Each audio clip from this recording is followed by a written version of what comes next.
What is up, YouTube, Facebook, Twitter, Twitch, Apple, Spotify, and everyone tuned in on the Texas Sports Unfiltered app?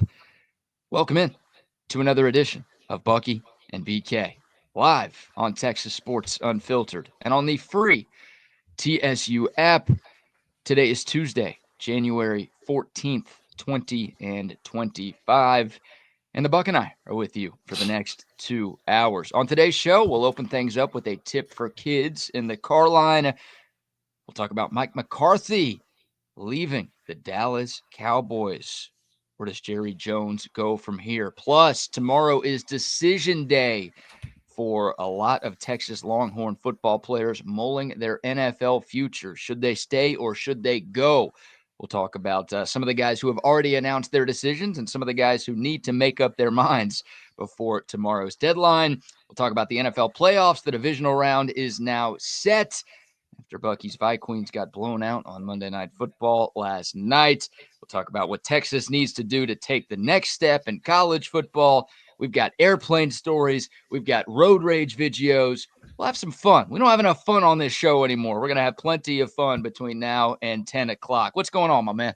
It's another beautiful day. It's cool, not a lot of breeze out. It's good. But as we get towards the weekend, it's going to get colder. So get that Woods comfort systems ready. If you've got problems and your heater's not working quite the way you think it should be, or it's off a couple degrees, remember, call Woods Comfort System. They can get it done. They do heating, plumbing, air conditioning. But next week, you don't want anything to happen because we got some 20s coming up here starting, I think, Saturday night or Sunday night for about 4 days. Now, the high temperatures will be over freezing, but nighttime temperatures 23, 24, 20. You know what that feels like, don't you? Feels like 12. So if they say that it's 20-something and it feels like whatever, that's what it is. Whatever it feels like is exactly what it is. So be prepared for that next week. But, you know, that I'm going to say that will probably be one more after that. And then that should be it. And then we should get back into our patterns of 50s and 60s. But it's coming next week. Yeah. The Metroplex got it this week. We're about to get it now. When are we getting snow? No, we're not getting. There's no precipitation in that deal. So that's all cold we can take. What we can't take is the ice and the sleet and all that kind of crap. That's what we don't need, truly. But other than that, hey, it's winter. It's January. What it's supposed to be. It's supposed, yeah, but it ain't supposed to be like this every day.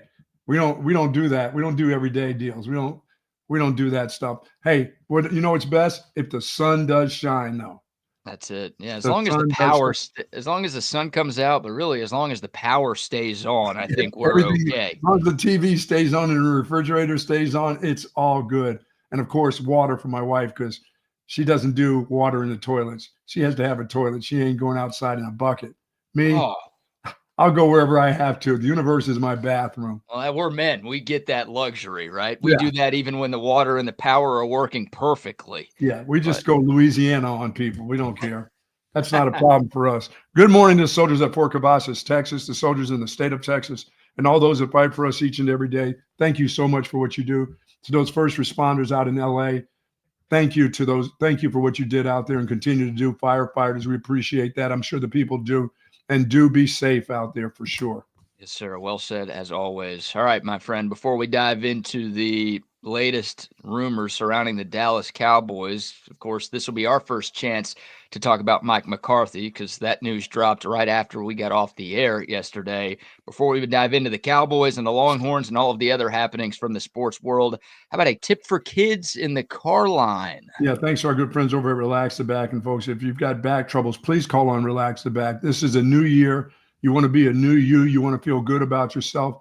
If you've got problems with your back, please call the folks at Relax the Back with their 2 great locations in Austin, the Hill Country Galleria, and of course in North Austin at the Gateway Shopping Center. You know, call on those folks. Do not go through a new year 2025 thinking that it's just going to go away. It won't go away. So do everything you can to make your back feel better. And at Relax the Back, you can do just that.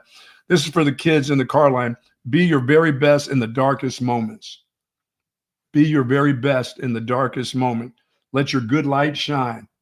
Really, I mean, if you're coming into a new year, you want to start out the new year the right way. You want to set your goals. You only need to set 3 goals. You don't need to have 6. You'll have a hard enough time with 3, believe me. I can only go 3 at a time, and I can barely do those with the way I am and the way flakiness I am. But set your goals, but in the darkest times, be the best you can be. And as I said, let that good light shine. Do more, not less. If you're having trouble academically at school and you have to do more, do more. Don't do less. Don't say that's just the way it is. Don't go into the new semester, kids, thinking that maybe if I just, I can't do anymore. Yes, you can. You can always do more. Don't sell yourself short. Do more, not less, for sure. But be your very best in the darkest moments. Everything is not gonna be good for you all the time. There's roses and sunshine. It's not gonna happen. But just do your best in those darkest moments. That's all I can say. How about that? You gave a few tips for kids there. Relaxing back, getting their money's worth. You had 2 or 3 tips for the youngsters in that one. Yeah, I mean, it's we're as I said, we're about to have a new president. We're about to have some new things happen in our country. You get to just think positively, think things are going to go for the best and not for the worst. And if you feel like you've got a dark moment, call on somebody for some help. And if you can help others, jump right in there. Jump into the circus. That's what I said. Jump right into the circus. Don't be afraid of the circus.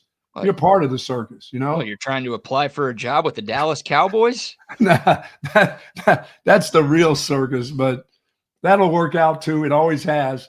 They still make money. People still getting paid there. There's nobody going broke except for the people that buy the tickets, maybe. I know. You ain't lying right there. All right, good tip for kids, and that's good advice for Longhorn fans right now because we're in a dark moment after what happened on Friday. So try to be your best even when things aren't going the best. Yeah, but that's that for the Texas Longhorns. They're still building something. So there will be some dark moments that they're going to have to overcome. The certain things will have to get better with players, coaches. It's all one. It's all the same. It's all of them. You got to execute and you got to put your best foot forward. But this group is not in their darkest. This is the light is still shining pretty bright right now for this Texas program, I believe. Yeah, well, even though there are dark days with Texas football. Oh, everybody has dark days. You're right. You're absolutely right, BK. Everybody has dark days, dark moment, dark game, dark quarter. I mean, what do you do? How do you fight? How do you battle that back? We got Texas men's basketball to cheer us all up, man. We got women's basketball. I like the women's basketball team. Oh, no, they actually will cheer us up. The Texas men's team will let us down and put us in a darker spot than we already are. But no, I'm going to say they're going to get their wins here and there, even in this conference. Yeah, they'll get their wins here and there, but will they get enough wins to make the tournament? You're saying 7, 8? I think they need 7 at minimum, probably 8 to feel good. Ooh. And who can they take on it? Who can they beat twice? The Aggies? Well, they already lost to the Aggies once, so no. Maybe the Sooners. Maybe the Sooners, yeah. I saw the Sooners struggle last week, but you know what? They're still good enough to win, no matter where it is, home or away. But it's going to beat the Sooners. That game's tomorrow in Norman, the first of 2 matchups between Texas and Oklahoma. And then you tell me what time that game starts. Like, cut me a break.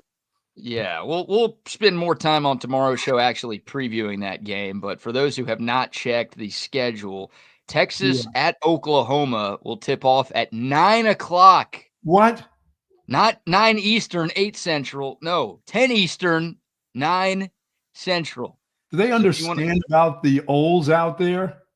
Apparently not. They understand that like Texas and Oklahoma basketball fans are already pretty fickle and they look for reasons to maybe not watch their team, and you're giving them a very good reason to not watch their team. Pretty easy reason. Yeah, that is nuts. 9 o'clock Central Time tomorrow. Look, it's a rivalry game. It's a huge game. Both teams are still looking for their first SEC win.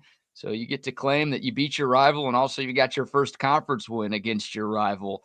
But yeah, OU started the year 13-0, and they have gone over in conference play. Texas did not start 13-0, but they have also gone over in conference play. But yeah, if you want to watch that one tomorrow night, 9 o'clock Central on the SEC Network. You and I will be going to men's tennis games. We're going to be going to tennis games, tennis matches. Sorry, I called it a game. It's a match. I got it. It is a match. And by the way, for those, we already have one comment about it. We are 1 month away from Texas baseball opening day. Yeah. They start the season on February 14th. Today, of course, is January 14th. But 1 month from today, Texas baseball will Valentine's open up. Day. Yep, they'll play in Arlington. The Shriners Children's College Showdown. It'll be 3 games in 3 days against 3 different teams. But the first one will be against Louisville 1 month from today. So there you go. Wow. 9 o'clock. 9 o'clock tomorrow. Yeah, it's a mess. All right. We were going to open up with some Cowboys talk, but some breaking news this morning, and this will start our Texas football conversation because it's the easiest segue of all time. According to Pete Thamel of ESPN, Isaiah Bond will declare for the 2025 NFL Draft. Again, started off the show by saying tomorrow is deadline day for all of the Horns who have yet to announce their decisions for what they are going to do next season. Isaiah Bond was one of those guys who had not decided if he wanted to go pro or come back to Texas or, hell, enter the transfer portal to go play college somewhere else. But according to Pete Thamel of ESPN, Isaiah Bond will announce his intentions to go to the NFL Draft. Buck. Makes sense. I mean, you lose the quarterback that you've been around. Expectations are, I mean, but you know what Arch Manning brings to the table. He can throw that deep bomb, and that's what you're good for, streaking down the field.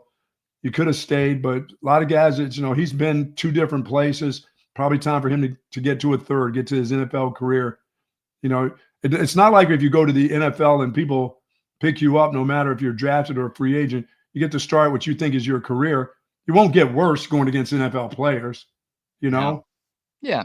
I think Isaiah Bond's got the speed that will play at the next level. And I think, priority number 1 for Isaiah Bond right now is to just get healthy, get that ankle right by the time you get to the combine, because I don't think that guy's going to set Xavier Worthy type of records. No. But he can run 4.2, low 4.3 when he gets up there to Indianapolis. So that speed kills, and we see NFL teams fall in love with speed all of the time, and that's Isaiah Bond's best trait. And it sucks. I mean, Texas, like they didn't get their money's worth, for lack of a better phrase, from Isaiah Bond. And I think most of that had to do with the fact that he was dealing with an ankle injury for the entirety of the second half of the season, right? Got hurt against Oklahoma. Some guys don't work well with injuries, and he's one of them. Yeah, I got hurt against Oklahoma and was banged up, missed some time after that, then re-aggravated the injury in the SEC title game against Georgia, missed the first round of the college football playoff and just wasn't really the same after that Oklahoma game. So it sucks. I mean, Texas had higher hopes for Isaiah Bond. It's not like it was a god-awful year. 34 catches, 540 yards. That was 3rd on the team.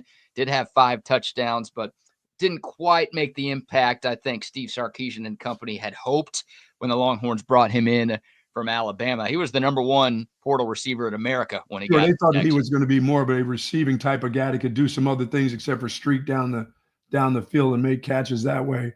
And they just found out that, and once he got his injury, he's not the same guy.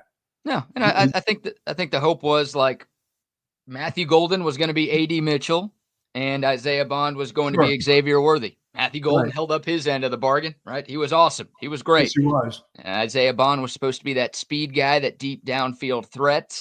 And I think, again, because of that injury, that played a big part in him just not being able to be that. So, wish his Texas career would have gone better. I wish nothing but success for the kid at the next level. This is no surprise. I think everybody anticipated this being a one-and-done deal for Isaiah Bond at Texas. I think Mel Kiper, still has Isaiah Bond as one of his top 10 receivers coming out. I think he'll be a day 2 pick. I don't think he's going to be a first rounder anymore. No. Because there were folks, early on this season who projected Bond to go in round 1. Yeah, so people are going to talk about the injury and why his hands disappeared when his ankle. Was he catching with his feet or something that we didn't know about? Because it started to look that way. Yeah, that drop, it sucks. So that's kind of the lasting memory of Bond's Texas time, right? That drop in the first half. Only 1 catch in the game, had a big drop on a 3rd down that could have kept a drive alive in that loss to Ohio State. He just reminds you of a speed guy that if he's not, they're just receivers that are like that. I mean, if they dislocate their fingers, they can't tape them up and go and still just play. They have to be like 100%. Like speed guys, like track guys. If they're not 100%, good luck. You Right. know, Yeah. and that's okay. That's what you get. Just keep them healthy. Right. And I have no idea why Isaiah Bond had jumped for that football. I don't know if that's just lack of playing because of that ankle, or I don't know. But yeah, I think he's got a shot to be a great player in the NFL. Again, teams are going to fall in love with that straight line speed that Absolutely. he has. So no surprise. I would have taken him back here in Austin. I think the coaching staff would have taken him back here in Austin, but I think, again, this was sort of the expectation from the moment Bond committed to Texas last offseason, was that this was a 1-year rental type of deal for him. Yeah, if Mel Kiper has him as his number 6 receiver, that has had to drop some because I don't see that. There's too many wide receivers out there that, can do a lot more things than just get, straight out speed. So, and Texas, the wide receiver room is still got a couple guys in there that have played, have experience, that have had some success, that can continue 1 year down the road. They're going to be pretty good players still. Yeah, well, you and I haven't gotten the chance to talk about Matthew Golden because that news dropped after we got off the air yesterday. Matthew Golden, no surprise with this one either. He declares for the NFL draft. He will be missed terribly because that guy was awesome. Once again, the A.D. Mitchell comparisons are apt because we all know what A.D. Mitchell did for the 2023 Texas Longhorns. Matthew Golden pretty much was that guy for the 2024 Texas Longhorns. 58 catches, led the team with 987 receiving yards, 9 touchdowns. It would have been foolish for him to come back. We all wanted him to come back. Buck, you and I joked on this show, we'll start the GoFundMe to pay whatever we need to pay to convince Golden to stick around Austin for one more year. But and he wasn't. And if he would have stayed, I don't think he would have made less money or been drafted. I mean, he could have done some good things for another year, but sometimes it's just time to go. Once again, he's been at a place for a couple of years. Now he's at this place. It's probably time for him to move along, It is. Yeah, it is. It would have been a little silly for Golden to come back. It's hard to say that because he would have made $1 million plus to come back here. So it's like calling a guy silly for taking that money is silly, for lack of a better word. He wants to move on with his career. So yeah, like no one who comes to play football at Texas is like, I just want to make the most NIL money at Texas. They want to be playing on Sundays. And dude, you look at this sport and you're seeing guys get carted off, like all the receivers at Green Bay last week. It's like, I need to go and get my career going. I can't afford to get another hit in college that could cross me my career, Yeah. It doesn't take much, these non-contact maneuvers and cuts and stuff like that.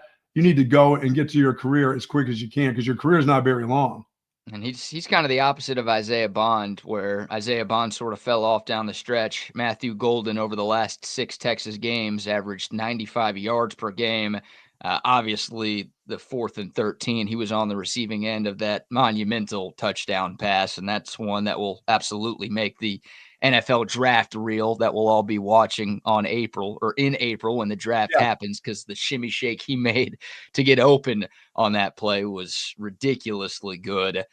He's similar to what the Rams have in Nakua. He's that guy who can get in and out of breaks, make catches, very confident with his hands, is fast enough that if you give him a step, he'll go right by. He can catch the ball and run with it. So, yeah, it's time for him. I mean, he's got to look at guys like that, and say, you know what, I can do some of those things. I need to get out of this place before I get hurt messing around out here in quick screens.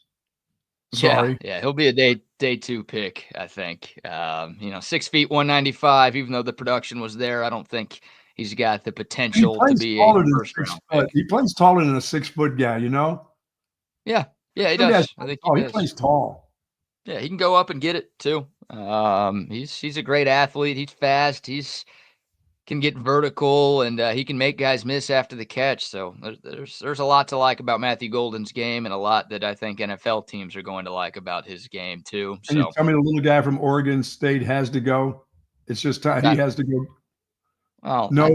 I think he would go regardless because the coaching staff didn't put him on the field on offense. So even if he could play college football, he'd probably go somewhere else. I think he'd want to leave. Like I think Texas kind of wasted Silas Bolden. I won't spend too much time talking about that, but I really think that guy could have made more of an impact on this team if he got the opportunity to. Sure. He had one catch on Friday, and he made a guy miss and turned like a Yeah. 6 or 7 yard play into a 24-yard pitch and catch. Like, after that play, it's like, well, shit, let me maybe get that guy the ball again. Maybe he can do that again. Yes. Instead, it's like, no, that's enough for Silas. That's his one catch. Good job there. We're done with you in this game. But yeah, no, Silas Bolden does have to go. I think, once again, COVID, who knows? But I've been told Silas Bolden is out of college eligibility, so he will not be back here in Austin. But you said it, the wide receiver room. I think Texas is going to add a transfer, maybe 2. I don't think they'll do 3 like they did last year. But you've got Ryan Wingo coming back. You've got DeAndre Moore coming back. You've got a couple of 5-stars coming in with Khalil Lockett and Jamie French. You've got Parker Livingston and Aaron Butler, who were also a part of last year's recruiting class, who are going into their second year. So sure, guys will get better after a year. Guys will get stronger, and they'll make a difference. I mean, if Moore made a difference, which I didn't know who the hell that dude was, and now all of a sudden he blossomed into a pretty good player. His following year should be pretty good. Wingo, they will definitely get involved more. I thought they just kind of let him sleepwalk during the middle of the season and not have enough plays designed to get him involved. And so next year he'll be a focal point. He just has to be, Yeah, like as of right now, I mean, Wingo and Moore are your 1-2. Yeah, there's nothing wrong with that. Yeah, in whatever order you put them in. So I'd prefer Texas once again, and I think Texas will go out and get a portal receiver because I'd like someone with a little bit more skins on the wall than those 2 guys have. But, yeah, I mean, Ryan Wingo's a 5-star. It's a loaded wide receiver room, and as long as Steve Sarkisian is running the show here in Austin, Texas is going to be just fine at wide receiver because guys want to play in this offense. And, hell, I mean, Matthew Golden and Isaiah Bond, I think, will be top 3-round draft picks. Texas had 2 top 3-round draft picks at wide receiver last year. They also had Jordan Whittington go on day 3, but I think the Horns will have 2 more top 3-round draft picks this year, so that's only going to help Texas in the recruiting front, right? Like, yeah, for sure. You're going to get balls. You're going to get developed. NFL teams love Sark's offense. That's why NFL teams are trying to hire Sark, but that's going to help at wide receiver. So, yeah, Matthew Golden, Isaiah Bond, both off to the NFL. The Isaiah Bond news, the breaking news this morning. Couple other guys that have not made their decisions, Buck. Quinn Ewers is one of them. I fully anticipate Quinn Ewers to announce that he is heading to the NFL today. And I think there's a 0% chance Quinn Ewers is back at Texas.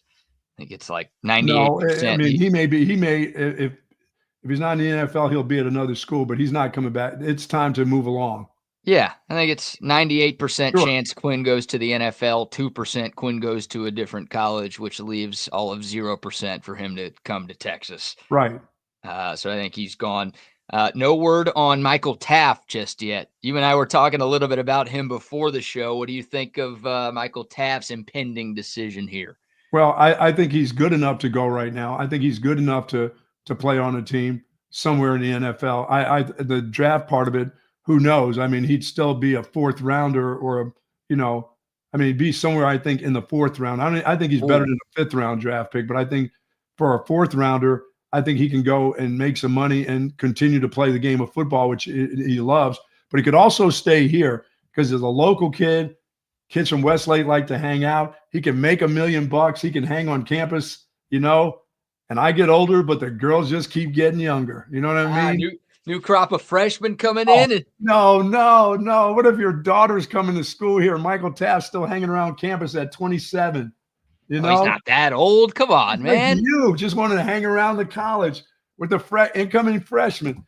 But hey, you live here. I mean, what do you have to pay for? Another year on this campus? And it's not like he wouldn't get better, but that guy, I mean, once again, if that's what you want to do as your sport, I mean, if that's you want to fulfill your dream of trying to get to the NFL, what do? I mean, that guy hits hard. Every time he goes in for contact, you're thinking about, does he get up? I mean, he hits guys hard. I mean, it's just another hit that you take in a position where you dish out punishment, but you get punished too yourself. So do you want to start? He's good enough to get out there and play in the NFL right now. He is.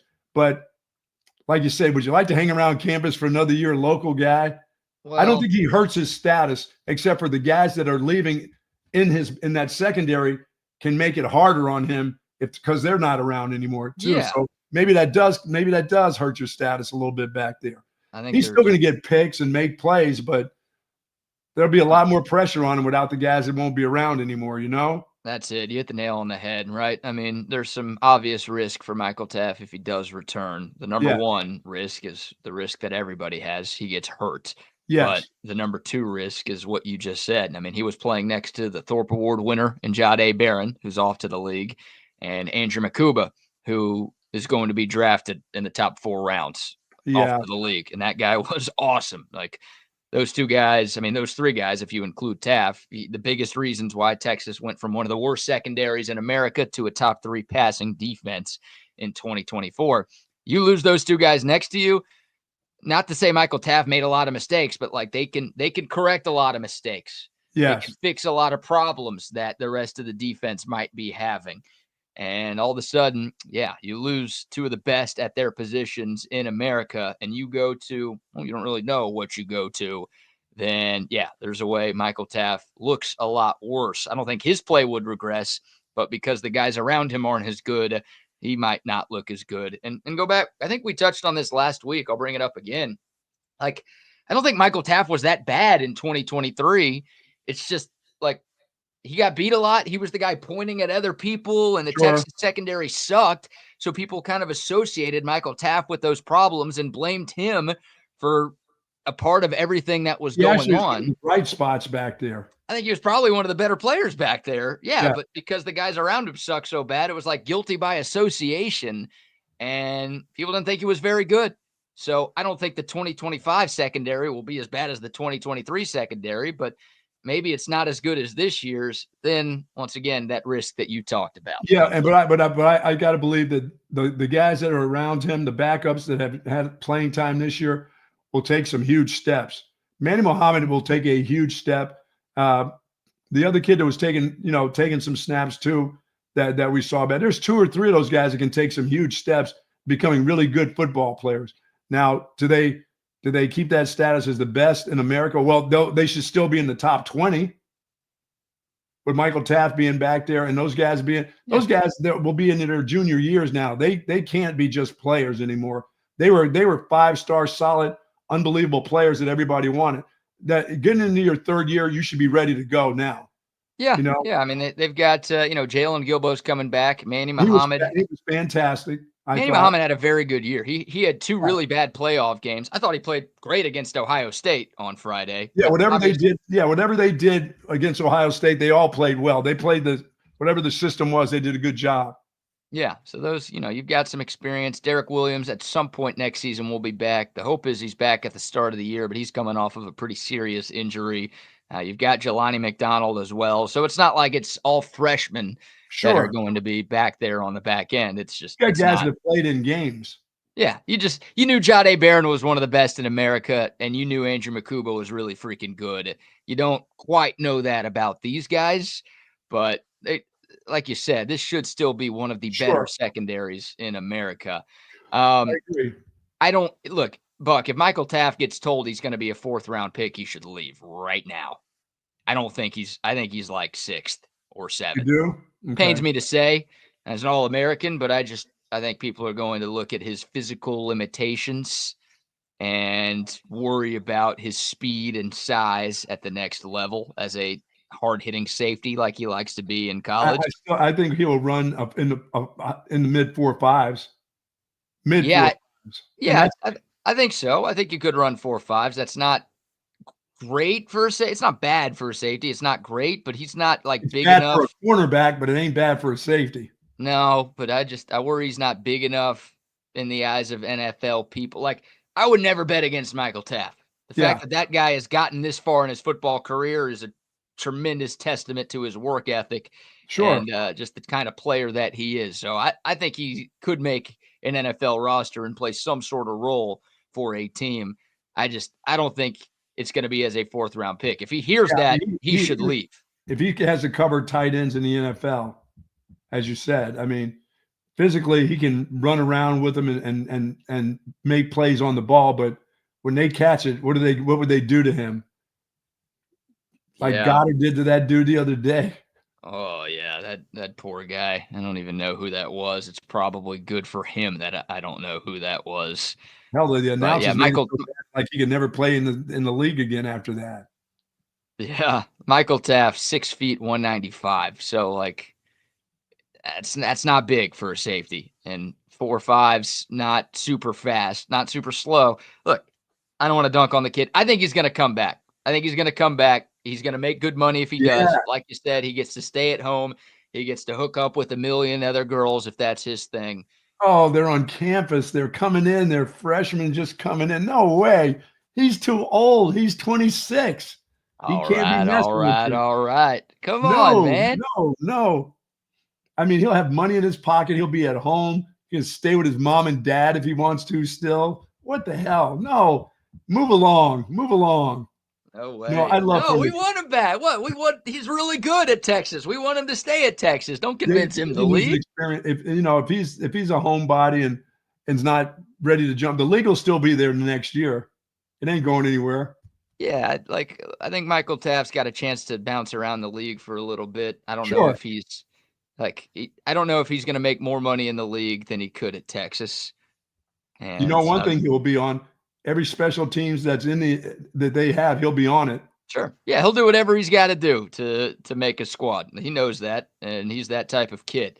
But I think he makes more money at Texas. I mean, the guy was heartbroken on Friday night. You saw it. The video went viral of him just walking back to the locker room, just like screaming and crying. And it means a lot. He came back to Texas last year to try to win a national championship. He was open about that. Like, it's not like, oh, yeah, of course, everyone wants to win a title. No, Michael Taft at every turn was like, I want to bring a championship home to the University of Texas. And to get that close 2 years in a row, it kills him. And I think he's going to hope the third time is a charm. I think he's going to try to run it back. And that goes without saying. That's a great thing if you are a Longhorn fan. Absolutely. So I expect him. He's going to have some like Wolf of Wall Street, Leo DiCaprio, I'm not effing leaving posts. That's my prediction. We'll get one today or we'll get one tomorrow from Michael Taft, and hopefully third time will be a charm for him. Yeah, Gavin Holmes has got to go, right? I mean, he's been here, it seems like, for 3 or 4 years when I only thought he had a year left last year. So yeah, Gavin Holmes is gone. I think he had to go, but he announced his intention to go pro yesterday. Okay. Was here for 2 years, transferred in after, I think, 3 seasons at Wake Forest, played 2 years at Texas. Did some good things, like a good reserve corner who got on the field at times, and we'll see. You know, he'll get, I don't know if he'll be drafted late day 3 if he does, maybe get an invite to camp. Definitely get an invite to camp. Yeah, so we'll see. But yeah, Gavin Holmes, another one of those guys who has posted on social media that he is off to the league. Now, how many tight ends return on this football team? Well, you lose Gunnar Helm. Yes. You lose Juan Davis. I think that guy has to go. Okay. To answer your question, Amari Nyblack will be 1. Jordan Washington will be 2. He's a freshman this year. I know the staff is really, really high on him and excited about what he can do. Spencer Shannon is back. Big body, 6'7" or so, more of a blocking tight end, but maybe a guy who can give you something in the receiving game. There's probably 1 or 2 more deeper on the depth chart that I'm not thinking of, but I think that's your top 3 right there. So that's another, like, I'll throw pass catchers as a whole, and we can get into this more in hour 2, but pass catchers is a spot where I think Texas is going to be looking in the portal. Yes. Whether it's wide receiver or tight end, or maybe one of both, just to get a little bit more proven talent there. I could see Sark and company trying to get at least 2 pass catchers this offseason. I agree. All right. We'll take your thoughts. 512-222-9328. That's the Coda text line. And obviously the YouTube, Facebook, and Twitter live chats are open as well. A 512 number on the Coda text line says, I think Taft should go pro. He's not going to have as much fun next year without his 2 best friends playing next to him. Yeah, it's I wish all 3 of those guys could come back because, God, they were good. They were. All right, before we get back into Texas football, and we also have to talk about the Mike McCarthy news out of Big D. Emphasis on big, talking about Mike McCarthy. I saw where you were going there, Buck. Before that, how about some sponsor shout-outs? Say hello to our good friends over at Texas Orthopedics. Folks, if you're seeking specialized patient-focused orthopedic care in the new year, contact Texas Orthopedics. Their physicians offer surgical and non-surgical orthopedic care for children and adults, spinal care, sports medicine, trauma care, joint replacement, rheumatology, and more. Dr. Christopher Danny and Dr. Christopher Stockton are dedicated orthopedic surgeons there. Got any problems with your knees, your ankles, your hips? You're ready to get that surgery, and surgery has to be done. Remember, non-surgical orthopedic care also they believe in. Their goal is to get you right back into good health and the great quality of life that you deserve.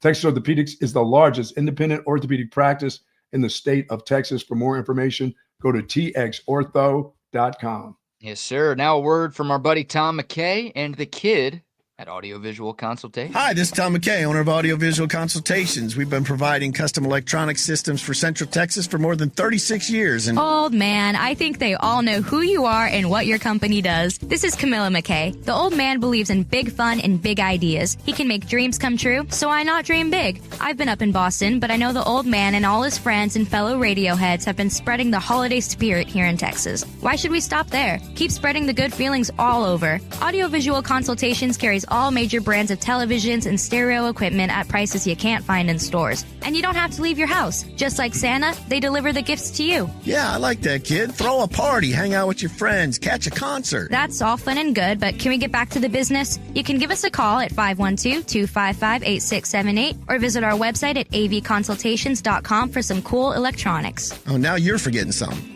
And as always, hug your kids. We only pretend to be annoyed. Watch some games with your friends and make love to whoever the hell you want. There you go. Love AV Consultations. Also love our friends at Waterloo Printing and Graphics, rocking the TSU hat today. We gave out a few hundred koozies in Arlington this past weekend. Shout out to everybody who came by our live broadcast at Texas Live to scoop one of those. And shout out to Waterloo Printing and Graphics. They make all of our merch, the koozies, the shirts, the signs, everything. And they can do the same for you and your business as well. Just reach out to our buddy Adam, big Texas fan, big TSU supporter, listens every day. Reach out to him, 512-300-9641. You can shoot him an Instagram DM at Waterloo Printing. Thank you to all our travel partners here this year, the entire year. We do appreciate you getting us to places that we needed to get to. It was awful lot of fun. It was great to be up in the Metroplex this weekend. Well, during the week, actually, on a Wednesday, to bring you live coverage of the Cotton Bowl was fantastic. The people up there, the people here, Awesome Duck Adventures. I want to thank all our travel partners, and thank you to the Sheridan Hotel in Arlington. Great place, great hotel. If you're going for anything up in that area, call in the folks at the Sheridan. Good people. Great people. Yep. Absolutely. Grateful for our great relationship with them. And like you said, shout out to all of our travel partners who helped us get to Arlington last week, but all of our travel partners who helped us get everywhere we needed to be all football season long. All right, Buck. Mike McCarthy, no longer the head coach of the Dallas Cowboys. Story broke right after we got off the air yesterday. Tom Pelissero of the NFL Network had the initial report. Said, quote, the sides couldn't agree on the length of a contract and McCarthy will pursue other opportunities, end quote. The Cowboys released an official statement later in the day thanking McCarthy for his time in Dallas and saying, quote, prior to reaching the point of contract negotiations, good one, Jerry, it became mutually clear that it would be better for each of us to head in a different direction. And that hay was in the barn. Yeah, so we're calling it mutual, but it's funny. You and I were discussing this yesterday. We're trying to figure out what the future held for Mike McCarthy. I thought he was coming back, but we brought up the fact that contract negotiations might cause a problem because it felt like the Cowboys wanted to give McCarthy a 1 or a 2-year deal. And Mike McCarthy, like most coaches, wants a little bit more long-term security. He was looking for 4 or 5 years. Sounds like that's exactly what happened. And McCarthy's like, you know what? I could maybe get another job somewhere else. I'm not taking a 1 or 2 year gig. I'm out. Yeah, I can get a 4-year deal with the Chicago Bears, and they can fire me in 2, but they're going to have to pay me for 4. So that's the way you can be thinking at this time of your career, for sure. Yeah. You know, they need an organizer. I don't know how much of a coach he is, but they need somebody to organize an organization when it comes to the football part of it. And he can do that. People believe he can do that. He's done it before, So it sounds like people want to give him that opportunity. I mean, Jerry played around with him and made him hang around there for a while, but that's all right. There's other people sound like they still want to interview him.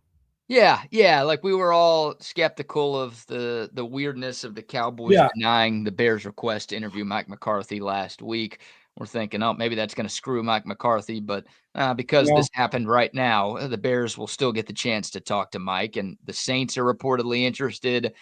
Some rumors that the Jets might want to interview McCarthy as well. So who knows? I mean, he had to sit out a year after he got let go by the Packers. Maybe he'll have to sit out a year this offseason, but the fact that there's multiple teams at least interested in talking to him is a good sign for Mike McCarthy. So it seems like he'll be okay on that front.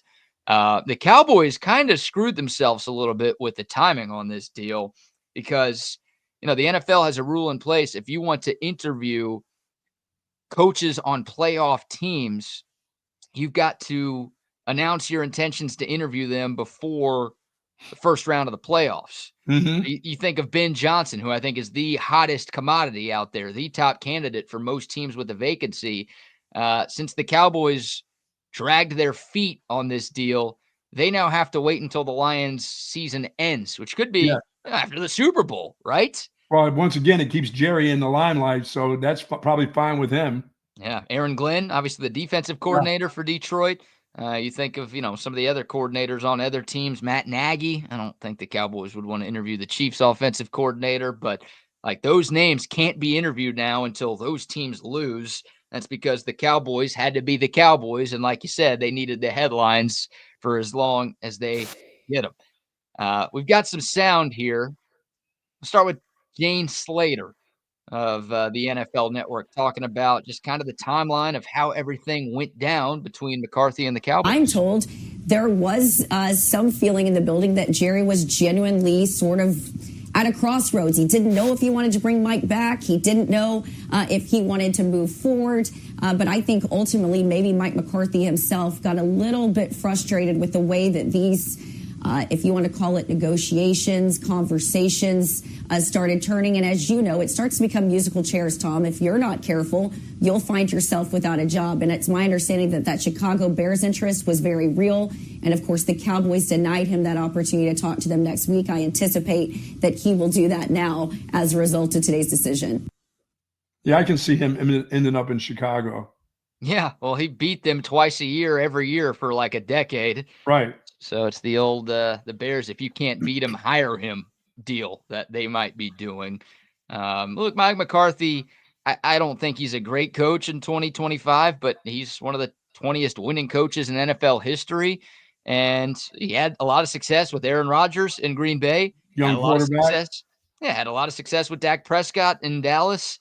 And obviously the Bears have a young quarterback, like you said, who needs somebody to develop him. Because right now, Jaden Daniels, you see what he did at pick number 2 in Washington. Drake May looks a little bit better in New England right now. Bo Nix in Denver looking really good right now. So, the Bears have to find a way to make that pick look a little bit better than it's looked. And it is the Bears. If it's not Cleveland, it's the Bears that can screw up a quarterback no matter who they are or what pick they are. They can get screwed up going there. Exactly. Yeah, I think the Bears could do better with McCarthy, but I see why there's interest there because, again, McCarthy has done well with quarterbacks, and the Bears need somebody to unlock Caleb Williams so he doesn't go down as one of the biggest busts in NFL history. I think he'll be fine, but, there's pressure, obviously, there. Here's Jerry Jones, Buck. This is exclusive audio. Jerry Jones has not had a press conference anywhere. Jerry Jones, like the Cowboys released a statement, but we haven't heard from Jera by himself. Here's Jerry Jones talking about his decision to part ways with Mike McCarthy. I fired Mike McCarthy because he looks like a pork chop. And I hate that big-ass play call sheet he holds during games. We all know it's a Perkins menu. I'm not even sure we need a coach. Hell, maybe we already have a coach in mind. Maybe he's sitting right in front of you, half drunk on Johnny Walker Blue with only an Egg McMuffin in his belly and a pocket full of Dinger pills. Maybe he's 82 years old and needs his ass wiped from time to time, depending on how much Salisbury steak he's ate. Look, I'm going to do things my way, and my way is terrible. But if you don't like it, then tough titty said the kitty, but the milk kept coming. Listen, I'm never going to die, mother. I drink 8 ounces of hog's blood every day, and I'm a vampire feeding off mass disappointment. So learn how to accept meaningless primetime games forever. What I'm looking for in our next head coach is someone that values analytics and also someone that lets me take he and his wife to a Hojo's and sit in the cuck chair. Oh, my God. How about that? Jerry Jones, exclusive audio, only heard right here on TSU. Look at this. He's already ready. He's got the headset on. He's got the play sheet in hand. He's ready to go. The new head coach of the Dallas Cowboys is the owner and GM of the Dallas Cowboys. Don't do it. Don't do it.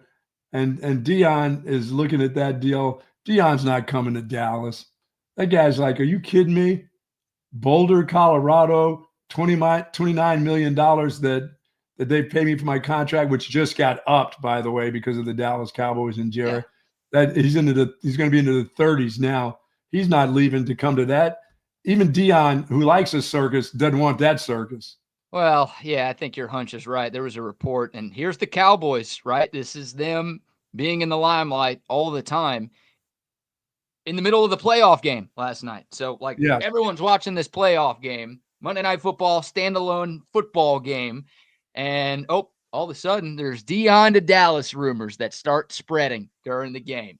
And everyone's talking about that. They're reporting about it at halftime, and they're reporting about it in the post game, and everyone hears that Dion and Dallas could happen.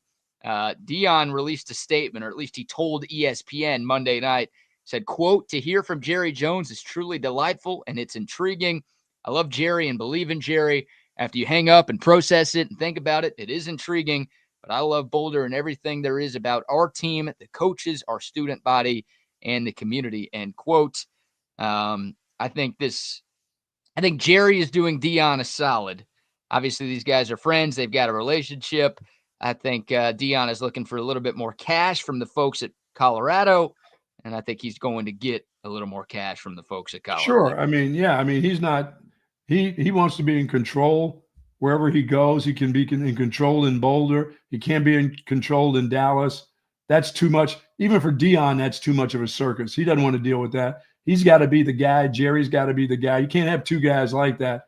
That thing doesn't, when he had Jimmy Johnson there, it just doesn't work out that way. And it's never going to work out that way in Dallas until he's not around.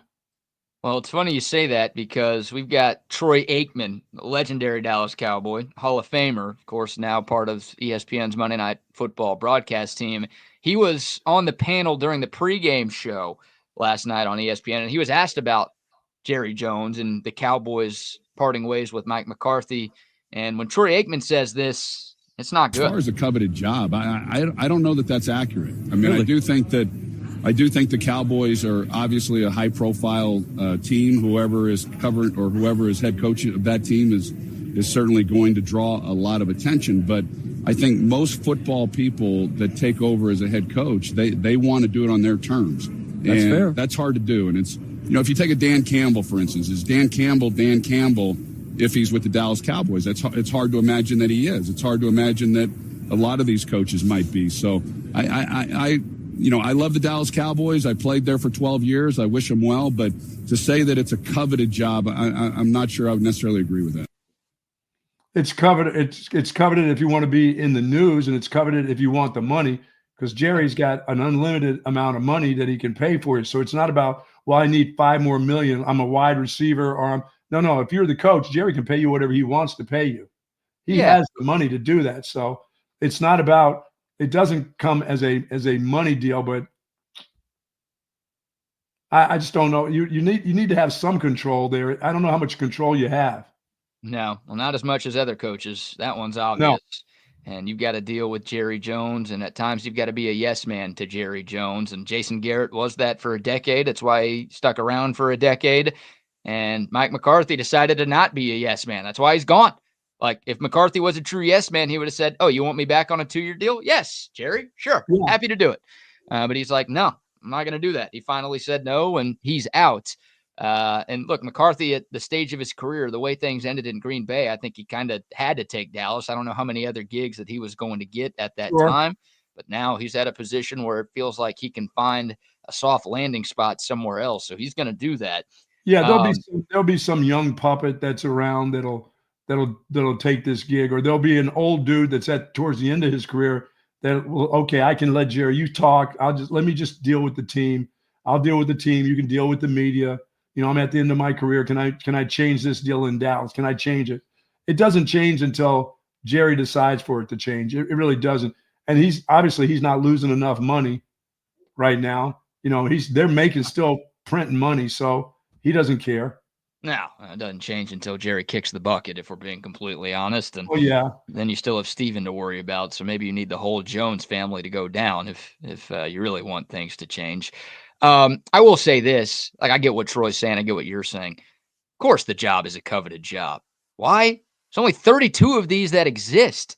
Like, I always bring this up. I was in Houston after the Texans had fired David Collier after one season and fired Lovie Smith after one season. They were the biggest joke in the NFL for 3 years. They didn't have a lot of talent on their roster. They weren't in a great cap situation because of the Deshaun Watson deal.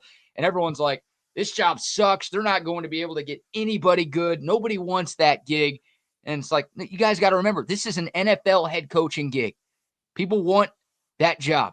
People believe in themselves. They think they can be the guy to turn a franchise around. And everybody, the same stuff people are saying about Jerry Jones, they were saying about Cal McNair in Houston. This guy needs to sell the team. He doesn't know what he's doing. He's in over his head.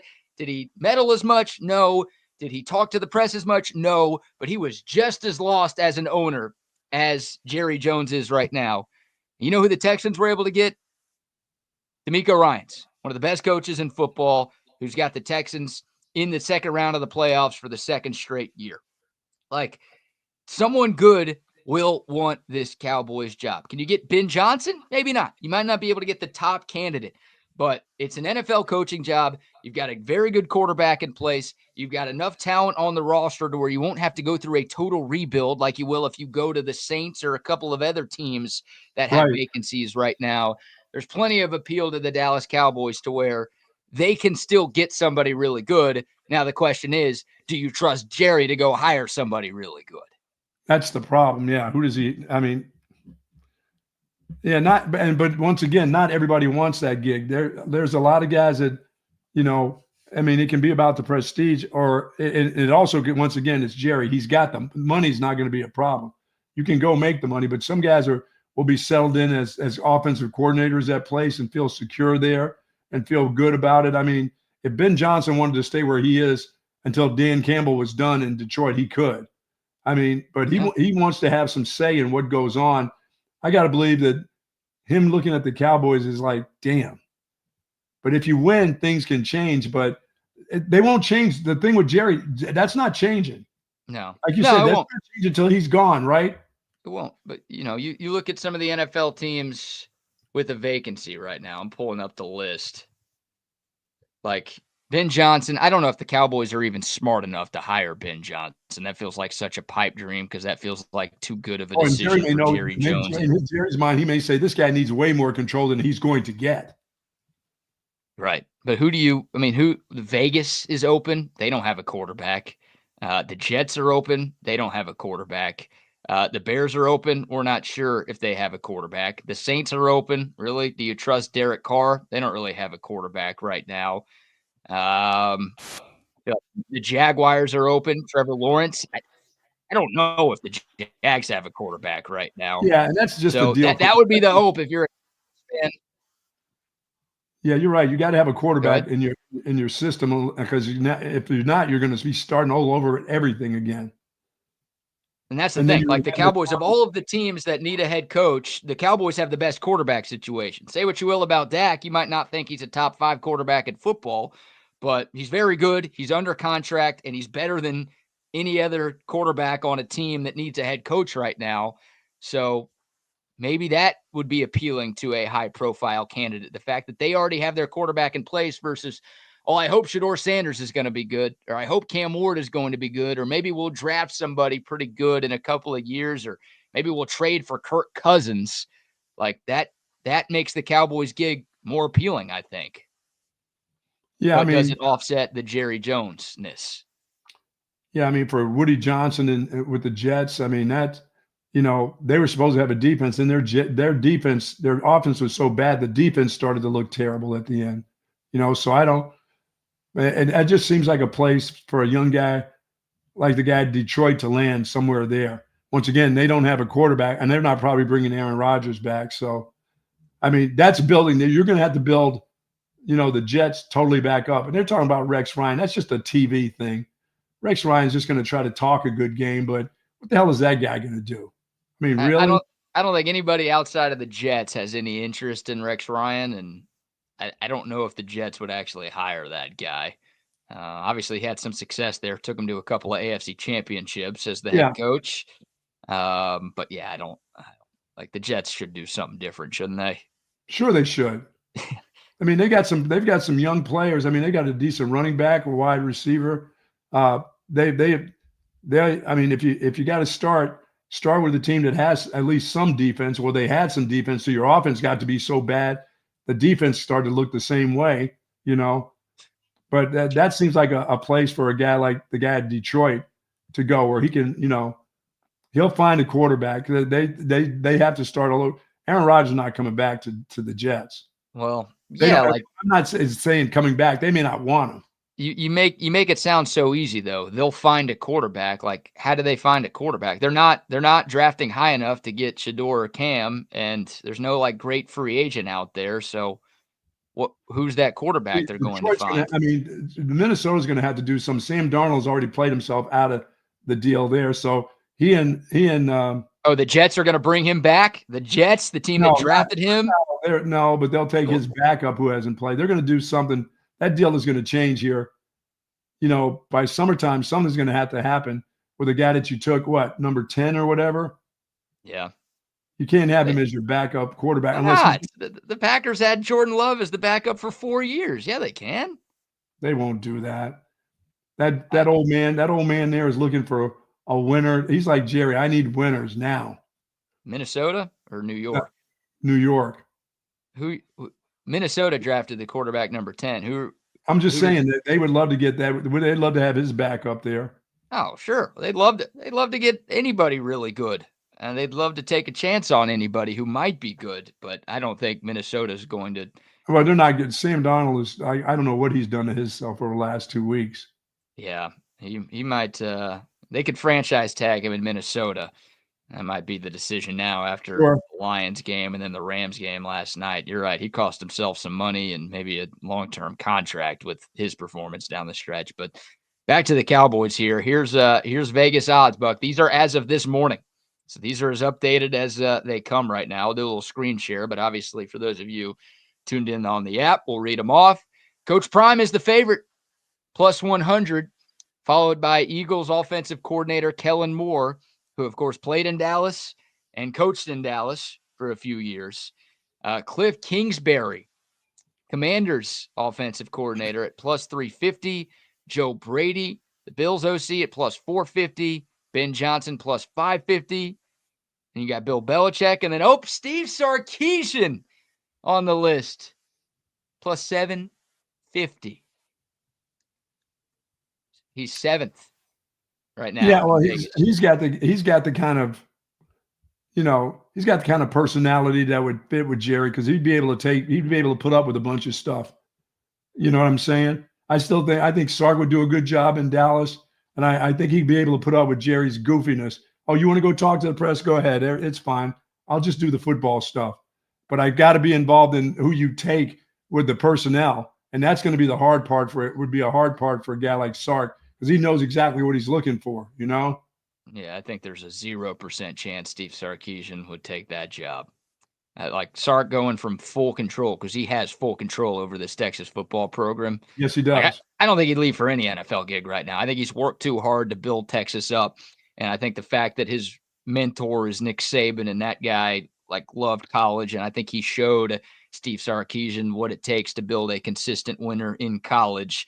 I think that's going to keep Sark around Austin for a long, long time. But I don't think he'd go from the type of power and control he has to that in Dallas. I don't think he wants any part of that deal. But who knows? Maybe Jerry Jones was in the stands on Friday night. Well, I know this. If he offered Kellen Moore the job, he's taking it. Yeah, I think so. Because he knows how to deal with the guy. Yeah, there are a couple of guys. Like I think Kellen Moore would be the smartest bet out of anybody on this list. Jason Witten at plus 850 is interesting. Jason Witten, I mean, Jerry Jones a couple of years ago, like raved about Jason Witten and his potential as a coach in the NFL. Witten's been coaching high school football, just won a state championship. Obviously, that'd be a big leap for him going from high school to the NFL, but it's outside of the box. It's Jerry Jones. You can't think conventional or traditional with this guy. And Jason Witten would be pretty unconventional and pretty untraditional, wouldn't it? Yeah, until he has to fire him in a year and a half. Hopefully he'd be better as a coach than he was as a Monday Night Football commentator. What about Kingsbury? I don't have much interest in Kingsbury. Kingsbury would take the gig. Absolutely. Of course he would. Because, he wants another crack at an NFL head coaching opportunity because things didn't work out for him in Arizona. In the Dallas Cowboys? Wow. Kingsbury teams, when they, when he was at Tech, when he was at Arizona, they were good at the start and they fell off like every single season. Every single season. I don't know if Cliff Kingsbury is the best leader of men out of anybody on this list. Has he learned a lot from Dan Quinn in 1 year? I don't know. I still don't trust his offense all the way. It's been great. He deserves a lot of credit for Jaden Daniels having the rookie season that he's having, but I don't trust Cliff Kingsbury enough. I think there are better names on this list. Probably Joe Brady may be the soundest guy that's there. Yeah, and then you got to think of guys who aren't on this list, right? Could a Ron Rivera be in the mix? Could a Doug Peterson be in the mix? Right? I'm not bringing any retreads into that place. Well, Mike McCarthy was a retread. That's why I bring it up, right? Like McCarthy had won a Super Bowl somewhere else. Doug Peterson's a guy who's won a Super Bowl somewhere else. Ron Rivera's never won one, but he's been to one. Yeah, I don't want either of those guys. You don't trust those Super Bowl guys doing anything, do you? No. If you're asking me, those guys would be very low on the list. Like way lower than Coach Prime on that list. But you never know with the Cowboys. They'll drag this thing out.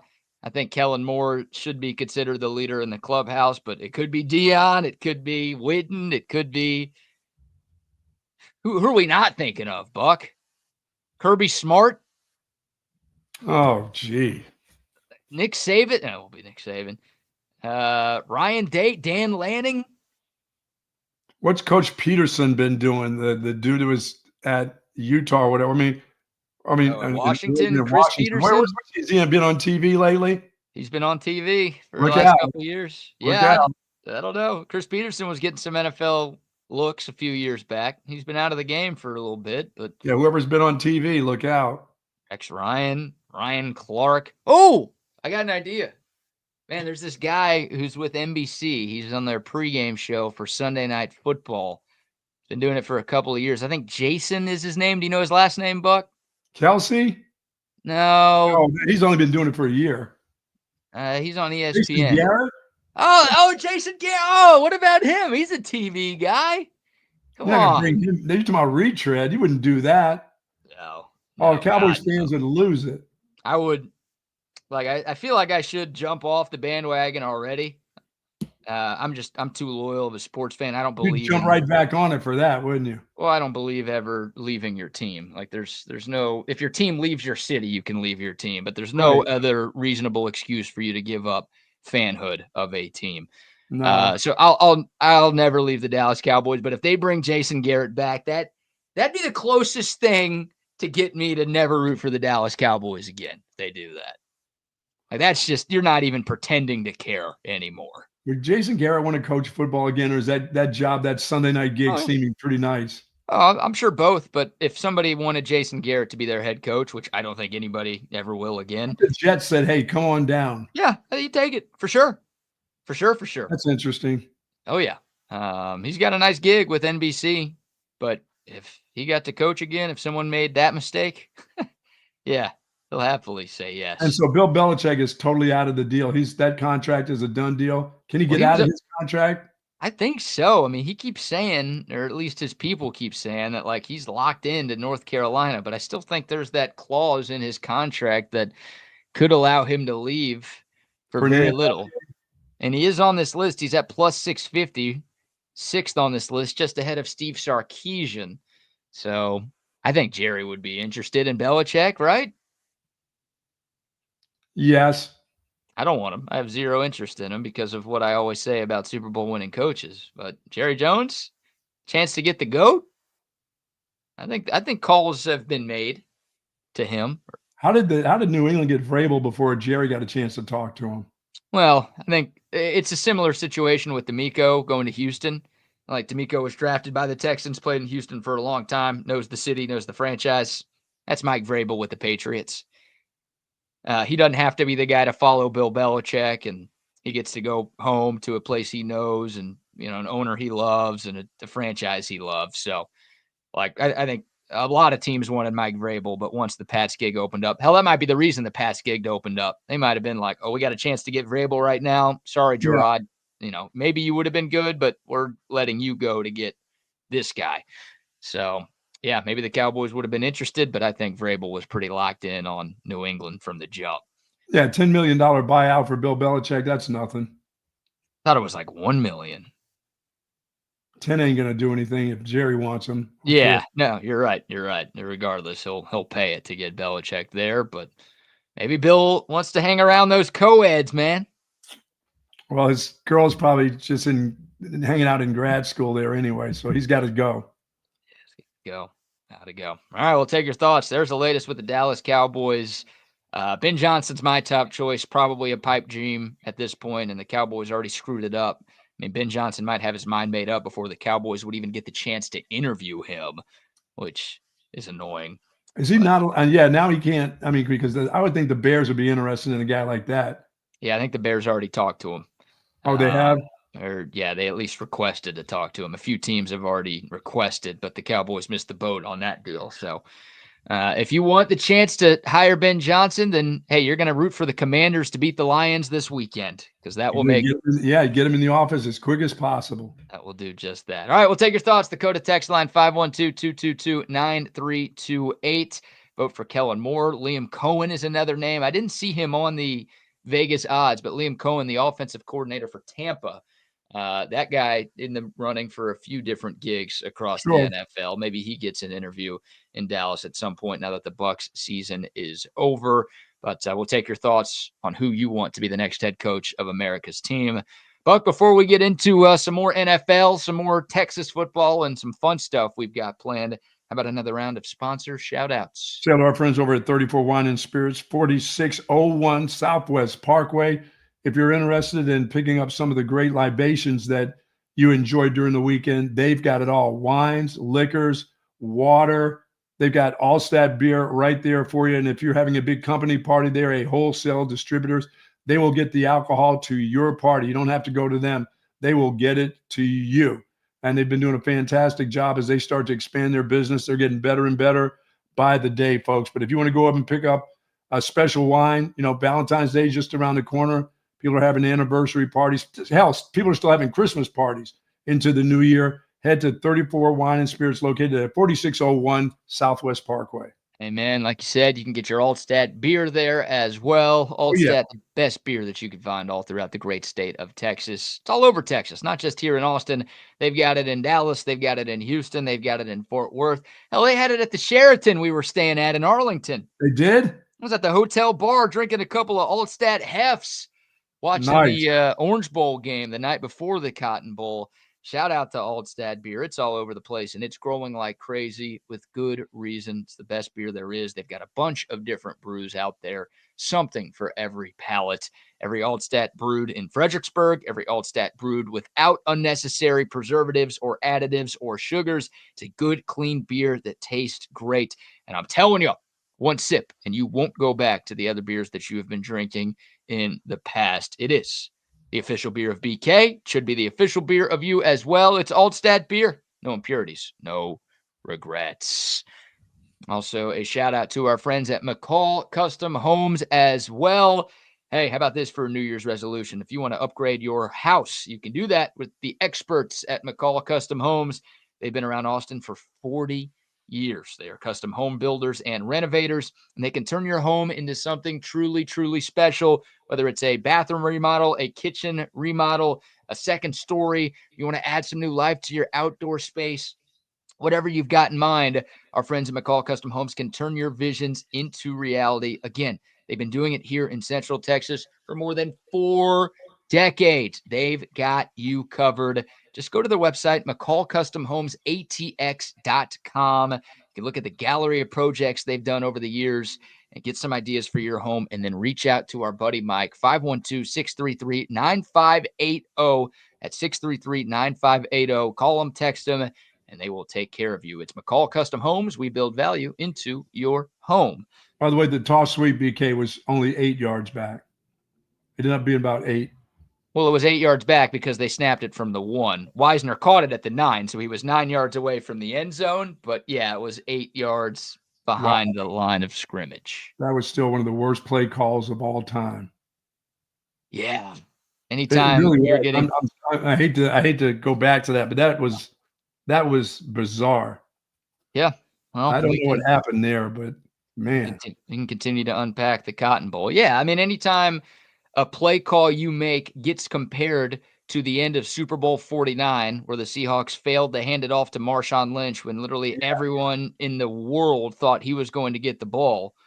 Seahawks instead throw it. Russell Wilson throws the pick to Malcolm Butler. Like, that's, to me, the worst play call in the history of football at any level. Well, I went back to thinking about what you said. When you have a 6'5", 230-pound quarterback that's been with you the entire year, and and every single day you should be taking a center quarterback exchange with him and pushing into a pad for a first down, you probably should have called that 3 times. Against, with your 300-pounders, including your 285-pound center. I don't care. You should have probably practiced that at least a segment during the course of every day that the playoffs have started, or from spring ball, right? I mean, that's something that's a part of your practice, right? You go over there and you push, those guys push against a sled. The quarterback pushes, finds a little gap and pushes into. That's got to be a part of your deal when you have a quarterback that big, right? That athletic. Yeah, you would think. I mean, I think Quinn Ewers' quarterback sneak would be more I mean, you're successful. saying, when you said that, I'm thinking, yeah, but maybe if you got another guy and you do that every day at every practice, that has to be a part. You don't miss a day that doesn't happen, right? Right. Nah, it feels obvious, right? And I just did a quick Google search here. The success rate, this is in the NFL, but I would guess the college numbers aren't too dissimilar. The success rate on quarterback sneaks on 3rd or 4th and 1 from 2017 to 2023, 85.9%. 86% of the time from 1 yard away. Obviously, this wasn't an and 1, but it was an and goal from the 1. So basically the same you're going to get 3 shots at it. Yeah, the NFL success rate was 86%. So you want to take your chances with that, or would you rather throw the ball back 8 yards to the 9 and hope that against the best defense in America, your running back can get there? Like, what do we do? I mean, there are other play calls you could have made besides a quarterback sneak that were a hell of a lot better than what you did call. But the quarterback sneak, the fact that is not in this team's playbook, it should be in every team's playbook, because the numbers tell you it is the most successful short yardage play in football. Yes. Every 3rd and 4th and 1, you should run a quarterback sneak. If you don't get it on 3rd down, you know what you should do on 4th down? Run another one. 86%, you take those chances. Whatever the shit you did on 2nd down. 4 times. I said 3 times. Then 4 times you have that ability to do it. I mean, what were the odds of that 2nd down play working? Seriously. That play wouldn't have worked against the Texas Tech defense, Buck. Even if it's well blocked, it's not going to get to that end zone against that team. A short side pitch. Somebody slipping off of a block and sticking an arm out or a leg when you're gathering your momentum at about the 5. No, somebody's going to make a play on you. Oh, and look, Steve Sarkisian, we played the sound yesterday. He's like, if you don't score from the 1 yard line, you don't deserve to win. And I agree with that. But when you call that play from the 1 yard line, you don't deserve to score. That's such a shitty play call. Like, you are putting your guy, if you ran it up the gut with Jarrett Gibson or Trey Wisner or Jaden Blue 4 times and you didn't score, then yes, you don't deserve to win. Your offensive line can't get enough push to get 1 yard in that spot. You don't deserve to win the football game. Even if they know where it's coming. When you call that play, you don't deserve to score. Like, you're putting your players in a situation to where they're not going to have success, and they don't deserve to have success because that's just a boneheaded call right there. 85% of the time, 86% of the time, huh? Here's what I can't believe, and I heard Chip and Zay were talking about this yesterday, and they're dead on. Remember the way the Oklahoma game ended last year, right? I mean, not really the end of the game, but in the second half of that game, Texas had a 1st and goal from the 1, and they got stuffed. That was a huge reason why they lost that game in Dallas. That was the only loss Texas had before the college football playoff. They got stuffed. Literally from that moment on, Texas should have been like, this will never happen again. Yes. If we ever get to this spot, I don't care if it's against OU, Ohio State, anybody, we will never get stopped. We've got to find a way to where every time we get a goal to go, hell, from inside the 5, forget just the 1, we are going to score a touchdown. And then in that loss, and then in this loss, they had no identity. They had nothing they could go to that worked. And it blows my mind that after that sequence of play, hell, I would have put a quarterback sneak in on day 1 that I got the job. But after that Oklahoma game, the fact that you don't have something better in that type of situation to call than what you called on 2nd and goal there. Come on, Sark. You're too good for that. I love Sark. I'm a huge Sark guy. He called a perfect drive to get down to the 1 yard line. He deserves credit for that. But you got to be better than that. You've got to figure out this red zone offense. That needs to be the number 1 priority for this Texas team this offseason, Coach. Yeah, there's no doubt. There's no doubt. And as you said, you've got that daggum quarterback who's so big. I mean, he will push it in there. Hell, the refs love him. They'll call him. They'll give him a touchdown even if he doesn't cross the goal line. Hey, he's a Manning. Oh, yeah, he's in there. Give it to him. Yeah, I mean, you got to take that chance. And like you said, I said 3 times. Hell, like you're right. On 4th down, the same thing. I'm pushing with Gunnar Helm and the running backs and everybody behind me. He's going to get a yard. Yeah. Hey, what about, like, maybe you don't trust Arch Manning, or maybe he was banged up or concussed, which it doesn't sound like he was. Yeah. But speaking of Gunnar Helm, put Gunnar Helm there to do it. Yes. I mean, he's the guy on that earlier 4th down play. You snapped it through Gunnar Helm's legs to get it to Arch Manning. I'm sure you've practiced to snap to Gunnar Helm to where he actually receives the ball on the center. Yes. That guy's what, 6'6", 250? Yes. You don't think he can fall forward for a yard? I mean, you got a bunch of guys on this team that can do that, and instead you throw it back to the 9. Coach. No. The game was over, right? I mean, it's like obviously the strip sack fumble, scoop and score is what. Dude, I look at that. How quick did they get out there on the toss part of that? He wasn't even coming downhill yet. Hey, he wasn't even making a move towards the end zone before they were hitting him. No. Like Caleb Downs made the first contact. Look, Trey Wisner broke a tackle on that play. He stiff-armed Caleb Downs to the ground, but Downs obviously slowed him up. And then there were, 3 or 4 Buckeyes that, I mean, forget the goal line. Wisner wouldn't have gotten to the 5. He could have broken 2 more tackles, and he doesn't even get to the 5-yard line there. No. So it's just, that one's going to sting forever. And, God, just to be that close 2 years in a row. I mean, the season was great. It was very successful. But, God, when you've got that opportunity, and this Notre Dame team is not that good, I think Ohio State's going to kill them on Monday. To have the opportunity, you win that game, and you get to play a weaker national championship team. It's going to hurt. It does hurt, and it will continue to hurt. And I feel for those guys in the locker room because their coaches did a great job all year, but there were a couple of moments where I think the coaches kind of let the players down on Friday night. Yeah, the prevent defense that they go through that we see year in and year out with PK, that's another one that has to change. That whatever you do when there's a minute left before halftime or before the end of the game, that defense has to go away. Yeah. Whatever it is, whatever that defense is, you need to change that. You know what the prevent defense does, Buck? prevents you from winning. That's what it does. I was going to say prevents you from getting stops, but yeah, ultimately the same thing. That one hurt by PK and the goal line play calling by Steve Sarkisian. Those are the two sequences that cost Texas the game. It's a game of inches. When you're playing a team that good, you got to be just about perfect throughout. And Texas did they did so much right in that game, and just. But that's just, and once again, that's just a simple quarterback center exchange with a big quarterback that you have. That's an everyday thing. Hey, there's a 2-minute deal where you go over, or you and the center go over there, and you take that exchange and you push into a pad or whatever you have to put. That's a part of your game plan. Every game. Like Texas, look, game 1 at Ohio State on August 30th. Yes. Texas is going to have a 3rd and 1, a 4th and 1, or a 1st and goal from the 1, whatever. Line Arch Manning up under center. Sneak it, please. Score a touchdown. It'll piss me off because it'll be like, where was that in January? Sure. But it'll be nice knowing that Texas won't make that mistake again, because it's cost them twice. You hope that, but you've seen it on the defensive side where you see that same defense that's shown up again. Yeah. After playing a great game all game, really, to me. I mean, that was I can't say anything much about because I didn't know if they could withstand Ohio State's rushing game, which they did. And we all knew we were holding our breaths for what was going to happen in the secondary, and they got that done.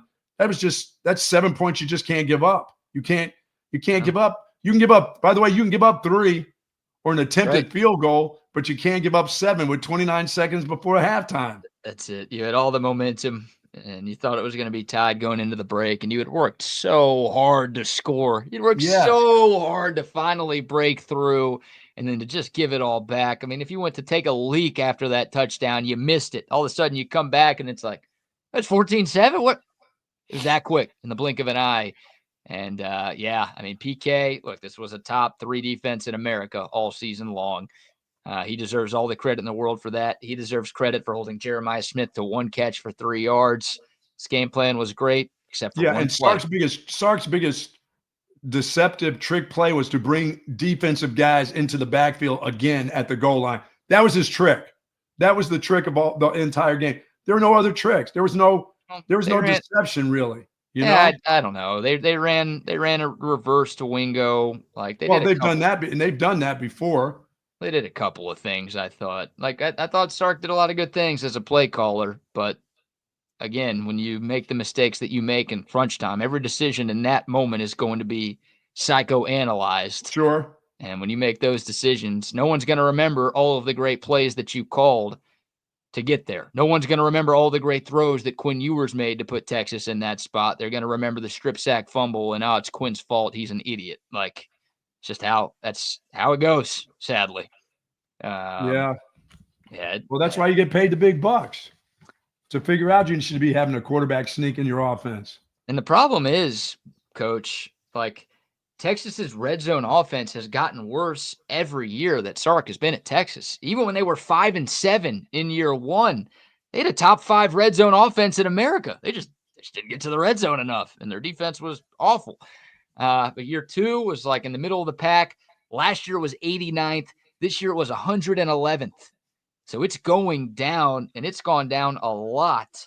And that is a very disturbing trend, because this team is too talented. There's way too many good players on this roster for Texas to be outside of the top 30 in red zone offense. And they're outside of the top 110 this season. 2 years in a row. Kills them. Yeah, Final moments. Yeah, like you said, that's fixable, and that needs to be fixed. That needs to be one of your main priorities, is to get your red zone offense fixed, because you're going to be down there enough, because you're talented enough to be down there. You have to score touchdowns there. Speaking of priorities, Buck, I want to ask you, Texas is going to start hitting the portal a little harder now that their season is coming to an end. If I asked you the biggest off-season portal needs for Texas football, they've already brought in a few guys, but if there are a couple of positions on this roster that you think need more help than any other, what would be at the top of that list? Obviously, they still have to work on the defensive line, because you back-to-back years, you're losing some big old sluggos in there that you're going to miss. So you're going to need at least 2 of those guys in the portal. You're going to have to do that. And then your young guys have to continue to develop, which we've seen them do. You know, when two guys leave, there's been two guys behind them that have had enough experience. I don't know who those two guys are now that have had enough experience on that defensive line. I just don't know. So you may have to go get some guys there. I think you still got to go find a linebacker, a middle guy, a guy in the middle with some experience that can just be a go-getter, that can stabilize you in that back, that middle half. Secondary, maybe one. Okay. Wide receiver, two. I'm even saying you may have to go look at a running back if you can find one. I don't know how we don't know what a guy comes off of a knee injury, what type of runner he's going to be. Travian Wisner, I mean, that guy just would turn into a pretty good player, but he's not going to be the Jaden Blue guy. That you're going to have to find a guy who can come out of your backfield, and you can make up for that with some different things you do, with your wide receivers. You have so many wide receivers, you can figure out something with that. Texas can never get caught short without enough running back. That's not going to ever happen again. Once again, whether you have to have, because you have to have guys to practice for your defense to make them continue to be good. So you can't spend those good guys that you have. 1, 2, or 3 has to be up there with your guys. Number 4 or 5 has to go down there and give your guys good looks. But you can't get short. Fool me once. That's not going to happen again with Texas, where they come up short with running backs that get hurt before the season even starts. That was one of the most amazing jobs that was done this football season, was to lose guys before the season even started, and you knew they weren't going to come back. And then play in the playoffs with that happening to you. That was a remarkable job by the head coach, the running back coach, and the staff all together, what they did with the running back room. But you can never get caught like that again. Yeah, well. So if you got to have 8 of those guys, if you have to find a kid locally that wants to come and play. They had walk-ons. I mean, they were just down to 3 scholarship running backs. They went and brought in Velton Gardner from SMU, who was hurt for most of the year as like a 4th scholarship guy. You're going to have to do that again. Yeah, but they might need to. Yeah, I don't know. I'll go in order. I think defensive line is number 1. Now, sure. Texas has already brought in 2 portal defensive tackles, with Brevard coming from Purdue and Shaw coming from North Carolina. I don't think that's enough. I agree with you. I think they need 1 to 2 more interior defensive linemen, because, they don't have a Alfred Collins. They don't have Vernon Broughton waiting in the wings with that experience that you talked about. Running back's an interesting one. I don't know if there are any running backs left that are better than what you have. Like, I would love for Texas to go out and bring in a stud at running back, but most of the studs have already made their decisions. Yeah, they've already signed with other teams, like a Mekhi Hughes, like a Justice Haynes, like a guy like that who, 2 of the top running backs in the portal. Those guys have already signed with big-time schools and gotten their NIL deals taken care of. So, I don't know if there's anybody you can bring in that's going to be better than C.J. Baxter, Trey Wisner, or, Jarrett Gibson, right? And you've got Christian Clark coming back from an injury. People were really excited about him. I don't love that he's coming off of an Achilles injury. I don't love that he had an Achilles injury at that age. Right. That's very concerning. You've got 2 freshmen coming in. If you could somehow find some big-time running back and convince him to leave and hit the portal, it's tampering. So what? Sue me. Everybody does it. Sue me. Then you do it. But I don't know if there's anybody out there. You got to get a receiver. Yeah, receiver or tight end. We touched on this a little bit earlier. I think you need 2 pass catchers, whether it's 2 receivers, a receiver and a tight end, whatever.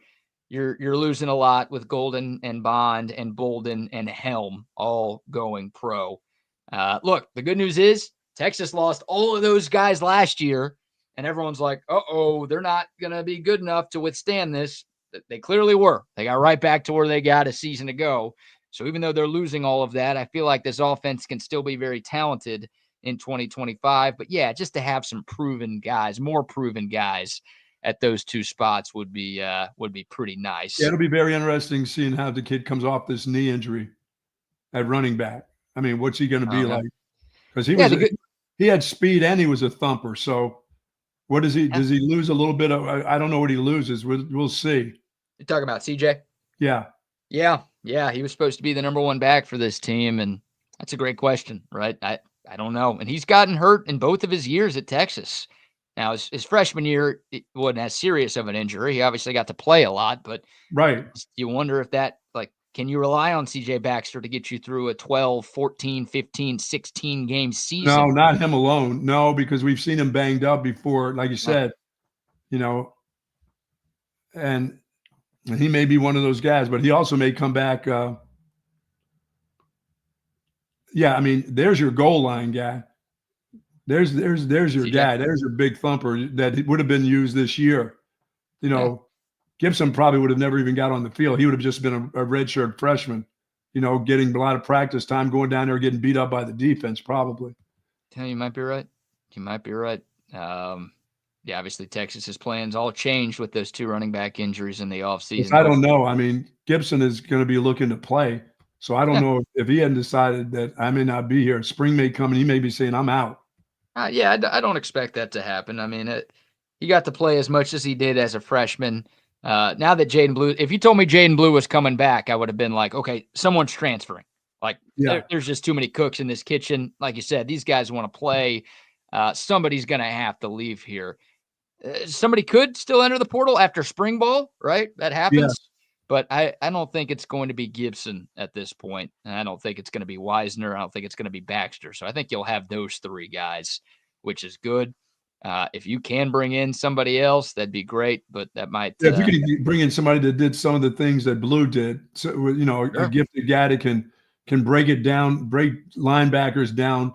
They can line out in the slot and say, okay, he's not going to do much. Okay, no, but he's going to go right past you if you're not careful and can catch the ball and do some things. Yeah, if you can find one of those guys, a specialist like that somewhere, that'd be great too. About Henry Melton. Get another defensive tackle at the goal line. You love that stuff. No, I don't like that. I don't like those moves. I don't like. Melton was a running back at Texas. Then he switched to D-line. I know. I don't like trickums with defensive players that don't do that for a living. I don't. You can bring in some tight end and stick him back there who's been on that side of the ball. If that's your trick play, bringing, Sorrell into your backfield, that's okay. Just tell him where you're going. Just wherever he goes, that's where the play is headed, y'all. Hey, they threw it to a D lineman last year. They got some wrinkles in that. About 6 times, yeah, but they haven't done that all year long. And if that was your trick for the game, no thanks. They did it a couple of times this year, but they brought a defender in there. I've not noticed it because it wasn't a squatty body that came in there. That was it just wasn't in that situation with the spot in the championship on the line, so it didn't sting as much. You can do that when you're playing Florida. Yeah. You can do that when you're playing Kentucky and rolling Clemson or somebody. Yeah. A couple more I want to ask you about. What about kicker?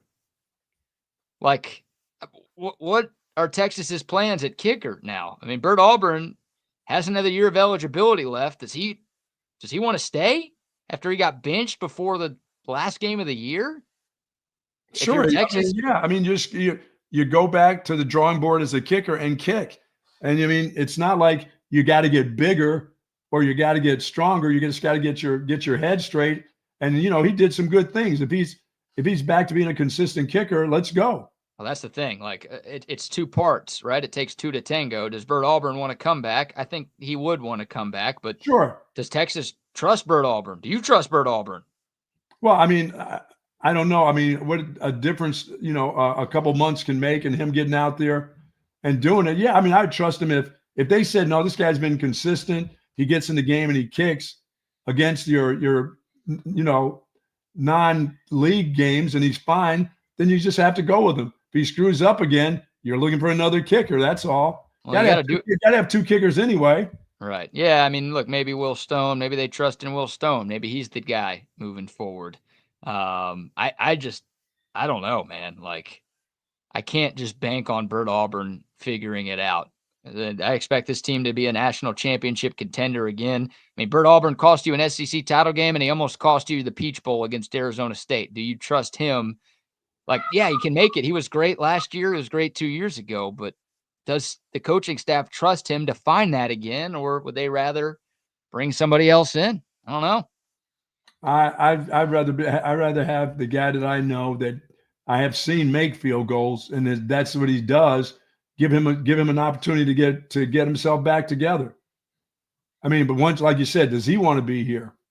I mean, where the hell is he going to go? Well, someone will take him. Someone will always take him. The college kickers suck.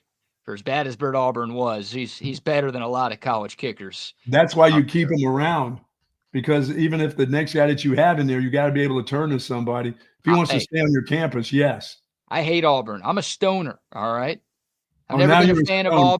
I've never been a fan of Auburn. Not Bert. I'm talking about the school. Never been a fan of Auburn.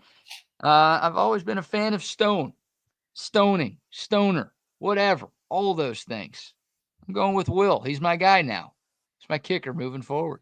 No, I'll still stick with your guy, Bert Auburn. Oh no, he's not your guy any longer. He's your guy now. You want to keep him. He's your guy. You're taking him from me.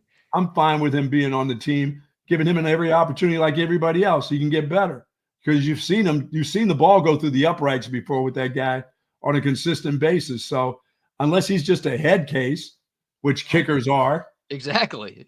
Like, yeah, we know what it's all mental with Bert Auburn. He's got the leg to make any kick inside of 55 yards. He just up in his head. Those dudes are hard to find. So I get his head straight, get him ready, tell him how much faith in him, give him a hug like Sark does, give him a little hug, a little wrap around there. Everything's working. Whoa. Get him, a little wrap get him around. back. Get him back to his normal self, the little hug and everything else, whisper in his ear. Get him back to the normal Bert. Get Bert back. We want Bert back. Why are you talking about reach arounds here? We want Bert back. Yeah, I'm not willing to give him a reach around to do that. I want the record to say that. Yeah, believe me, you can get 2023 Bert Auburn back. Then hell yeah. But I don't know if that guy still exists. Last one I'll ask you about. How about mouth hug for? Mouth hug. Oh God. What about this one, Buck? What about a backup quarterback? Like, you've got Arch Manning's your starter. I'm not trying to stir the pot and create a controversy here. I think everyone knows that. Trey Owens is here, but Trey Owens has not played in a game, really. He'll be going into his second year, his redshirt freshman year. And then your third stringer, I assume, will be, KJ Lacey, your freshman that you're bringing in right now. You've got a couple of other PWOs on the team still. But if you're Texas, do you consider bringing in just a veteran backup in case something happens to Arch? Or you mean a guy who's willing to make some NIL money and come to a place like this? Yeah, a guy who knows he's going to be a backup. But I get a degree from Texas. I get a little money. I get to live in Austin. Would you do that? Sure. Yeah, I think I would too. I don't have a name in mind right now. Most of the top portal guys. Unless you just tell me that the real freshmen coming in can light it up, that they have those kind of capabilities.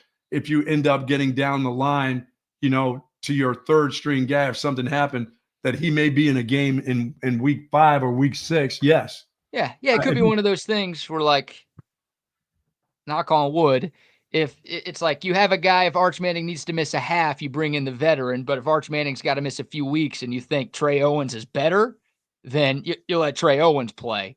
But just to have, an experienced quarterback in the room who could be a little bit of a mentor, but also just an emergency, oh, shoot, we need somebody who's played before in this spot. I would want that. Hard to get, but than the running back situation, the way that was, your quarterback is totally different than that. You got to have a guy who can win a game for you, not just hold on for dear life. But Texas has been pretty fortunate that the guys, remember over the last couple of years, the guys they put in have won games for the starter. They haven't just survived; they've won the games. Yeah, you're right, and it was nice. Texas had a decently experienced backup with Malik Murphy, Arch Manning. Arch Manning, look, he was a redshirt freshman this year, which is what Trey Owens will be next year. So Sark was comfortable with Arch being the backup this year. Maybe he's like, we trust Trey Owens. He's our number 2. We think he can win games if we need him. So maybe Texas doesn't want to. Or the quarterback that they have recruited is a highly skilled guy that can come in and do some things, and you feel confident that you don't need to go out and spend money on another guy. If we get down to that situation, I'm going to trust the guy that I've recruited probably. And he's probably hopefully have had enough snaps during the spring and everything that he can get in there and survive. Yeah. If he's that good. I mean, because he's not going to be a 2-star, you know. It is not a major priority at all for Texas. No. But it's not. I just did a quick search of all of the I never quarterbacks. thought the running back situation was going to be a major priority. And before the season even started, it was like, what happened here? Right. Well, here's a guy, Chris Collinsworth. I just looked this name up. Chandler Rogers. It's a transfer from Cal. He started 2 seasons at Cal in 22 and 23. Lost his job this past year. He's got 4 years of college experience, and he's from Mansfield here in Texas. So maybe that guy wants to play. Maybe that guy's like, I'd rather go to a smaller school, go to a G5 school. I want to be a starting quarterback somewhere. Maybe he's like, my future's not in football. If I can't start at Cal, then I'm probably not going to start in the NFL. I can get to go home. I get to go play for the flagship university of the state. I get degrees from Cal and Texas. Like, I don't know. Haven't heard anything. But make some money for a year. Make a little money for a year. I got to go to work. Yeah, I'm manifesting that. Chandler Rogers. That's a name to randomly remember. Maybe he's already decided to go somewhere else. Who knows? But why am I hearing that name that I'm thinking he's already headed somewhere, that they've already talked about him? I don't know. I'd be surprised. I don't know if I've ever really heard of that guy. I had to look all of that stuff up. So, he was at ULM. Oh my God, this guy's been everywhere. Southern Miss. What? Southern Miss in 2019. Then he went to Blinn for a year, JUCO. Then he went to ULM for 2 years. Then he went to North Texas.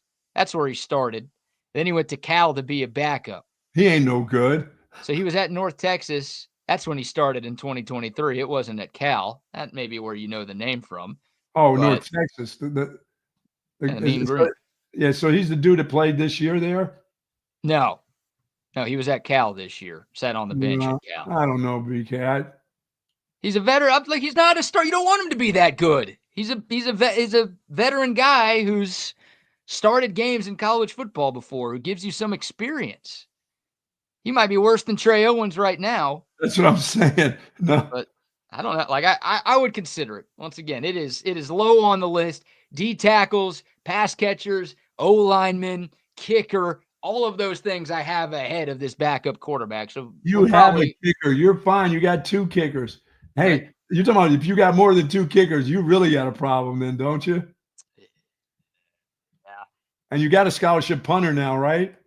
Yeah, you got the punter coming in from Utah with Jack Bomeister. And shout out again to Michael Kern. He was good. And hopefully he stays because Bomeister's a 1-year guy. Kern was a freshman this year, so he'll be a sophomore next year, which means he could have 2 years after Bomeister leaves, and that'd be nice. I think Steve Sarkisian talked about that in one of his press conferences once Bomeister committed. He's like, we want Kern to stay and develop, and we think we could be set for the next 3 years at punter if Kern's willing to stay. So you should be good there. Backup quarterback, low on my list of priorities, but I wonder if this coaching staff will do something just to make sure. Yeah, because we know what happens to the starters here. They don't finish the entire season. Well, there you go. Games. There you go. So extra depth in that room. Because if something happens to Arch, then okay, you've got a redshirt freshman as your backup, but then you've got a true freshman right after that. That means you're one play away from a true freshman having to play for a top 5 team in America. This helps you avoid that. All right. Enough of that. Professional college student. I love that. Hey, I would love to be a professional college student. Yes, you would. If I got paid to be in school, I would still be in school, and none of y'all would know who I was. Professional college student. Wow. Yeah, that'd be the dream right there. That All right. Dream.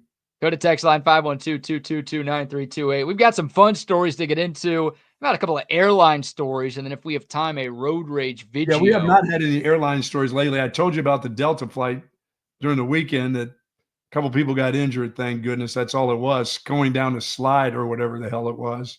We've got the details on that story, and we also have the most on-time airlines, the top 5 most on-time airlines for 2024. So if you're booking your travel for the new year, we got some tips for you. But before we do that, Buck, how about a few sponsor? Oh, I can go first. I'll go first. You blow your nose. Shout out to our friends at Covert Bee Cave. If you're in the market for a newer pre-owned car, truck, or SUV, go see our great friends at Covert Bee Cave. They got you covered with the biggest selection of new and pre-owned vehicles that you can find anywhere in Central Texas. It's really 3 dealerships in one. They've got 7 different brands and, of course, 42 acres of vehicles out there at Covert Bee Cave. So don't spend all of your time driving around the city. Don't spend all of your time searching online. Just go to one place, covertbeecave.com or Covert Bee Cave on Highway 71. Of course, our friends at Sue Patrick, get your gear. You know, it's the football season may have come to an end, but there's all kinds of gear because we got baseball coming up. We've got the unbelievable original baseball caps that will be available there. We've got women's basketball, you name it. They've got Texas-themed items there just for you. All the golfing apparel as we get towards spring, after we get through this winter. But you're also going to need some winter jackets and hoodies if you're still out there playing golf. And they've got it at Sue Patrick's, all kinds of stuff. Online orders over $49, free curbside pickup. Plenty of space at 5222 Burnett Road. Don't forget that when you're shopping, you want to be comfortable in shopping and not have to walk 3 blocks to get to the place that you're going to shop in. And at Sue Patrick's, you're right there, right in the parking lot. All kind of space available for you. 5222 Burnett Road or SuePatrick.com. Yes, indeed. And some love to our friends at passes.com/Texas One Fund. Great content on passes.com/Texas One Fund all of the time. And this allows you to get closer to the game than ever before. If you are a true Texas fan, you got to see what they have going on passes.com.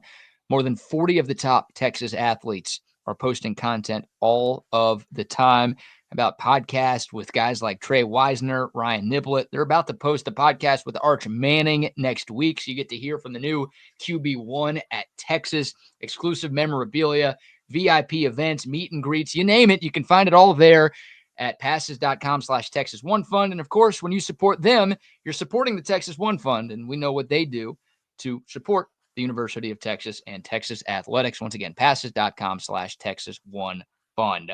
By the way, my store is filled with Olipop here at BK's HEB.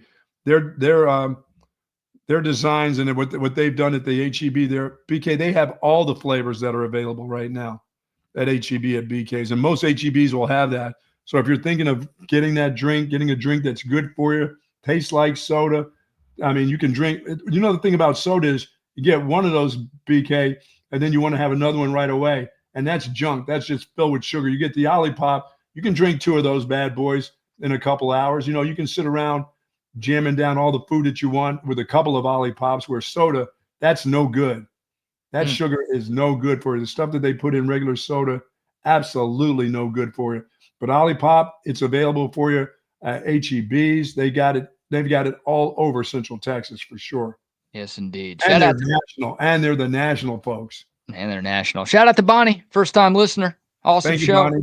Hook 'em. Thanks, Bonnie. Hope you come back tomorrow and every other day. Love having you on board. We are live and local on Texas Sports Unfiltered from 8 to 4 every single weekday. I forgot to mention that Texas did add a quarterback. I'd totally forgotten about this. Thanks to the Coda text line for mentioning this. Texas did bring in C.J. Rogers, who is one of those veteran transfer guys. He was at Houston Christian, started at Baylor, went to Texas State for a bit, then was at Houston Christian and didn't start at any of those spots. Played some at HCU last year, but he might be that that got lost because that happened like right after the Peach Bowl, I think. So we didn't even talk about that on this show, and that's my bad for not even remembering that. Thank you to the Coda text line for doing that. So maybe that's enough. Maybe that's the guy Texas will have who's got some experience, not the Chandler Rogers level experience, but some. Yeah, they're by the time they get to that spot, they're gonna feel like their 5-star, 4-star freshman quarterback will be able to go in and handle some stuff. Yeah, but you just never know. Quarterbacks, that position, you got to, as I said, you got to have someone that understands they're a backup, but they also have to understand that they're in it to win it. They're not in there to hand the ball off. There's some things that are going to be asked of them if they're in the game, in a full game. Yep, definitely. If you're asked to come in, you can't just hand the ball off like you said. You're going to be asked to run the Steve Sarkisian offense, and you have to be able to run the quarterback sneak. No, you don't. What? Sark doesn't call that play. You won't have to do that. Shouldn't you just do that Should they do that? Yeah, should they do that? Of course, but no. As of now, if you're a quarterback at Texas, you don't have to learn the under center quarterback sneak. So get those exchanges in there pre-practice. Got to see your hands up under that center's balls. Get in there and get that hand up in there. Dude, if I'm Arch Manning, I don't know who the starting center is going to be. Maybe it's Cole Hudson. Probably it's Cole Hudson because Jake Majors is obviously gone. If I'm Arch Manning, I'm calling Cole Hudson every day, and I'm saying, hey, man, let me grab your balls here. Hey, listen, if you go around campus, you know how the running backs run around with the ball underneath their arms? Just have Arch Manning walk around campus with the ball in his hand, hand it over to some random dude and say, bend over. Here, snap this to me. Let me get my hands up in there. Arch Manning? There might be a lot of people volunteering to bend over for Arch Manning. If you catch me, gals, guys, anybody, anybody you think of. He might not have any problems. Right, let's go. He won't have any problems with that deal.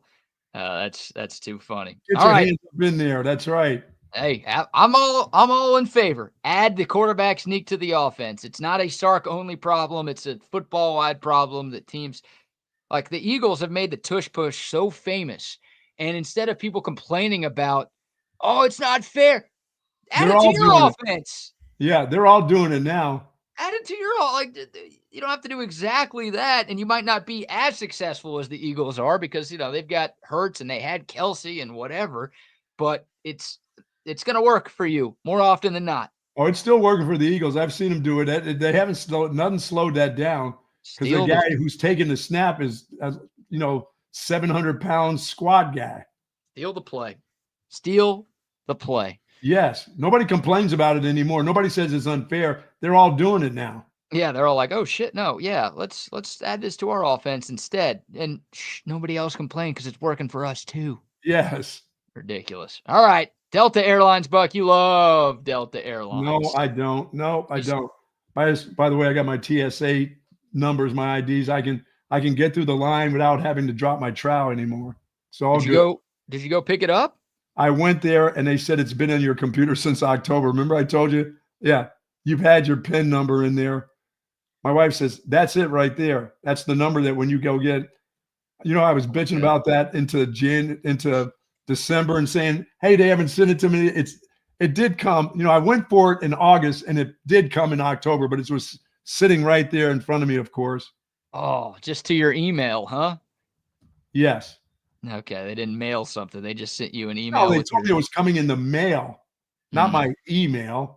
But once again, that shows you how much I check my email also. Did you have to get your wife to help you check your email? For that? Yeah. She was doing it. She was cleaning out some stuff and cleaning off the computer. And she said, hey, this is your PIN number right here, you fool.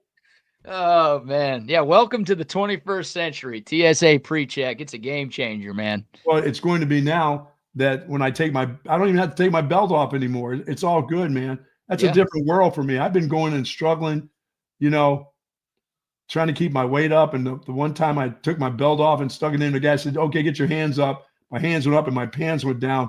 That was it for me. I decided to finally go, I can't do that. Pants on the ground, looking like pants a fool. On the ground. With your pants on the ground. Yeah, no belt off, no shoes off. You get the shorter line. Yes. It's nice, I don't have to go say, hey, do you have the Clear? I'm like, what? What is the Clear? Is that some kind of drink that I'm supposed to? They've got all these different lines. How many lines do they have at the airport now? Well, now you can get Clear on top of TSA pre-check, which gets you in a different line that's usually a little bit shorter. And you got to pay more for Clear than you do for. Well, I hate to be moved from line to line because now lately when I've gone there, they're going, oh, no, you need to be in that line. I get in that line and some dude comes up just when I'm getting ready to get checked. Oh, no, you're in the wrong line. You need to be in that line. I'm like, come on. Pre-check. With the old folks sticker on my deal, I can go. There's a line that I can go to and I can stay now. The old folks sticker. Yeah, TSA. Isn't that for the old folks? No. What? No. You're the old folk for taking so long to get TSA. I got you. Pre-check. Yeah, now just go in that line. Any line that says pre-check, you got it. The line that says Clear. So tell me about the Delta people. What are they up to again? Well, your favorite airline, I mean, you kind of teased this story. It was a Delta 757 flight with more than 200 people on board.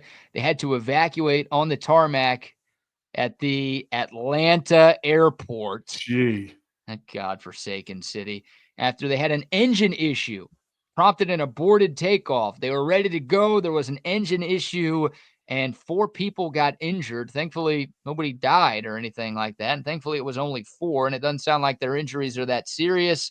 But airline and airport officials did not immediately say whether the engine problem was due to a fire. But I'm looking at this little video. It's not good enough to show the people, but there's smoke coming from the That's engine. all I need to see. All I need to see is smoke on the plane. Snakes, smoke, that crazy lady with the condom outfit on. That's all I need on the plane. I'd push her down the chute so quick.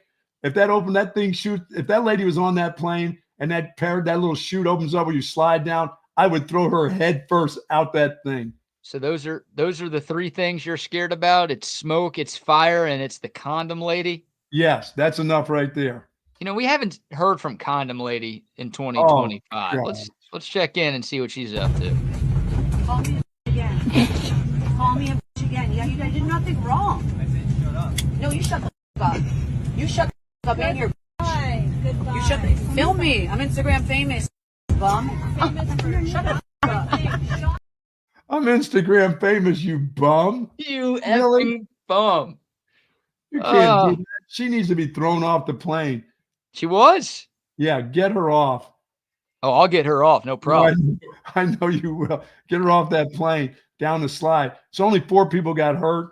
Yeah, smoke would do it for me. They can open up the side gate and open the slide. I'd go down there. Yeah, Delta released a pretty nothing statement. They just said their flight crew followed the established procedures after indications of an engine failure. So, yeah, I'm glad that thing didn't get up in the air. Yeah, it could have been a disaster. Once again, 4 people hurt. That's 4 more than you would like, but thankfully they saw the problem before things got really, really bad. I mean, that was a flight to Minneapolis, so that's a decent way from Atlanta to Minneapolis. That could have been pretty bad. Thankfully, not too bad. All right, so now we've got the leading airlines. This is a study done by Cirium Aviation Analytics. No idea what that is. No idea if I'm pronouncing that right. But according to themselves, they are the world's most trusted source of aviation analytics. And they have the winners. They've revealed their winners of their 2024 on-time performance review. So do you want the global airline numbers first, or do you just want the North American numbers? Give me the North Americans. I'm not going anywhere globally anyway. I need the North Americans number and tell me that my new airlines that I've now chosen as my number 1 carrier, once again, I'm back to them, is on there. Who is your new number 1 carrier? United Airlines. Okay, you're an untied guy. Okay, we'll get to the North American top 5, and then we'll mention the global leaders, because there is one American airline that made the top 5 list globally.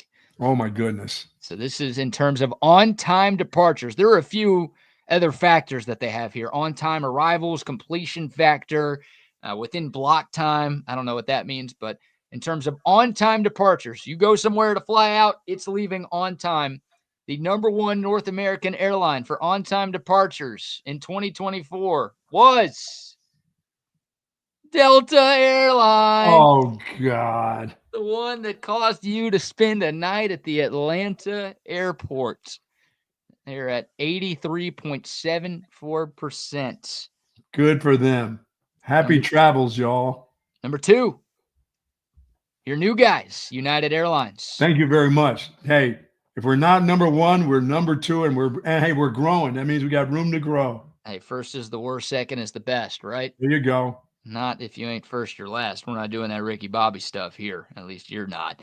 United at 81.98%. Okay, we're right on their coattails. Number 3, an airline I've never flown before, Alaska Airlines. Yeah, I think Alaska is one of the ones where the doors fall off every once in a while. But in the Northwest and stuff, everybody travels there. I mean, didn't that happen with United? Didn't they have the biggest issues last year with that? Or was it Delta? I don't know. They all have their problems. Yeah, okay. Alaska Airlines travel. I've been on Alaska before. It's all right. Okay. Yeah, 81.7. So they're right behind Delta. Number 4, American Airlines at 79.13%. No, thank you. Rather take the bus. But you hate American more than Delta? Those two, I'd rather take a train or the bus. Put you Or on the my Greyhound. How about the Greyhound next Or the time we got a Greyhound, yes.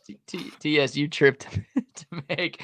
And then number 5, rounding out the top 5, Southwest Airlines, 76.65%. They at one time they were the best. They got nasty in a hurry.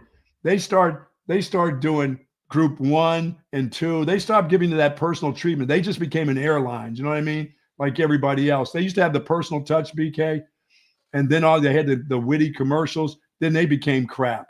I think Southwest is my airline of choice. Still? But I like the fact, and it's going away like very soon, but I like the cattle herding process of boarding the plane. Yeah. The game. Yeah, I'm not a very competitive person. I don't play a lot of sports these days. All right. I'm too worried I'm going to get hurt. So I stay at home. The closest thing to a sport that I have is trying to check into my Southwest Airlines flight exactly 24 hours before departure. Oh, I see. That's big for me. I put a lot of work to make sure that happens. I'm going to miss that when it goes away. I hated that. The cattle card was so crazy. You know me, I get to the airport 3 hours before I need to be there, and people are standing in the lines for Group A with about 2.5 hours to go. They start elbowing each other to get in the side. Like, you're in A, you're fine. Even if you're number 20 in A, you're going to get in. They start rolling in there 2.5 hours to stand up, right by the registration dealer. I'm like, come on, sit your ass down on the seat. Yeah, that I don't get. I don't get that bit where they want to stand up for, an hour and a half before the flight takes place. They start standing. And once one stands up, look out. Here comes the rest of the sheep. One of my oldest man qualities is I like to check a bag. Like, and Southwest gives you the free bags, which is a big appeal to me. Even on a flight where it's like I could probably carry this on. Like, I'll just check it. Whatever. I don't need anything, and I'll let other people have the overhead bins. I think that's the reason. It's like I don't need anything on this flight. You guys care about stuff. Y'all are like standing up, grabbing your computer, grabbing this, grabbing that. Hit me in the head, knocking my drink over. You have the space. Just let my ass sit by the window, and I'm not getting up to pee. I'll pee on you. I ain't peeing in the bathroom, whatever. That's me. That's why I like Southwest, I think, is the 2 free bags that you get. I'm the aisle guy. Just give me my aisle seat. If I have to deal with the cart busting in my good knee, that's fine. But I'm not getting by that window because I don't want the guy like you who does have to go to the bathroom who says, oh, you don't have to get up. I can go over you, and his knees hit me in the nuts. So like, oh, please, sir, let me stand up. Oh, no, you don't have to get up. I can do this. Hey, I was a hurdler in college. Let me show you how I can get this leg over the top. Oh, really? You mean that one that's in my crotch right now? Hey, yeah, I don't care about your leg. I don't These want nuts.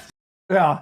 In my face. Or the girl in the middle who says, oh, no, I'm fine. I can get around you. And her boobs are slapping me in the face as she goes or tries to get across me. What's wrong with that? That doesn't sound nearly as bad. Those aren't comparable at all. Real quick, Delta Airlines was number 3 on the global airlines leader list for on-time departures. Your least favorite airline. Yes. The only American one to make the cut. Aeromexico was number 1. And there was one U.S. airport, before we bring Wags on, one U.S. airport that made the top 5 for on-time departures, Salt Lake City. Never been to that airport, but apparently that is a lot of good things about that airport. Apparently that is the most on-time airport in America. It's because there's nobody there.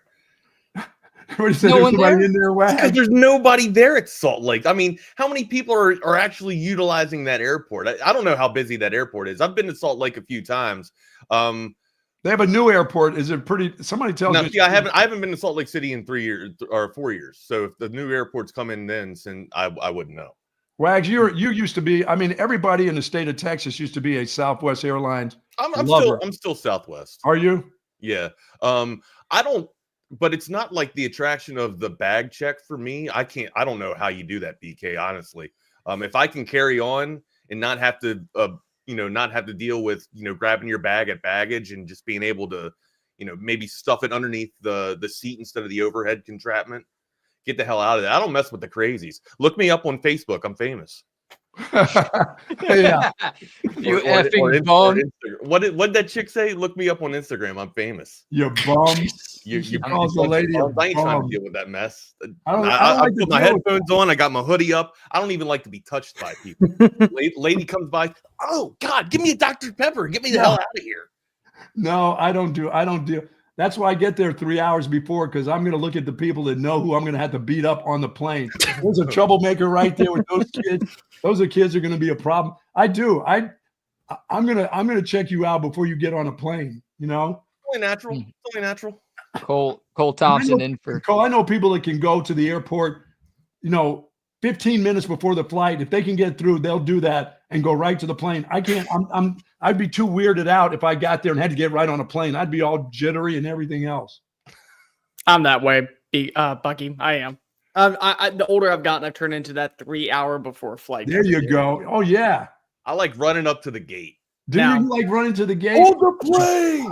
Hold the plane. So what I like doing is I like going to the smallest check-in gate. So like, let's just say it's like Terminal D, and then going through immediately and then riding the tram for like 20 minutes to get on our magical gate. God. Well, it's better than waiting for an hour and 15 minutes behind idiots who don't know, oh, we don't take off our shoes. Oh, the belt was supposed to stay on. I didn't know that I had water in my backpack. My apologies. Just go, get in, get out, and then ride the crap airlines that's known as Spirit, which I do all the time. You have PSA literally saying you have to take your computer and your laptop out of the bag. They've been saying it for the past 10 minutes. People get up there, oh, you mean my laptop? No, man. No, Jerry's behind you. No, that guy. That asshole. He's the one that needs it. You're fine. You're fine. What's your name, Donna? It's the guy behind you with the bomb in there. That's the one who has to get off. Yeah. Meanwhile, the PA system is saying, Mr. Wagner, this is the last call for your check-in. Oh, I know. Trust me. Believe me. I hear you. I have never done that. I have never been called to get to the plane.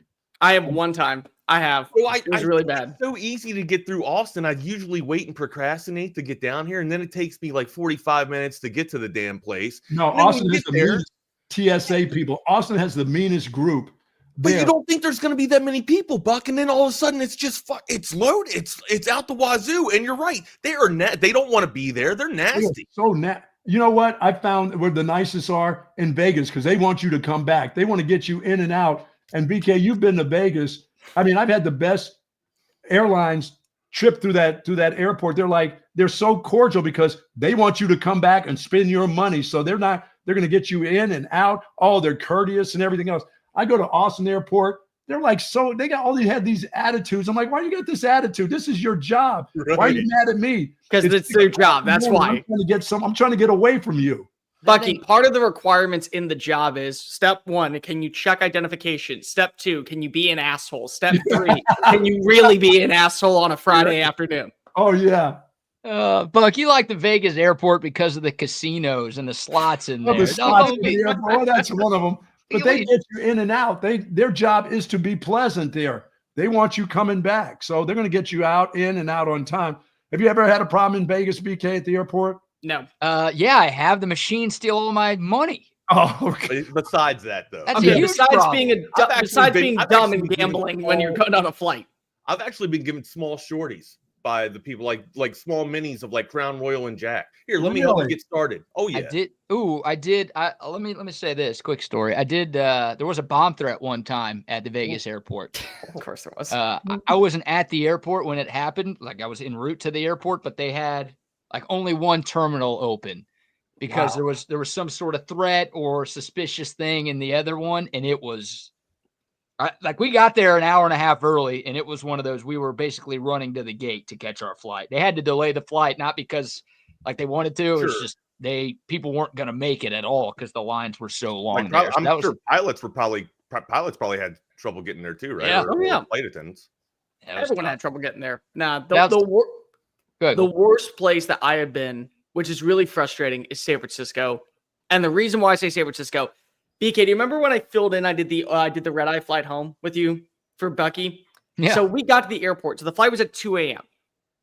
I didn't realize that everyone likes taking the red eye because the line was out the freaking door and there was only one TSA spot. I'm like, it's 11:45. Who is at the airport at 11:45? Oh, we all just want to take the red eye to Houston for some reason. It's a nice flight. It's a great atmosphere. It's a good. But everyone wants to go see what H-Town's all about. We love the Astros. It's not like they're cheating sons of bitches or anything like that. It's all great, right? Yeah. Worst experience I had because it was an hour and 15 minutes just waiting to get through TSA for a red eye that I didn't already want to take. I think O'Hara. I had a really rough time in O'Hara one time going through Chicago, just as a one stop, right? Just a transit stop. Struggled with O'Hara, and then probably my best experience, either LaGuardia, shockingly, or maybe even BWI. Okay, I can see BWI. Wags, you just said that you had a tough time going through Chicago O'Hare. Yeah. Okay, well, you just went through Chicago O'Hare. That was there's no tough time. That's just Chicago. Gotcha. Yeah, I mean, that's just Chicago. I've had good experiences going through Chicago. I've had worse experiences just going through Charlotte.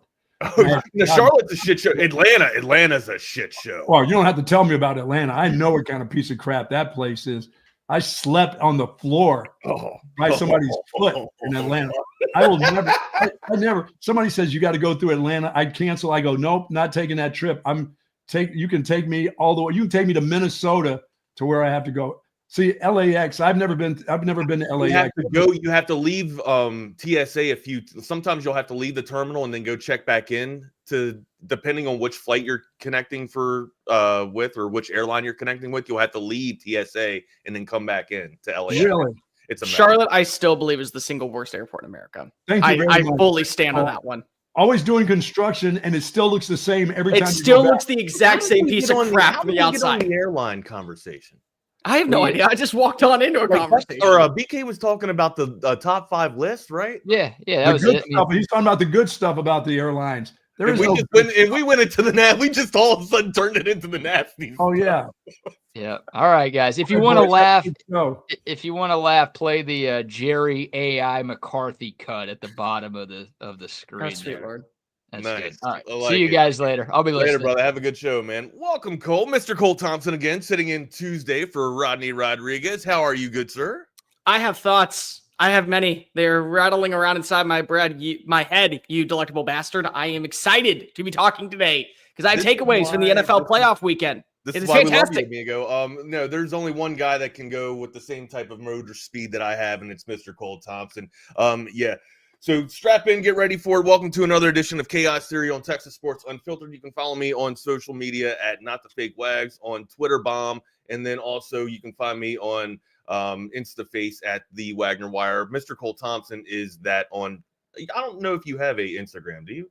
Yeah, it's the same thing. It's the same thing. So he's universal. Mr. Cole Thompson on Instagram, and then also Mr. Cole Thompson on that Twitterverse X bomb. All right, my man, where do you want to go?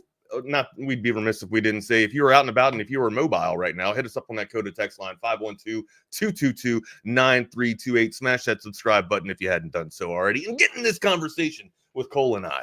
All right, amigo, where do you want to go first, man? I have my top 5 takeaways from the NFL wildcard round. We're gonna start there, and I want you to figure out if they're too hot of takes, too cold of takes. Where do you rank them in your order of pecking? Okay.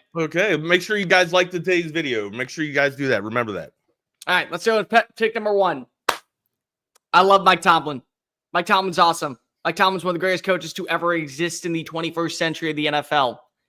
You need a divorce from Pittsburgh. Both of you just need to go ahead and clean house. And here's the reason why. I've come to this conclusion. I absolutely think that these are two sides that are always going to be in a sustainable process. Whether you're Mike Tomlin going to Jacksonville, going to the New York Jets, going to the New Orleans Saints, you've seen what he's been able to do with less talent, with inferior quarterback play, with insufficient offensive lines, with a lackluster run game, with a stellar defense, but not a sufficient offense. But yet still, you're stuck in idle position. It's neutral. It is almost going like downhill, and there's no end in sight.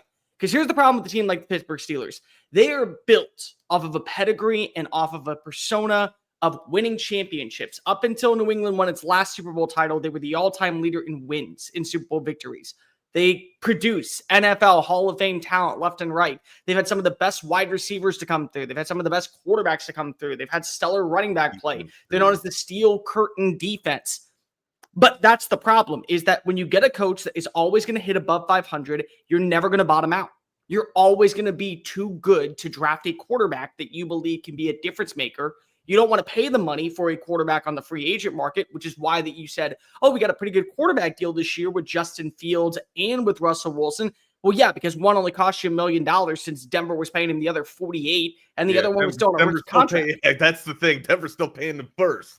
You didn't have a sufficient enough run game. Your offensive personnel struggled down the stretch, and you watched as this was a team that at one point felt like they were going to be a top 3 seed in the AFC that didn't even look like they were competitive against the Baltimore Ravens. Like, it's one thing to say that this would have been a good game because it was a rivalry. On top of that, it was an AFC North bout for a winner-take-all showdown, but it was 21-0 at one point, and you just watch as Derrick Henry and Lamar Jackson kind of made it look like JV football. Yeah. But the problem is that we're going to see the exact same thing next year with Pittsburgh. They'll go 10-7. They'll be right in the playoffs as a 6 seed. They'll be eliminated by Cincinnati, or they'll be eliminated by Houston, or they'll be eliminated by Jacksonville or somebody else. And we're right back to square one. And at some point, it's okay to be a terrible team for 1 year if it betters your odds. What would you rather see? It is the definition of insanity right now in Pittsburgh. And as much as I do believe that Pittsburgh would love nothing more than to actually hit the reset button, they can't as long as Tomlin's there. However, humor me, Wags.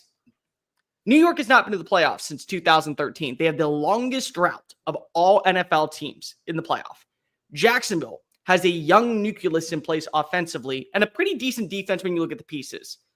You look at Chicago. Chicago has been an absolute dumpster fire and laughingstock of the NFL. Do you think for 1 second that any one of those teams would be upset for the next 5 years going 10-7, 11-6, making the NFL playoffs, and even if they got a significant win losing in the divisional round? None of them would. Every single one of them would have been happy. And guess what? You can do that with Mike Tomlin.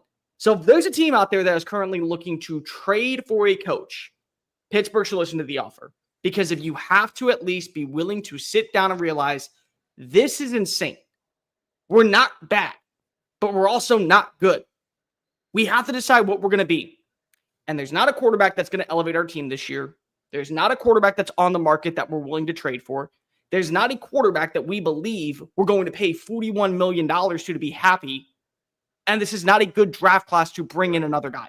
Right. So we're stuck in motion again. So just hit the reset button if you're Pittsburgh. That's my takeaway from this weekend, number one. Can I rebuttal? Absolutely.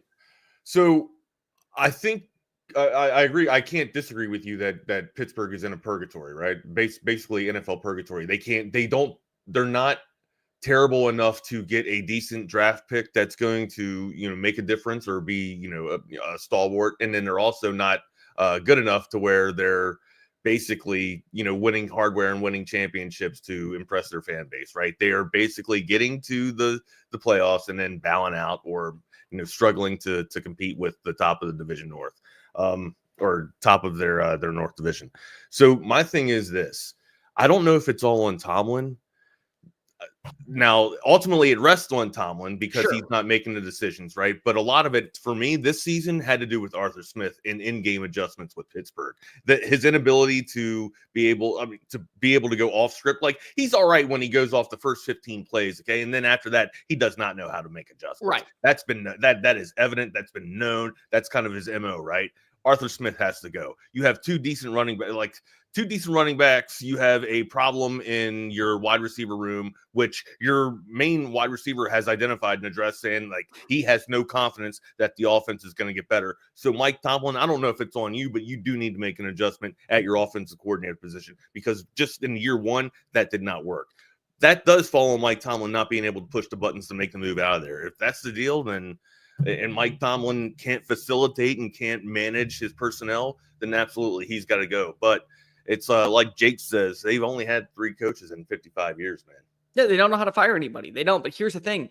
Randy Fichtner, Matt Canada, Arthur Smith, the list goes on and on since 2016, and you can't bring in the right personnel. And it's more than just that. This is a team that does feel like it's a quarterback away.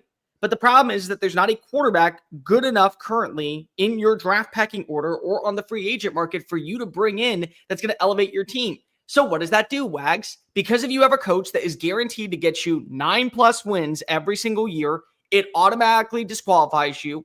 You don't have an offensive coordinator that's coming on in that's going to elevate the personnel around him.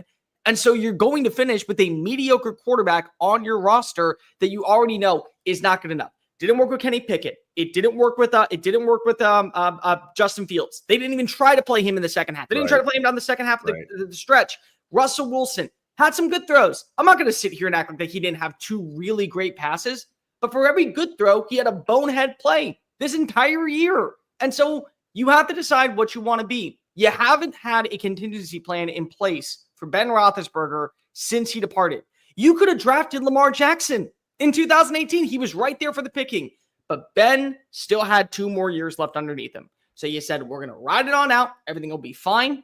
And now you're watching as a guy has 2, potentially 3 MVPs beating your ass in the playoffs. And he's doing it with a smile on his face. Oh, yeah. Knowing that there's nothing you can do. Having fun. Knowing there's nothing you can do. And so to me, you don't get rid of him. You don't get rid of him. You get something in return for him. But if I'm a team that needs needs a head coach, I'm calling Pittsburgh. What do you want? What's going to be the trade offer? What do I need to get him down here? Because he needs a fresh start. You need a fresh start. What would be a good succession plan for Tomlin? If you're Pittsburgh, who are you? Or is there someone out there that you're coveting that you know, or maybe that you're eyeing up that you want there instead of Mike Tomlin, or that maybe you've had your eye on? Honestly, and it sounds awful, it does, and this is why it's a very hard job to do.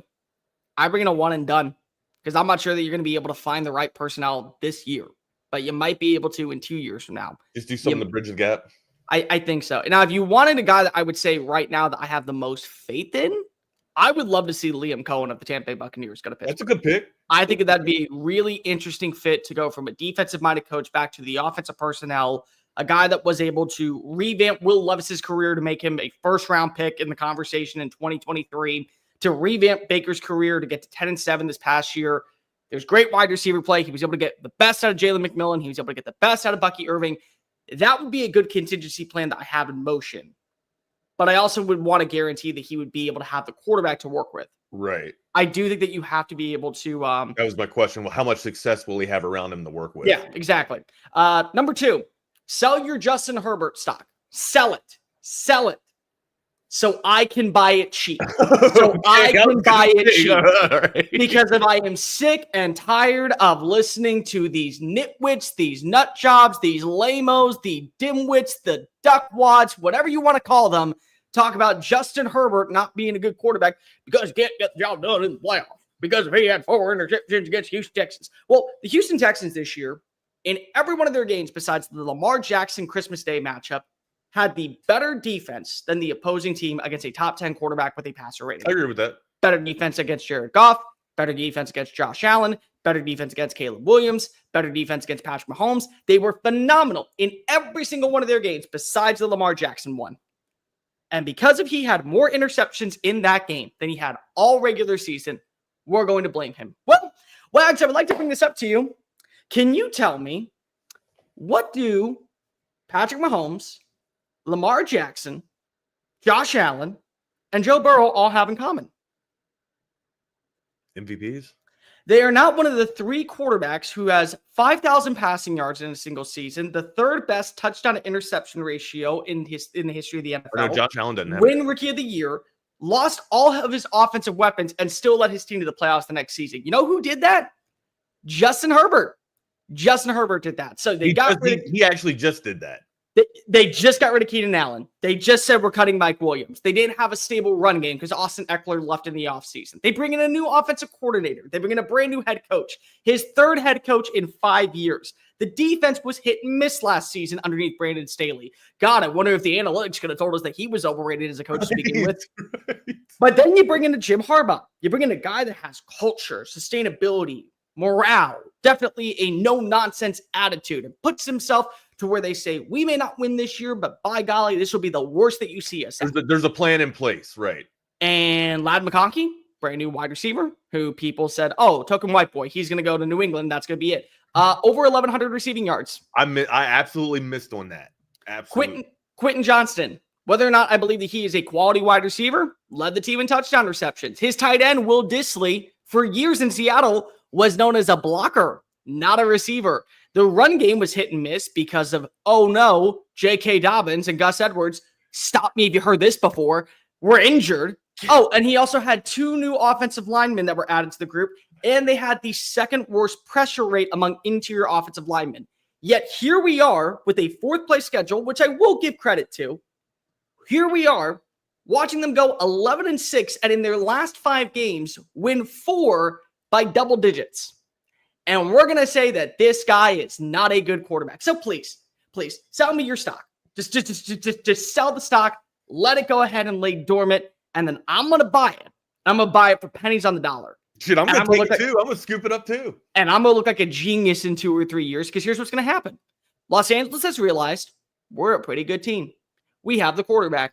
We have the defense. Our defense ranked number 1 in red zone. Our defense ranked number 1 in third down. Our defense was one of the best in the secondary this past year. It was a bad performance against CJ Stroud and a more veteran Houston Texans team. We'll live with that. But what we're going to do is we're going to bring in some more weapons. We're going to bring in a T. Higgins next year to pair alongside Ladd McConkey. We're going to go out and we're going to draft a tight end like a Tyler Warren or like a Colston Loveland from Michigan. I know how to utilize him. Trust me, I'm Jim Harbaugh. I brought him to Ann Arbor to begin with. We're going to better our interior offensive line.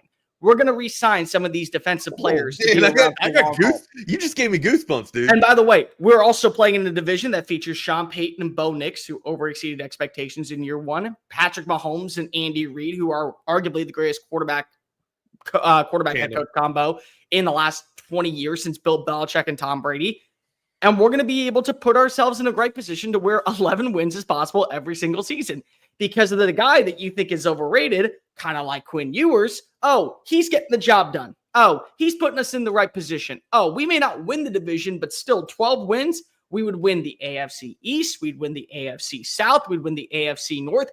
I don't know about the voodoo magic that currently resides out in Arrowhead Stadium or why Andy Reid and Patrick Mahomes are future soul suckers to the devil, but still, we feel really good about where we are. So please sell your Justin Herbert and Los Angeles Chargers stock right now. I'm going to wait for it to be at its lowest. And then when I come back as a multi-billionaire, you can all say, well, Cole told us about this. He warned us. All right, cool. But congratulations to all of you who are going to be ahead and saying, nope, we're done.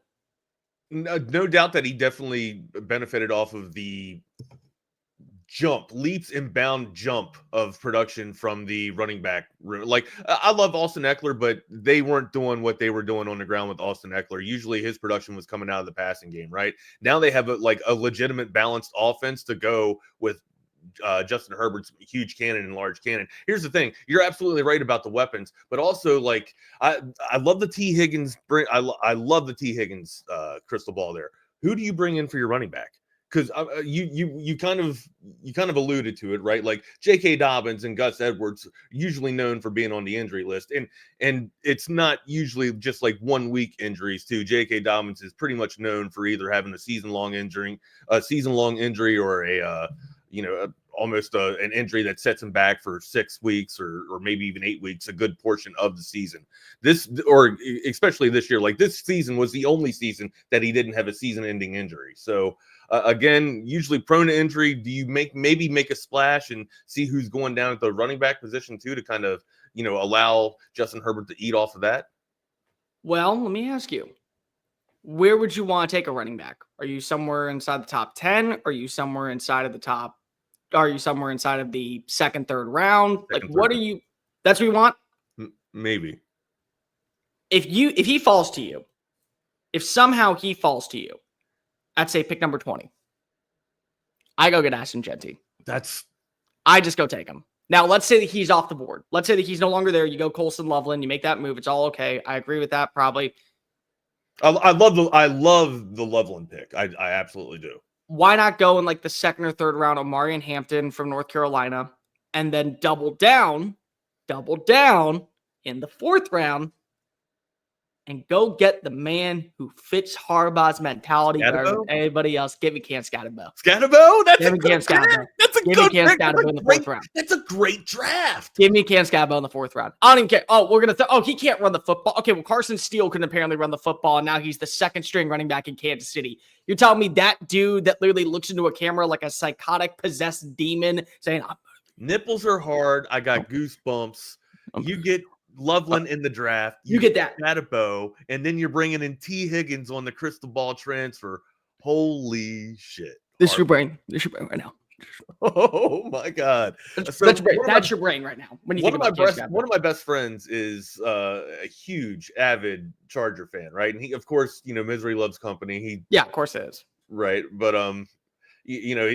I can't wait for him to see this actual playback here. So you're gonna blow his mind with this. Yeah, if T. Higgins, has that been rumored? Has that been kind of inked yet?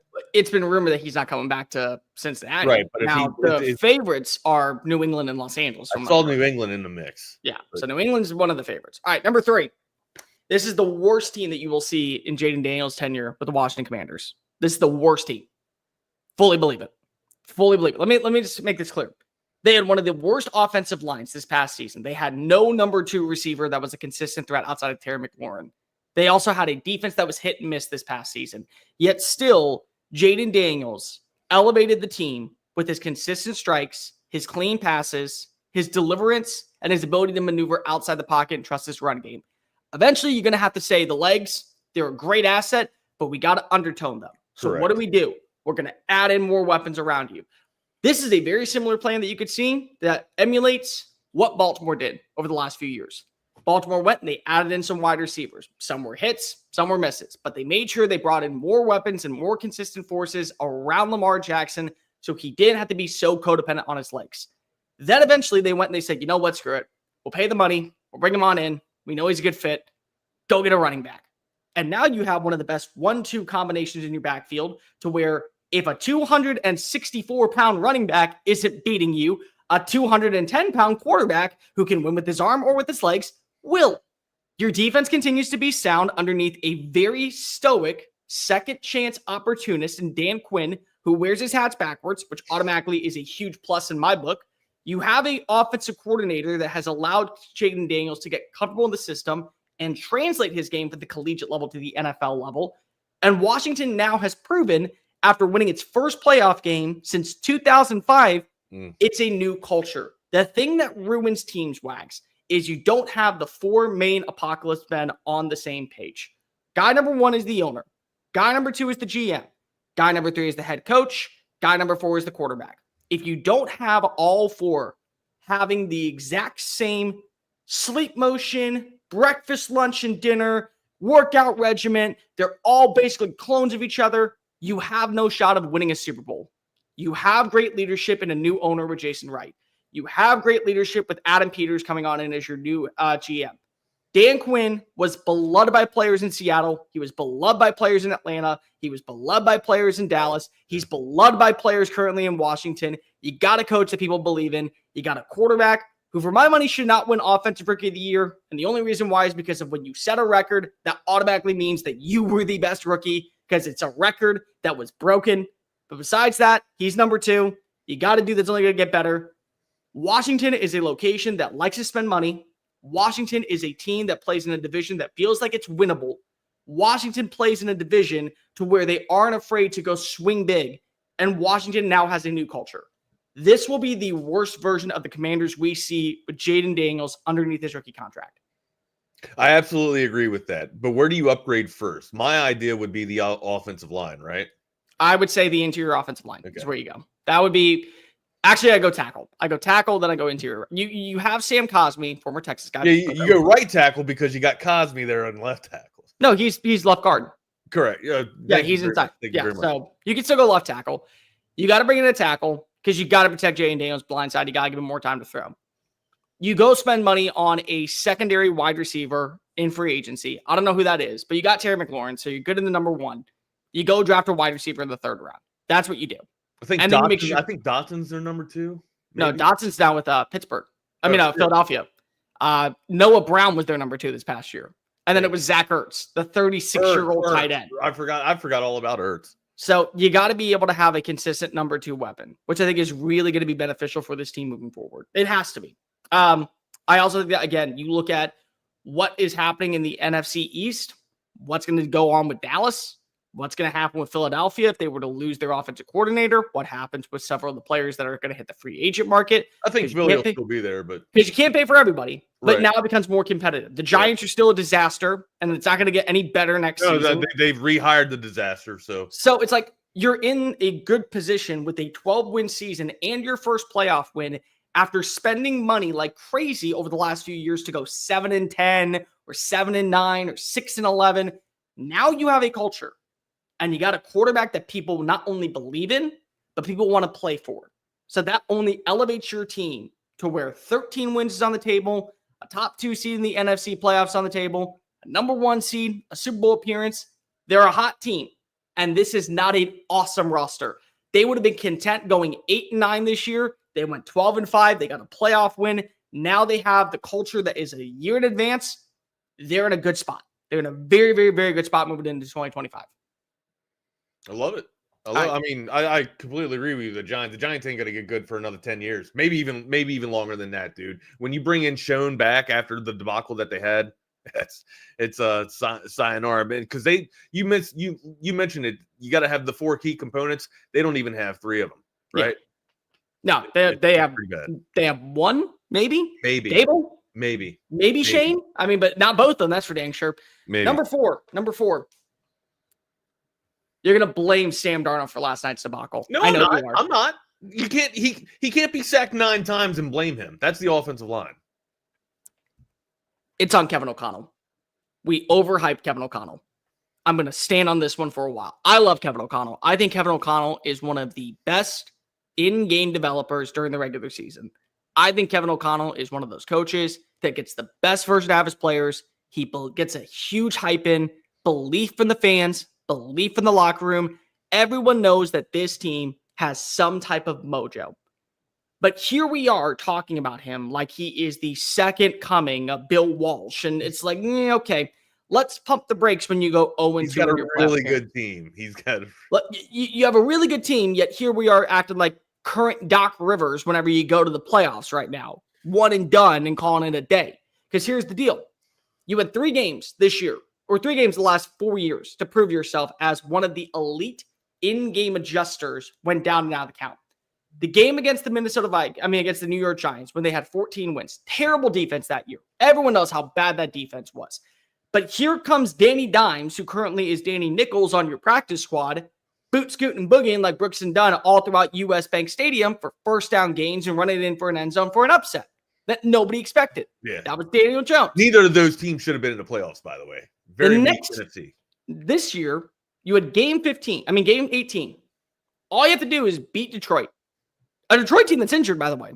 Detroit team that is not the same defense that we saw from week 1. A Detroit team that had multiple miscues on the offensive and defensive line. A Detroit team that didn't have its best bruiser running back. And a Detroit team to where Jared Goff is Jared Goff. You're content with how he plays. Nobody's going to be complaining. Sam Darnold struggles inside the red zone. The play calling is atrocious in the second half. You get blown out by that squad. This game, Arizona. Game's moved from Los Angeles. I don't know if you were watching the same game that I was, Wax, last night, but there were a plethora of Vikings fans. Oh, you want to know why? Because the Vikings live in Arizona as retirees because they're tired of the cold. So they go to Phoenix. So it ends up becoming like a home game for Minnesota. And the play design and the execution and the fact that Sam Darnold sacked 9 times, 6 in the first half. And here we are with a testament to trusting the pass. Wags, Sam Darnold had the 7th most pass attempts in games this year. The 7th most. Do you want to know who was number 6? Caleb Williams. Caleb Williams trailed in every single game besides 3 going into the second half, which meant he had to throw. You don't have to throw if you're the Minnesota Vikings. But when you finish the game with 40 pass attempts against 22 rush attempts, oh, and by the way, your rushers, let me bring this stat up for you real fast, are averaging 3.9, 7.8, 5.2 yards per run, and you say, first down, pass, run, pass, third down, crap, we got to punt. Was that on first down? Was those averages on first down? They were throughout the game. They averaged 4.9 yards per rush attempt, and they had double the amount of pass attempts than they had run attempts. And here's the thing. There was a moment in the third quarter where right before you get the fumble, you're within a touchdown. It's not like this was a blowout at the time. You're within the score.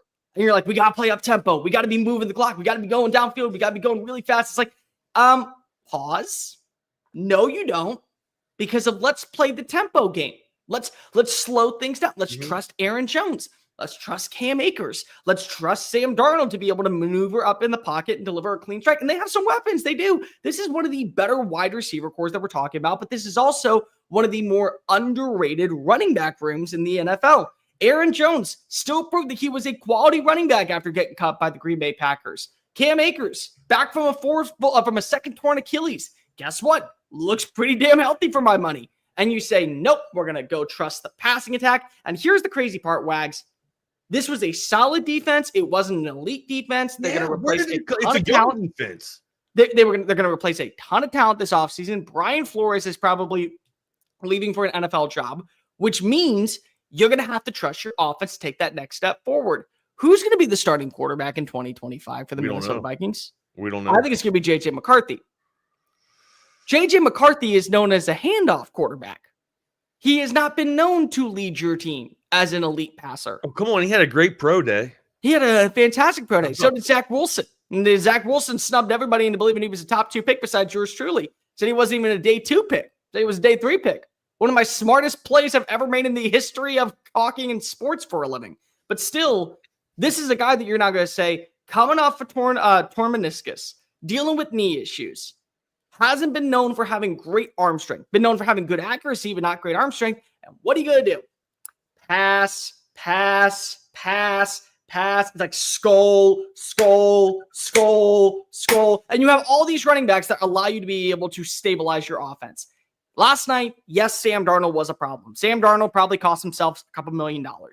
Sam Darnold also got you to 14-3. Correct. So we can play that game. But when I look currently at Minnesota, what they did, what they didn't do last night, why they made no game adjustments, that falls on the coach. The reason why Minnesota lost last night's game is not because of Sam Darnold. It's not because of the defense. It's because of Kevin O'Connell.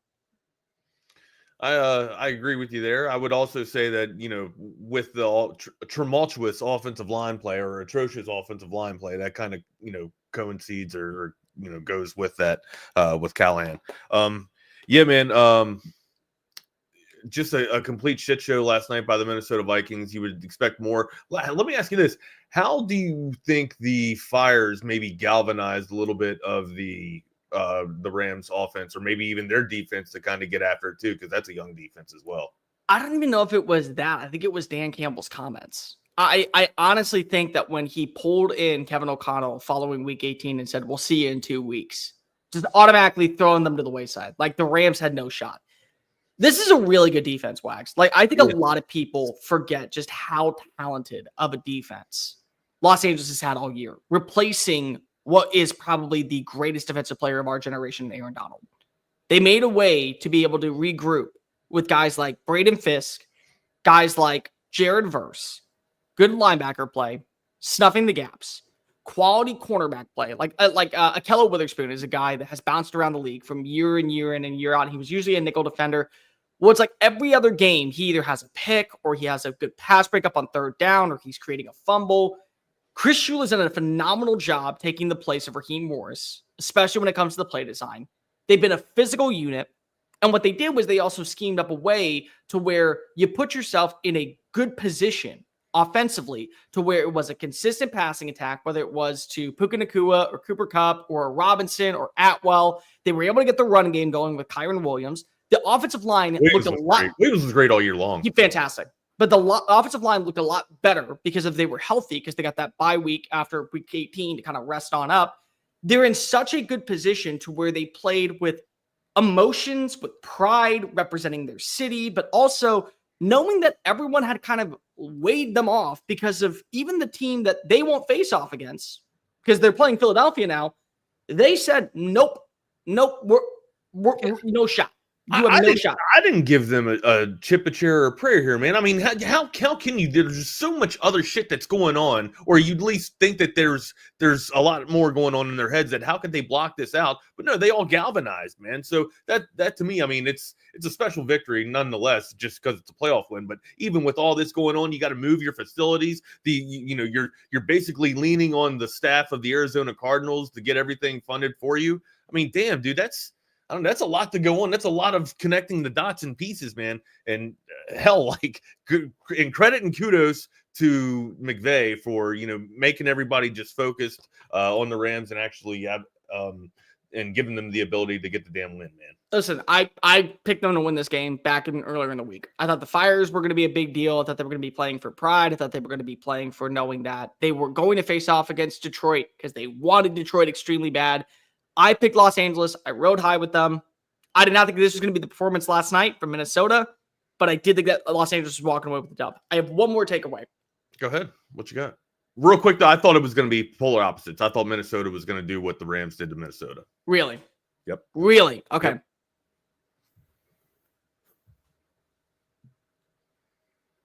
Jerry Jones is going to be coaching the Dallas Cowboys in 2025. Say again your last. Say again your last.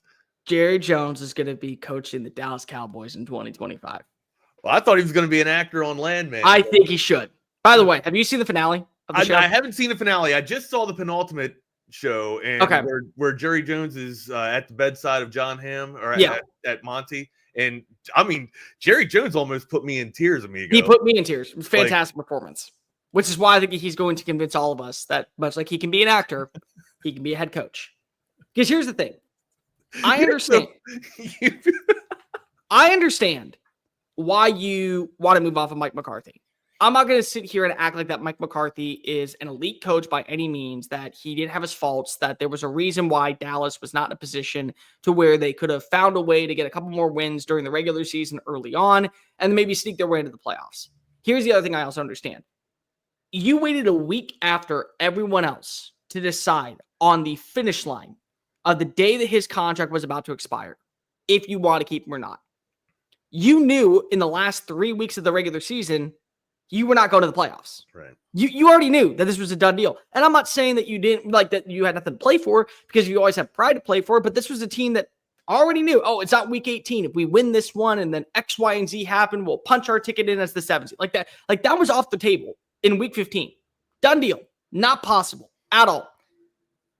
And yet you're sitting here and trying to go through all of the spiels and all of the X's and O's and pros and cons on why you would keep a guy like Mike McCarthy for another year, when ultimately you have the answer.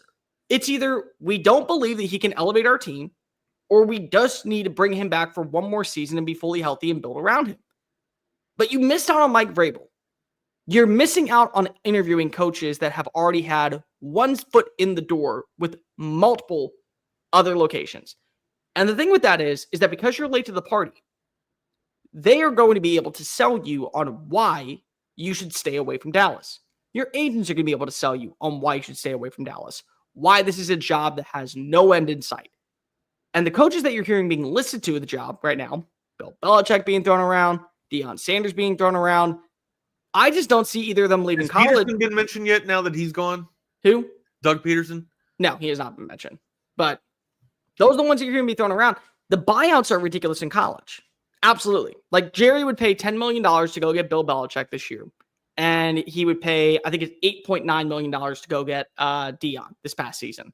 And Deion, again, would decide on what is he going to do offensively? What is he going to do defensively? Does he believe that they can win with Dak Prescott, or are they going to move off of him and then bring in Nal Shadur by trading on up with a team that has the number 1 pick or the top 10 pick, whatever it is, moving off of Dak? Do you believe that that's a better plan? And the only way that I can think that you believe that that's a better plan is because Jerry has made it clear, I'm coaching the Dallas Cowboys. I've already ran the team. I've already bought the team. I've already been the GM. I've been the executives. I've been everything when it comes to the marketing campaign. I've done it all. How about I call plays now? How about I just sit on the sidelines, rally the troops? I do post-game interviews every single week, just like a head coach does. How about I just claim the title? Because nobody's going to take the job. Nobody is going to be interested in being a part of Jerry's spiel. And because if he can't fool us as an actor, he's going to fool us as the head coach. So Jerry Jones, head coach of the Dallas Cowboys in 2025. That's the only reason why you fired Mike McCarthy or didn't renew his contract going into the final 12th hour. Because you had weeks to be able to prepare for this. You had weeks to be able to set up interviews. You didn't do that, which means you already know who is the guy. Because he even said yesterday, we know who's the guy internally. The only internal name that has been around for years with that organization is the one making the comments right now. No. I was thinking that they were going to promote from within, or don't you think maybe Kellen Moore comes in? If Kellen Moore comes in, I think Cowboys fans riot. I think Cowboys fans burn it down. Because here's the thing. Why not just hire him when you had the opportunity to? Correct. I'm with you. Why not just do it then? So what he learned over the next 4 years when he wasn't with Mike McCarthy and when he was with Los Angeles and when he was with Philadelphia and then he was with another team as well. Like he learned how to fix himself in those 4 years. Like that was what Jerry wanted. Just do it then. Why not? I don't know who the answer is. I thought Mike McCarthy was the perfect coach for the Cowboys with Jerry Jones because he's a yes guy or basically just a puppet for Jerry Jones. I don't know what their succession plan is going to be, and I also don't understand. Like you made a great point. I don't understand in holding McCarthy until the last final day and then saying, "Hey, you know what? I've made my decision. It was a tough decision. We're going to move on with you. We're going with a different direction." It makes no sense. It makes none because of again. Everyone else has an advantage over you. They've already met with coaches. Didn't want to tell like you're afraid to break his heart or something. Like what the hell's going on in Dallas, man? You got to have some hard conversations. Listen, and this is again a negative. This is a negative thing, and this is not to be disrespectful to anybody who has ever been a head coach before, or that I didn't think it was going to work. But I never thought that a guy like Antonio Pierce was going to work. I just didn't. I thought, okay, he was able to rally the troops in a dark time after they fired Josh McDaniels. They were able to go 500 down the stretch with a bad roster. He's a good, solid defensive coordinator. He's proven himself at that point. He's proven that he can be a leader of men inside the locker room. And then players said, if you decide to not promote him from within, Mike Davis, if you decide to go anywhere else besides him, we're going to leave in free agency. We're going to ask for you to trade us. Okay, so now they keep him around. Was that the conversation that was going on? Hey, Micah. Hey, Micah. Do you want us to keep Jerry Jones? Do you want to make Jerry Jones? You want to keep Mike McCarthy for another year? Actually, I don't really mind. All right, great. We're going to fire him. Is that what was going on? Hey, Dak, I know that you don't really like Mike. I see you guys getting disgruntled on the sidelines. What if I told you that we got rid of him? Oh, I would appreciate that. Okay, Dak, you're my favorite. All right, I love you, son. Fuck, hang up. Like, is that what it was? Because it made no sense. It made none whatsoever. And the problem with that is now you're putting yourself in a position to where you're having to play catch up. That's all you're doing is playing catch up to everyone else. And there may be coaches, or you're waiting to receive everybody else's garbage, right? And that's the problem is that, okay, well, you could have interviewed Ben Johnson, but he turned you down because if he's already content with going to Chicago. Or he's already content with going to Las Vegas. If Ben Johnson would actually go to the Cowboys. I think. But what I'm saying is that what if they said, nope, already too good. So you're going to take the guy who was the runner-up for the job. Well, why was he the runner-up and not the front runner? What stood out? Was there a problem in that interview? Well, he's coming to us now. We don't view him as a problem. And then 3 years from now, when he's fired, it's like, oh, there was a reason why he wasn't hired to begin with. Correct. Yep. That's always a thing. And you put yourself in a position to where now the leftovers or now the other guys, you're waiting on them to deliver the news because if you don't know what to believe. And they almost have the advantage now, right? Because you've waited so long. Yeah, exactly. That's the problem, is that they have the advantage. Well, why didn't you? I have an offer from the New York Jets. I have an offer from the Jacksonville Jaguars. Here's what they're willing to give me. What about you? Your agent goes in that meeting and Jerry says, I don't want to deal with that. I don't want to actually hire an actual GM to work with a guy like Ben Johnson. Sorry, it's my team. It's my rules. Okay, well, he's out. Mike Vrabel probably was a guy that probably would have loved to be there. Maybe he would have absolutely been one of the best coaches that ever come through that building. Nope, can't even interview him because he wanted to have a say in the GM. He wanted to have a say in those little things. Robert Kraft was more than willing to give it to him on a silver platter. Jerry doesn't want to. So, yeah, I think Vrabel and Kraft have been behind the scenes trying to get this done for a couple of years now. And I don't know if you heard me yesterday. I think Mayo was basically the bridge and the Rooney Rule check in the box essentially for Kraft and the New England Patriots. You know what I think it really was, Wags? I think what it was a guarantee to show the fan base we had to switch things up from the Belichick way. So what we're going to do is we're going to let Belichick's disciple, the one that he handpicked to replace him, get the job. That way you all know as the sacrificial lamb, could have been anybody, could have been Steve Belichick, could have been Bill O'Brien, could have been Joe Judge. They went with Gerard Mayo, which makes it a lot worse because of minority hire after him winning his last game. But still, the message was we have to turn the page off of the Belichick way. And if we don't do it, we're going to be stuck in a rut. Now we did. He's fired. Let's go get Mike Vrabel. But what pisses me off is that you could have gotten Mike Vrabel last year, and you're the owner, and he was available. And now you wasted a guy's year. You wasted everyone's time. Nope, I'm with you. Any last save? Oh, first, before I'd be remiss if we didn't tell you about our awesome partners at Audiovisual Consultations. Tom McKay and the crew, they can get it done for you. They've been doing it for the past 35 years. Make sure you give them a call, 512-255-8678. That's avconsultations.com. No job's too big, no job's too small. Just give them a call, man. Look, if you want the 2 television setup that I have, or maybe the trifecta effect that Rodney has, or maybe even the 4 TVs that BK has, and you can put those suckers together for the video wall, it's all deadly, man. Give them a call, 512-255-8678. That's avconsultations.com. But we're just talking about video. Let's talk about audio too, right? Audio kind of sets the tone there for you, get you into the right mood, the right ambiance there. How about that Sonos surround sound system that you can get from Tom McKay and Audiovisual Consultations? Play any song in the house that you want. You can play multiple songs in the house that you want, depending on how many zones you go. Just give them a call, 512-255-8678. That's avconsultations.com. All right, any last save rounds before we had a lot of NFL discussion today, man. Thank you. I appreciate that, my guy. We did. A couple guys that went to the NFL draft in Texas. That's interesting. Yeah, they're sorry, I got my dog barking right there. I didn't miss the last thing you said. What'd you say? A couple of NFL guys from Texas are going pro. Yeah, how about that? How do you think they'll fare? Or where do you think they'll end up getting selected at?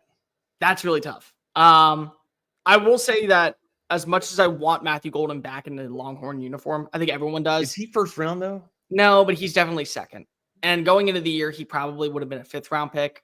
You don't know what you're going to get next year with Quinn. I mean, with Arch. You don't know what you're going to get next year with the play calling. You don't know if you're still going to be the same receiver that you were this year. He's one of those guys that where you're also going out on your stock is way up, especially after the one-handed catch the spectacular one-handed catch you made against Ohio State too, right? Your stock is up. Your stock can only get marginally higher. It can significantly drop within a year. Correct. And so to me, that made sense. Isaiah Bond, I don't understand. I mean, listen, I respect it. You want to go pro. You had a solid season for what was probably when he was healthy, he was very talented player. I mean, you finished with over 500 receiving yards and you played 8-9 games. Finished 3rd on the team in receptions. You had 3 touchdown receptions. It was a solid year for when you were healthy. I just feel like that in a draft where there are so many wide receiver 2s, guys who are not the elite of the elite. I think there's only really 2 wide receivers that are cut above everybody else, and then there's everyone that is like that wide receiver 2-3 model, which is not bad. It'll make you last in the NFL, but there might be something that stands out about you in the season. Like Matthew Golden, pristine route runner, great catch radius, was a consistent target for Quinn Ewers, especially on 3rd down, chain mover. Guy fits the wide receiver 2 model especially well. Trey Harris, 1,000-yard receiving season, was the number 1 weapon for Jackson Dart. Tez Johnson's played the number 2 before. He's a great route runner. He has a good catch frame. He doesn't drop many balls. You throw in guys like Luther Burden from Missouri, huge upside. And then you got Isaiah Bond. Okay, what do you got for me? Is Bond the fastest out of all of them, though?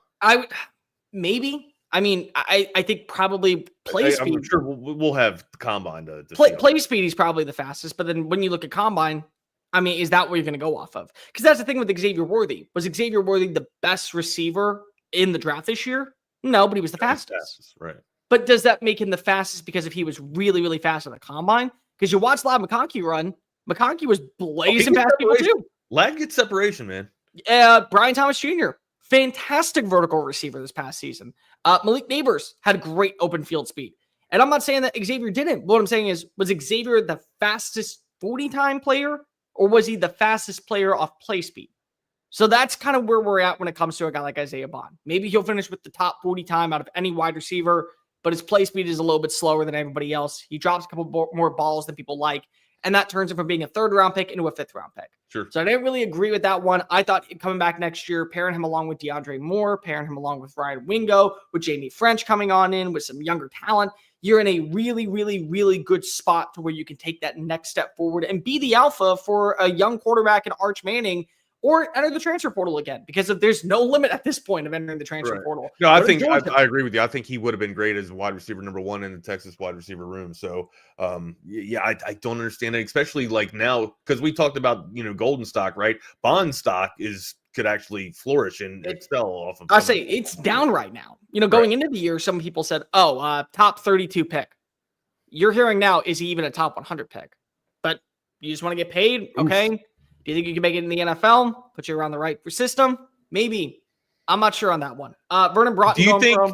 Do you think this year's class for wide receivers is, I guess, more of a benefit for him coming out than, I guess, next year's wide receivers?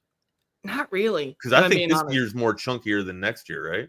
I think this year you don't have multiple clear-cut wide receiver ones would be the way I would put it. I think that Ted McMillan, the wide receiver from Arizona, that's a wide receiver 1. That's a guy that is clear-cut. You put him in your team, he is going to be number 1 in receptions, number 1 in receiving yards, number 1 in targets, number 1 in yards after catch. He's going to be everything. No problem whatsoever when it comes to there. I think that after that, that's where the conversation starts, where you're quality players. This is not one of those drafts where if you're saying we need a difference maker, because there's always this conversation that you have, Wags. What would you rather do? Pay top dollar for a veteran that may just be looking for a payday, and then because if he's already gotten the money, he's going to start regressing. He's no longer going to be viewed as the top name. Or do you go draft a kid with 4 years of eligibility and basically a free contract? This is one of those years where you have to spend money if you want a wide receiver 1 in free agency. If you just want to build around your wide receiver 1, like Cincinnati's in a really good spot. I think Arizona's in a really good spot. They can let T. Higgins walk, and because they can let anybody walk, and they have a secondary guy coming on in and be the go-to. Like you can let T. Higgins go to New England or go to Los Angeles, and then you'll find Matthew Golden or a Tez Johnson or somebody along those lines in round 3 or 4, and they'll come on in and they'll finish with who's the dude from Colorado? Horton from Colorado State. Yeah. Isaiah Horton. Torrey Horton. Torrey Horton's. Yeah. Torrey Horton's fantastic. Torrey Horton, for my money, was probably up until Emeka Egbuka, who, by the way, I completely spaced on. And Jeremiah Smith, he was probably the best wide receiver prospect that Texas faced this year. And they shut him down. Like, I was so high on Torrey Horton coming in the year. I thought he was a top 10 wide receiver prospect in the country. Good take. I mean, I still think Torrey Horton's pretty damn good, man. I still think he'd be fantastic. I think he's going to be a Sunday quarter. I mean, a Sunday a wide receiver. I just don't know which round he's going to go in. I initially had him penciled in a second. I don't know if he's going to be a second. Might be a day 3 guy now. I'm not sure. But like you look at guys like, all right, so where do you? I'm just gonna run this down with you because you know wide receivers. So tell me, do you think wide receiver 1 or wide receiver 2 in a system? Emeka Egbuka. 2. Matthew Golden. 2. Xavier Restrepo. 2. Jaden Higgins. 2. Jalen Royals. 2. Tez Johnson. 2. Trey Harris. Now see, he could be a 1 on a given, like on a Jackson. No, because Thomas. No, he's a 2. He's a 2. Torrey Horton. 2. Every single one of those guys are after Luther Burden and Ted McMillan on Pro Football Focus's wide receiver prospect rankings. That is the order of them as draft prospects, and you just said 2 to all of them. So if you don't have a 1, you got to spend money for free agency. 3s, honestly, too. That's the thing, is that this is one of those drafts where an Isaiah Bond, I think, would have benefited going back to school because think about it. You're all 2s. You are not a 1 right now. You are viewed as a 2. If you're not, you're viewed as a 3, but you're not viewed as a 1. You come back. Harris is the only guy that I can make an argument for. I can make an argument for Harris and probably Torrey Horton if he was fully healthy, but that would be it. Everyone else, and I love Matthew Golden. I thought Matthew Golden, freak show, man. I thought he was one of the most underappreciated players in the SEC. One of the most underappreciated players in college football this past year. One of the best finds in the transfer portal. That will go down in Longhorns history as one of the sneakiest finds of the Steve Sarkisian era, because everyone knew what an Adonai Mitchell would do for an offense. Everyone knew what everyone knew what Isaiah Bond's upside was. I remember when people were talking about Matthew Golden. Oh, and they got the Houston kid. They got the Houston kid from Houston. He's pretty good on special teams. They got the Houston kid, special teams dude, right? Like I was screaming Silas Bolden's name all offseason. I was like, watch when he gets to campus. Dude's gonna be a stud. You got Matthew Golden, probably a good quality number 3. I was wrong. America was wrong. Most underappreciated find in the transfer portal of 2024. That's my money for it. Does Golden have the best hands in the draft? Yeah, I think Ted McMillan and Luther Burden have better hands. I think Ted McMillan 100% does. Ted McMillan is like create a X wide receiver that is not Calvin Johnson-esque level, but is probably the most bona fide, go argue with a brick wall. He is number 1 wide receiver. Well, where does Arizona go after that, man? I have no idea. I genuinely how do you supplement that? Okay, here's what really pissed me off, because I was a Blitnikoff voter, and I can reveal it now. I voted for him. That was the guy that I picked to win the Blitnikoff Award. The fact was this team went 4-8. They would have gone 1-11 without Ted McMillan.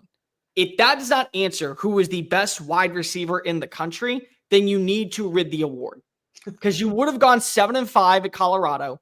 You would have probably still gone 6-6 if you were at San Jose State without Nick Nash. You would have gone 1-11 without Ted McMillan. Like, that's how bad the team was. And they're going to be worse next year, which, as much as I appreciate Noah Fafita, I appreciate the loyalty. I understand you started something, you finished something. He's hurting his draft stock because of trying to prolong it. Yeah, you have nobody there. The defense lost half of its talent. What's that NIL money for him? Wait, what? What's the NIL money for him? Anything? I have no idea. I mean, it has to be enough to be able to keep him happy. It has to be enough to keep him happy. Like and one, I don't know if he's in the 2 million or anything like that. Maybe a little bit over $1 million. Probably a little bit over $1 million. By the way, Bill Norton just declared for the NFL draft. So, hey, there you go. A little bit of breaking news there. Hey, we'd be remiss real quick if we didn't tell you about our other friends and partners there. We got our friends from Covert Bee Cave. You guys know the drill with them. They're always sponsoring our trips everywhere. You know, if it's going up to Dallas or if it's going out to Louisiana, usually it's Covert Bee Cave that we're strolling in with one of their chariots. Here's a word from them. It's really a family experience. You know, I walked in the showroom today and everybody greeted me by name. How are you doing? What's going on? How's everything going? From a price standpoint, from a customer service perspective, just conversation when you come in, it feels no pressure. I want to buy cars here. The family buying car experience, one of the best that you will ever have.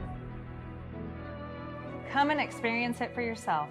Covert, born and raised in Austin. You guys know the drill too. When you get those trucks, you got to have the accessories to go with it. We'd be remiss if we didn't tell you about our friends from Real Truck. One more quick word from Real Truck. Building a home for the people who are worth it. Stepping out, throwing in a line, and dropping the tailgate for a picnic. And finding far-off campsites with the people you're closest to. Upgrade your truck, Jeep, or Bronco with over 1 million parts and accessories. And bring your truck to life. Real Truck.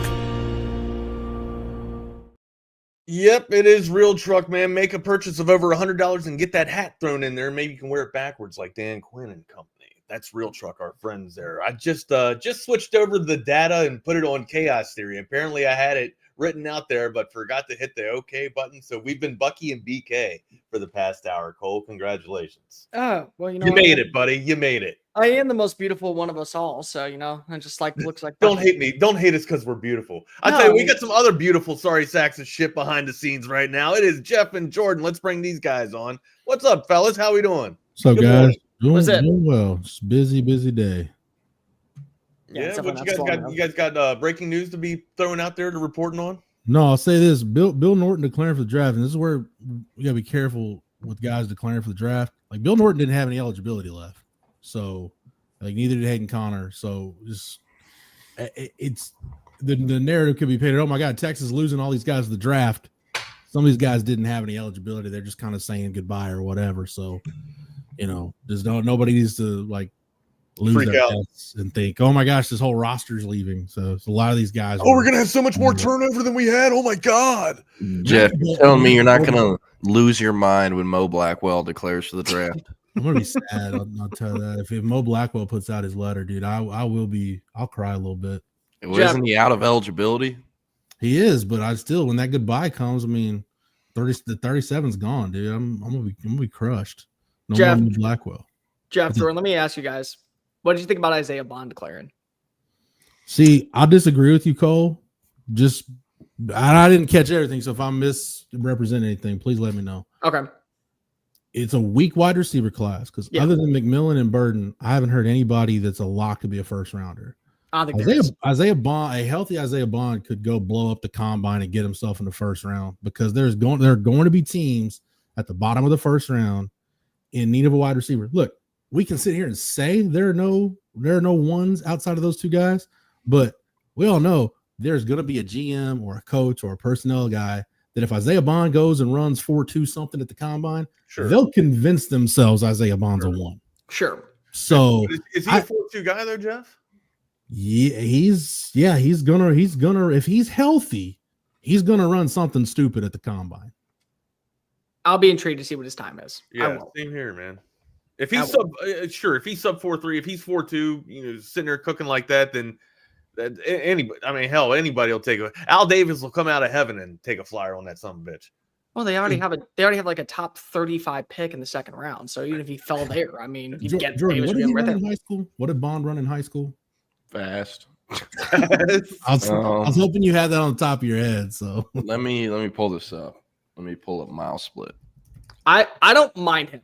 I just feel like that if you come back for another year, you're not going to lose the speed. Do you almost guarantee yourself with a more productive season that you're a guaranteed number one? Well, that's my only thing. These are his PRs from high school. 2104 in the 200, 683 in the indoor 60 meter, 1048 in the 100 meter. That's it. Didn't do any jump events. Yeah, if he's healthy, he's going to run something stupid. Yeah.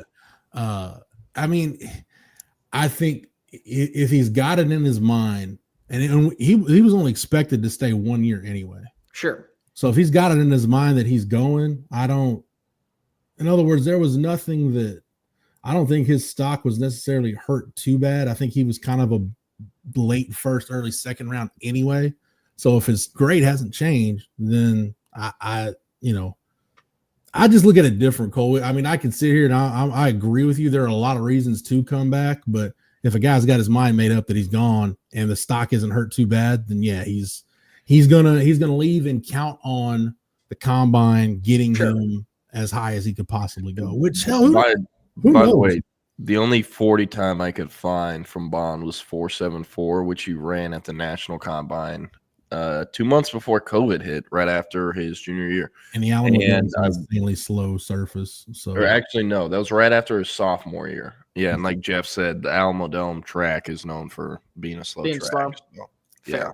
Like I get Strunk ran like 4.6 on that thing. So it's Mine is mainly just selfish reasons that I want Bond to come back, right? I mean, and I agree with Cole. I think, the season that he had, basically battling injury all season long, I think he would benefit from one more season coming back, especially, with a fresh reloaded wide receiver room there, and he could be basically the number one for him, honestly, or just the veteran senior leadership out of there. Yeah, hey, I get what you're saying, but you got to remember he was a transfer.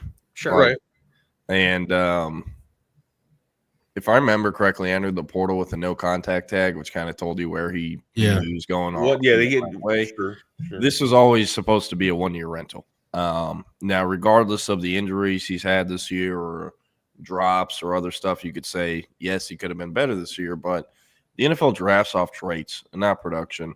Like I guarantee you, if Worthy probably didn't run as fast as he did, he's probably slipping into the second round, considering he's like 150 pounds. Right. So with Bond, that combine, pro day, those performances are going to be super important for him. But again, like the NFL drafts on traits, he has elite traits. You can't coach or teach speed that he has. Sure, yeah. And someone will take him. He might not go first, but he will go second at the bare minimum. We ranked him 43 overall out of high school. I feel like that's a pretty good ranking even right now because, I mean, he probably will go somewhere around late first half of second, depending. I didn't realize he had 4.2 speed or sub 4.2 speed. The departure that really sucks is Matthew Golden, because I think up until the CFP started, I think he was coming back.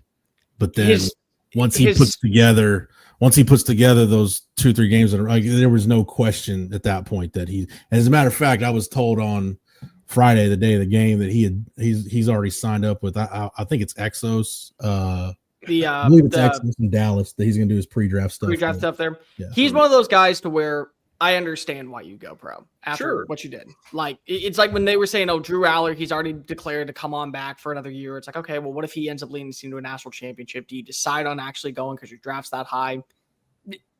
I get it. I mean, that was one where I figured he was going to go pro. Like, I'm actually shocked that you said that he was even considering coming back just because of how well his draft stock was. There was a decision that was going to be made, but once he put together the stretch that he did, there was Jordan. And Jordan and I have talked about it. Like, it's like, well, remember that Matthew Golden pipe dream we had? Like, yeah, that ain't yeah. Yeah. All right, boys. Good conversation, man. I'll let you guys get to it. Thank you, Cole, for the hour that you gave me. I appreciate you, man. We'll see you guys tomorrow. Be good. Take care, guys. All right. Thanks, guys. There goes Cole. There goes Wags. That's the chaos theory portion of the programming. He is Jordan Scruggs. I'm Jeff Howe. It's only an hour. Yes, CB. Bill Norton declared for the draft, but Bill Norton didn't have any remaining eligibility. So we're going to use declare for the draft. That term's getting thrown around pretty loosely at this point. Some of it's just guys saying like Hayden Connor declared for the draft. Hayden Connor played 4 non-COVID seasons at Texas. Like, even if he wanted to come back, he couldn't. So I think like the hashtag respect my decision and all that was sarcasm from Hayden. It was, yeah. Okay. Yeah. And I've got no problem with guys doing this. Let me set the record straight with that. It's just fans have to look at it like they can't look at it like, oh my gosh, all these guys are declaring. Some of these guys are just using taking time rightfully just to say their goodbyes and thank yous and all that stuff, which they certainly deserve that. They get that platform.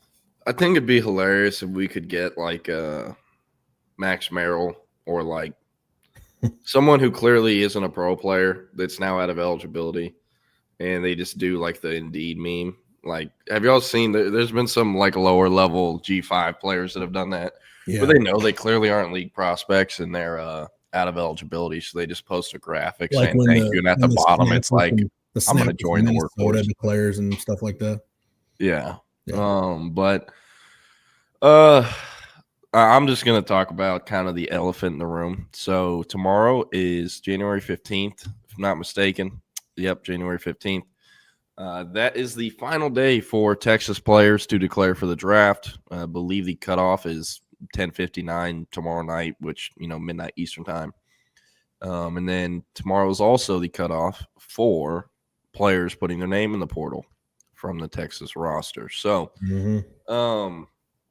that being said, oh yeah, Coach Top, I did see that too. He declared for like 5 different drafts. But that being said, a lot of stuff going on behind the scenes right now. Texas working to retain their roster. I've talked about it since the portal opened. One of the most important things in all of the grand scheme of college football right now is retaining your roster, keeping your guys happy. I talked about it, I think, a couple hours after he said it, or I know the show after he said it, but Tashard Choice during media days, one of the bowl games, is like, nope, we're not looking at running backs. We're not recruiting running backs in the portal. They had talked to several running backs in the portal before that. So it's all about retaining your roster, keeping guys on your roster happy, especially whenever other schools are hitting them up, telling them they'll give them more money, or an agent's pulling some agent shit, right? So right now, that's what Texas is doing, working to retain the roster. These guys have a lot of leverage. They just came off a year where, they were a couple plays away from the national championship for the second year in a row. Texas, not only do they have good players, they have good young players, which is the most expensive thing in the portal, most expensive thing to retain. So, again, that's just behind the scenes work is going on. I'm not stupid enough to come on here and name names of players that are potentially weighing leaving or coming back. But, this is how it works. Like, John A. Barron had the best season at Texas by a DB since I don't know who was a Thorpe Award winner. Are we going to forget years ago when him and Xavier Worthy were almost a package deal to Oregon? I obviously didn't say anything for any good reason, but Jaden Blue wasn't super locked into going to the draft. Like, I don't know if he ever directly talked to someone. I was never told that, but I know like his camp was hearing from other schools throughout the playoffs. Mm-hmm. Same with Matthew Golden. And now there's nothing I do good about reporting that at the time, but did those players play well enough to get Texas where they needed to be? I would say so, yes, and they're focused. Rarely when tampering goes on will a school or player or NIL collective or whatever talk directly to a player. So the player's agent, his mom, his dad, his high school coach, and they relay the message. So both those guys ended up declaring, but there was certainly a time where they were considering looking at other options at schools by coming back to Texas, coming back to college, but going to school A or school B, stuff like that. And I mean, dude, I was talking to a trainer I know really well yesterday. We were talking about this kid who was a true freshman in the SEC this past year. He played, I don't know, I think somewhere between like 20 and 30 snaps, right? He was making $150K at his school. He had his agent call him and be like, hey, man, I think you should get in the portal. This Big 12 school tells me they'll give you $600K. He goes in the portal. Trainer calls him the next day once he's officially in the portal and it's all over. And he's like, yo, what are you doing? And he's like, well, my agent said this school will give me $600K if I go there. And he's like, man, pull your head out of your ass. You played 20 snaps this year. Yeah. And this is a weaker conference than what you're currently in. You think they'll give you 4 times more to be special teams only? That's not happening. So, you know, do I think that happens at Texas? Not quite as much as it happens at that specific player's school. He ended up going back to that school and is no longer with that agent. But, you know, in that situation, the school doesn't have to accept you back. And all the time, they won't accept you back every single time. He got lucky because other guys have been in those same shoes and they've been screwed shit up creek without a paddle. Yeah. Right. And, you know, does that happen at Texas? I'm sure there's some dumbass agents involved. I'm sure it happens at every school.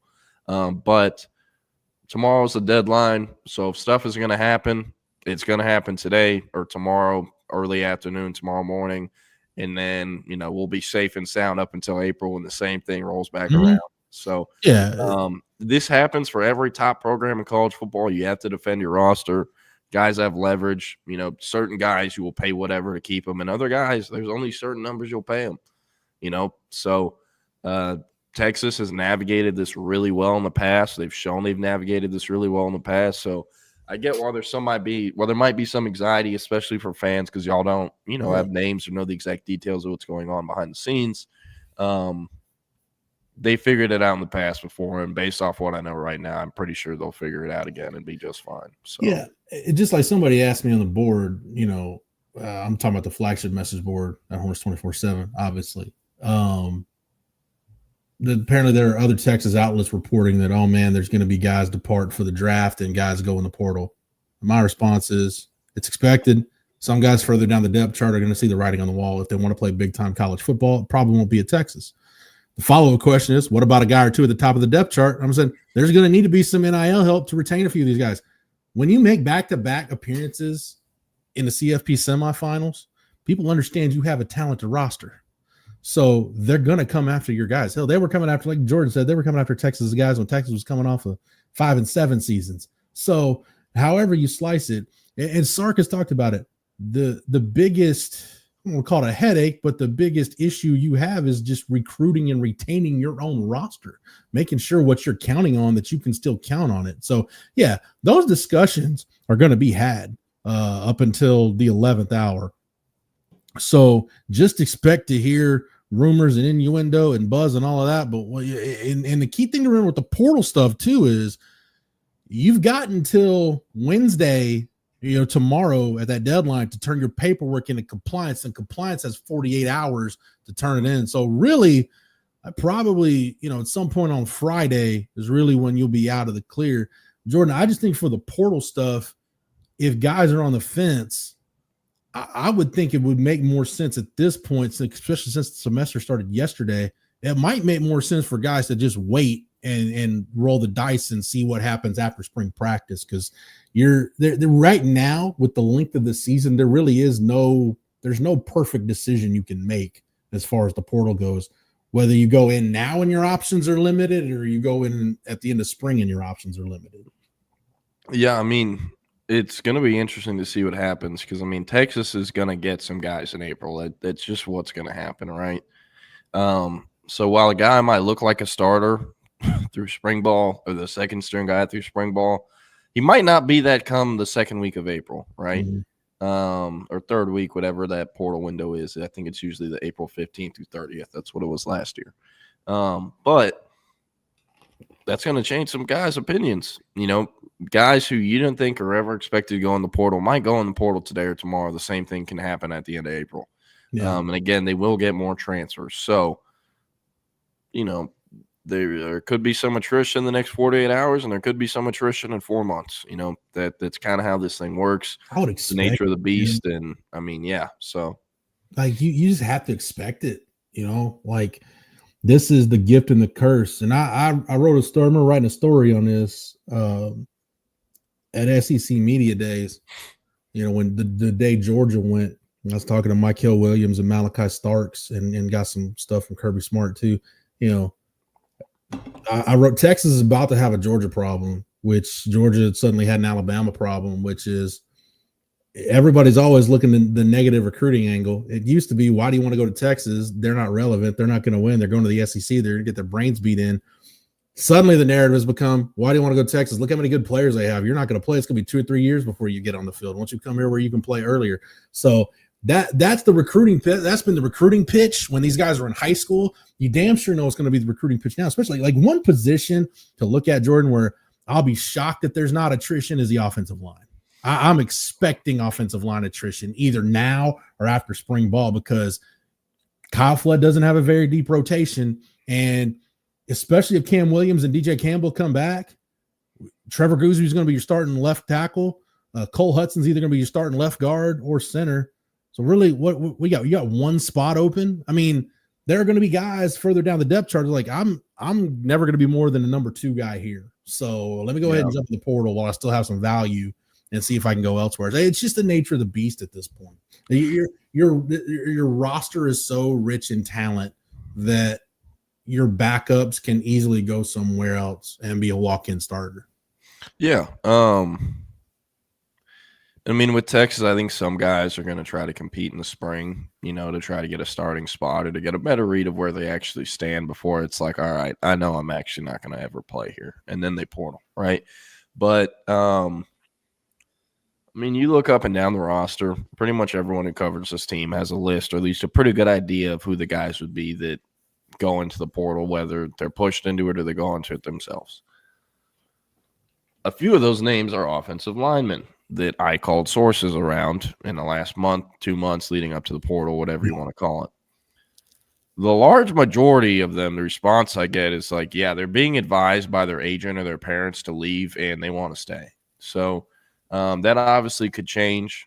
Things can always change. That was in the last month. But for the most part, I think if there is attrition, it's because it's going to make a ton of sense. It's going to be a similar deal to Aaron Bryant, where it's like, yep, really good kid, really good player, really good practice player, did everything that was ever asked of him, but he's just not going to work out here, right? Yeah. So I think that's what's going to happen if there is no line transfer. And also, like, we spent a lot of time talking about how, man, if CJ Baxter's back, like everyone expects him to next season, there's going to be attrition in that running back room, whether the portal or the draft. I said that because I knew Jaden Blue and his camp were, you know, there were schools communicating with the camp. Yeah. And I knew the arrows right there were pointing. He's either going to transfer or he's going to the draft. He was not coming back, because at least that's the read I got.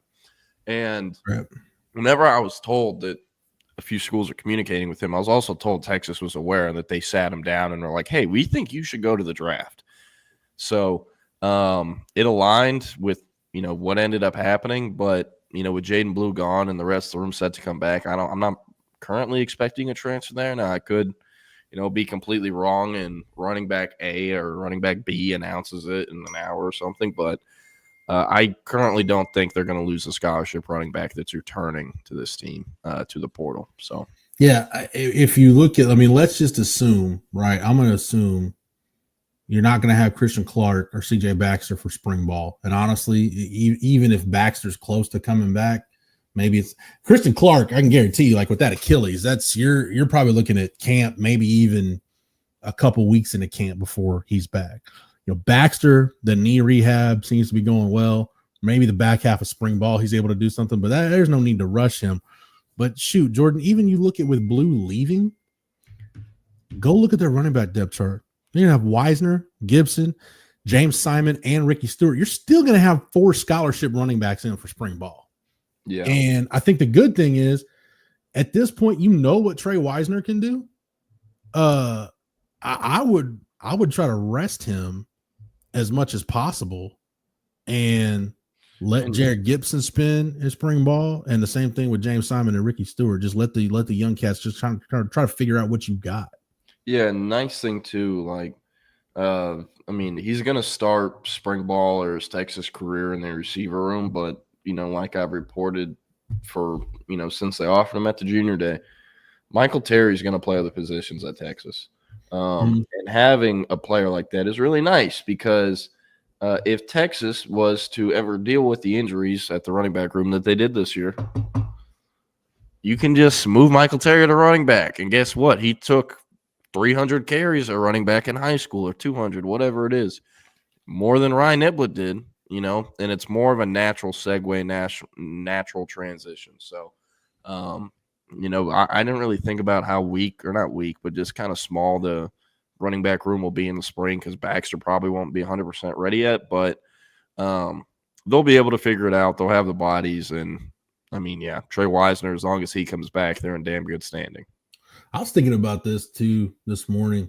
Like you look at the Texas roster and look at the Ohio State roster. Look at those 2 rosters, specifically the starting 22 for both teams in the Cotton Bowl on Friday.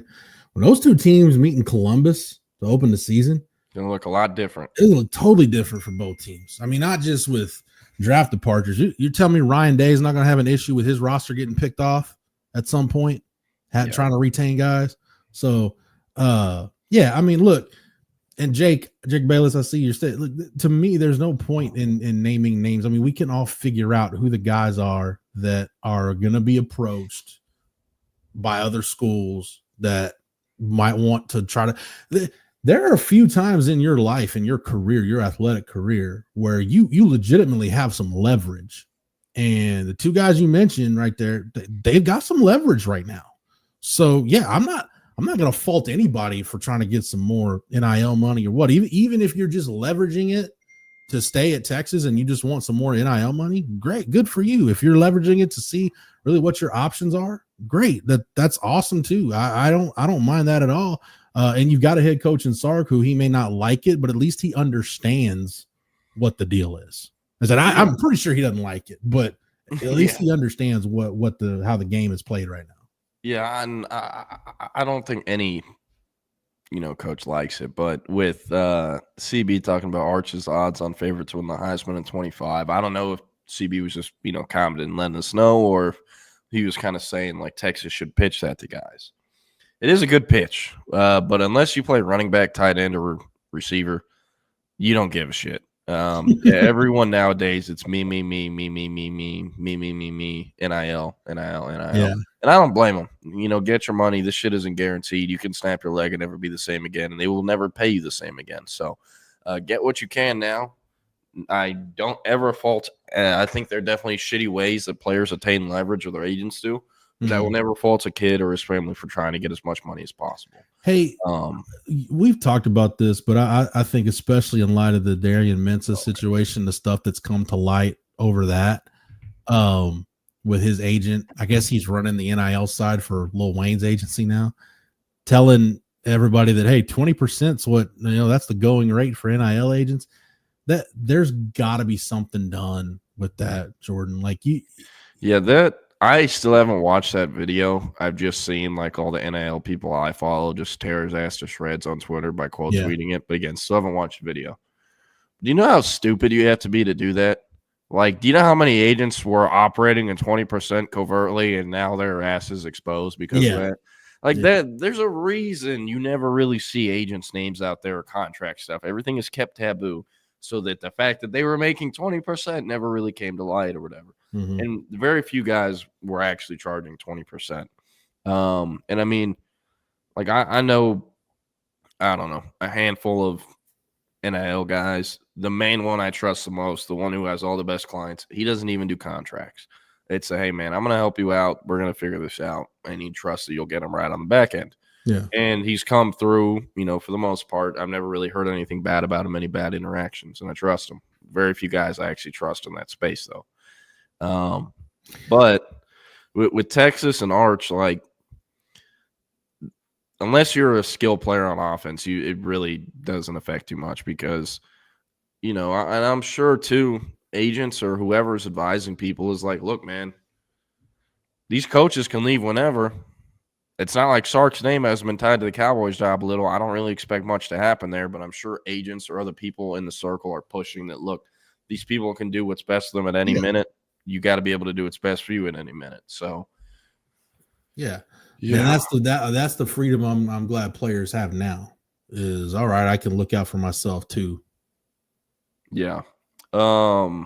It's but let's I want to talk about what's happened in the portal, because we can sit here and speculate and rumor and innuendo all day. We talked about it, Jordan, and you and I talked about Jaden Blue, off air, off the record. But hey, with CJ Baxter coming back, somebody in that running back room had to go. Yeah. There's only one football to go around, and everybody's got to get touches. There was no guarantee Jaden Blue was going to have the kind of opportunities he had to touch the football this year that he was going to have those next year. No. And also, I mean, how many offenses scheme stuff up for running backs the way Texas was doing for him, especially late? You had 2 40-catch running backs. You had 2 backs with 40 catches. You hadn't had a running back with 40 catches. Chris Ogbonnaya was the last back you had to have 40 catches. And keep in mind, like, it was a wide receiver. That was a position conversion. He started at Texas as a wide receiver and then went to running back. So, yeah, it doesn't happen all the time. Timeout. How often, or not how often, how much of Texas having 2 40-yard, and I'm sorry, I'm really not trying to just shit on him, but how much of Texas having 2 40-plus yard receiving backs, whatever you want to call 40 catch backs, yeah. 40 catch backs. How much does that have to do with Quinn Ewers not really being able to push the ball down the field towards the end? Because majority of his passes are either behind the line of scrimmage or within the first 5, sometimes 10 yards. Very rarely is that ball going more than 15 air yards. It's a decent amount. I think Isaiah Bond being hurt had something to do with that too. I think those two things played a pretty big role in that. Not that Blue and Wisner wouldn't have been productive, but I don't think they both get the 40 catches. Yeah, and I mean, we also have to remember Texas played 16 games this year. Right. So, but with Quinn and Arch, like, one thing I'm fascinated about to see next year is how much is this offense going to change. Texas hasn't had a QB with legs like what Manning does since, I don't know, maybe Sam Ehlinger. Yeah, very different than Sam, but yeah.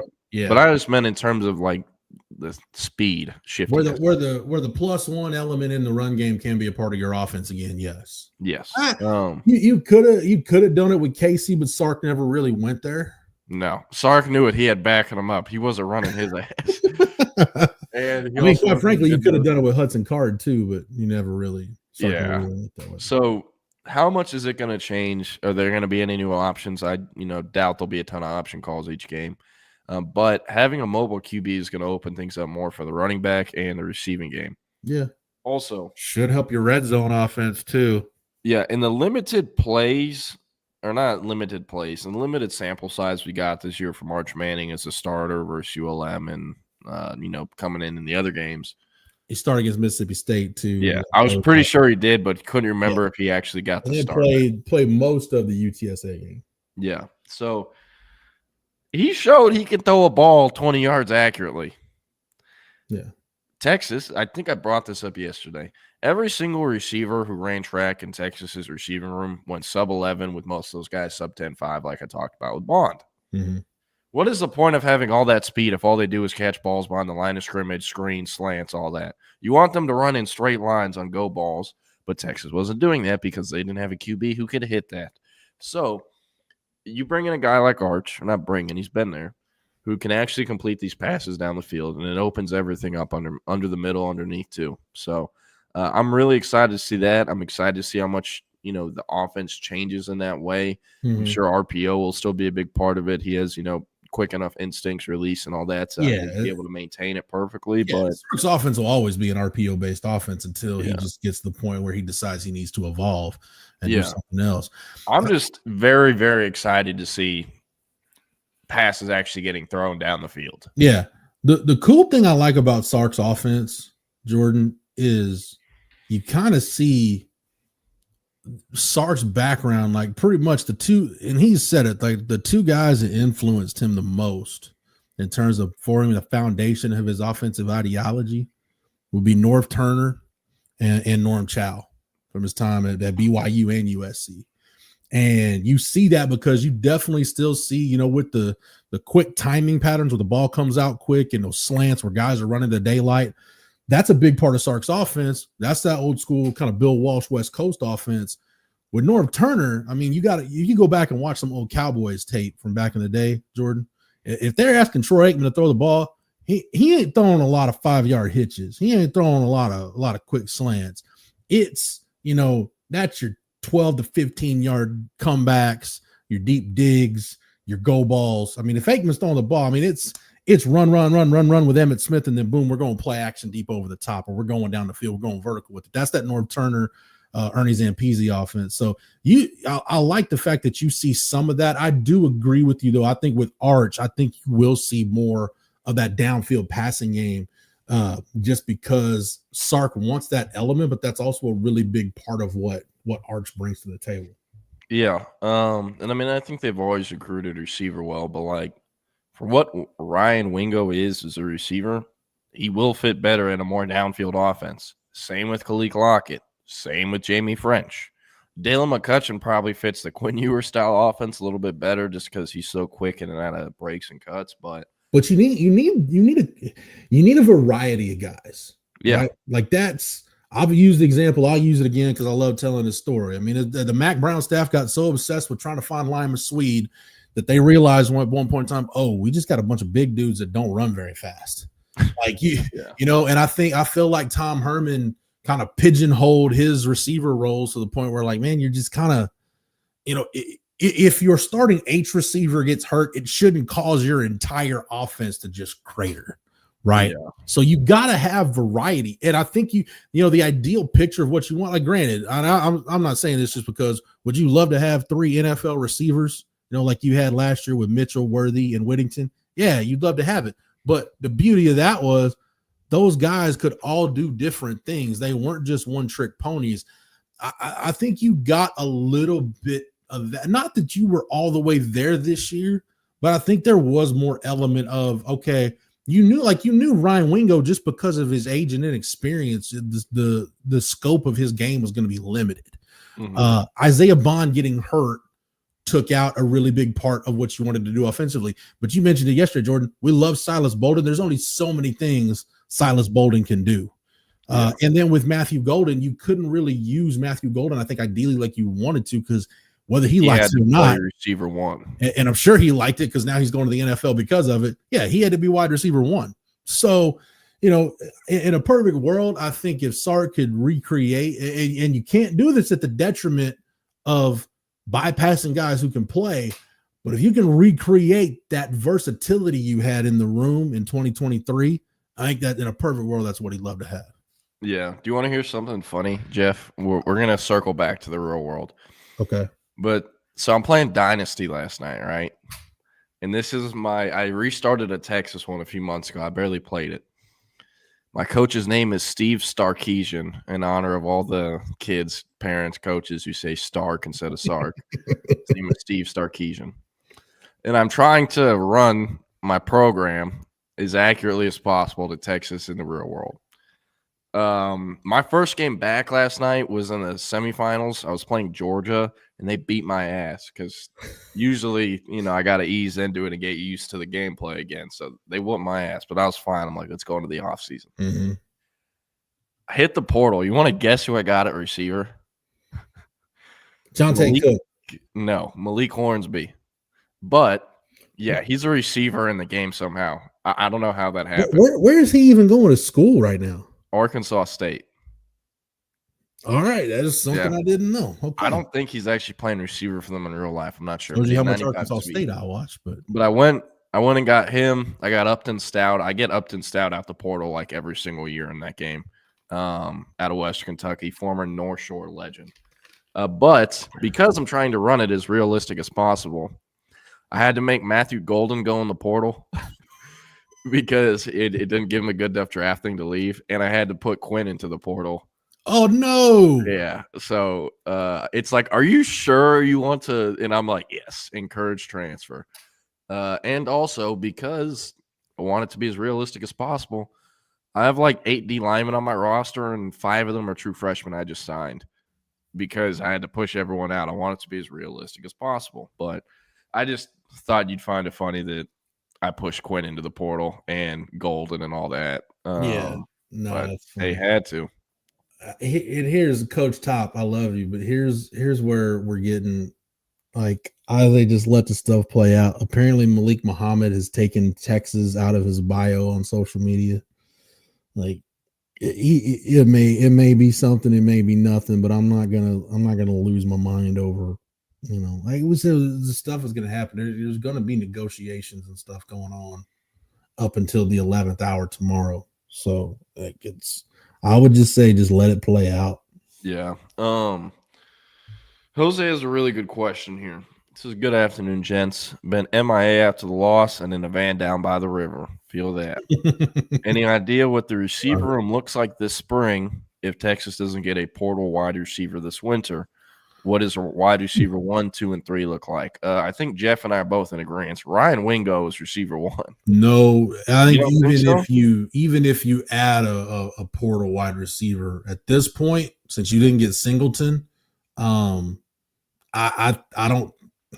We'll see what the spring window brings, Jordan. Yeah. But I have a hard time believing you'd find something better than Ryan Wingo in the portal. Yeah, well, what I'm saying though is I'm projecting the receiver, I guess, rotation, whatever, without a portal receiver. So without a portal receiver, Wingo's wide receiver 1, no question. Yeah, in the spring. 2 and 3, one of those guys is DeAndre Moore. Then after that, I think Aaron Butler, Parker Livingstone, maybe Niblett if Niblett gets moved back. I think Khalil Lockett and Jamie French could compete there. I think that's the position that is gonna be the most exciting for me to pay attention to during spring ball, because you've got Wingo, who his role, and DeAndre Moore's role. Like those two guys, they're gonna factor into that mix somewhere, right? I'm assuming Wingo wide receiver 1, DeAndre Moore's your top slot receiver. Everybody else, it's a bunch of dudes that haven't played. You got Butler, Freddie DeBose, and Parker Livingstone this year, and then the 3 newcomers coming in for the spring. So basically, those guys have trying to think which those guys came in. Parker Livingstone, a January guy last year. All of them came in January. Yeah. So basically they've got a year on those guys in the system, but in terms of like actually, playing and putting it into motion, everybody's kind of on equal footing. The 3 newcomers, McCutcheon, Lockett, and French, they couldn't have come in at a better time. Yeah. Also, because they got in on, I don't know if Jalen Waddle's coming in for his Texas visit yet or not. That's neither confirmed nor denied. Yeah, and hey, don't leave out Michael Terry III. He's gonna play as a freshman. He ain't redshirting. I'm counting him. I'm counting him as his own position, though, Jordan. Like I don't pencil him in at running back or wide receiver. I'm just call it the T position, the Terry position. He's just gonna be wherever. Yeah. Sorry. Let me turn off this group chat. Why are they texting in this? This is our 247 San Antonio All-American Bowl group chat. That shit ended last week. But I do think, I think everyone thinks this, but Parker Livingstone and Aaron Butler, I think, are definitely ahead of Freddie DeBose. And it just comes from special teams. Like, I don't think Freddie DeBose played a snap this year. There wasn't a time I saw him on the sideline and he wasn't in street clothes. No, and Livingstone and Butler, they actually were on the travel squad for a couple games. Yeah. I know Aaron Butler traveled for the 8. I think, you can correct me if I'm wrong, I think Livingstone traveled for Arkansas, maybe. Do you remember seeing him there? And Butler did. I know Butler traveled for the A&M game. I don't remember. They both traveled. They're in Dallas last week in Arlington. I did not see DeBose. Jake, Reese Beecham from Vanderbilt. I love Reese Beecham in high school. Reese Beecham, I believe, will be a big player in the spring game. But yeah, I think that's the next Thatcher Milton. I think that's what it is, though. To answer Jose's question, I think it's Wingo, Moore, and then to be determined. And look, you might hear DeAndre Moore's name come up in the next 24 hours as a guy like, oh, is he staying? Is he going? Like, dude, just let it play out, man. I can't stress that enough. Like, Jordan, I'm not bothered by this. Like, if guys want to leave, then just let them leave. You're going to tell me Texas can't get quality guys out of the portal? Yeah. Or that they're not ready to elevate other guys up the depth chart? Like, they'll have 34 months until the next portal window opens. You don't think they're going to get anyone? Yeah, exactly. So, and I said this yesterday. Like, I'll expand on it though. Like, 2 of your better portal additions you had this last year. Like, yeah, you got Silas Bolden during the winter window. He didn't get here until the summer. Yeah. Bill Norton was a late ad. Jermaine Lole was a late ad. You go back to previous years, Keelan Robinson was a late portal ad. He was a guy that didn't pop up until the spring window. So you've got a track record. You've got a run where you've been able to find quality guys in the portal during the spring window. Yeah. Antoine has a question. Hey, are you in agreement though? I've heard several. I listen to clips of shows at least, or podcasts or whatever from some college football people. I like. Everybody's kind of in agreement. And I know our guys, Cooper Pategna and Andrew Ivins, have kind of said the same thing. Are you in agreement with seemingly everybody that the talent level in the winter portal window not quite up to par with what it's been the last couple of years? Yeah, usually the winter window is way better than the April one, but I talked about this yesterday. A lot of guys that schools were expecting to enter the portal never went in the portal, or if they did, they didn't go to the school they thought they would.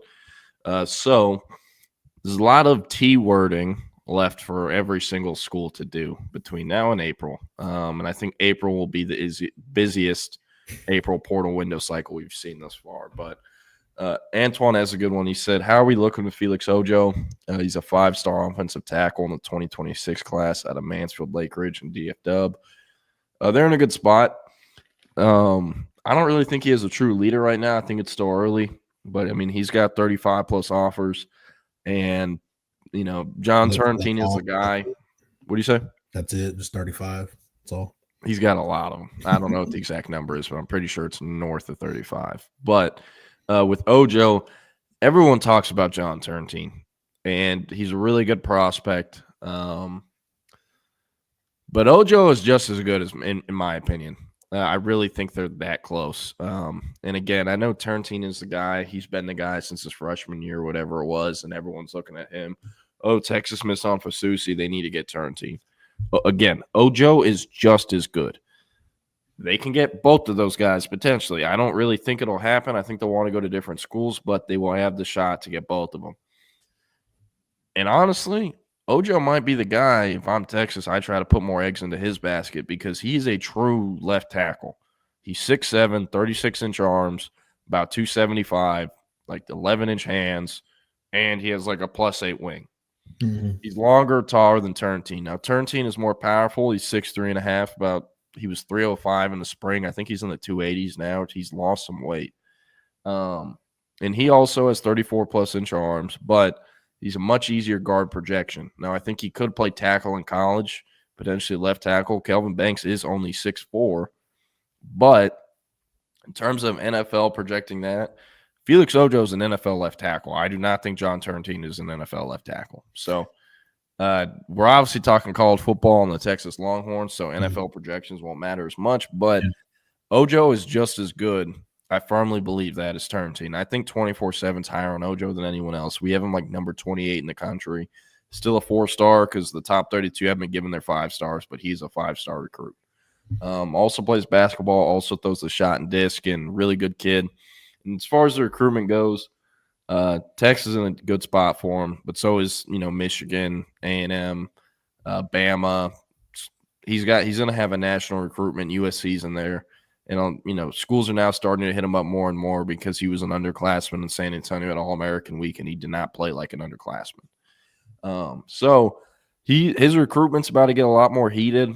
I think John Turntine has a better chance ending up at Texas just because Texas is such a big leader there, and they've been such a big leader there, where Ojo is truly a more open recruitment. So Ojo might end up costing more. He might end up, having to more work will need to be done to get his commitment than Turntine's, but again, they should be viewed essentially even as in terms of level of prospect. I may be going revisionist history here, but just in terms of like to equate it to 2 recruitments, Turntine feels more like DJ Campbell, where it's like, okay, like what's he waiting on? Like we know it's Texas. Like I think he's just kind of maybe looking for a reason to not pick Texas, but it's going to be Texas at the end of the day. That doesn't mean the staff can take that for granted. You still got to recruit the guy. But Ojo feels more like, I think we forget about Kelvin Banks. Like Kelvin Banks was committed to Oklahoma State at one point. Yeah.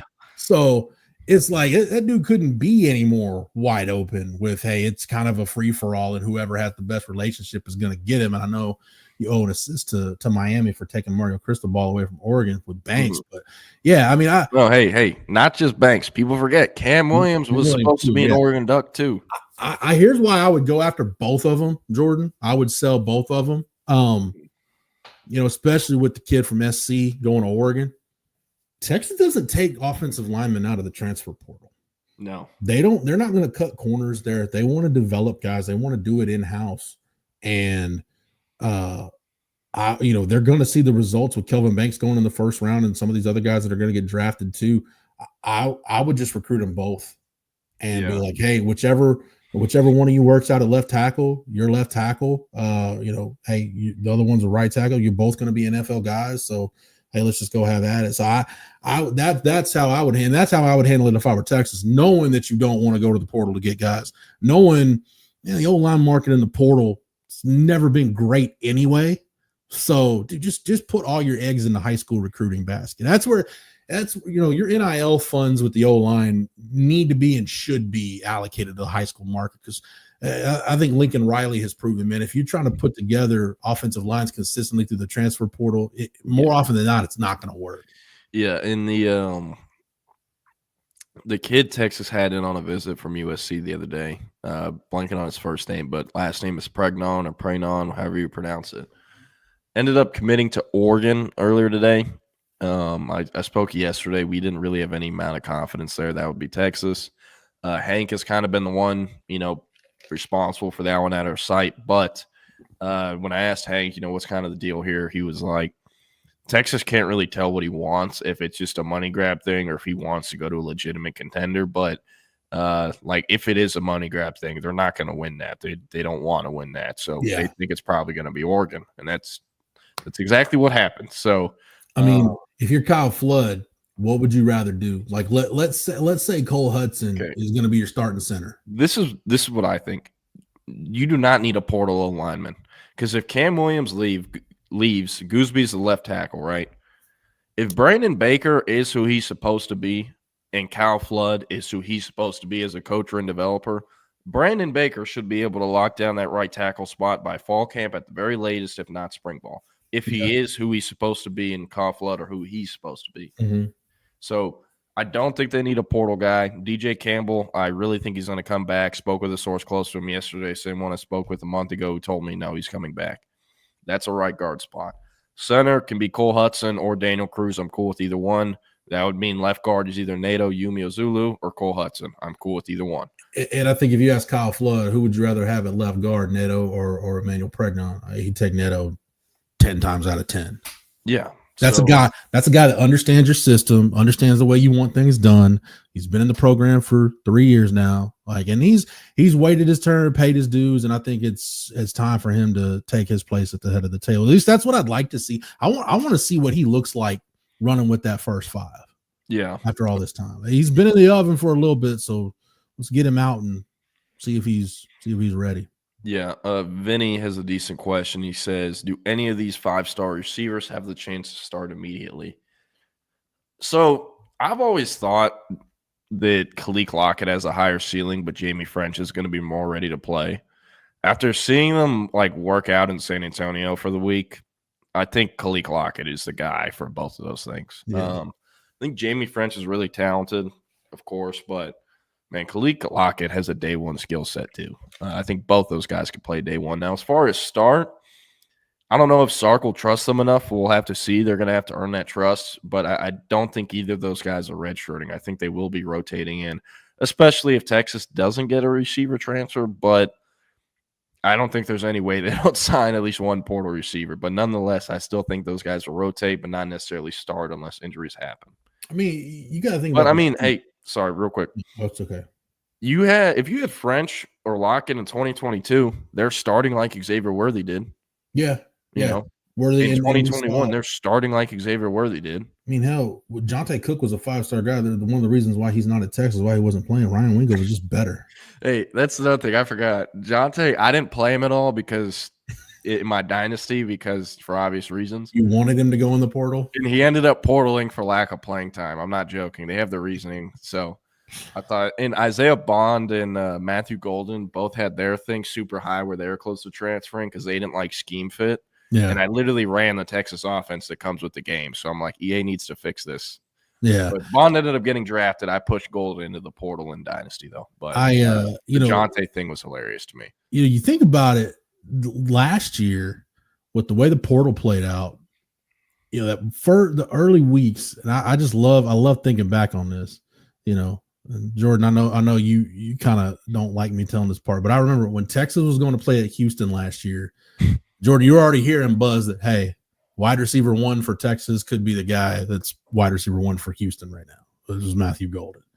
And it was pretty clear he was the number. I mean, we heard Raleek Brown and Juice Wells, and I forget who else. It was Humphreys, I think, was a guy that they wanted. They targeted. Deion Burks was a guy. They looked at Deion Burks. Man, they would not like – they watched Will Shepard but didn't like him. He ended up at Colorado. Will Shepard wanted to go to Texas from Vandy, and he had back-to-back 800-plus receiving yards at Vandy in the SEC. Can you imagine if Pavia had Will Shepard this year? Oh, dude. I know there's no way in hell he had 800 yards at Colorado. He's probably looking back like, yo, I messed this whole thing up. Eli Stowers probably isn't first-team All-SEC tight end catching like 60 balls or whatever he caught. Good point. But no, Texas, they wanted Matthew Golden. They ended up with Matthew Golden. How'd they get Isaiah Bond? Like, if Nick Saban is still the head coach at Alabama, Isaiah Bond's still at Alabama. Yeah, and so is Amari Niblack. And so is Jamie French. Yeah. Yeah. Antoine said Jaden Blue had 14 touchdowns, maybe 4 fumbles, and people are acting like it was all bad. Okay, he did not have 4 fumbles. He had more than that. Let's just be honest here. Jaden Blue in his career averages like 1 fumble per 30 touches. The NFL hates that. Yeah.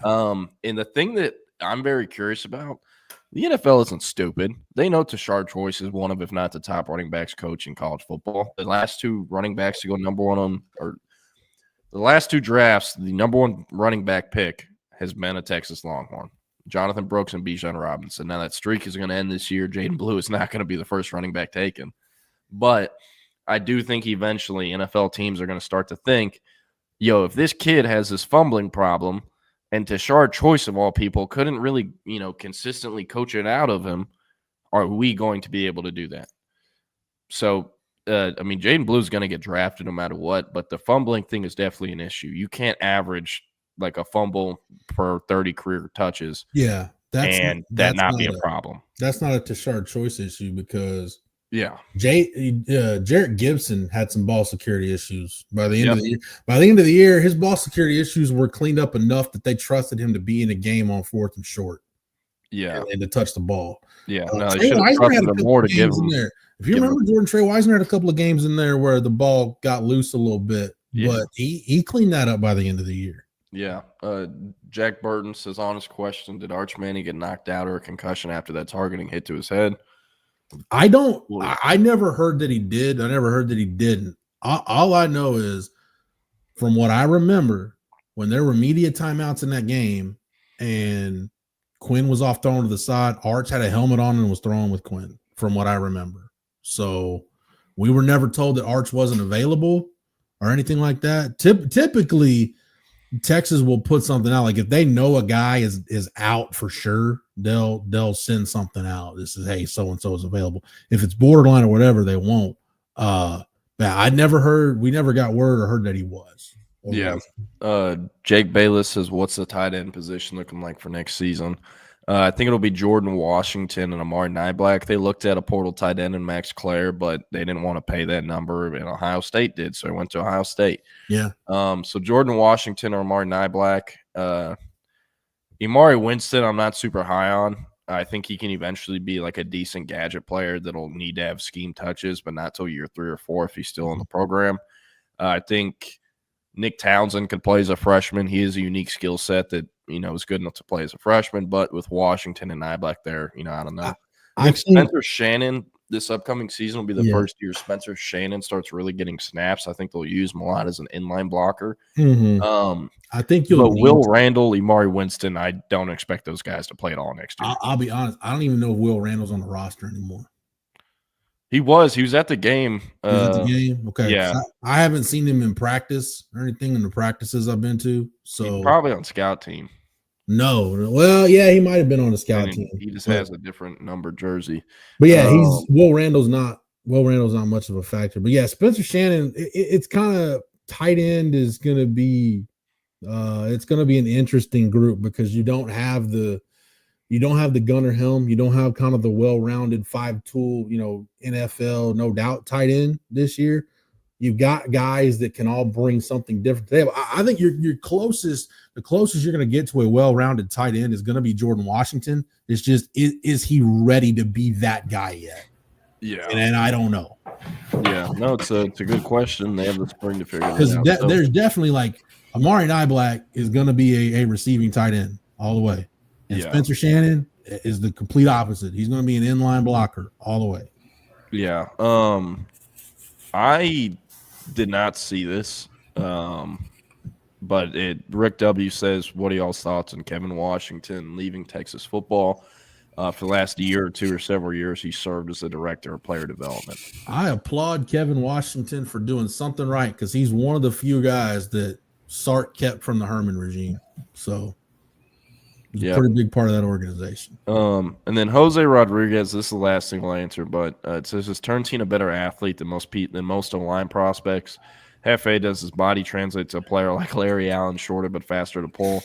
Look, Larry Allen is a one-of-one unicorn. There's never really going to be another Larry Allen. You can't compare him to a high school kid who's 17 years old. I think what Jose's saying is Larry Allen was a Hall of Fame guard, but if you look at how he started his career, which I'm one of those Cowboys fans. Yeah, I will die on the hill that if Eric Williams doesn't have his car accident, he's a Hall of Fame offensive tackle. When Eric Williams had his car accident, they put Larry Allen on that offensive line at right tackle, that team that went to an NFC Championship game, and Larry Allen started at right tackle in 94. And then when Eric Williams came back, they just kicked him inside the guard. He was a Hall of Fame guard. So I think that's where at the college level. Now the closest thing I've seen to that, Jose, at Texas would be Justin Blaylock. Texas just never needed Justin Blaylock to play guard.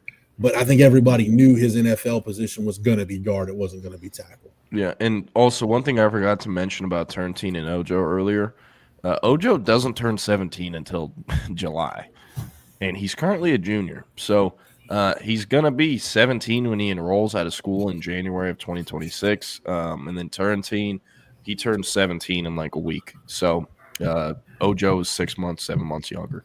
Hey, Keenan, as somebody who's watched Texas football for a long time, you can agree with me. If you look up bad mofo in the dictionary, Justin Blaylock's picture was on there. Yeah, he's one of the all-timers for sure.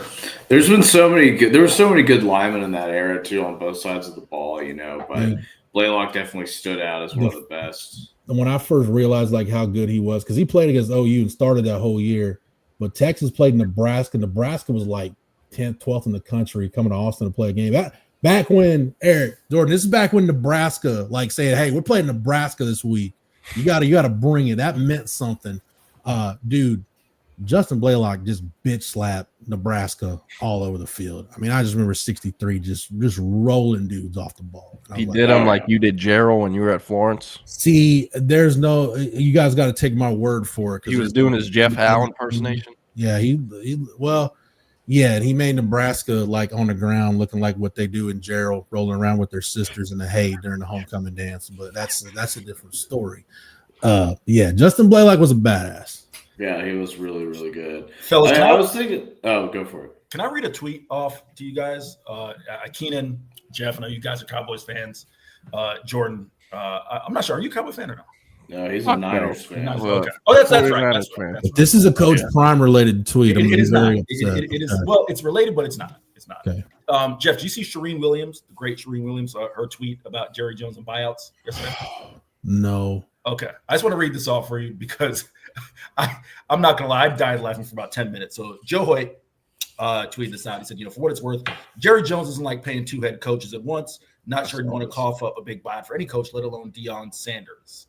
Shireen Williams quote tweeted that and said, Jerry is, in all caps, not paying a buyout ever for anybody. He wouldn't pay that for Jesus himself. Is that about right? Yeah. That's pretty much, yeah. I just, the thought of Jerry Jones just balking at like, what? This is what I got to pay? Nah, I'll find another way. Like it's, and Jeff, I want to run this by you, both you and Keenan. Well, Sark ain't the guy then. Sark, right? Sark ain't the guy. I failed to remember this, and I wonder if we take this into account. You guys probably do as Cowboy fans, but like as outsiders, take this into account. Jeff, I don't know if you were down on the field. Jordan, you might have been. Keenan, I'll read it off to you or tell you. Pre-game Cotton Bowl, they're doing the whole trivia question thing, just trying to keep fans engaged. And they did the whole, who was the captain of the whatever Arkansas team? I saw that. And it was, the options were like Jerry Jones, Jimmy Johnson, and two other guys. And it's like, Jerry Jones, right? Sure. I say all that to say, I think we forget that Jerry Jones probably considers himself a football guy first and not just a rich dude who owns a team. He does. Is that fair? No, he does. That's the problem. The craziest thing is he played O-line. Right. Back then. And Jimmy Johnson was a nose tackle. Right. That's the problem. And, I remember you can go find the Bob Costas interview, and it's on the Jimmy Johnson Football Life, where Bob Costas asks Jimmy Johnson straight up with Jerry sitting next to him. Yeah. He says, do you respect Jerry's football opinion? And Jimmy says, I respect him as someone who's passionate about football, who owns the team, and I respect his business acumen. And Bob Costa said, but you don't see him as your equal as a football mind. And Jimmy, just not giving an F as he would, he straight up goes, well, no, I don't. I don't think he's my equal. Hey, I love Troy Aikman burying him. What was that, Jordan? Troy Aikman burying him on Monday Night Football last night, where he's like, yo, everyone thinks the Cowboys' job is it is just not that, basically. Yeah. Okay. He went off. Hey, I'm about to play a video that is about Herschel Walker. Y'all might have already seen this, but it's hilarious. Jerry Jones, when he starts doing stupid shit, people need to start posting this video. Let me share my screen. Herschel Walker said that it hurt his heart about the things being said about him. Herschel Walker played football when the helmets were soft.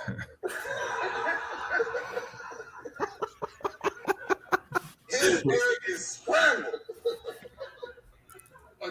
This nigga, man. You gotta understand this though. That's Jerry Jones. Yeah, I'll say this though. You gotta understand. When Herschel Walker left Georgia early because he couldn't go to the NFL, he had to go to the USFL first.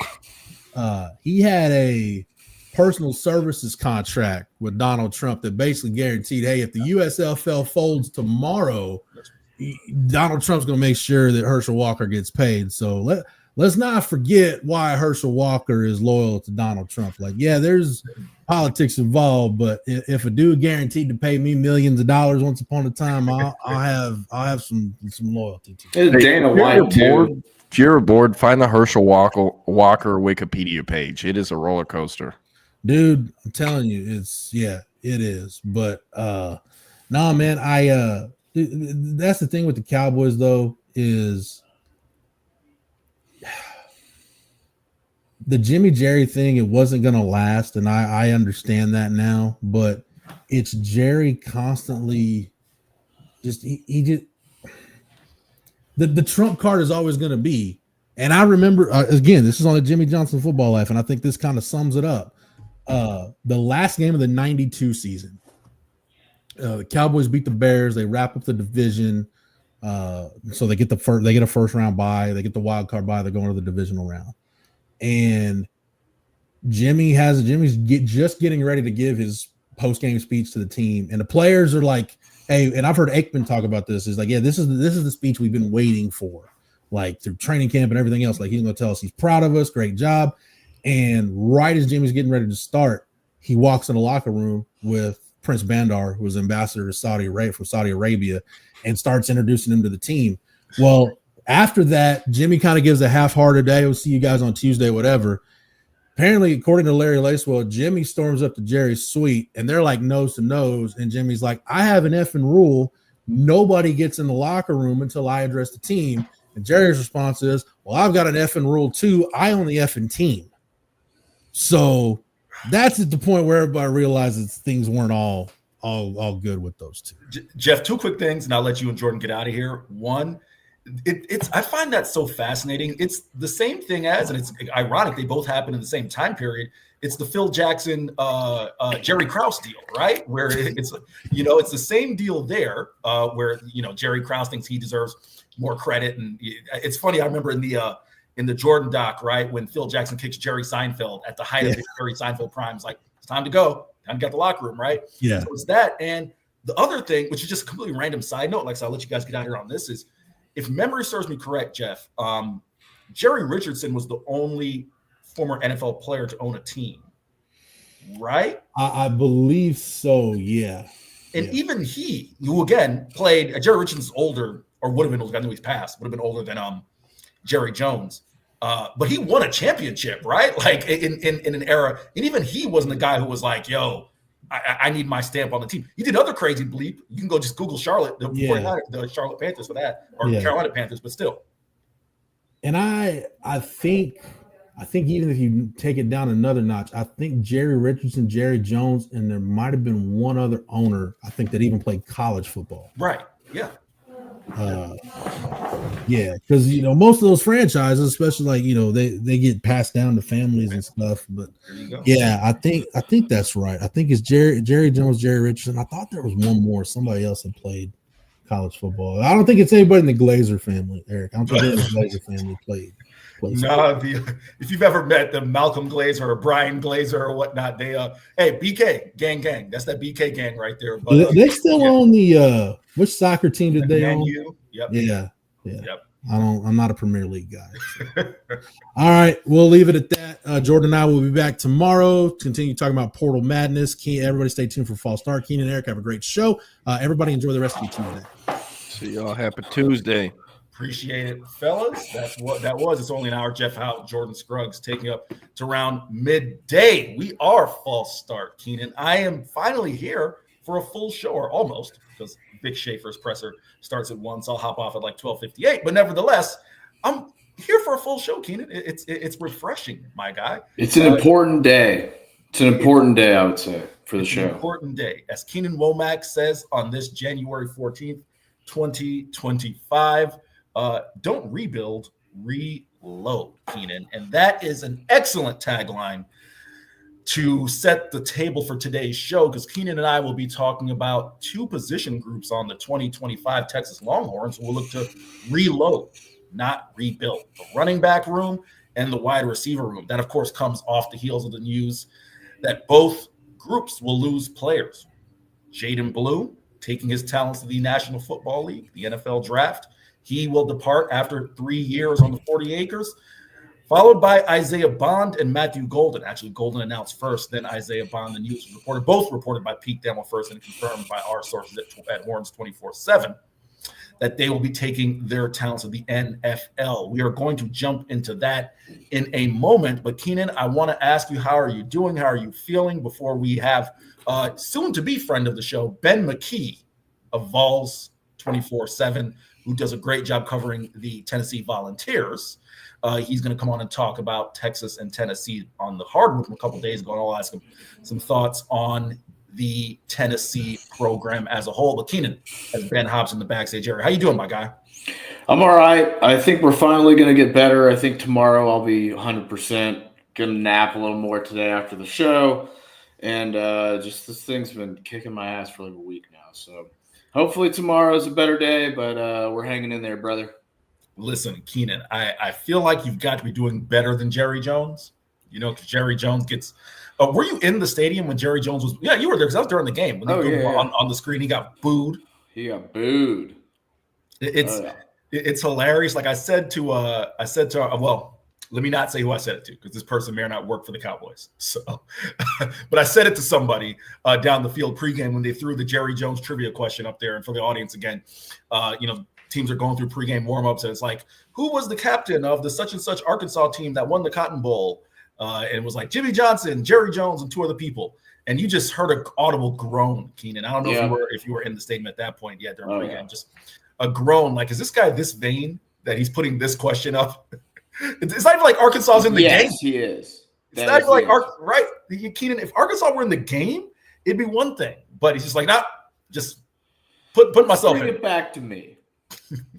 We will talk Jerry Jones. We will talk Jerry Jones, Deion Sanders, and Keenan Troy Aikman's comments, which you referenced as well. Definitely want to get into that. One of the things I appreciate about Troy Aikman, as we get ready to bring in Ben in a second, one of the things I appreciate about Troy Aikman, Keenan, is there are so many analysts nowadays who played previously and I get it, right? Like, I think we're in an era where you're seeing more analysts, and even in our world, journalists and reporters and whatnot, who are kind of showing their allegiance to a certain team.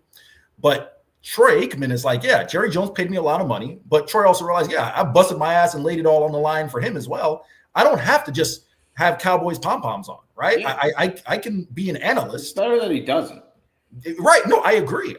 You know, like a guy who I love, like Ryan Clark. I've always enjoyed Ryan Clark's work, but he's just like, all right, Steelers, Mike T, right? It's like, and I'm not questioning his willingness to have a critical eye, but Troy Aikman is just very much like, listen, I don't owe you anything, right? I gave it to you. Troy Aikman left how many concussions after on the Texas Stadium turf for Jerry Jones? Too many. So he doesn't owe him anything. But without further ado, Keenan, let me go ahead and bring in our special guest. He is Ben McKee from 24/7 Sports. Does a great job covering the Tennessee Volunteers. Ben, what's going on, my guy? Not a whole lot. Appreciate y'all having me on. Just wrapped up watching Tennessee basketball practice. So in the belly of Thompson Bowling Arena here in Knoxville. And it's cold outside. I can't break out the guns here in East Tennessee after the snow we got like you apparently can in Texas. First off, Ben, I appreciate – listen, I was just there. The amount of times I've had to do either a hit or something from the bowels of DKR, Texas Memorial Stadium, or Moody Center. I appreciate that. So I appreciate you making a couple minutes here. He's going to talk about Tennessee. Ben, what impressed you about Tennessee's 74-70 win over Texas? It was a win that certainly was back and forth for really the majority of the game before the Volunteers were able to pull away. And we talked about this ad nauseum yesterday, Ben. It seemed like two things kind of coincided. The stretch where Trey Johnson, the last 6-7 minutes of the game, where he didn't really get a shot off, or really when the game was in contention, he didn't get his final few shots off until 2 minutes left. That kind of played a factor, and Tennessee making a run. Just your overall thoughts on the game, and maybe thoughts on Trey. Yeah, that was a good thing for Tennessee that he, for whatever reason, stopped shooting the basketball. He's as talented of a freshman as I've seen the last several years, and was very impressed. That was really the first time I'd been able to watch him this season. Was familiar with the recruiting profile, and the performance certainly lived up to that billing. And it was, like I said, good for Tennessee that he did stop shooting the basketball, because they did not have an answer for him there in the middle part of that basketball game. From the Tennessee standpoint, though, it was the role players stepping up in the manner that they did. Wasn't Jazz Lanier's best night. Zakai Ziegler did play well. But it took Felix Akpara and Darlin Stone-Dubar stepping up and playing to a different level than they had played to up until this point in the season for them to pull out a win on the road. Darlin Stone-Dubar, somebody who transferred in from Hofstra, put up big numbers last year. Rick Barnes talked about that post game, like, hey, we knew we wanted this guy when I saw him lighting up Duke in Cameron Indoor Stadium. Hit 4 or 5 threes at Duke last year, and he's dealt with some things early on this season. Had a concussion, was with the team but was not playing for like 2 weeks due to a personal matter that he was getting situated. So he's still kind of trying to find his groove, and he didn't put up big numbers, but he was a big reason that they won the game, and he swung the momentum with a couple of key rebounds, the 3-point shot, obviously, and a couple of other plays. So that could be a big turning point for Tennessee in its season if that is a stepping stone for him. And then Felix Akpara as well. Not much went right for Tennessee in that Florida game last Tuesday, but I thought Felix played well, was really physical, was really aggressive, did a lot of the dirty work that doesn't show up in the box score. And speaking of stepping stones, I thought that Florida performance for him individually was that, and that led to him having a more productive game stat-wise against Texas. He was a difference maker at the rim defensively. He grabbed 9 rebounds, team high, and he was able to he only had 7 points, but that's about the Felix Akpara range.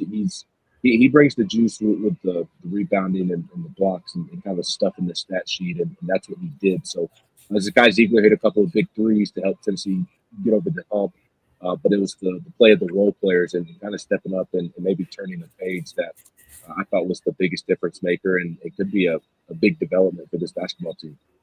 Ben, I'm going to ask one more question, then turn it over to our resident basketball guy, and Keenan. I'm also going to ask you just to project a little bit more. I don't not ask you to shout, but you're coming just a little bit light, just so the audience can hear you. But it's just a random question, Ben, before I turn over to Keenan. Tennessee, and this may be really inside basketball, but do they typically, when they stretch pregame, or do they typically go on the court, or they go outside the locker room, if you happen to know? The reason I asked the question, Ben, is one of the, and I've covered Texas for 2 years since I've been on the site with Horns 24/7. This is the first time that I have seen a team outside the locker room at Moody Center, and to kind of give you a kind of a visual, Ben, of how this works. Everyone has to take an elevator outside the visiting team. There's an area that they can come in, but everyone else has to take an elevator down. It doesn't matter if it's Rodney, Terry, or me. There's an elevator you take down to the basement, and then you can make a left to go to the court, or you can make a right to go to the visitors' locker room, and the media room is directly past it. It's just a hallway. The cheerleaders' locker room is directly across from the visiting locker room. Tennessee just decided, and again, this is not a massive hallway. At this, we're going to stretch all in this hallway, and they were just like laying out on the ground. So you see the Palm Squad and us just trying to like crawl over, Zakai Ziegler and guys. So it's just a random question. Is that their typical deal?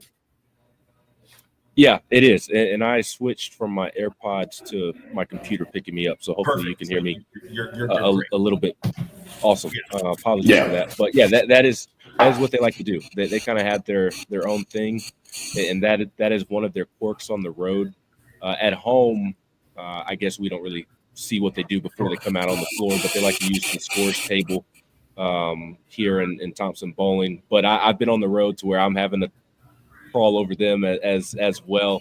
They like to get in the tunnel and do some things before they come out onto the floor here and stretch and get loose before they get loose. So that is very much a Tennessee quirk, and I've had my fair share of games where I've had to crawl over them as well. Keenan, it's all you. Yeah, so this is a really strong freshman class for SEC players. You have Trey. You also have guys like Ace Newell at Georgia, LeBaron Filan at Alabama, Jeremiah Fears at Oklahoma, Boogie Fland at Arkansas. Where do you rank Trey amongst those freshmen as far as SEC freshmen go? And where do you rank Trey as far as freshmen you've seen in the last 5 years? Ooh, that is a loaded question. I would say that he is – it's hard to assess this year's crop of freshmen because, like, tonight I'll be able to sit down and watch all the games, which I'm really looking forward to because there's several great games tonight. But, like, tomorrow night, Tennessee hosts Georgia. so I won't get to watch much of the other games that are on tomorrow night. Texas and Oklahoma, what plays at 9 Eastern tomorrow night. And so like Tennessee and Georgia tip off at 8. So I won't even really get to watch much of the Texas and Oklahoma game. I'll be following Eric's coverage from the Twitter timeline or the X timeline. But of the little that I've seen of that group that you mentioned, because Tennessee hasn't really run into any of those guys just yet. Tennessee will have to deal with Asa Newell tomorrow night, so I'll get kind of my first look at him. But of what I have seen up until this point, I mean, Trey's as good as any freshman in the country. No bones about it. I mean, off that one Tennessee performance, I put him up there with Cooper Flagg. I mean, he could not miss and was just he was really impressive. He really was, just kind of his ability to score at all three levels, but especially in the mid-range and from distance. And he had Jemai Mashak on him a decent bit, and Jemai's, in my opinion, the best perimeter defender in the country. And yeah, I think so too. He had his moments where Trey was able to get some shots off as well. So this year he's as good as I've seen, and we'll see what he does throughout conference play. But if he continues to play like that offensively, then I mean he's got to be right up there with, you know, Brendan Miller comes to mind, his 1 year at Alabama, Jabari Smith at Auburn, his 1 year.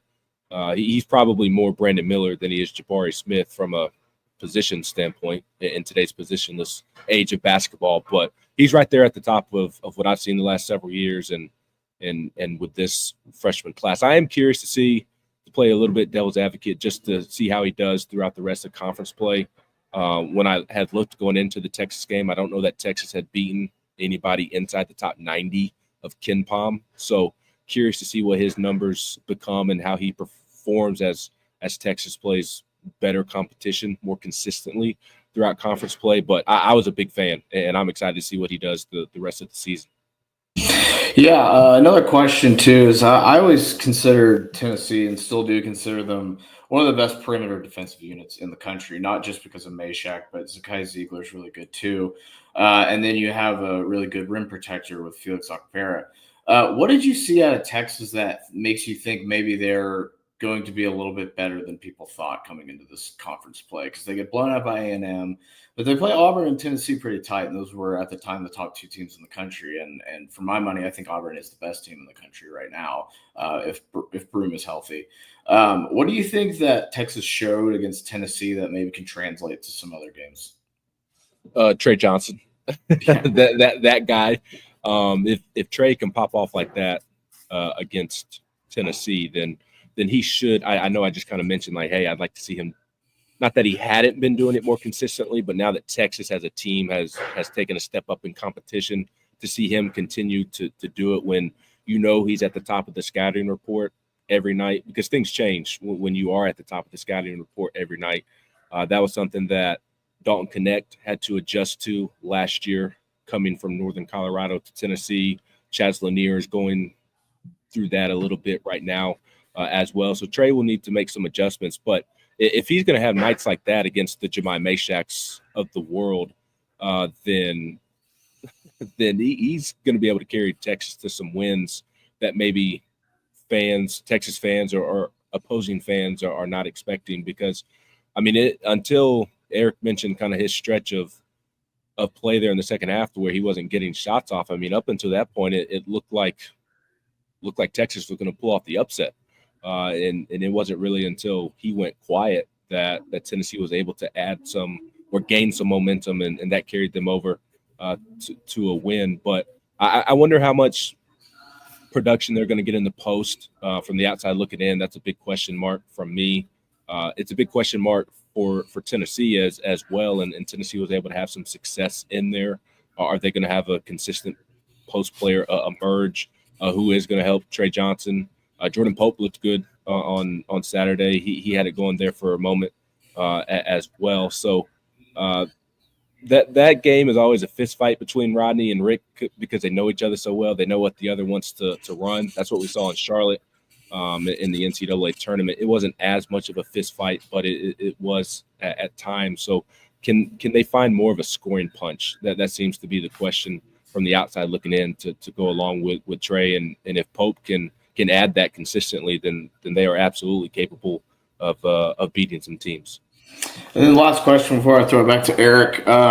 This is a Tennessee question. What are your thoughts on comparing a guy like Chaz Lanier to a Dalton Knecht as far as a mid-major transfer to a high-major team that's having a big impact? Yeah, that's been I don't know that hot debate is the right way to put it, but that's been the ongoing conversation here in Knoxville is how does Chaz Lanier compare to Dalton Knecht? And I think they are different players, but are on equal footing. I think Chaz is just as talented as Dalton. It just looks a little bit different. Chaz can score at all three levels. He can get to the rim like Dalton was able to. He just doesn't do it as consistently as Dalton did, and that's been Rick's big coaching point with Chaz these last couple of weeks is being more aggressive, getting to the rim more frequently. If your shots aren't falling, then let's find other ways to try and be productive and help the team. And not that Chaz is selfish. He is too unselfish. His teammates want him to shoot the ball more. He just kind of has a laid-back personality, and he's trying to draw that aggressive nature out of him that you didn't really have to worry about Dalton. With Dalton, you were going to talk defense with Dalton. You weren't going to have to talk about, hey, let's try and get to the rim a little bit more frequently. He did that naturally.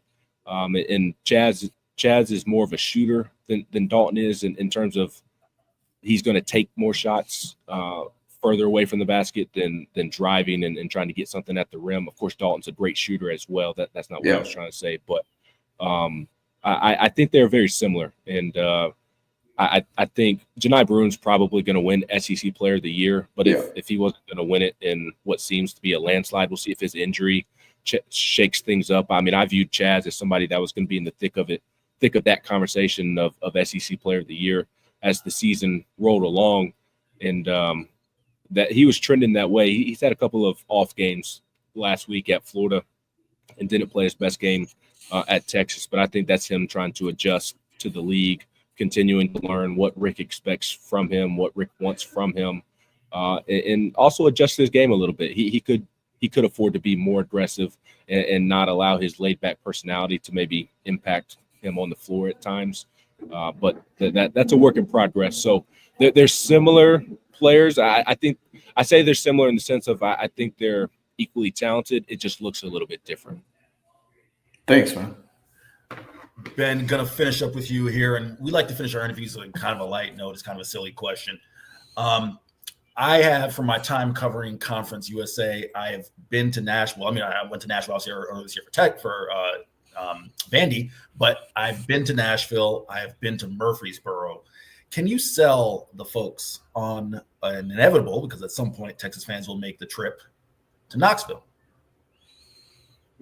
Yeah, Knoxville. I guess people assume that Knoxville is just some small, quaint, quiet town out in the middle of the country, in the middle of nowhere. That's what Dalton Knecht told me at the airport last year after his visit. When he was on his official visit to Tennessee, he was blown away by how awesome Knoxville was, because he thought it was just some random small town with one stoplight out in the middle of the country. But you get here and you've got a little bit of a different vibe. You have a bunch of vibes mixed into one city. You do have the country vibe. Obviously, it's East Tennessee, but there's a college right in the thick of it, a premier SEC college, not a small school in a big city, kind of like what you have with Vanderbilt in Nashville. I mean, a lot of things do center around the university, but you get the college town vibe, you get the small town vibe, but there is also a bit of a city vibe as well when you're in downtown Knoxville, and there's 1,000 restaurants to eat at and a million different things to do. You're 30, 45 minutes from the mountains, so you get a little bit of a vibe of the mountains if you like to go hiking and be outdoors. You're 2.5 hours from Nashville. You're 3 hours from Atlanta, 3 hours from Charlotte. I mean, you can do anything you want in Knoxville. There's a million different things to do and a million different vibes kind of all packed into one. And it's a really cool town. It's unique. And It's not what people think until they see it. And whenever people leave, whenever I have friends come into town and leave kind of for the first time, they're blown away and always looking to get back. So I'm sure Texas fans, whenever they are able to get out here, they'll enjoy it. It's a cool place with a bunch of different things to do and a lot of different cultures kind of mixed into one, more than you would think for just being a city in East Tennessee. So I take two things away from that. One, it is not Texas A&M, and that's speaking not as a Texas guy, because I am not a Texas guy, but I've been to College Station 3 times, and yeah, that's one stoplight town. Second, definitely looking forward to that trip, because as someone who loves Nashville, loves Charlotte, loves Atlanta, if you can kind of get a little of all of those vibes, I will certainly appreciate it. And shout out to my favorite Tennessee grad, Kevin Ryan of 24/7 Sports, my boss. So cheap plug there. He is Ben McKee of Go Vols. You can find him on Twitter at Ben McKee. That's Ben Ben McKee, MCKEE 14. Ben, really appreciate you making a couple minutes here right after practice, and we'll catch up soon. Thank you, man. Yeah, absolutely. Kevin's my boss too. So let's talk Kevin Ryan all day long. Kevin's the best person I know, the greatest person I've ever met. And Kevin is easily the best boss I've ever had. So hopefully he hears and appreciates this cheap plug from both of us shilling here. Appreciate it, Ben. Thank you, man. Thanks, y'all. Y'all have a great Appreciate day. you, brother. Thank you. We will go to a couple comments here, Keenan, before we have an opportunity to plug the good doctor, Dr. Chad Denman of Sleep Cycle Center. I did get a laugh at a couple of these here. Going to start with this one. For our guy Seth, Keenan, did you notice it was doing trivia at the Cotton Bowl Caroline invented? I did notice. For the audience, Michelle Montaigne was the in-game host at the Cotton Bowl. She killed it.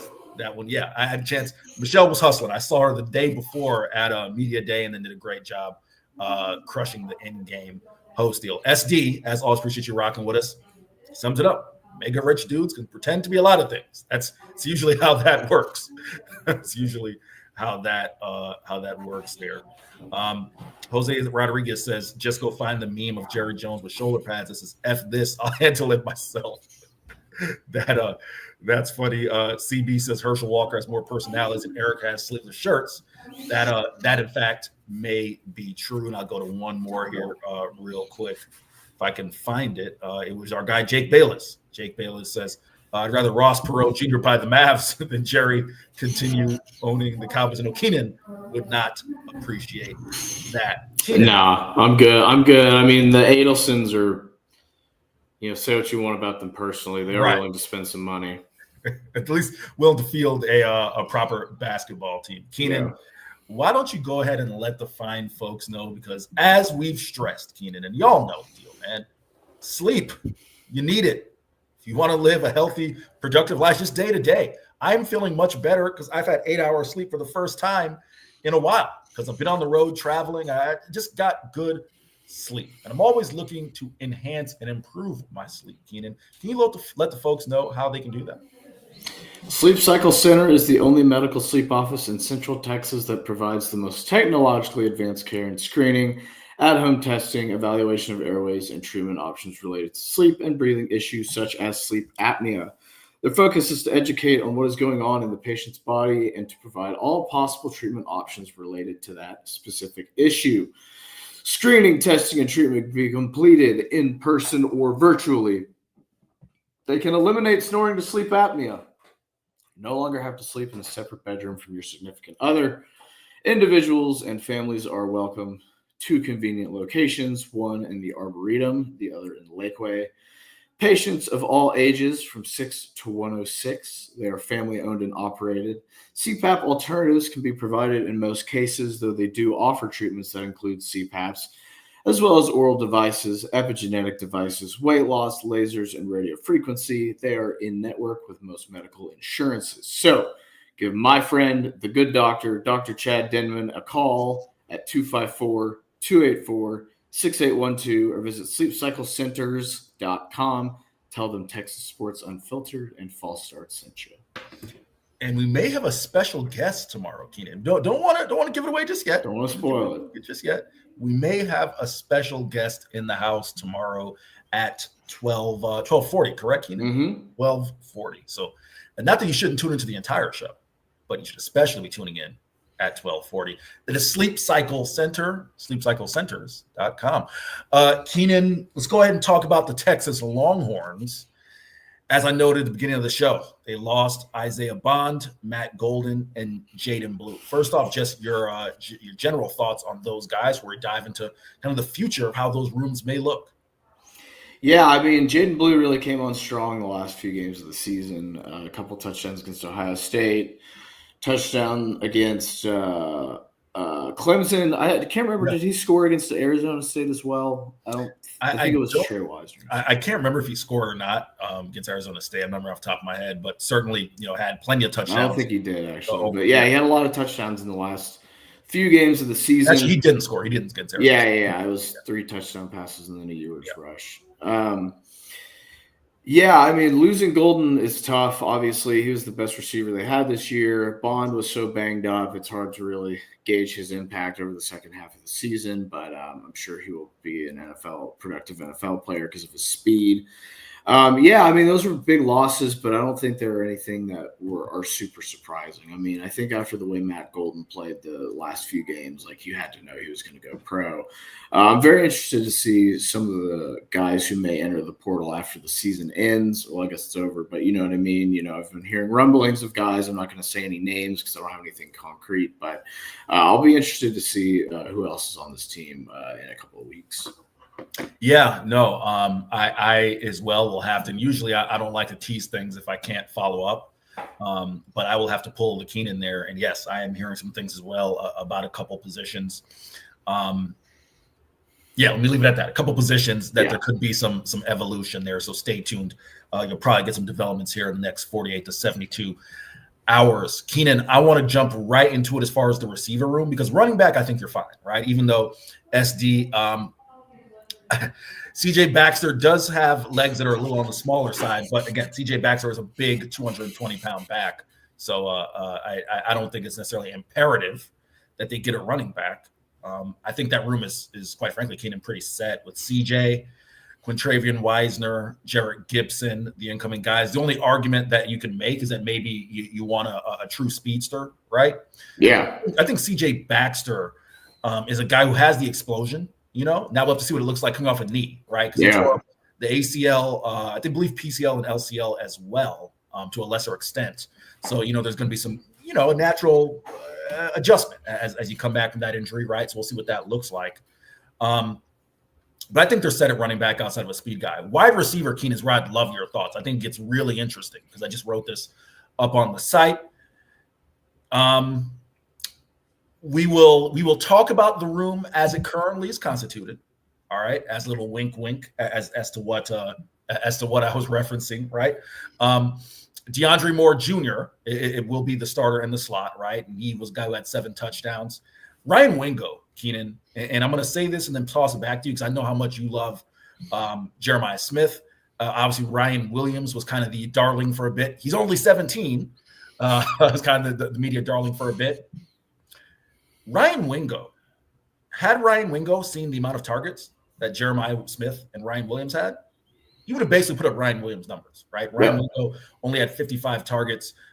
Jeremiah Smith, I believe, had 98. And just trying to recall from our article, Ryan Williams had something like 80-something, right? Had Ryan Wingo seen 30, 40 more targets and was at least a number 2 guy on this team, he would have had that type of production and would have been right there with the superstar freshman. So your thoughts on, and also let me give you one more thing, Keenan, before I get your thoughts on Ryan Wingo and if Texas should pursue a veteran. Ryan Wingo has a really good connection with Arch Manning. Remember, he caught a touchdown from Arch in the spring game.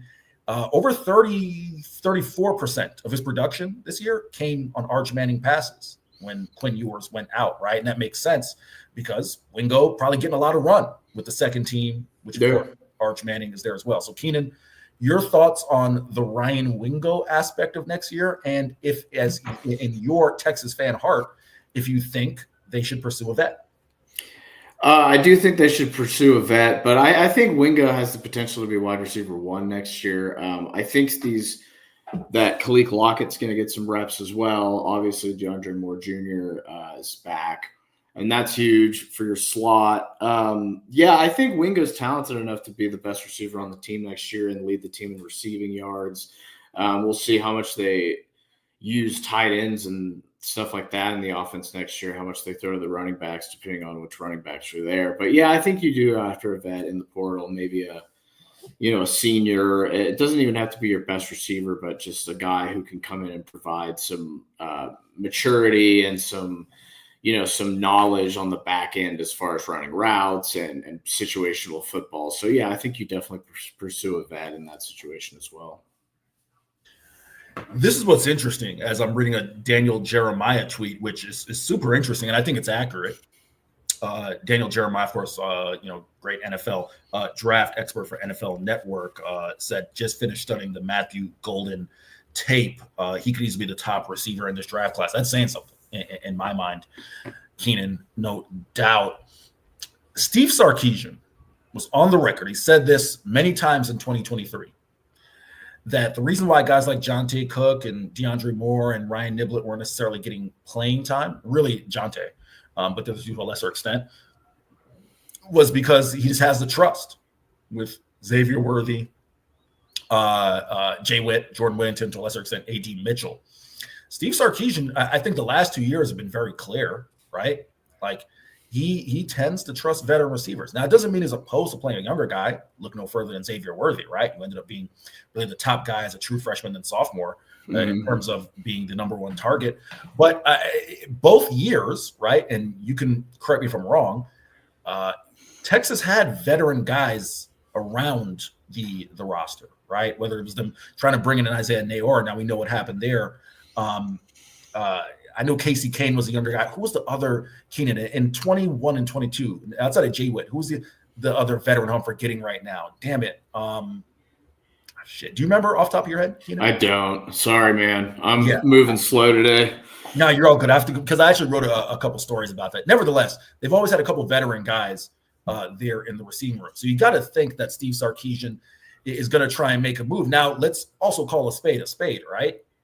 There is no Nick Saban retirement to be had to go get an Isaiah Bond, right? That's coming. No. You can probably find, so you can find a Silas Bolden or a Matt Golden, right? Someone who is looking to make the move in that realm. But I do think they will go get a veteran receiver. Tight end as well, Keenan, is a spot that, I'd be curious your thoughts. The guys talked about at the end of their show, Jeff and Jordan. I think Jordan Washington is a guy who was on the come up. Yeah, I think that's a room that you got to trust Jeff Banks to develop, right? Because you have Spencer Shannon, who's going to be that inline guy, right? He can kind of be the Gunnar Helm of the future. But Jordan Washington, Keenan, I don't know how much of him you saw, maybe tape or whatnot, but high school tape. This dude was making plays during spring ball. Like this dude looks in terms of an athletic perspective to be ready. So kind of your thoughts real quick, and we'll do a deeper dive on this, throughout the offseason, just tight end. Yeah. And Keenan, yes, Keenan, Chris, those are the guys, both Marcus Washington and Joshua Moore. Thank you. Those were the names I was trying to remember. But your thoughts on quickly on tight end. Yeah. I mean, they got some dudes out of high school that are pretty highly thought of tight end talents as well. But yeah, I mean, I wouldn't be surprised if they went and portaled a tight end as well. It's one of those things where like you're probably not going to have to portal offensive linemen so much, so you can supplement more your skill positions, which is I think the best way to do the transfer portal is to supplement certain defensive positions and skill positions on offense. It's hard to do it with a quarterback, and you already have Arch coming in. It's hard to do it with an offensive line. But, yeah, I agree. I think maybe you get a tight end and a receiver and maybe a running back in the portal. I think you maybe get one of each of those positions. Yeah, I agree with you. Although, again, as I mentioned, go to horns247.com. Hank South doing a great job, and Jordan Scruggs as well. Jordy and Hank doing a great job profiling who may be coming in for visits, so on and so forth. Texas does appear to be interested for the first time in bringing a portal guy. Maybe not as a starter, maybe as a rotational guy. But I agree with you, right? We talked about the end of the show yesterday in terms of I just trust in Kyle Flood, trust in development. I'm a big believer in developing your offensive linemen as opposed to trying to go to the portal. Again, talk about the end of yesterday's show. When you get these guys, Keenan, for me, if I were a player development guy, if I were a coach, I'd say bare minimum, unless I had to. I don't want an offensive lineman who, and I'm not even talking about stops. I'm talking about position coaches. I don't want an offensive lineman who's had more than one, position coach, with then Kyle Flood being the second. Right? Yeah. Because I'm just telling you right now, line, both sides of the ball, line of scrimmage, you start getting guys, you have multiple position coaches in your head. And Kyle Flood's a really good offensive line coach, right? Don't get me wrong. Yeah. But it's tricky, man. It's such a technique position. That's why I said that in quarterback, to where when you start getting multiple guys, and listen, Steve the same way. Steve and AJ Milwee do a great job with quarterbacks, but when you've had 5, 6, 7, I mean, Keenan, it's the same thing in the NFL. You see these quarterbacks who wash out, and you go back and look. I think the most notable example for me is like David Carr, for example. Yeah. They have 6, 7 offensive coordinators, right? It's like, all right, how are they supposed to really develop when you get multiple? Justin Fields, a more recent example, and multiple offensive coordinators in Chicago, right? And it seems like they're going to screw that thing up again with Caleb Williams. So there is that. To transition back to kind of where we opened the show, Keenan, the Dallas Cowboys and one coach prime, Deion Sanders. What comes to mind when you hear that, Keenan? Dude, honestly, at this point, it's like such a bleep show that, like, why not? Who cares? Just throw them in there. Maybe it'll work. I just, they've tied up a bunch of money in guys that are injured constantly. They don't have a good roster. They don't have a good defensive line. They don't have a solid running back room. It's a complete mess. So, like, why not just, like, amp up the comedy and just throw Deion Sanders in there? Why not? That's where I'm at with the Cowboys these days. And I've talked about this on the show. It'd be so challenging to be a Cowboy fan because I heard this on Get Up, and I can't remember if it was Dan Graziano who said it or not.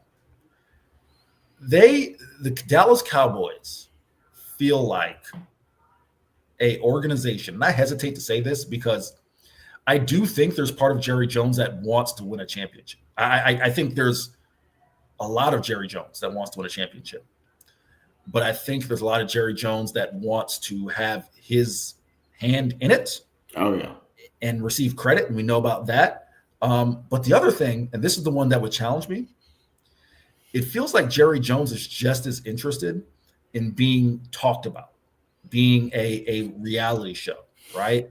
That, yes, I want to win, but just as important as winning is being the center of attention. The right? brand. And, Keenan, I hesitate, right? Because let's look at it this way. The Dallas Cowboys are going to be America's team, right? They have fans. I'm from Tampa, Florida. I can name more Cowboys fans than I can Bucs fans as far as my friend group. They're going to be America's team. That's the decades and decades and decades of Dallas Cowboy. But the New England Patriots, won 7 rings, right? With Tom Brady? 6, something like that. And yes, right. Tom got the 7th in Tampa, so 6, right?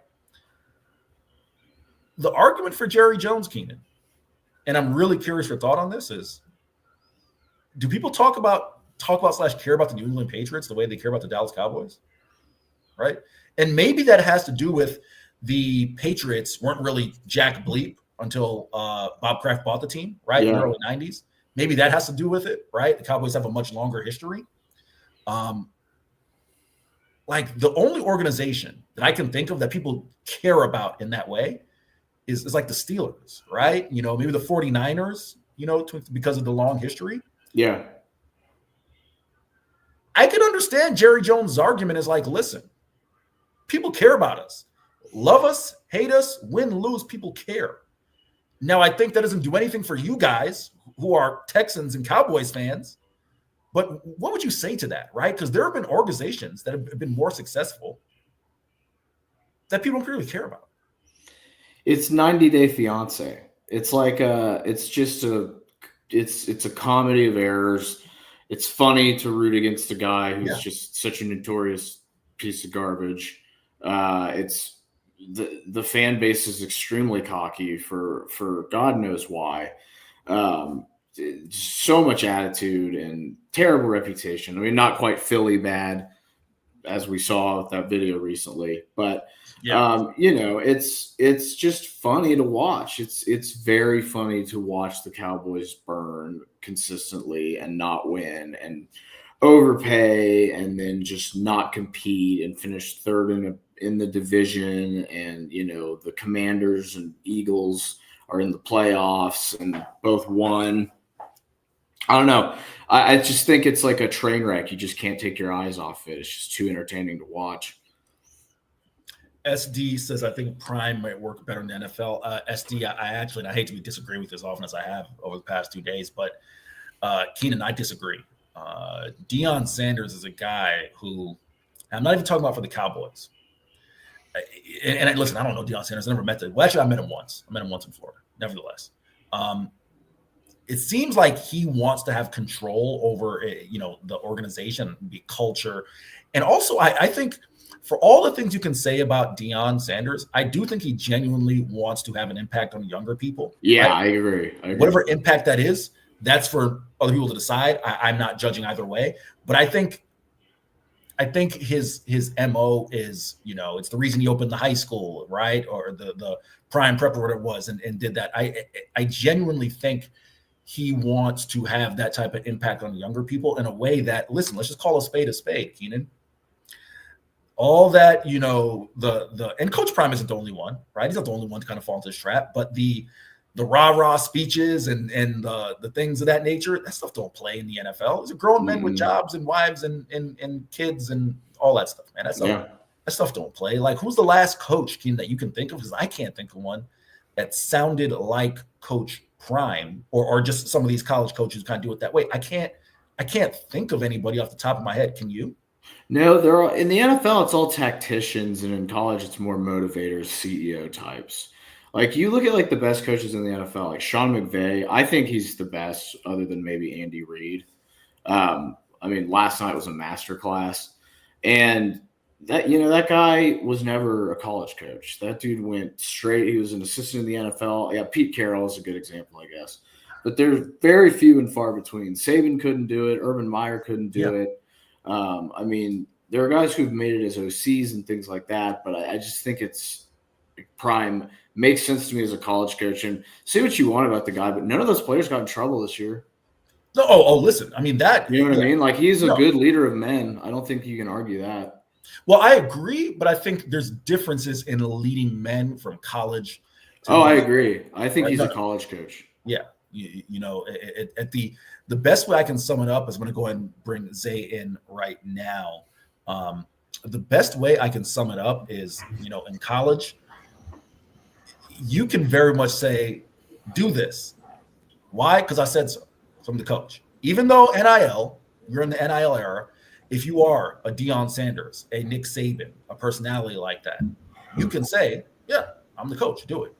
The NFL, you better tell me why I'm doing this and why is this going to benefit me.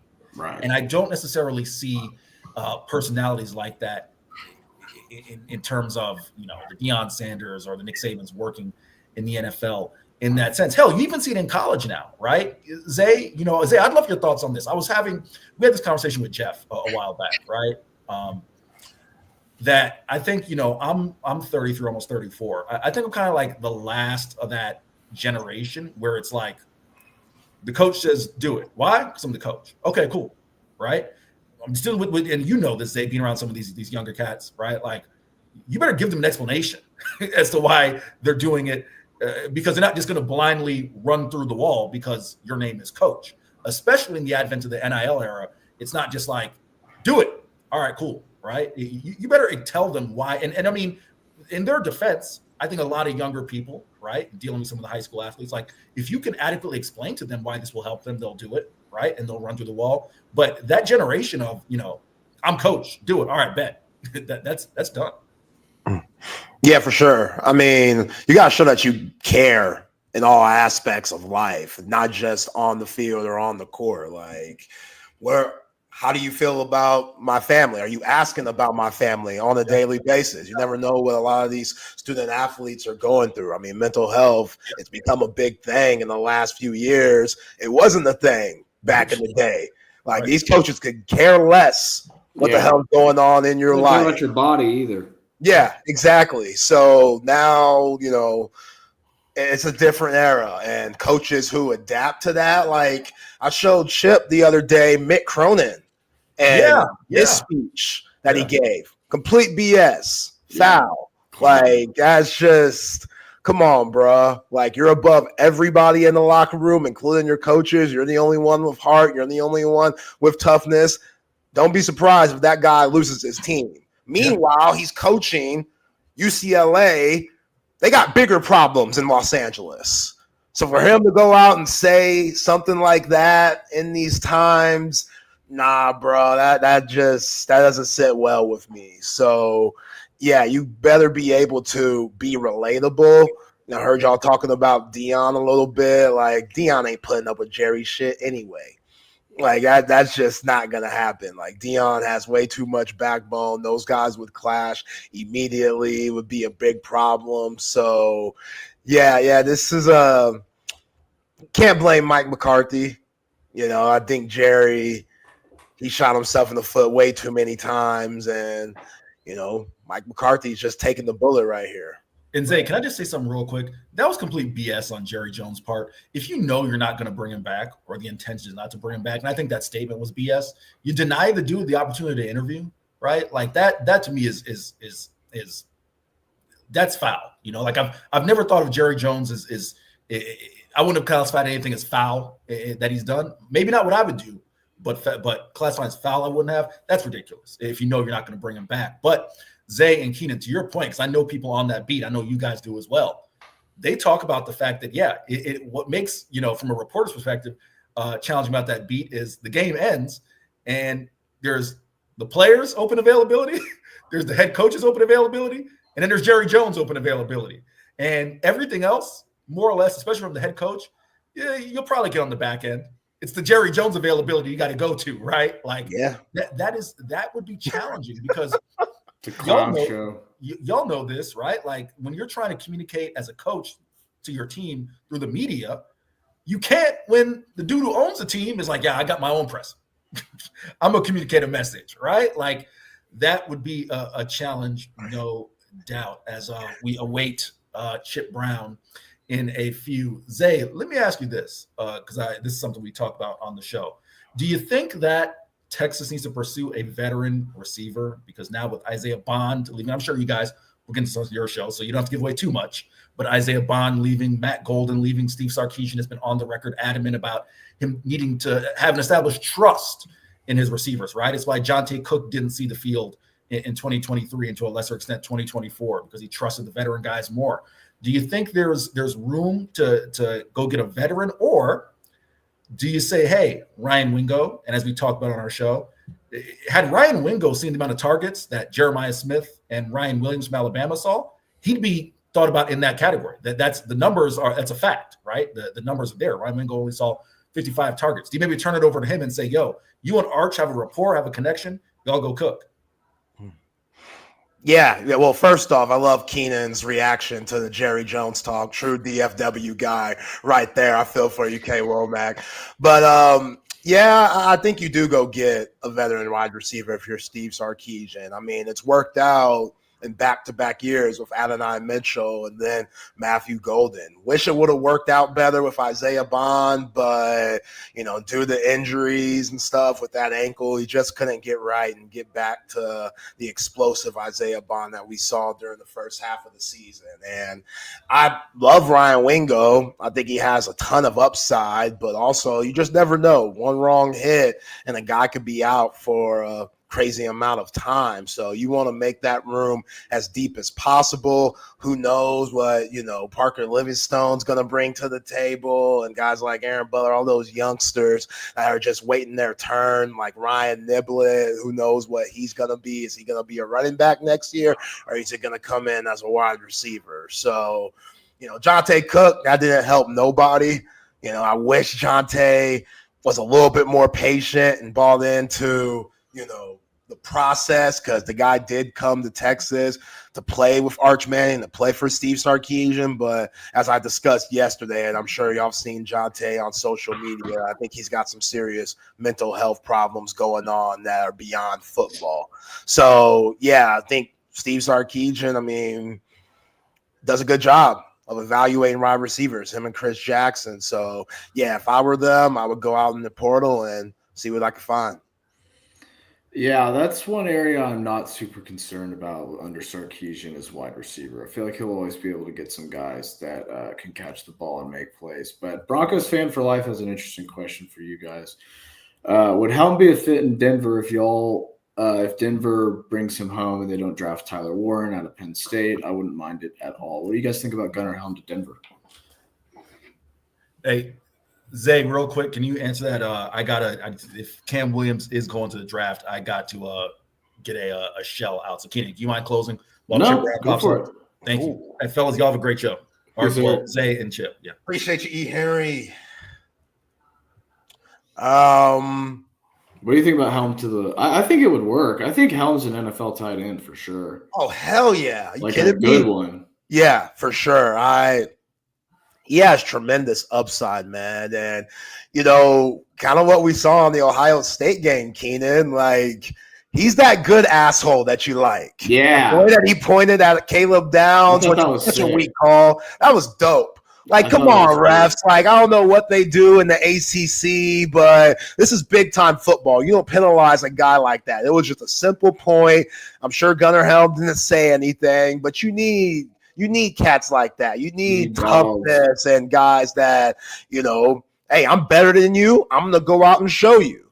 You know what I'm saying? I think Gunnar Helm, he has a lot of that. This was a guy that went up to Jeff Banks and Steve Sarkisian when Jatavion Sanders was still in the room and said, yo, man, I feel like I deserve touches. Like, I don't really know what's going on here, but I'm a all-around tight end. We know JT Sanders, his blocking could be mid sometimes during this Texas tenure. Gunnar Helm, you didn't have too many of those moments. So I understood Gunnar Helm trying to question Sark and Jeff Banks, like, yo, where are my minutes at? And they told him to stay with it. Your time will come. It did this year in 2024 where he ended up breaking Jatavion Sanders' record. So, yeah, I think he could end up anywhere. I like him with Bo Nix and Sean Payton. Bo Nix surprised me a lot this year, Keenan. I don't know how you feel. Everybody. Yeah, I did not think he'd be this good. And me neither. Sometimes it just takes situation and opportunity. Like him and Sean Payton, good repertoire. Now, they got their head beat in against Buffalo, but a lot of teams get their head beat in. Yeah, Buffalo is a juggernaut. Yeah, especially when you play in that cold up there in Western New York. That's them folks, man. That's a different type of white folk, Keenan. You know what I'm saying? Like them folks are jumping through. It's them and Griselda. See, I never understood that because I'm a huge Griselda fan myself. Like Benny the Butcher, West Side Gun, Conway the Machine. Those guys, they're the movement right now. They remind me of like a young, Wu-Tang. LOX or Wu-Tang. Yeah, that's a good comparison, like a Wu-Tang type of vibe from them because everybody could rap. But how the hell were they selling crack in that type of cold? That's what I'm trying to understand. Like that's just a hot weather drug, you would think. Yeah. I don't know. Never indulged. I have never indulged in the crack either. But if I were to, it would probably not be in freezing cold weather. That would be my take. All right, guys, I'm going to leave you to it. Chip, good to see you, brother. Zay, always good talking ball. Keenan, thanks for holding it down, brother. No worries, of course, man. And Chip, I want to text you about that thing we were talking about on Friday. Yeah, for sure. All right. Talk to you guys soon. For sure. Hey, in the immortal words of Judy Brown, happiness is a choice. We're happy you spent some time with us. Chip and Zay on a Giggle Tuesday. What's up, my brother? What's up, man? Good to see you. Per usual, just laughing at our man Adam Wagner talking about crack cocaine keeps you warm to what me and Keenan were talking about. But again, Wagner, I don't know nothing about that. I know you're a Baltimore guy, and The Wire, when I think of Baltimore, that's what I think of. Idris Elba being Stringer Bell. But yeah, man, I'm having a good Tuesday. Can't complain one bit. How are you? Hey, man, can't complain, won't complain. Did you have an evil grin on your face last night seeing the Minnesota Vikings get taken behind the woodshed? I felt bad for my man Sam Darnold. Wow. What do I always say? Don't cost yourself money. My man was costing himself money. It's been a wild and woolly day so far today. Isaiah Bond, Cam Williams making it official. Isaiah Bond, your thoughts? Isaiah Bond, wish him well. Going back to that Mac Jones, Najee Harris, Devontae Smith year where Steve Sarkisian was just dialing it up for that team that broke records and won a national championship. Another one for Nick Saban. Jalen Waddle was hurt a lot that season. So much where I don't think he played in that national championship game. And I have a feeling that Isaiah Bond could do something very similar to that. Where, okay, I missed a lot of games, but let me go in this draft, underwear Olympics, show out, and boost my stock up like crazy and maybe finesse his way into the first round. So I can't knock Isaiah Bond one bit. I feel like just didn't get the most of him, which is unfortunate because, again, it's not his fault that he got hurt, but the last thing that Longhorn fans are going to remember Isaiah Bond was him absolutely smoking that catch right across the middle. Third down. You can keep the chains moving. And he jumps in the air for who knows what reason. And the ball hits him in the chest. Hits him right between that number 7 and that Texas brand. So yeah, that's a tough way to go out. But again, Alabama fans, he's royalty to them with what he did in the Iron Bowl. But yeah, you just feel like he left a lot on the table during his college career, and hopefully he has a terrific NFL career, make a lot of money for himself, his kids, his grandkids, mama, the whole fam. And yeah, I wish him the best. As far as Cam Williams goes, dang, we couldn't find him that big booty tutor, huh? And I guess that didn't work out. You told us yesterday, Chip, that the brother don't like school very much. And again, how can you blame a guy that's been getting first-round grades? Like that's it's hard to blame somebody like that. Like Cam Williams' measurements, there's not guys walking around that look like Cam Williams that can move the way he does. And it's easy to say that he got absolutely torched against Ohio State, but he was hurt. He was coming in that game a little ginger on the knees. So I'm going to give him the benefit of the doubt. Them big booty tutors. Yeah, if you missed yesterday's show, Zay said, because I told him Cam, was not, he kind of had enough of going to class, and he said, we can't find Cam a big booty tutor. Yo, man, that'd make me stay. You know what I'm saying? Like, I need someone to help me with my studies, to help me get this education. They wanted someone to find the Holly Berry tutor in the program. Yeah. Yes. The Holly Berry tutor. Absolutely. Come on. Like, Holly Berry, she 30 years in the game, averaging 28 and 12. Can't beat those numbers. I'm sure we can find something close to that here in the ATX. But again, wish Cam Williams well. Like, I hope he goes high in the first round. I hope he shows out at the combine too. It's just now you're Kyle Flood. That's a lot. You got 4 of your starters off to the NFL. Hayden Connor, Jake Majors, Kelvin Banks, and now Cam Williams. So is DJ Campbell going to be the only one to stay? And you do believe in the Pancake Factory. All those guys have been here waiting their turn, but experience versus if everything goes according to plan, your starting offensive line at Texas next year would be Trevor Gooseby at left tackle, Neto Umazulu at left guard, Cole Hudson at center, DJ Campbell at right guard, and I think it'll be Brandon Baker at right tackle. So if DJ Campbell understands he needs a little more work, then that would be your starting offensive line for Arch Manning, the Arch Manning era getting going.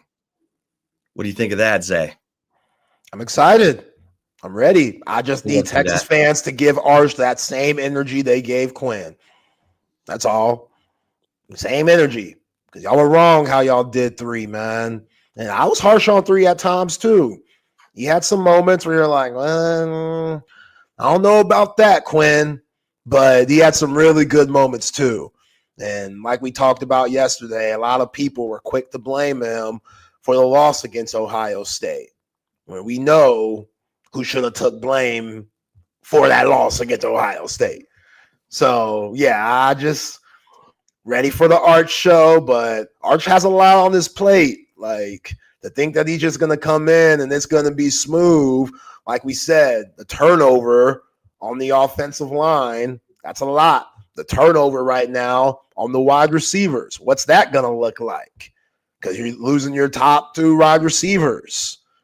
You know, like Gunnar Helm, gone.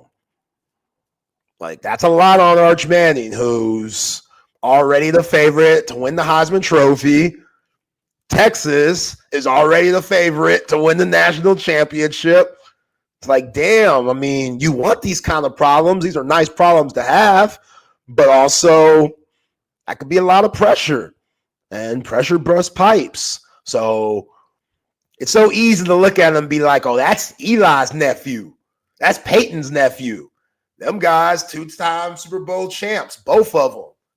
So the thing that is just going to trickle down the Arch, we feel like it should, but Quinn Ewers also came in as one of the best high school prospects of all time. And as good as his college career was at Texas, you could also say he underachieved. I wouldn't argue that one bit. Well, this is going to be very interesting to see how far along Arch Manning has come. He's going to get the show. He gets it in the spring, fall camp. He's already got 2 years in the program. This is what the Manning family wanted. This is what Arch wanted. Arch wanted to come in and learn and not have to be the savior as a freshman or even as a redshirt freshman.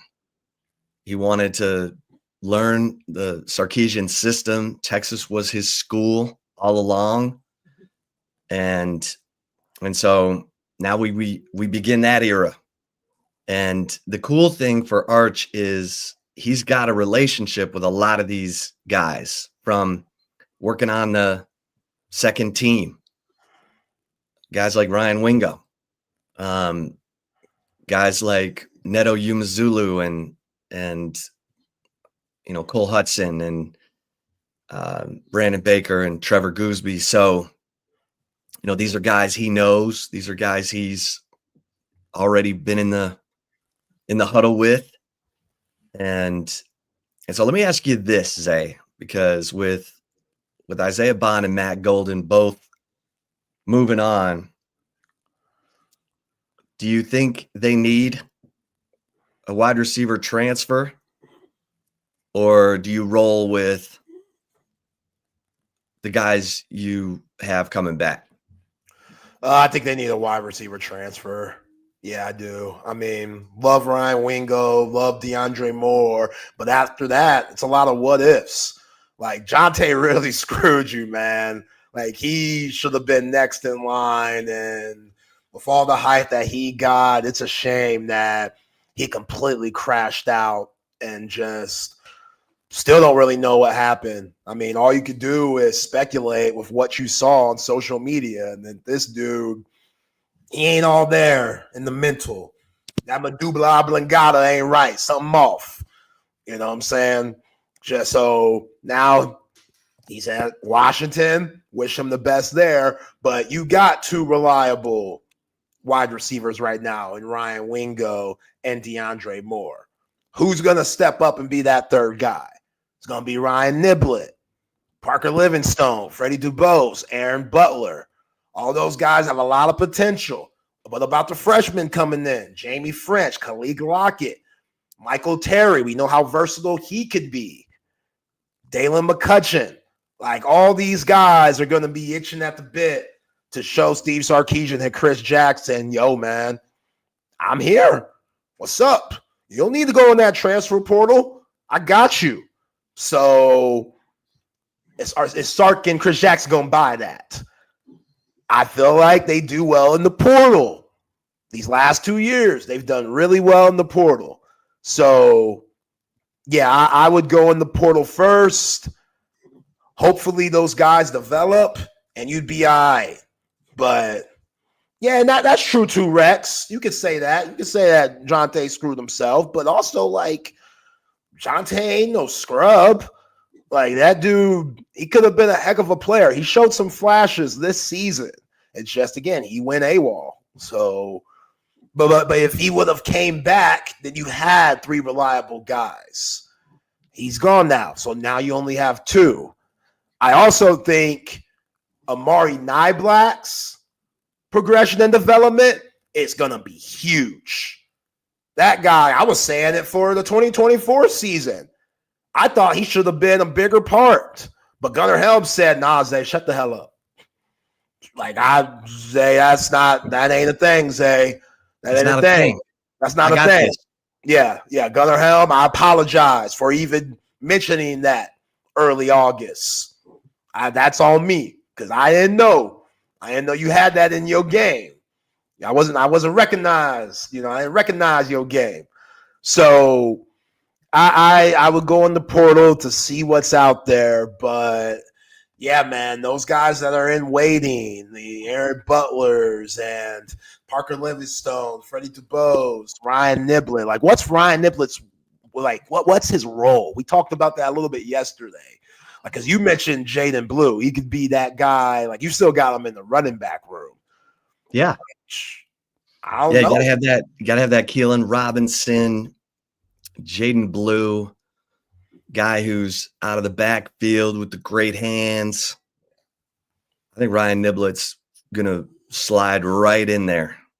Okay. And he put in the work this year. You got that receiver background. We know he's got hands. He's got wiggle. He's got blazing speed. He's got blue type speed. So that's a easy, natural transition, I think, for Niblett to slide right in there. But I agree with you. I think they're gonna, they missed out on Eric Singleton. We'll talk to Hank today at 2:15 and see what's out there, because you may have to wait till the spring to find that guy. And it's okay. It's okay. You can do that. But what you did, or lack thereof, with Silas Bolden was a joke. That can't happen. You can't bring no guy in and not use him when he's completely capable of making plays. They wasted Silas Bolden's year. That was an absolute joke. And it was sad, because he showed you a lot of flashes like, oh, man, this guy, he could do some things for us. And Sark didn't utilize them. Not enough. It's like Silas Bolden had to get his from default. He had to be overly aggressive as a punt returner. Like after he makes the play against OU, I'm giving him touches. He deserves it at this point. After you did that, you might have saved our game, saved our season making that play. That play changed the whole game. The whole game. In the Red River, and you don't use him? Like you saw the catch against Ohio State. He was on the ground. And somehow he slithered his way out of it and got a smooth 15 more yards. That's different. Like I don't understand that. We'll never understand that. Why Silas Bolden wasn't used more. Just a complete joke. So if I'm a transfer coming in and I see that, like, man, number 11 is a really good player. Like CJ Stroud will tell you he's a good player. Yeah, and it's like, okay, he's undersized. He's still going to give you everything he's got in the blocking game. I mean, that's the sad little, like, truth about the Texas receivers this year. They didn't block well. They didn't block well enough. Like, Ryan Wingo's got to become a dog with his blocking. At 6'2" and change, that dude's got to be a blocker. Like, I know I'm a broken record, but like this guy, that's how you block. That's how you block. Watch Amon-Ra St. Brown block. He's not big. He's not that big. He's committed. You know, DeAndre Moore was the guy who was committed. Silas Bolden, he threw his body around. He gave it everything he had.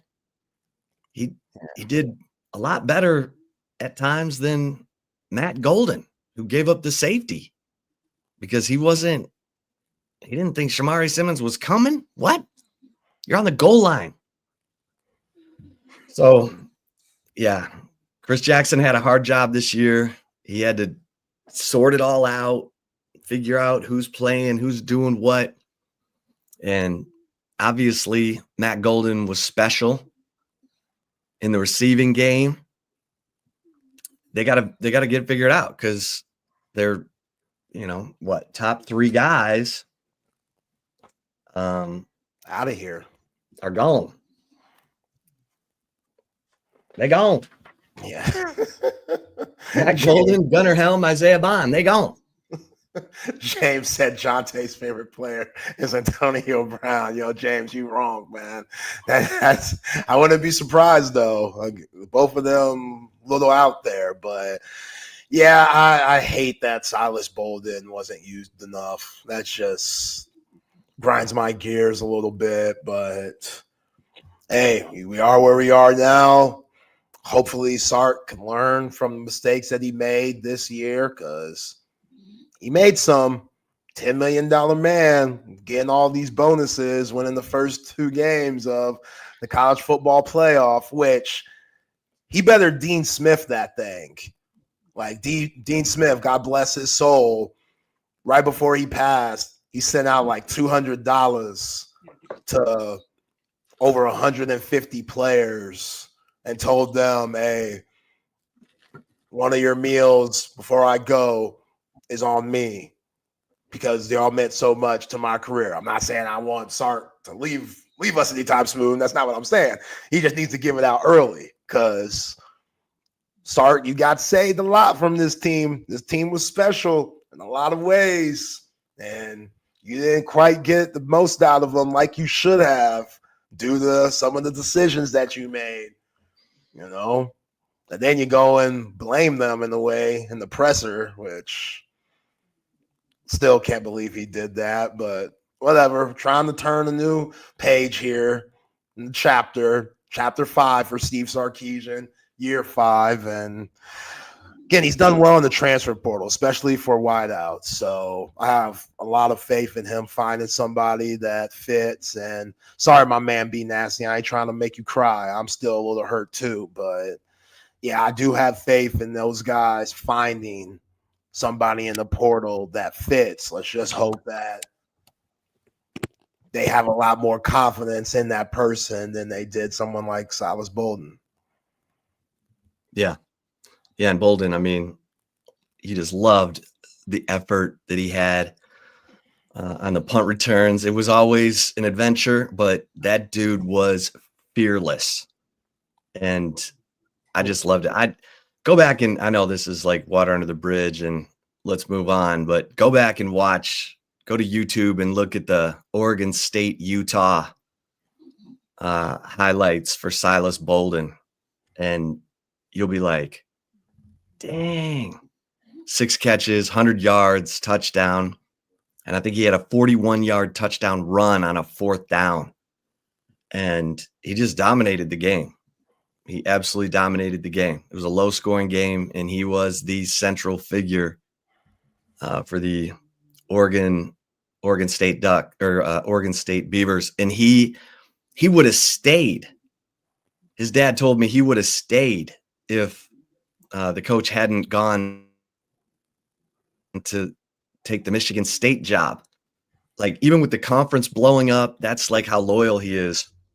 But once the coach left and went to Michigan State, Silas Bolden was like, all right, let me look around here. So yeah, that may have been too much. I mean, you would think you can never have too much, but Sark's been doing so good at bringing in that one experienced guy. Now they brought 3 experienced guys in this past year. The year before it was just A.D. Mitchell. You had Xavier Worthy and Jordan Whittington. That's why I asked you, like, you got a room with Ryan Wingo, DeAndre Moore, Kalik Lockett and Jamie French coming in. You're putting a lot on a freshman. Like, you're expecting a lot. Now, let's see. But it's going to be interesting to see what Sark does. Plus, some of the primetime receivers have signed. Yeah. Out of the portal. So I like Michael Terry, French, Lockett. Yeah, Michael Terry's a big dude. Yeah, I like all those guys, but Aaron Butler didn't get no tick this year. Parker Livingstone didn't get no tick this year. Like, there's multiple guys that were freshmen that didn't even touch the field. Freddie Dubose, like, is Freddie Dubose still in the program? Like, I can never find that guy. I'm like, where is Freddie Dubose? Yeah, apparently he is. Yeah. Number, I mean, they didn't even have him on the flip card half the time. I'm like, okay, he's redshirting. Is he, like, anyway, I'm just messing. But yeah, I mean, I can't wait to see what Michael Terry does. 6'3", 217. There's your Jeremiah Smith right there.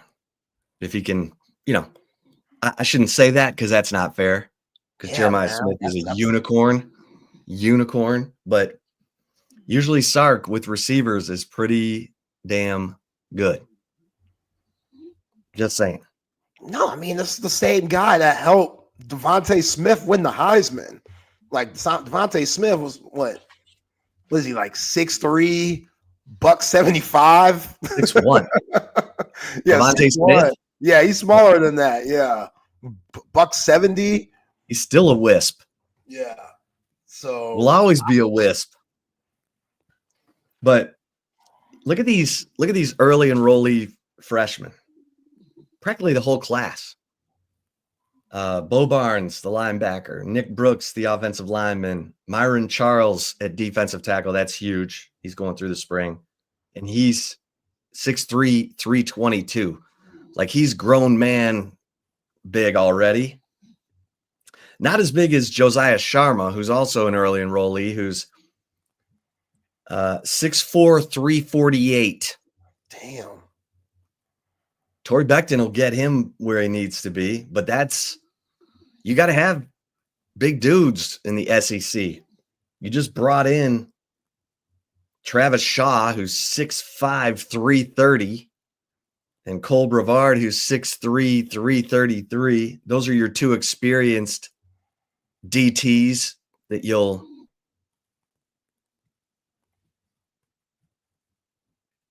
come in. We got to see what Melvin Hills is all about. Melvin Hills the third. He didn't play, redshirted this year.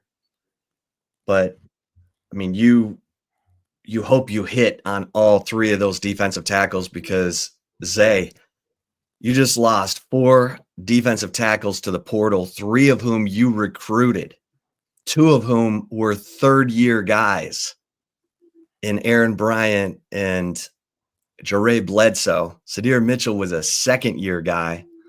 They wanted to hang on to Sadir. Sadir, if his heart's not in it,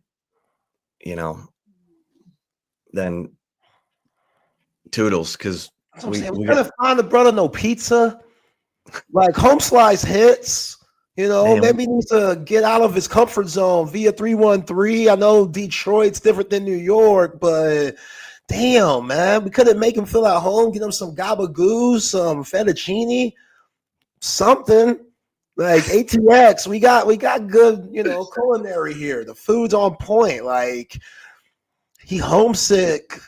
Come on, we could have helped him out a little bit, but I still think that's odd. Like, maybe they were all Bo Davis guys, which, okay, I get. Bo Davis is a legend, but it's not like Kenny Baker came in and did a bad job. You heard what Vernon Broughton said about him. Like, Vernon Broughton gave Kenny Baker all the praise about, like, man, you've really stepped up your game, here in – which obviously is a contract year where Vernon Broughton put his name in the draft. But he said, yeah, like Kenny Baker, he got the light bulb on over my head. Like, he's displaying the game differently as a coach that I haven't had ever in my life, which is a reason why the production has gone up for him. And we saw against Ohio State in the Cotton Bowl, like Vernon Broughton, he was right there, just a smidge away from getting the strip sack on Will Howard. But he still How about Trey Williams, the guy who hit Jake Majors from Clemson? He's in the portal. He's going to let's see, is this Michigan or Missouri?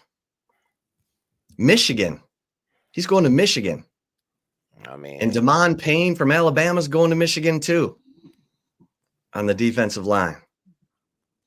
How about that? We know the money they throwing around right now. They ain't playing.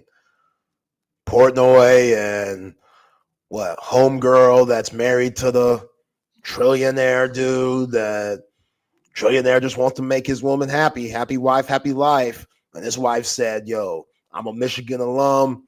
We putting money back in the program. Like, we always gonna have some paper around.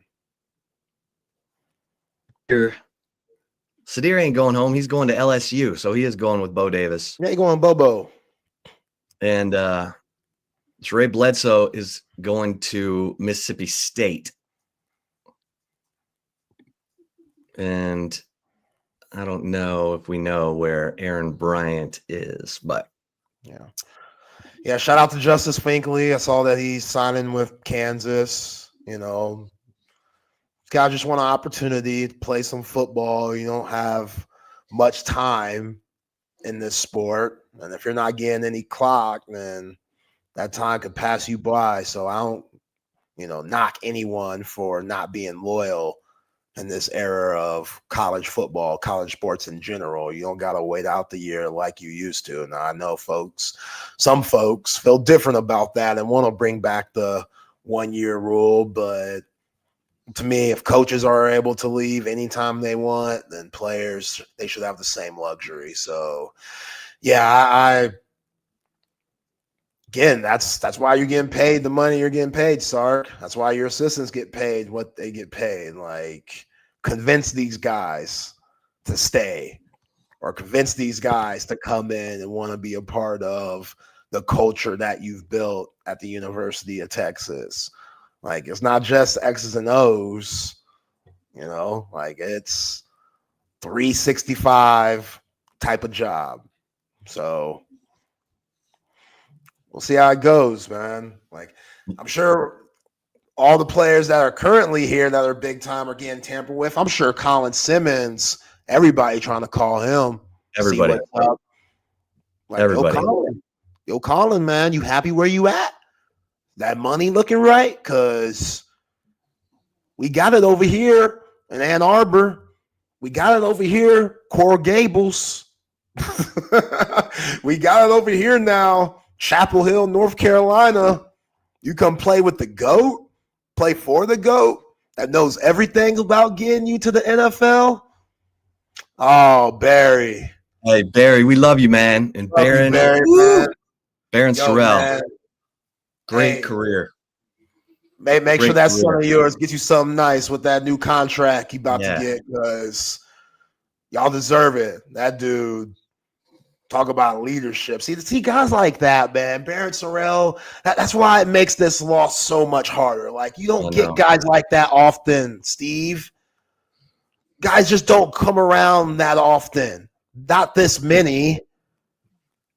Like Baron Sorrell, like, he just got better each and every year. Became more and more of a leader each and every year. Now, about to go to the National Football League. Like, which you want that for him, but everybody's going to be asking the question that they did last year, Chip. You remember when all the guys got drafted, and then by the end of the draft, everybody was like, damn, how did Texas not win a national championship? And then, again, you look at Michigan, Texas got 11 in, Michigan got 13, so that's how. But that's what they're going to be saying this year. They be like, man, Sark, you got like 15 guys just get drafted. What's going on? Like, that's going to be tough. Yeah. It's interesting, because Harbaugh, and of course, he got housed by the Texans this weekend. Justin Herbert threw for way too many picks. Barry, you're the best, man. Barron is a great dude, and he was the cop. He was the leader. He was the guy that was setting everybody straight. No one wanted to mess with. Mm-hmm. If you were out of line, you were going to have to deal with Baron Sorrell, and that kind of leadership. I feel about those Louisiana dudes, man. Cut from a different cloth, for real. Yeah, he's trying to make me tear up, Barry. Come on, man. I know, man. Barry, you don't have to leave us. You can keep hanging out. You can keep hanging out. We'll give you a good content for the next 4 years. You know what I mean? And beyond. We're here to, infotain you. And Barron was the man. Barron was the guy I was tracking down in the locker room after the Peach Bowl when I guess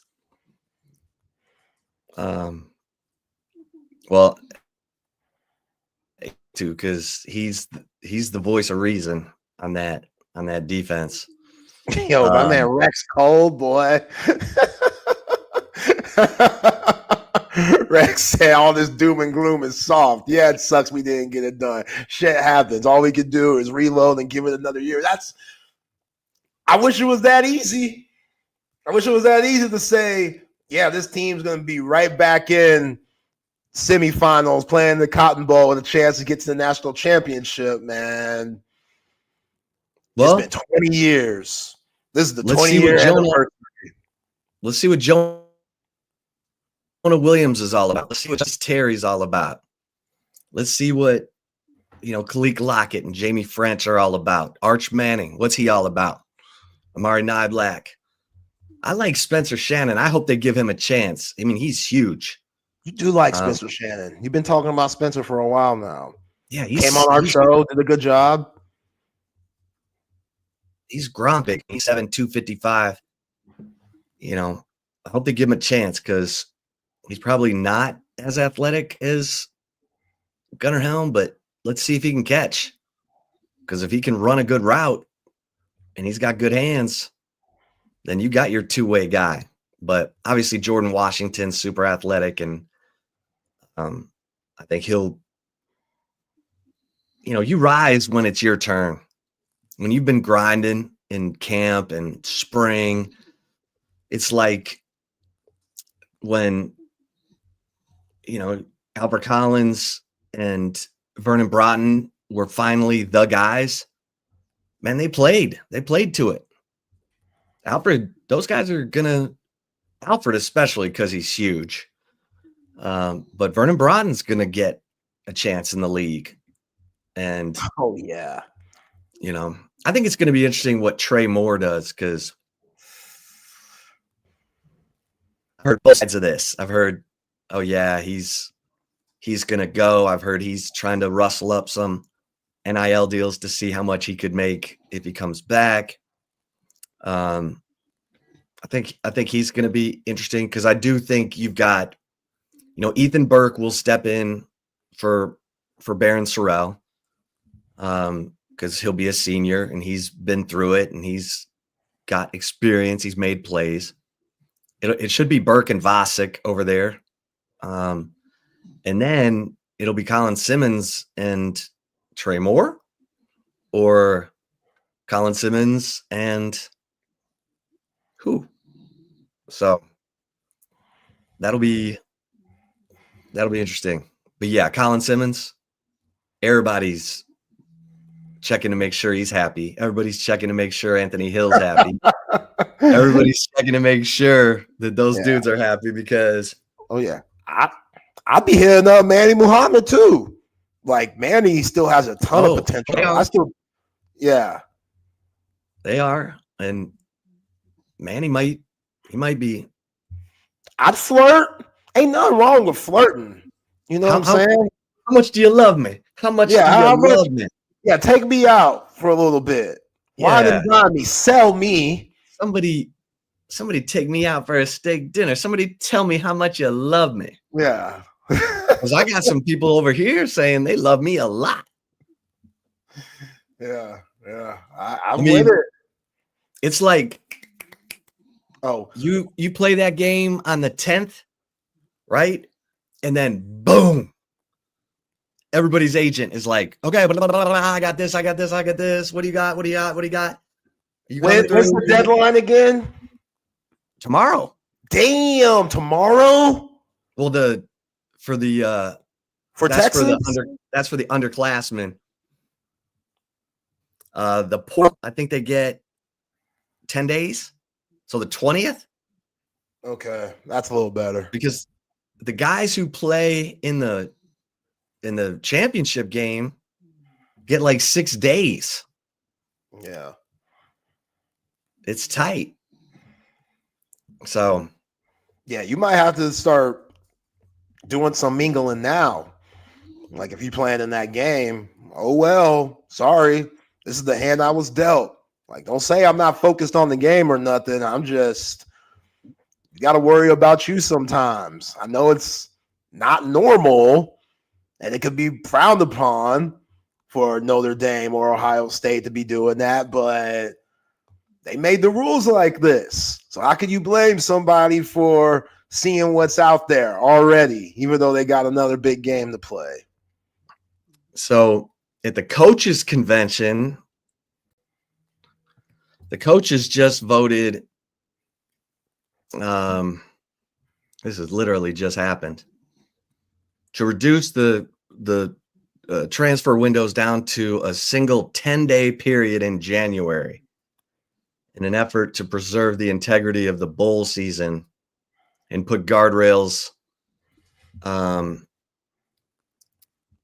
So the window they proposed would be from January 2nd through January 12th. Okay. That makes some sense. Instead of having it go on and on all through the bowl season. Basically, from the time the conference championship games start to mid-January. We'll see how that goes. Yeah,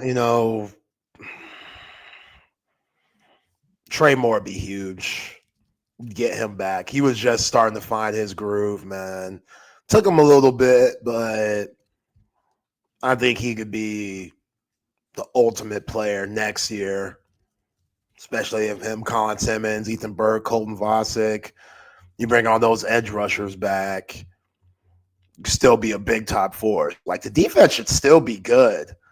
The interior, you got some questions there, obviously, but Travis Shaw, whip him into shape. Cole Brevard, whip him into shape. Justice Terry, see what the freshman's about. Myron Charles, see what he's about.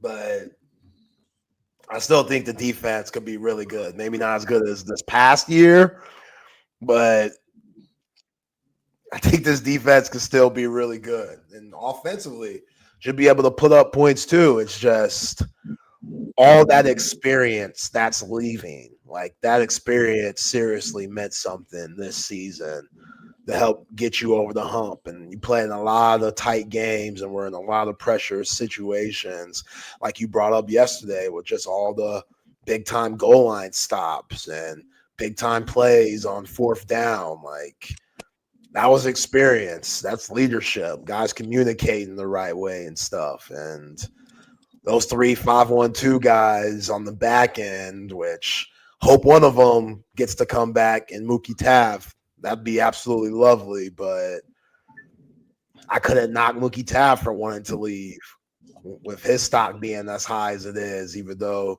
he'll still seem like a day 3 guy. Who knows what he'd do at the combine.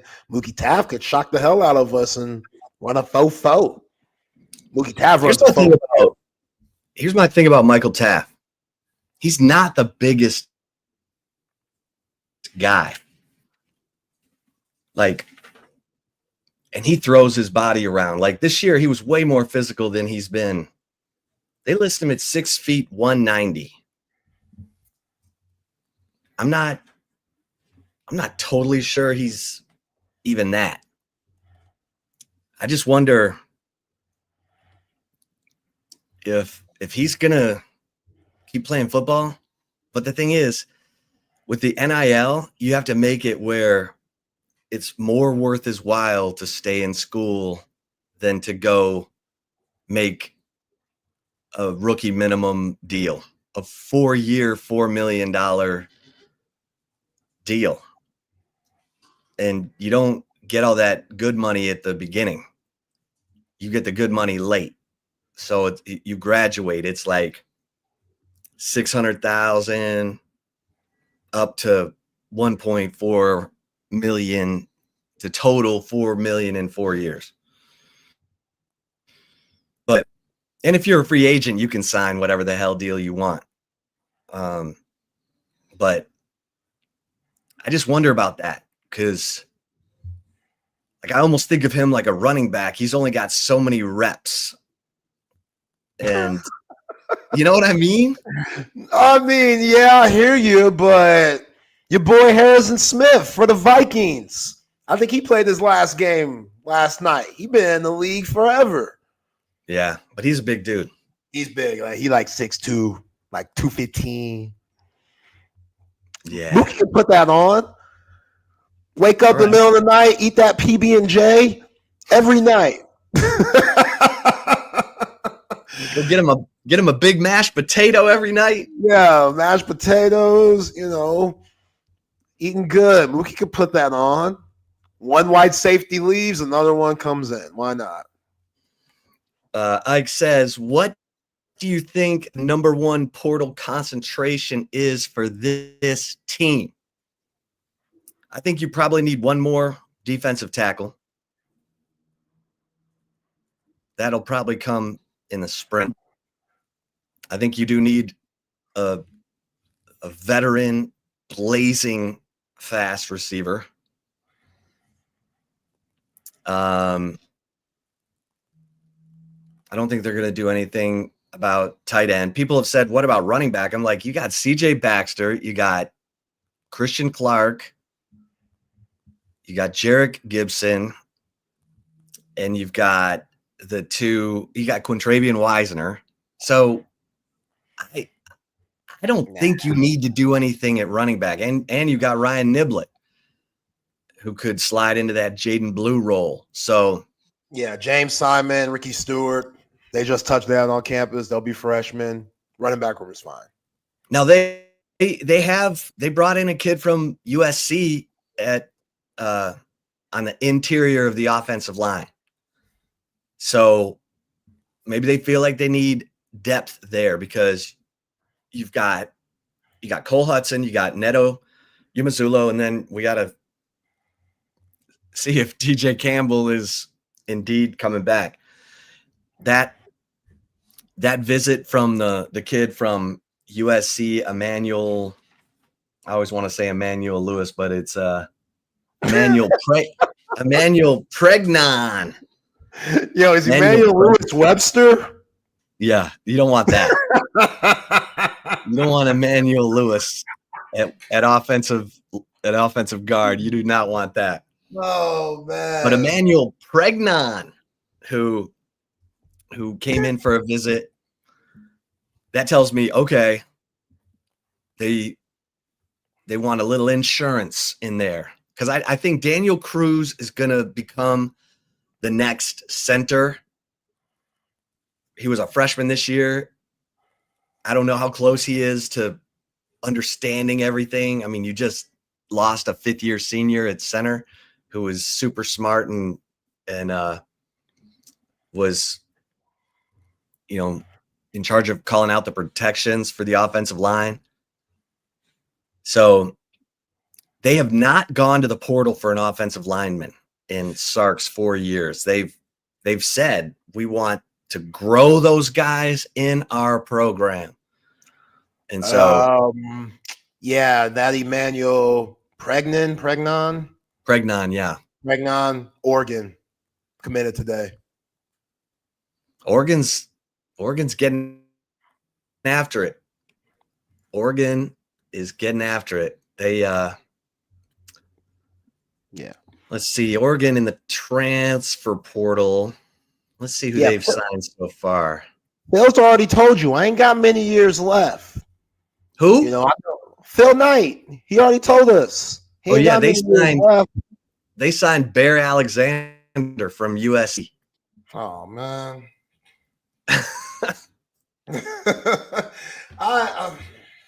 He's kind of crazy though, ain't he? Something's off about him. Little crazy.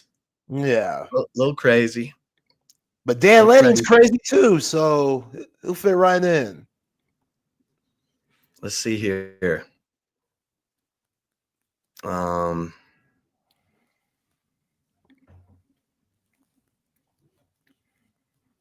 Who's their quarterback gonna be down there in Oregon? They still got that kid from UCLA that was way behind Dylan Gabriel. Okay. Yep. Still got him. That was the deal. You come in, you learn the system, and then after Dylan Gabriel moves on, you're our guy. You're our guy. Yeah, man. I'm interested to see what Dylan Gabriel's NFL career is going to be like, if he has one at all.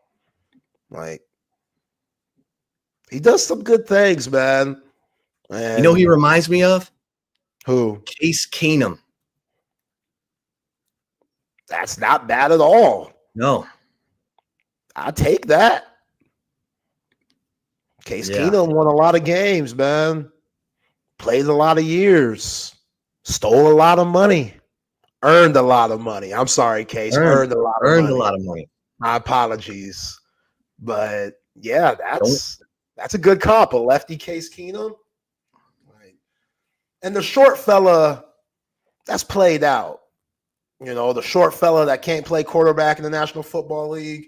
I seen Kyler Murray and Bryce Young do it at a solid level. Bryce Young had a good end of the season.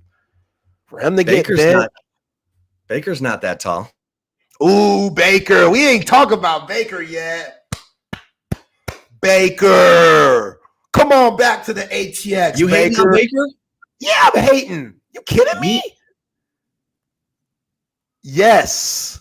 Baker always. Yes, I'm hating on Baker. Baker always has Texas living rent free in his head. He always has something to say. During the A&M weekend, he was like, "Go Aggies" and stuff. I was like, "Man, Baker, shut your ass up, man. Worry about what you got going on instead of fumbling."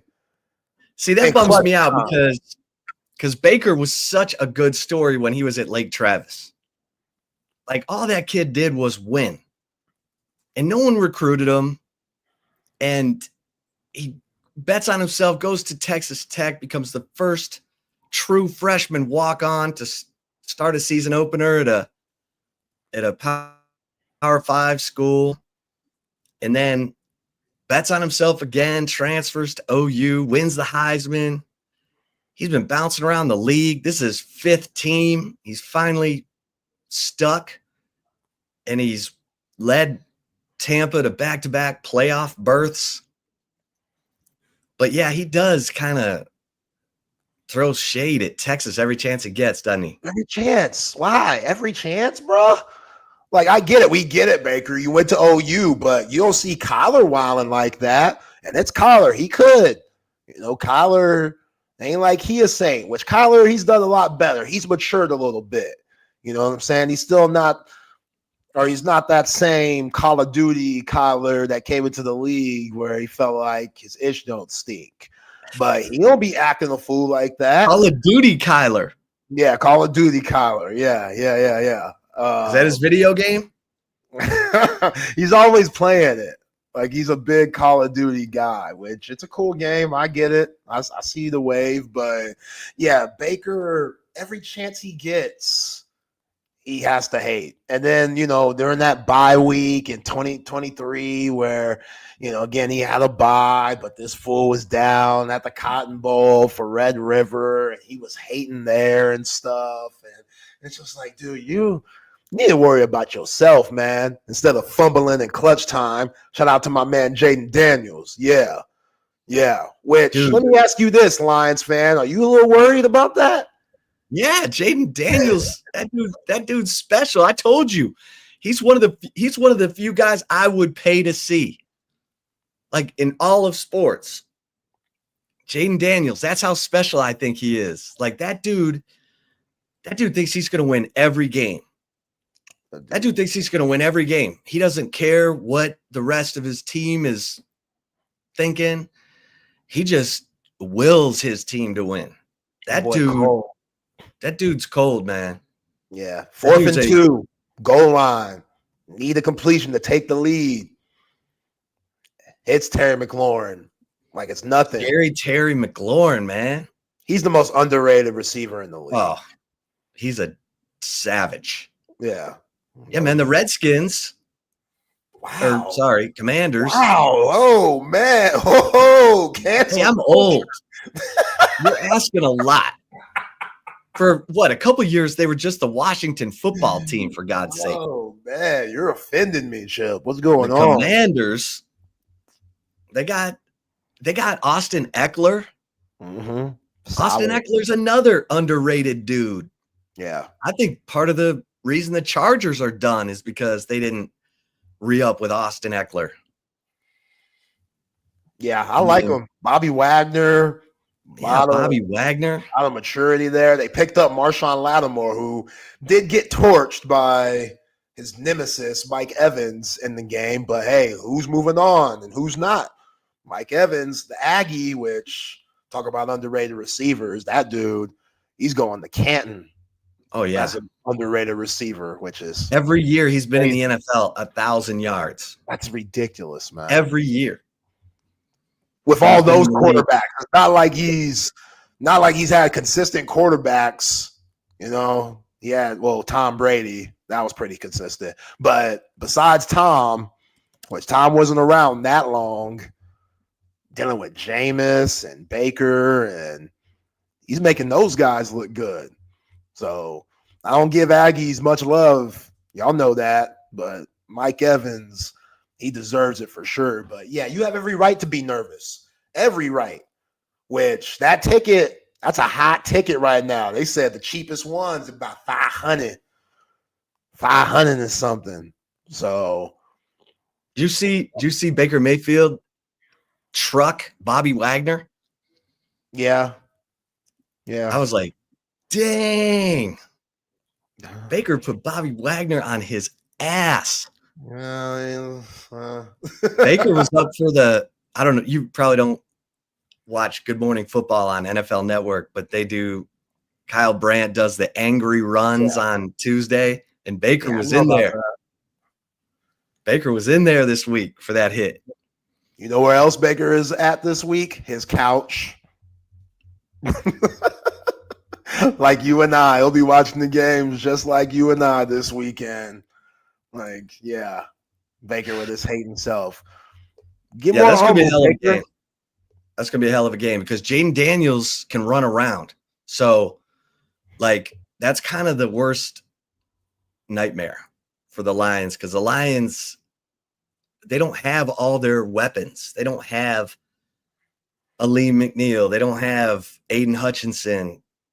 You know, if you can run around and get off script and make plays, that's debilitating to a defense that's already lost 13 dudes to IR. Damn.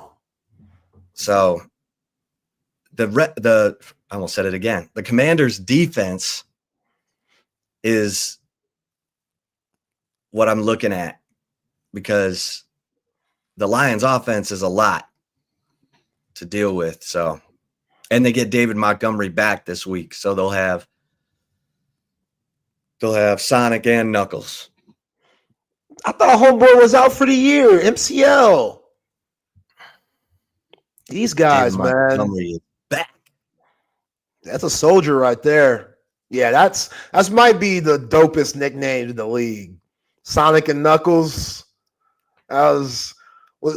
Were you a Sonic guy or was that before your time? I mean, after your time. I bought the kids a Wii and we played all those games, man. Sonic. I know Sonic. Yo, Sonic, Sega Genesis. Yeah. Those are good times, man. I was more of a Sonic guy than I was a Nintendo Mario guy. Mario and Luigi kind of creeped me out a little bit. Donkey Kong was cool. But yeah, I was Sega.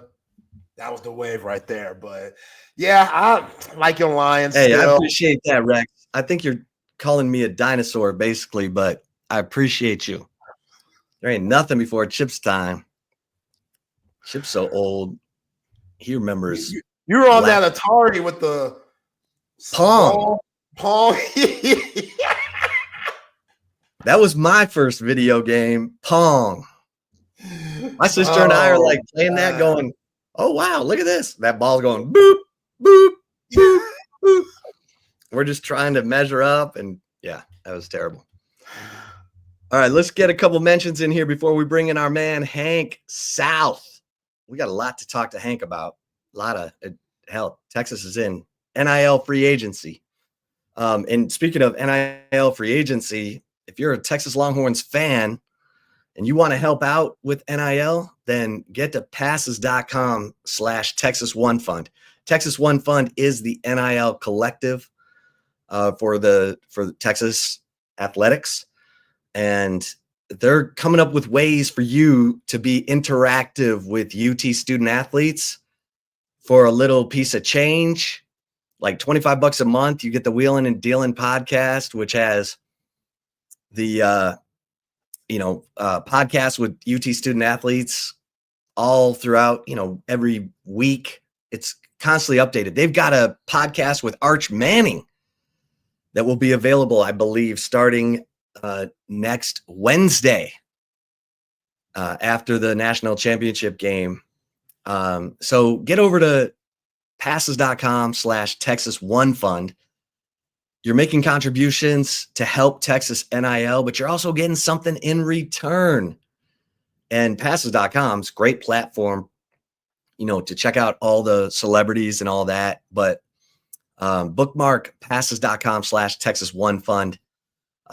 They do need your help. I mean, Texas One Fund needs more Texas Longhorn alums to pitch in $10 a month, $20 a month, whatever you can afford. It all helps because they can't keep going back to the same people over and over and over and over again to help sign these guys. And so this is their way to say, hey, help us out, but we'll give you something in return. We're just asking you for dough. We'll give you some in return. Go to passes.com/Texas One Fund. Make sure you're in there for that Arch Manning podcast a week from tomorrow. I believe it's being released. And Cover 3, I mean, great place to hang out. Great food. Great brunch on the weekends. But the Sean Adams prime rib sandwich, I tell y'all all the time, if you're going into Cover 3 and you get the Sean Adams prime rib sandwich, I want you to come back and put your comments in. Tell me what you think, because I love it. The au jus, the horseradish, the Parmesan fries, but I love the buffalo chicken sliders, the brick chicken and mac and cheese. Man, I got so many favorites, but get over to Cover 3 right there on Anderson Lane up north in Round Rock off Old Settlers. And of course, Cover 2 at 183 and Lake Creek. And audiovisual consultations, our man, Tom McKay. He's looking out for you. It's 2025. It's probably time for you to get the big screen of your dreams. Hi, this is Tom McKay, owner of Audiovisual Consultations. We've been providing custom electronic systems for Central Texas for more than 36 years. And Old man, I think they all know who you are and what your company does. This is Camilla McKay. The old man believes in big fun and big ideas. He can make dreams come true, so why not dream big? I've been up in Boston, but I know the old man and all his friends and fellow radio heads have been spreading the holiday spirit here in Texas. Why should we stop there? Keep spreading the good feelings all over. Audiovisual Consultations carries all major brands of televisions and stereo equipment at prices you can't find in stores. And you don't have to leave your house. Just like Santa, they deliver the gifts to you. yeah, I like that, kid. Throw a party, hang out with your friends, catch a concert. That's all fun and good, but can we get back to the business? You can give us a call at 512-255-8678 or visit our website at avconsultations.com for some cool electronics. Oh, now you're forgetting something. And as always, hug your kids. We only pretend to be annoyed. Watch some games with your friends and make love to whoever the hell you want. Yeah, indeed. Make love to whoever the hell you want. All right, let's I see him in the green room. He's going 100 miles an hour. The one and only Hank South, recruiting czar at horns247.com. Hank, how on earth are you doing? Happy New Year. Happy New Year. I'm good. How are y'all? Oh man, Good, Hank. we're just trying to keep up. Lot of goings on. Texas in NIL free agency, and I guess Hank, we should start with the USC offensive lineman Emmanuel Pregnon, who I guess just committed to Oregon, but Yeah. he came in for a visit. And what does that tell you? He's an interior offensive lineman. Is he a center or has he been a guard mostly? Mostly guard. Okay. So that tells me they need a little insurance. I mean, I think they're hoping that it's Neto Umazulu, Cole Hudson. I guess after that, and DJ Campbell, I guess we're still waiting to make sure that DJ Campbell's coming back. But what did you make of that? Yeah, again, you're like you mentioned, there's massive turnover along the offensive line. They're going to have both starting tackles go to the draft, other guys out of eligibility, and so I think this makes sense for this to be the first year that we see Texas dip into the portal for an offensive lineman. And Pregnon made sense. He has a ton of starting experience. He played at Wyoming prior to USC. He started at USC the past 2 seasons. And he was their best offensive lineman, per Pro Football Focus. So it made sense. He did visit Texas this past weekend. We checked in with sources on that, and there was never a great feel on what he was going to do. I know Texas liked him a lot, but typically, we see Texas bring these kids in, and if they're going to get them, they usually commit on the visit. That's what it feels like, at least, from this portal cycle. And obviously he left uncommitted. Checked with a source. They said they weren't really sure what his deciding factors were. And so, there wasn't a ton of optimism. And then, of course, we saw him commit to Oregon. So, I'll be curious to see what they circle around to. I know for a moment, there was at least some, peripheral interest on Elijah Pritchett, the tackle that entered the portal from Alabama. He ended up with Nebraska. So, I mean, they seem pretty dead set on bringing some offensive line talent in. And, again, they have young guys. You just mentioned all the interior guys that can step up. Obviously, Gooseby contributed big minutes for Texas, in the postseason. Brandon Baker seems like he's going to live up to the billing. But, it never hurts, especially in a potentially 17-game season, to have depth.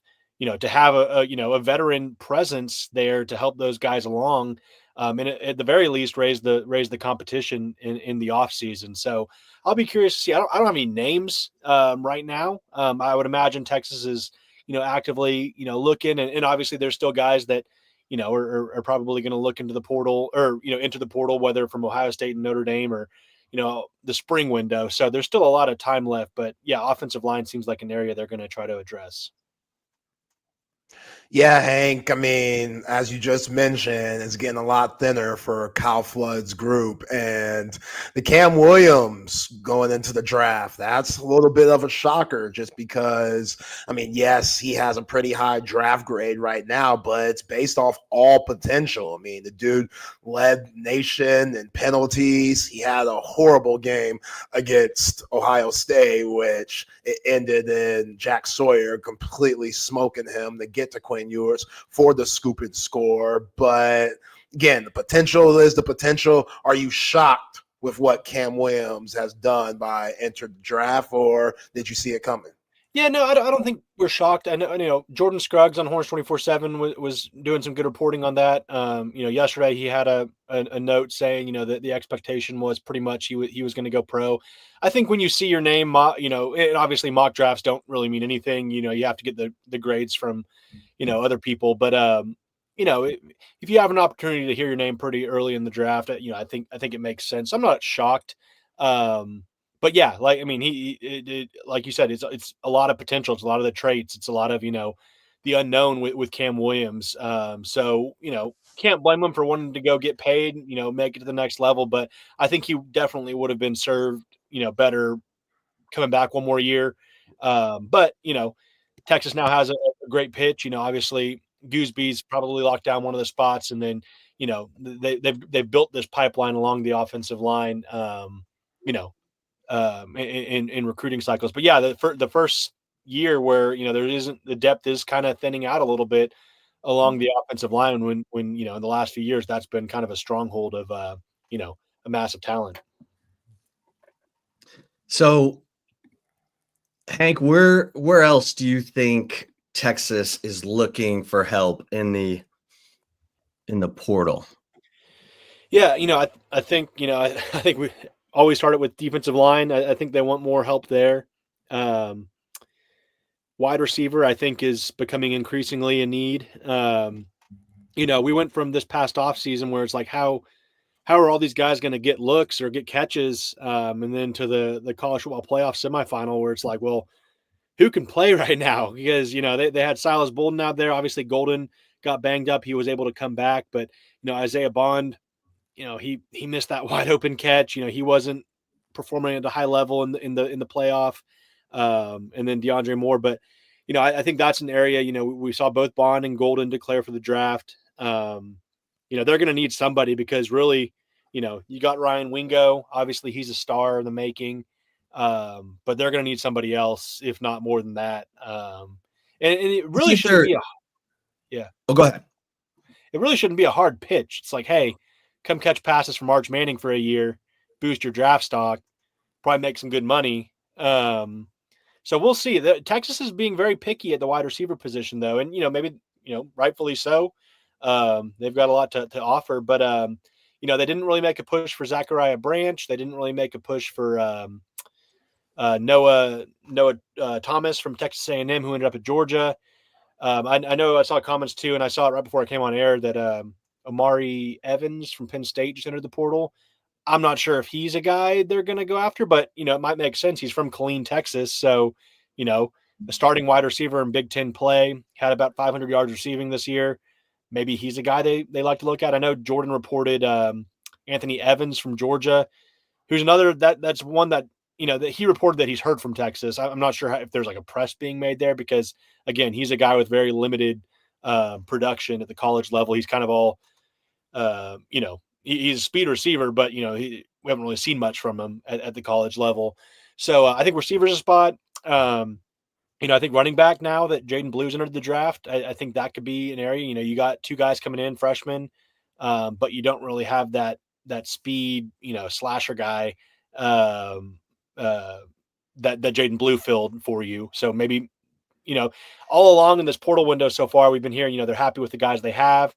You can factor in maybe Michael Terry as a running back as well, but maybe this is now a spot they look at with Jaden Blue leaving. Cornerback potentially, I think, is a spot they might want to look at. Tight end. So yeah, there's several different areas they could still go, and we've been hearing some buzz about Damon Wilson too, the Georgia edge rusher, who's a big time talent. Maybe that's indicative of Trey Moore and something he's going to do, or they just want to continue to kind of load up that edge rusher room.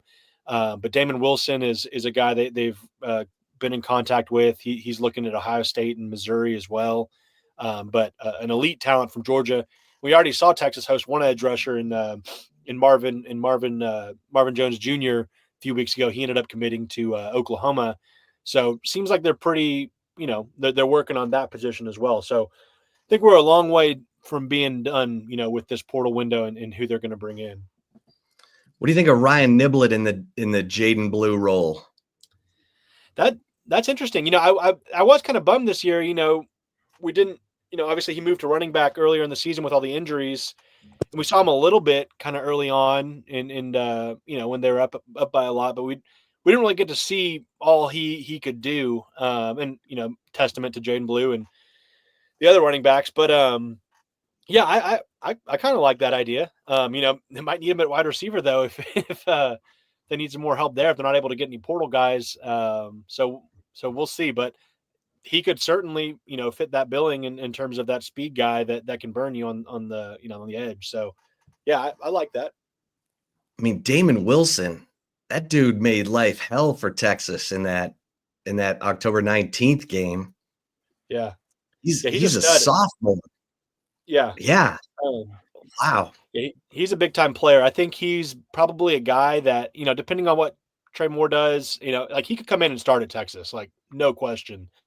So, you look around the edge room, we saw a little bit more of Colton Vosick in the semifinal game. You've got a lot of young talent obviously there, but if you're a championship contender year in and year out, you kind of have to, just build and build and build on that. Even if you are pretty, set up depth wise, it never hurts to continue to raise that bar. Wow. I'm surprised he's in the portal. Yeah. Yeah, it'll be interesting to see what he does. He hasn't visited Texas, at least unless they snuck him in, or he's been to Ohio State and Mizzou, but that's one we're kind of keeping an eye on to see if he ends up in Austin this week. Hank, other than Ryan Wingo, what freshman in the wide receiver room could you see like taking that step? Like, even though they might look for somebody in the portal, what freshman do you see could make that jump? Kind of like what we saw with DeAndre Moore this year. Yeah. I'd be curious to see if Aaron Butler can do it. We didn't see any of him this year. He was a guy that was, there was a lot of excitement about in preseason, just, speed receiver, a guy they kind of jumped on late in the 2024 cycle and were able to get, he'd been committed to Colorado, and, just a kid that can, just take the top off of defense effortlessly. I could see maybe him, if he's bought in and wanting to, take his game to the next level. In terms of incoming freshmen, I got a lot of added confidence, just from seeing them in the All-American Bowl week and Khalil Lockett and Jamie French. I've been saying all along, I think Jamie French could be a guy that could step up, and he's just kind of he's more of a polished receiver at this stage. But Khalil Lockett, I mean, he really excelled there. I could see maybe him, making some noise early as a freshman. And all three of them, Dalen McCutcheon too, is a stud. All three of them are enrolled early. They started classes on Monday, so they'll have a full offseason under their belt. Maybe they can crack the rotation and make some noise early on. Hank, the number of early enrollee freshmen is staggering to me. So this is obviously a trend. If you're a big time football player, you're trying to get out of high school in 3.5 years, right? Oh yeah. It's like, like I said, you're if you early enroll, you go through the spring, you're essentially going into your true freshman season as kind of a sophomore at that point. You have a lot of time under your belt. You get to do the spring game, you get to do all that, weight room, nutrition, all that. I mean, that's a huge added bonus. We saw how much that helped Ty Anthony Smith last year. I mean, he went from, rail stick thin to, contributing throughout the season, putting on good weight. So yeah, I mean, there's only three guys that aren't enrolling early, which is wild. The Coleman brothers on the offensive line, and then Nick Townsend, who's like kind of a bummer. You want to see him go through the spring and see if he can contribute as a freshman at tight end. But other than that, I posted my list on Sunday. Texas put out a list after signing day, and Grayson Littleton was not included as an early enrollee, but then he showed up on move-in day on Sunday. So he is an early enrollee. So Grayson Littleton even is now in that group. And then plus all the transfers they've gotten so far are on campus. So yeah, I mean, that's huge. That's, that it used to be, yeah, you have like 8 or 9 guys, maybe I don't know the exact numbers, but when I was covering Alabama, it progressively got more and more bigger and bigger, towards the end of, once the transfer portal got around, it was like, if you weren't enrolling early, what were you doing? And there was all the blue shirting and red shirting and gray shirting stuff. Like that's all out the window now. Numbers aren't really a thing anymore. Really, when it comes to recruiting, you figure it out. So yeah, definitely a interesting development in this era. Like Jonah Williams is probably a good bet for instant impact. What other 2 or 3 players do you think can make an immediate impact as freshmen? Yeah, Jonah. I really think Justice Terry and Myron Charles could play kind of, similar to what we saw from Alex January this year. I think those 2 guys are pretty much college ready.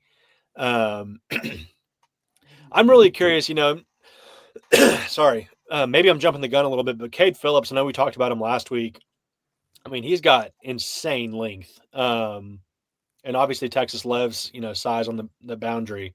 And he's got it, so, you're replacing Jahdae Barron, Malik Muhammad's on your opposite side, who's going to fill in that role. You're losing Gavin Holmes. So you're losing a lot of, guys that contributed a lot of time. Maybe Cade Phillips can crack that. And, we saw Kobe Black kind of step in a little bit throughout the season.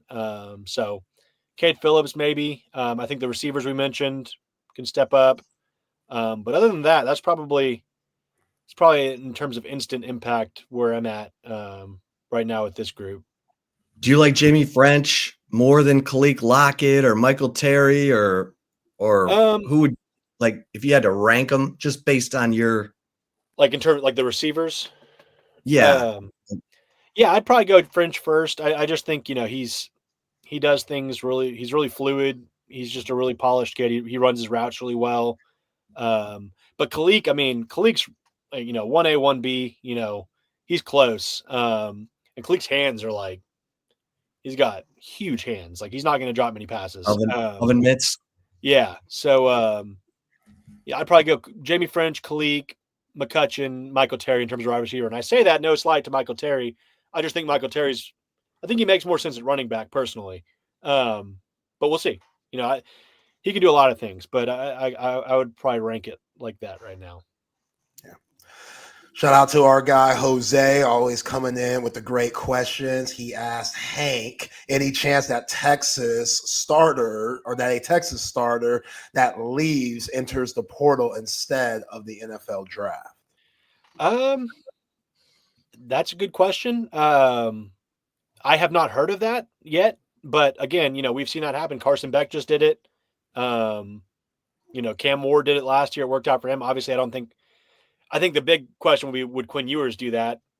I don't think so. I think he's going pro.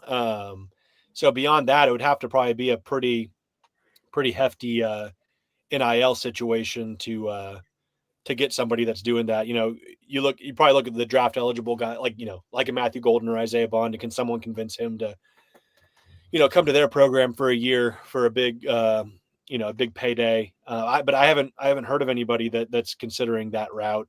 I know it's fairly rare, but obviously not unprecedented. Hank, any other things in your notebook that folks should be on the lookout for? Yeah, right now, with the playoff over, the Texas coaches are going to get out on the road here this week at some point. Start seeing some kids. We're going to see a lot of the underclassmen have coaches in to see them. Then we have the junior day on January 25th, which is going to be a huge turnout. So that's kind of what's next on the recruiting docket. Obviously, we're keeping an eye on the portal. The portal news kind of just pops up and you have to go with it. There's not a lot of people willingly sharing portal info because, when portal names get out, the NIL, the NIL bidding war goes up. So you kind of have to take it as it comes with the portal. And so, yeah, we're seeing where they're going to go with that. I would imagine they're going to have some more guys on campus throughout the month, transfer-wise, and then obviously, turn their full focus to 2026 and another strong class in the state of Texas. Yeah, man. Well, keep up the great work. We always appreciate it on Tuesdays. Let's do it again next week. Sounds good. Thanks, guys. Appreciate you, Hank. Hank South, bringing it right here on Chip and Zay as he does every Tuesday at 2:15. Someone on the Coda text line said, damn, these coaches ever get to rest? Nope. That's why I've been a college coach. That's the only argument that I can make for, a coach in college going to the NFL, because you do get some off season. That's the only thing, because everything else is a headache. Yeah. You don't have influence, or as much influence as you think you're going to have over the 53-man roster. It's hard to build culture in the NFL because guys are motivated by their contracts. So that's that's the only argument. And look, Sark he's a young man. He's like me. He's 50. Yeah. Okay. Young maybe man. he's a little younger than I am, but Yeah, because L'Oreal's going to want to go on some trips now that she's back. You know what I'm saying? We got to make time for that. Cabo, Turks and Caicos, Bahamas. Come on now. Like Jeff Banks and Kyle Flood and PK, they can hold down the fort for a little bit. Sark, got to get them priorities right, Sark, because you back in the cool now. Y'all good. We thought things were gone sour. Now she's back on the scene. Y'all taking pictures, looking lovely together, looking like that love has resurfaced. Gotta spend that little bit of that time, Sark. It's okay. At least 3 days. That ain't saying too much, Chip. 3 days, Turks and Caicos with your woman. You can still make calls. Like, I hope she says, like, the phone has to be dead. I feel like she's more reasonable than that. She probably says, hey, you got this time where the phone could be on in between this time. 3 hours a day. That phone's on. That's about it. Yeah. Don't get me started. Don't get me started. Healthy, man. Yeah. Happy life. Yeah. Yeah, but anyway. Okay. All right, let's get to the commentaries. Before that, though, Salt Traders Coastal Cooking. Salt Traders Coastal Cooking. Come on now. Hopefully some of y'all went for happy hour last night because it's 3:30 to close happy hour on Mondays at Salt Traders Coastal Cooking. But go get the best selection of raw oysters. If you love raw oysters and you haven't been to Salt Traders Coastal Cooking, what are we doing? Come on now. But you got the appetizer menu being during happy hour. You get $5 off the appetizer menu, which has the crab cake, the mussels, the grilled oysters, the New Orleans barbecue shrimp. Enough said. Just go for happy hour. You'll eat like a king or queen, ordering family style from the appetizer menu. Come on. This is the seafood restaurant of Jack Gilmore, Austin restaurant legend, who also gives you Jack Allen's Kitchen. One of the great guys, too. Happy New Year to Jack Gilmore. Always appreciate Jack. All right, Zay, let's get into the chip shot. A lot going on. We got, this is free agency right now. So Jose's asking some questions.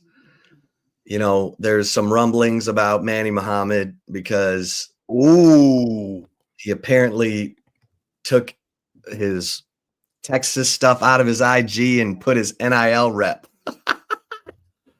That's what I'm talking about, Manny. Know your worth, Manny. This is stuff that Xavier Worthy did. Yeah. You know, and listen, you get what you demand. You don't get what you deserve. You don't get what you hope. You get what you demand. So I think the feeling in the room is that, that Malik Muhammad's going to be okay. But listen, it's free agency. Everybody's they're listening. Yo, man. I wonder if Manny's going to keep receipts like Xavier Worthy did to all his haters. Xavier Worthy kept every hate tweet that was aimed at him and then put it out in his NFL draft video. Manny Muhammad, he got a lot of ammo on your boy because I haven't been the kindest to Manny this year, which, hey, just calling it like it is, Manny. Sorry. Like, you were the weak link in that secondary this year, which, again, ain't that weak because them other boys, Andrew Makuba, dog, Mookie Taft, dog, Jade Barron, Thorpe. Malik had a tough pass interference call against Vanderbilt. He got caught a couple times against TJ Moore from Clemson. Yeah. But for the most, and then he had Arizona State. He had the pass interference that upstarted the run on the drive for Ohio State. So he had a tough end of the season. But I think I don't know. I think he's going to be all right. That's the indications I'm getting. But we'll see. Free agency. Things will calm down here by the end of the week. Because if you played on the 10th, you get that extra week. But by Friday, that'll be, the transfer portal will close. And you've got the deadline for the early entry NFL draft guys, which is tomorrow. And then,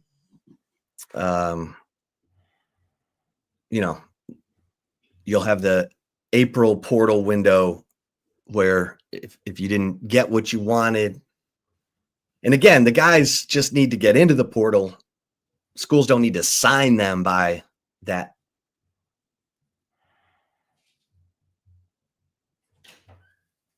date. They can sign them.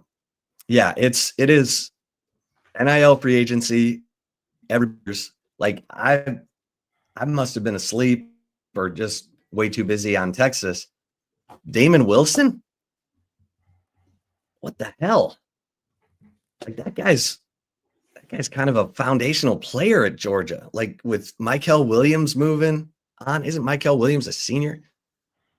Anyway, Damon Wilson, the 6'4", 250-pound linebacker who had a sack and a half against Texas.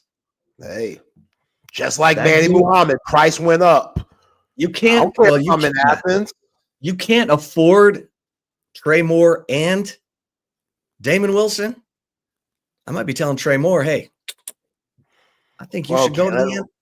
I think you should go to the league. Relax. We know you've been tough on Trey Moore. He's grown on you a little bit, but yes. But he's a high dollar guy, and he gave you half a season of high dollar play. He gave you a good half of the season. He was really good. He was really good down the stretch. He had to play behind the line in 7 of his last 9 games. You know, I'm just wondering why on earth is Damon Wilson leaving Georgia? Like that would, I don't know. That's a Gunnar Stockton coming back. Gunnar Stockton might not be that guy. Carson Beck gone. Carson Beck, he playing in the sand on South Beach with his woman. Looking real happy. I saw a TikTok video of Carson Beck and old Cavender twin. Yeah, she barely got clothes on and stuff, and he's out looking happy, and they're dancing to some Uncle Luke, old school Uncle Luke, 2 Live Crew. You got that video handy for everyone? I'm sure I can find it. Yeah, so we're waiting on, I think Quinn's the last one. We all know what's going on there, but of the guys who are declaring early, Golden Bond Cam. We still need to know what DJ Campbell's doing, Jaden Blue, Calvin Banks. Yeah, Trey Moore, Quinn Ewers, and DJ Campbell really are the only ones left on my list. DJ Campbell, I think, absolutely needs to come back, but what do I know? So, and then Michael Taft, we were talking about Michael Taft earlier, and Michael Taft, here's the hard part for Michael Taft. Like, he just had his dream season. He got to play with his brothers from another mother, Jody Barron and Andrew Makuba. They were fantastic. They were this close to playing for a national championship. And now if he comes back, he's the veteran in the room, which is great because he's a really good leader and he's a culture warrior. We know that. And it's a loaded room. You got Derek Williams, Jelani McDonald, and Jonah Williams. So not to mention, Jordan Johnson Rubel, who they love, who they say is the most physical of that group. And, Xavier Filsaime. And then you've got Zealous Hicks. So listen, there's no doubt that the rotation would be Taft, Jelani McDonald. Well, now here's the other thing, Zay. Do you move Jelani McDonald to nickel? That's something to think about. I love Jalen Gilbo, but Jelani McDonald, man, that's an interesting battle going into the spring. Which I think Jelani. Go ahead. They were talking about Gilbo so much, and he did fine. He was solid. Jelani's a playmaker, though. Jelani's a long, tough, knock your lights out, which you kind of want at safety because then he can get a running start at you.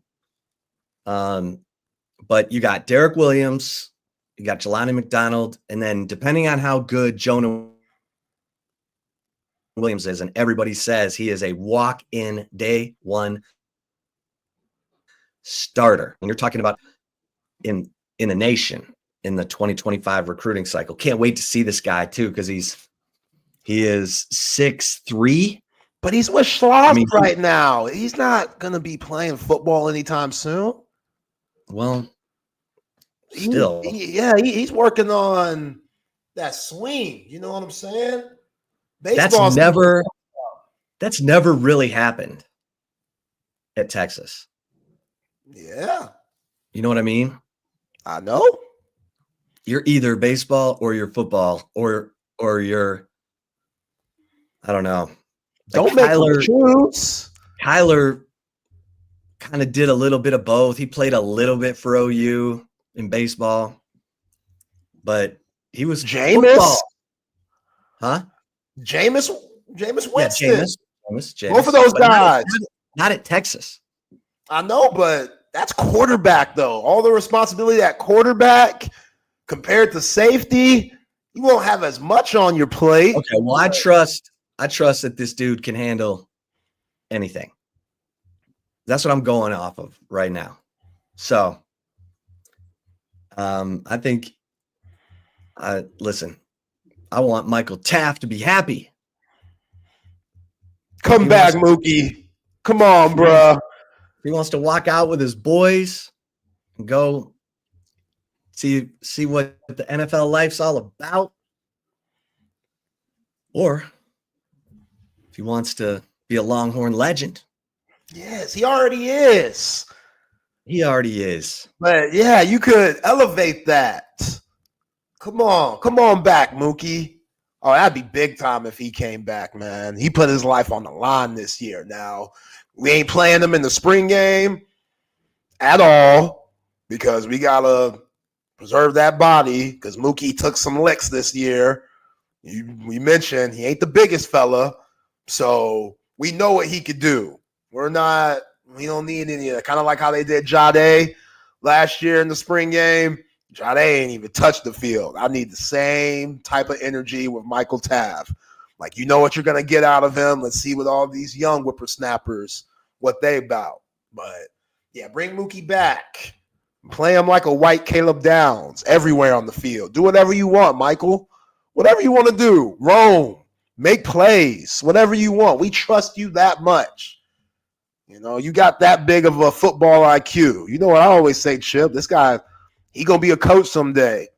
Yeah. Like, I guarantee it. That is a coach if I've ever seen one.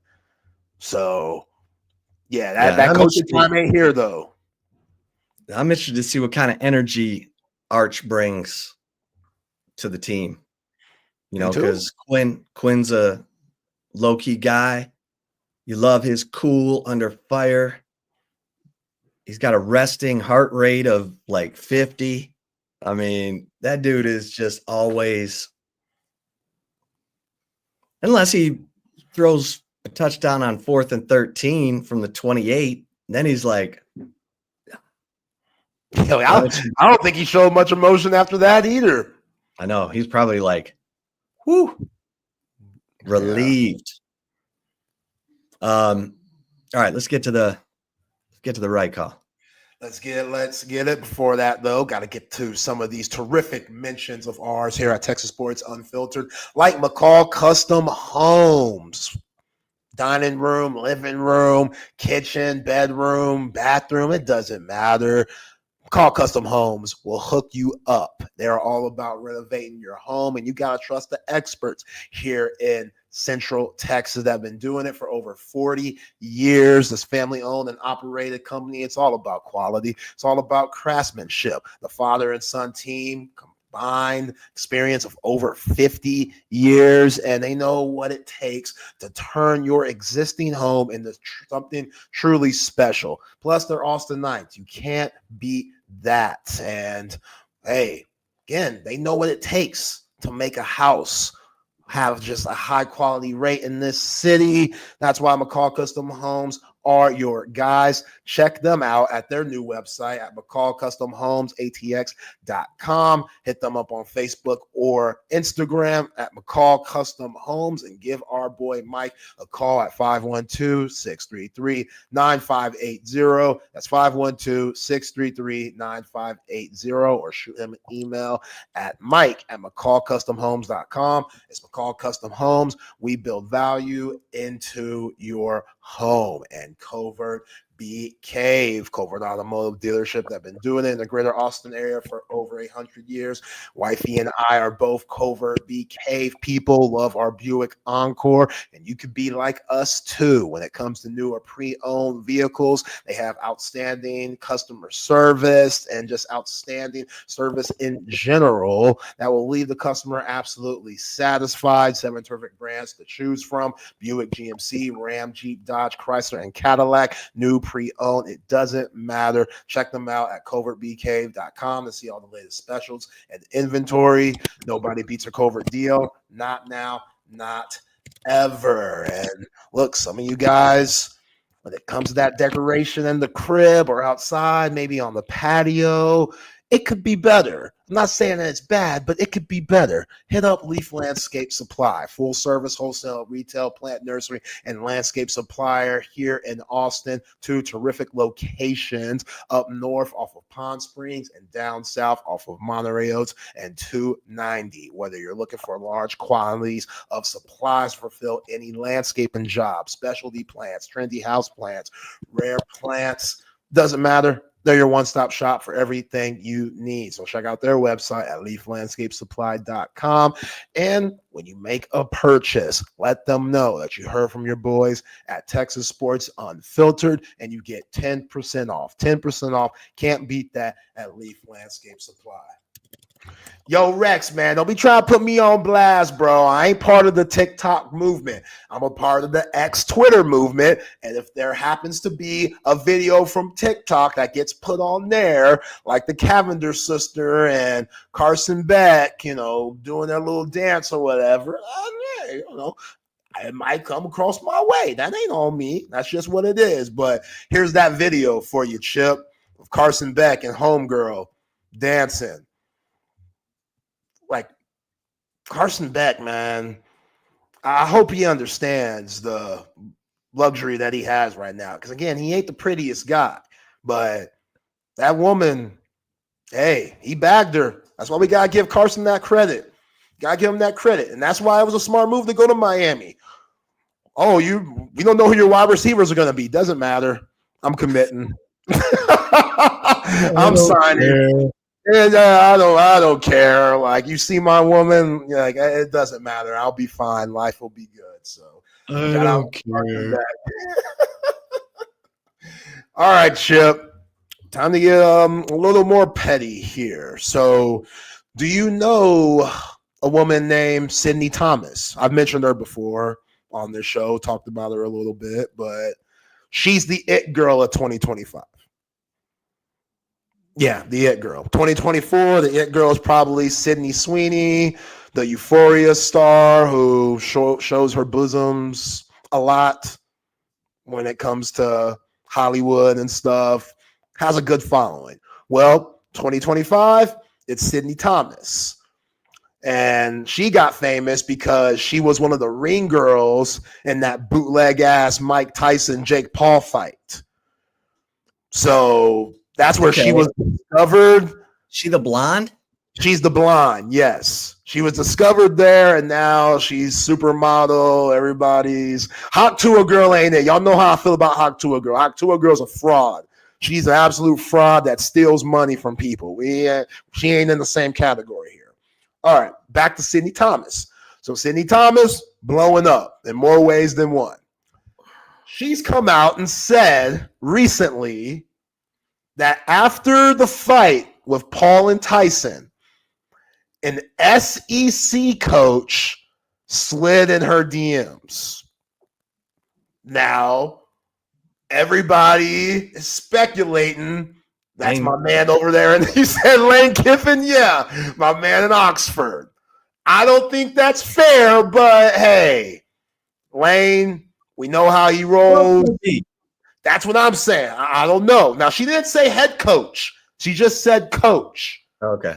So this could be your boy Bobby P down there at Fayetteville. We know Bobby P be wilding with the neck brace and all. You know, this could be Clark Lee, Vanderbilt. They had a good season. We don't know. Hey, it could be Kirby.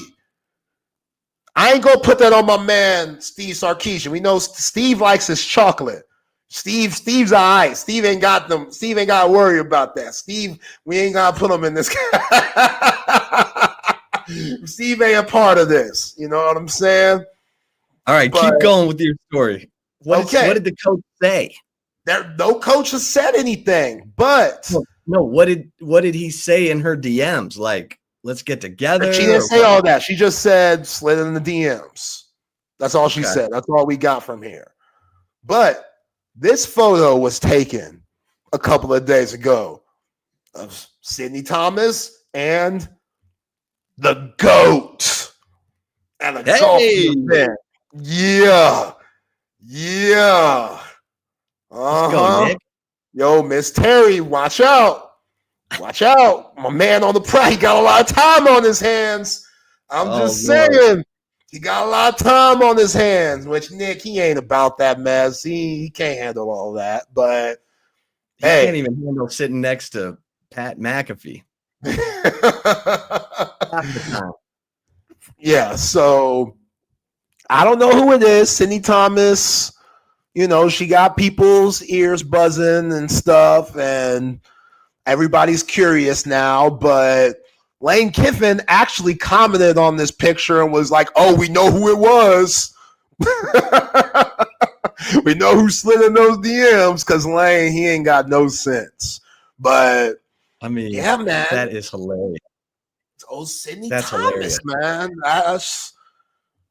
She's doing her thing. I can't even lie. Sydney Thomas doing her thing. You know, she's way better than Hawk Tua. That's Hawk Tua. I don't even know where she's been lately.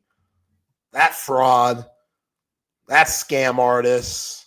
Yeah, isn't she in trouble with like the feds? That's what I'm saying. She's been stealing money from folks, giving people bad advice. I don't know why y'all would take her advice or invest in anything she got cooking with her country ass.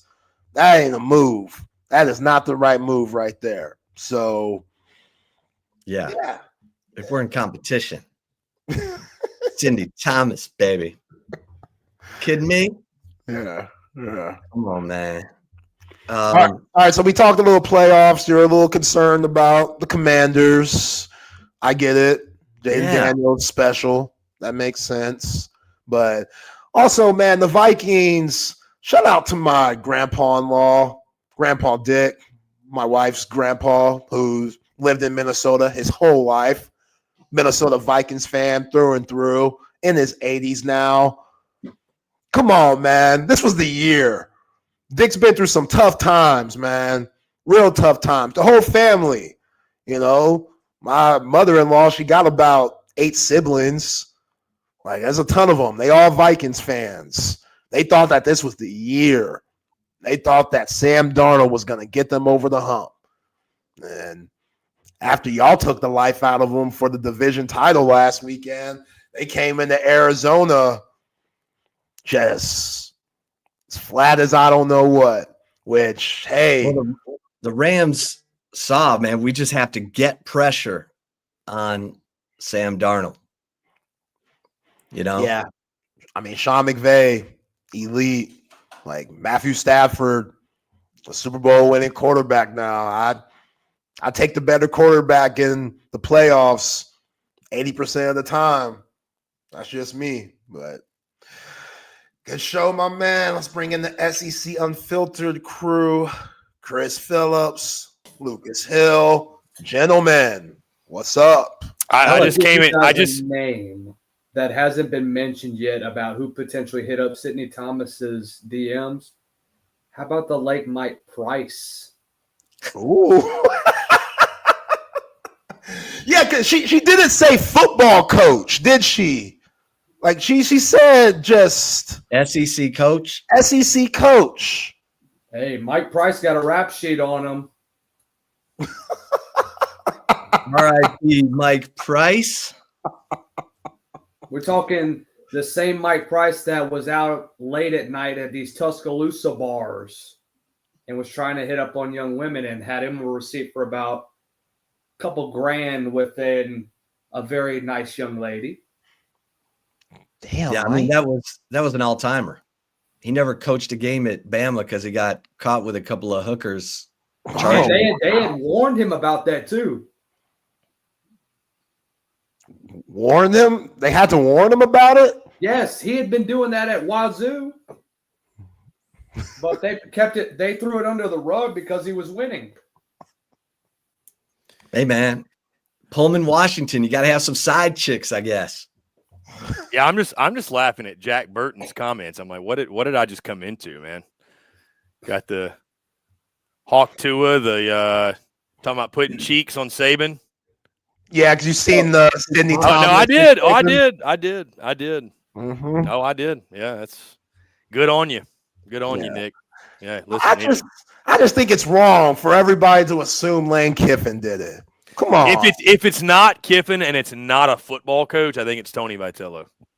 See, Tony V. Listen, I could argue this. I want my coach to be the one that slid in the DMs because that shows he's got that dog in him. I want a coach that's got the dog in him. Vitello's a good call. I put Sark in my top 5 of who it might be. Texas fans are really pissed off at me. I'm like, well, listen, I know he's back with his queen. But he was single for a little bit. Sark like chocolate, Chris. Come on, man. Come on, he might have want to dip his toe in the in a snowstorm. Oh my Lord! If it ain't snowing, he ain't going. Oh. Hey, I gotta run. But I'm glad Sark got back with his queen. We're happy about that. That's love that for Sark, man. Right. True love does exist. I feel the same way. Lucas, Chris, been a pleasure per usual. Be the man, Zay. We'll talk. Lucas, what's up, man? CP, what's up, dude? How are you today in this fine I'm good, Tuesday man. afternoon? I'm good, man. I'm good. Everything's rolling. Everything's rocking and rolling. We are, officially just past the SEC football season, man. It's crazy. It's time for Masters time. Yeah, we're now doing all the postseason stuff. I dropped my postseason grades today. I'll do postseason power rankings tomorrow, postseason quarterback rankings, way too early predictions for 2025, which is always a treat. So a lot of good stuff, man. It's a lot of good stuff. It never stops, but diving more so into the basketball stuff now. Basketball in 1 month from opening day. So I know everybody down in the Bayou is excited for that. Dude, there's so many young dudes, especially in the bullpen, that I'll just say this, they better be ready. Because, look, last year was such an inconsistent year with pitching for LSU. They're going to be on Jay's ass for a little while about it. Right. And if things don't improve in 25, changes are going to have to be made in that pitching staff as well. Yeah, it's funny. I was talking to our guy Blake Ruffino, AYS Sports, and he was telling me, man, he's like, yeah, I'm already diving into baseball content just because fans are so. I mean, LSU basketball is not exactly a power this year. So everybody's the only thing that's so popular with basketball is women's basketball, which has been popular for the last 3 years. Yeah, Mulkey and the women crushing per usual. So. Anyways, guys, as you know, we're SEC Unfiltered. Appreciate each and every single one of you tuning in. Make sure you like and subscribe, follow along. Both Texas Sports Unfiltered and SEC Unfiltered. I'm Chris Phillips. He's Lucas Hill on this Tuesday, January the 14th. Again, like I mentioned, we are exactly 1 month away from opening day. The countdown has begun. We're doing a daily countdown leading all the way up to opening day, which is just something to kind of build the buzz and the excitement. Always a lot of fun. And we will really start getting into baseball content a little bit next week, really hard that following week, that final week of January. And as we get closer to opening day, that'll ramp up more and more. Myself and my good friend Harrison Fant, who was on me yesterday. We'll start our weekly show probably 2 weeks. I should say bi-weekly show, twice a week. 2 weeks before opening day, we'll start hammering that. We'll be live Mondays, Thursdays, and you guys can watch that. Check it out. It'll be a lot of fun. Talking all things college baseball. But anyways, in the meantime, Lucas, I guess you and I haven't talked since the Texas-Ohio State game. Thoughts on Texas's season into the hands of the Buckeyes? Chris, I'm about to get on the big board. I'm about to switch my camera.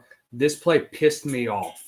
The toss week play, and it needs to be dissected. Bear with me for 1 second, and CP. So we're going to go ahead. Let's get on this big board for a little bit. All right, I've already got everything drawn out. CP, you're going to love this. Let me just tell you. All right. We're in 12 personnel. What is this camera, by the way? It's one of my webcams. I was going to say, is this like the Meta glasses? This looks like the Meta glasses. It's Amazon, brother. I'm All a right, broke college kid. Anyway, we're in 12 personnel. We got 2 tight ends, 2 receivers, and then we're in pistol.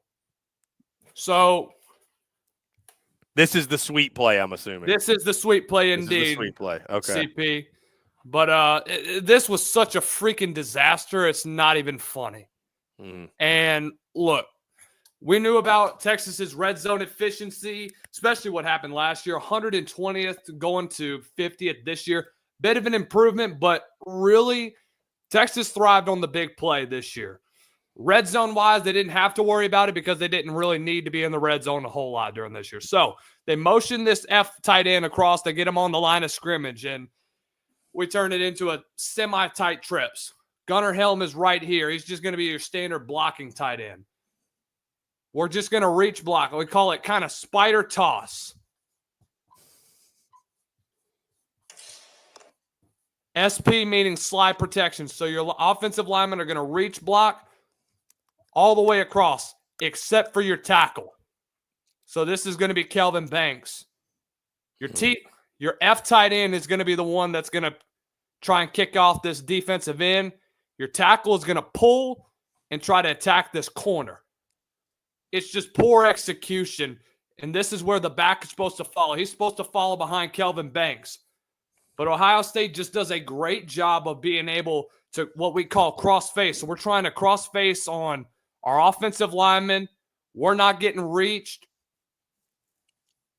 And really, this was just a horrible, horrible play call. Going in cover 0 and wanting to get greedy and try to attack the edge. Because Sark talked in his press conference about the first play call, trying to go straight up the middle, and nothing was there. So they wanted to hit the edge, which I thought was so stupid trying to do that in cover 0, knowing that, I mean, it was pretty easily predictable knowing that you're in freaking pistol right here. And you can obviously tell when this dude goes in motion, that's how you know we're getting reach blocks all across the formation. We scrape across in the secondary. Does a good job. Caleb Downs was actually one of the first ones to get there, and I don't think he really got there. And then 8 was able to scrape across the Z and get in the backfield. So there you go. That's a great dissection. Semi-great dissection. I know I'm not no John Gruden or such. I love it. I love it. That was impressive. That was just a horrible play call. It made me so mad that was even called. That Stark would even think about running that in the red zone on the 1 freaking yard line. When you've got 2 first-rounders at tackle. By the way, Cam Williams, rough day. Everybody wants to cover and say, oh, you had a good day. Dude, you didn't obviously watch the film and really watch how he performed. Watch 56 get bullied. Bull rushed, got happy feet, and was basically, as soon as he got out of his stance, this is what you're going to see. He's trying to beat Jack Sawyer and JT Tuyamamolo off the edge. He couldn't do it. He is just, his frame doesn't support him as an offensive tackle. He's more of an interior guy from where I see him. And people can disagree with me, but the film doesn't lie at the end of the day, CP. This was just bad play calling in the red zone, and it's something that hindered Texas last year, and it continued to hinder them in their 3 losses. They were 4-7 in the red zone. I mean, it's kind of inexcusable. I mean, you can look at 4-7 and say, okay, well, they did it. They converted on over half of their red zone attempts. It's still pretty poor, especially if you want to win football games.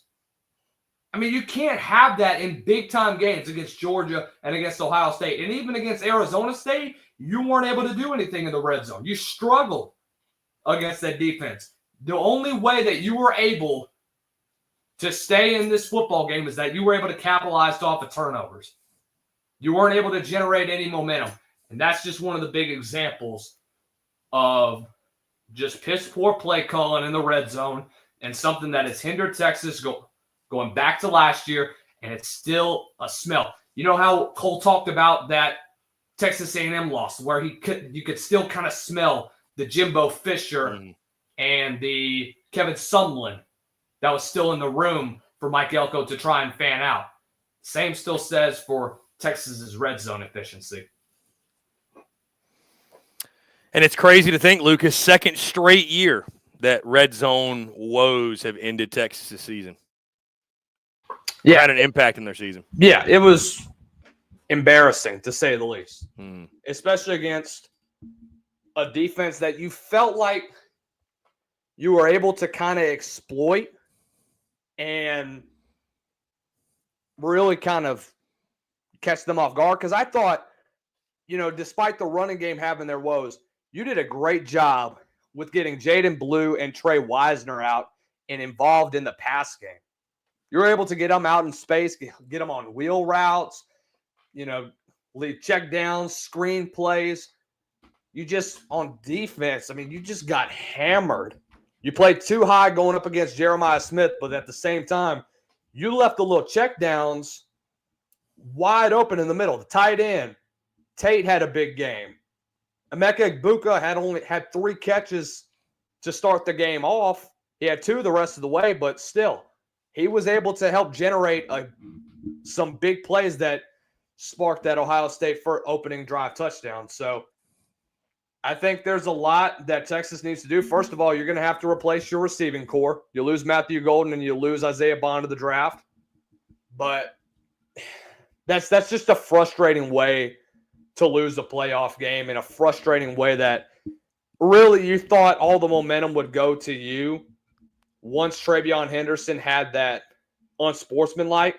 But at the end of the day, you got to be able to capitalize, and you just weren't able to sustain that throughout the remainder of the game. You let Ohio State back in that football game, and just the little mistakes kill you at the end of the day. Yeah, and you mentioned all their losing, Lucas. I said this kind of joking today, but sort of serious. At this point, just tell me who Texas has coming back, because I feel like every time I refresh social media, somebody else is leaving. And granted, it's going to happen when you have a really good team. A lot of guys are going to the league. A lot of guys are finishing up. They were an older team, but yeah, it's going to be a very new look Texas squad next year. Yeah, a lot of new pieces. Yeah, I was surprised that Golden leaving early. That's a big one. Yeah. I think everybody's kind of surprised that Bond kind of left, but at the same time, all the success that he had at Bama. And look, it was an underwhelming season for him, mostly because of his injuries. But I still think he is an electric receiver. I think I should have let him come back for another year, pay him a certain amount, make sure he comes back. Give Arch Manning a guy that you can look forward to. Gunnar Helm, you're going to lose. You're going to lose your core 3 at this point, including Quinn Ewers, who I made this bold prediction a couple weeks ago, Chris. He's not entering the draft. He's going to the portal. He's Quinn probably Ewers. Yes. They don't want him back in Austin. They're ready to move on. They're ready to have Arch Manning take over, which, by the way, I'm surprised that Arch Manning wasn't treated more like Tim Tebow was in his freshman year at Florida. They should have had multiple packages for him throughout this college football playoff. It was almost diabolical that he didn't get more involved in this Texas offense other than the 2 plays that he had, both in the SEC championship as well as this semifinal. Yeah, I'm curious about Texas next year, man. Arch Manning taking over. I think they're still going to be really good, though. I'm not worried about Texas in any way, but a lot to replace. A lot to replace. So I think I even just saw they just lost a coach.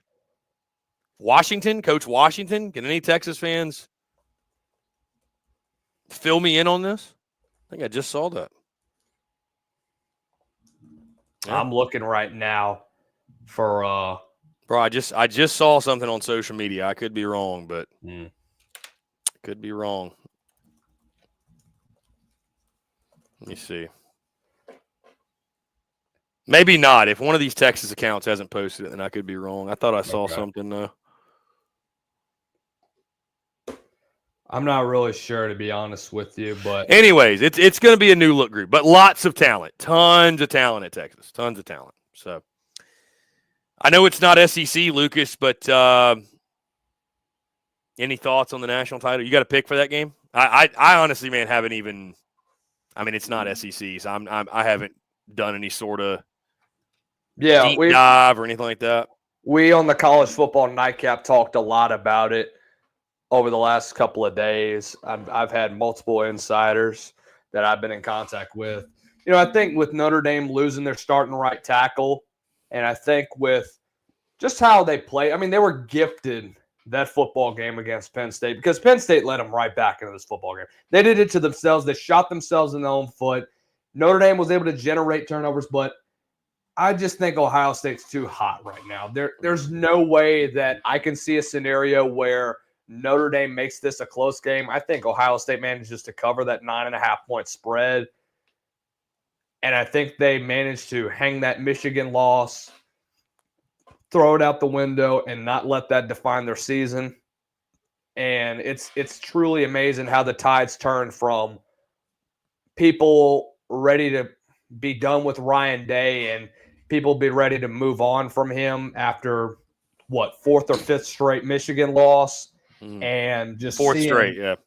The overall shift in how Columbus, Ohio has gone from just this sense of, all right, we're getting ready to get rid of Ryan Day if he goes one and done in the postseason, or which I don't think would have happened anyway, just knowing his contract. And I think people would be stupid to get rid of a coach after winning 11, 12 games, but obviously, that's not expectations in Columbus, Ohio, but I think Ohio State does cover. I see it. I think Notre Dame's going to basically play the same way that Texas did going up against Jeremiah Smith. They're going to play too high. They're going to have a safety walk down and basically help out that opposing corner if they're ISO'd one-on-one against them. And if that's the case, if they can put pressure on Will Howard, if they're able to generate something, that's the one scenario I do see where it could be a close game. But other than that, I just see Ohio State running away with this one. Yeah, I'm probably going to be picking Ohio State. I think they're the easy pick. I don't know about covering 9.5. I could see this being a touchdown game, but they are the red hot team, to your point, Lucas. I mean, it's you know, they're the hottest team in the country. I mean, it's just the way they've been playing of late. You know, I know Texas kind of cooled them off a little bit, but yeah, the Buckeyes are they're the best team in the country. They're just finally playing like it. I mean, this is what we expected to see from Ohio State all season long, I think. So, Lucas, I want to ask you this. So I dropped my postseason grades for all 16 SEC teams. I gave Texas an A. Is that fair? That's fine. I mean, it's not. I think an A, you make the playoff, you win a few games, you didn't win the national title, so obviously it's not an A+. Well, I mean, yeah. I think A is a fair grade there. Yeah, I mean, with all the preseason hype that Texas had going into this one, it's safe to say that they would be an A. What I'm surprised, CP, is that you didn't give Georgia a B because you went into them and you saw what they had returning. Well, I mean, they won the SEC championship. They won the SEC, CP, but look at what they were supposed to do. Look at what Carson Beck was supposed to do in the preseason. Look at what Trevor Etienne was supposed to do. They said, despite all these arrests, they'll be back in the national championship. They'll be back hosting a college football playoff. trophy, and all the preseason odds had Georgia winning the national title. But you just felt like during the midway point of the season, this was a team that people were looking at them and say, hey, they're a DJ Lagway non-injury away from potentially having 4 losses on the year. They are a crappy defensive game if they would have shown that against Texas in the first matchup from having 5 losses on the year. And so, or just in the regular season too. So you're looking at a Georgia team that finished, 10-2 in the regular season? A team that very likely could have finished 8-4 based on those performances. And I think if it's not because of that elite defense, I think that Georgia could have finished the season at that point, and you would have definitely seen maybe a C-. But I think that's kind of gracious, CP, that you gave them an A. I'm not criticizing it or anything.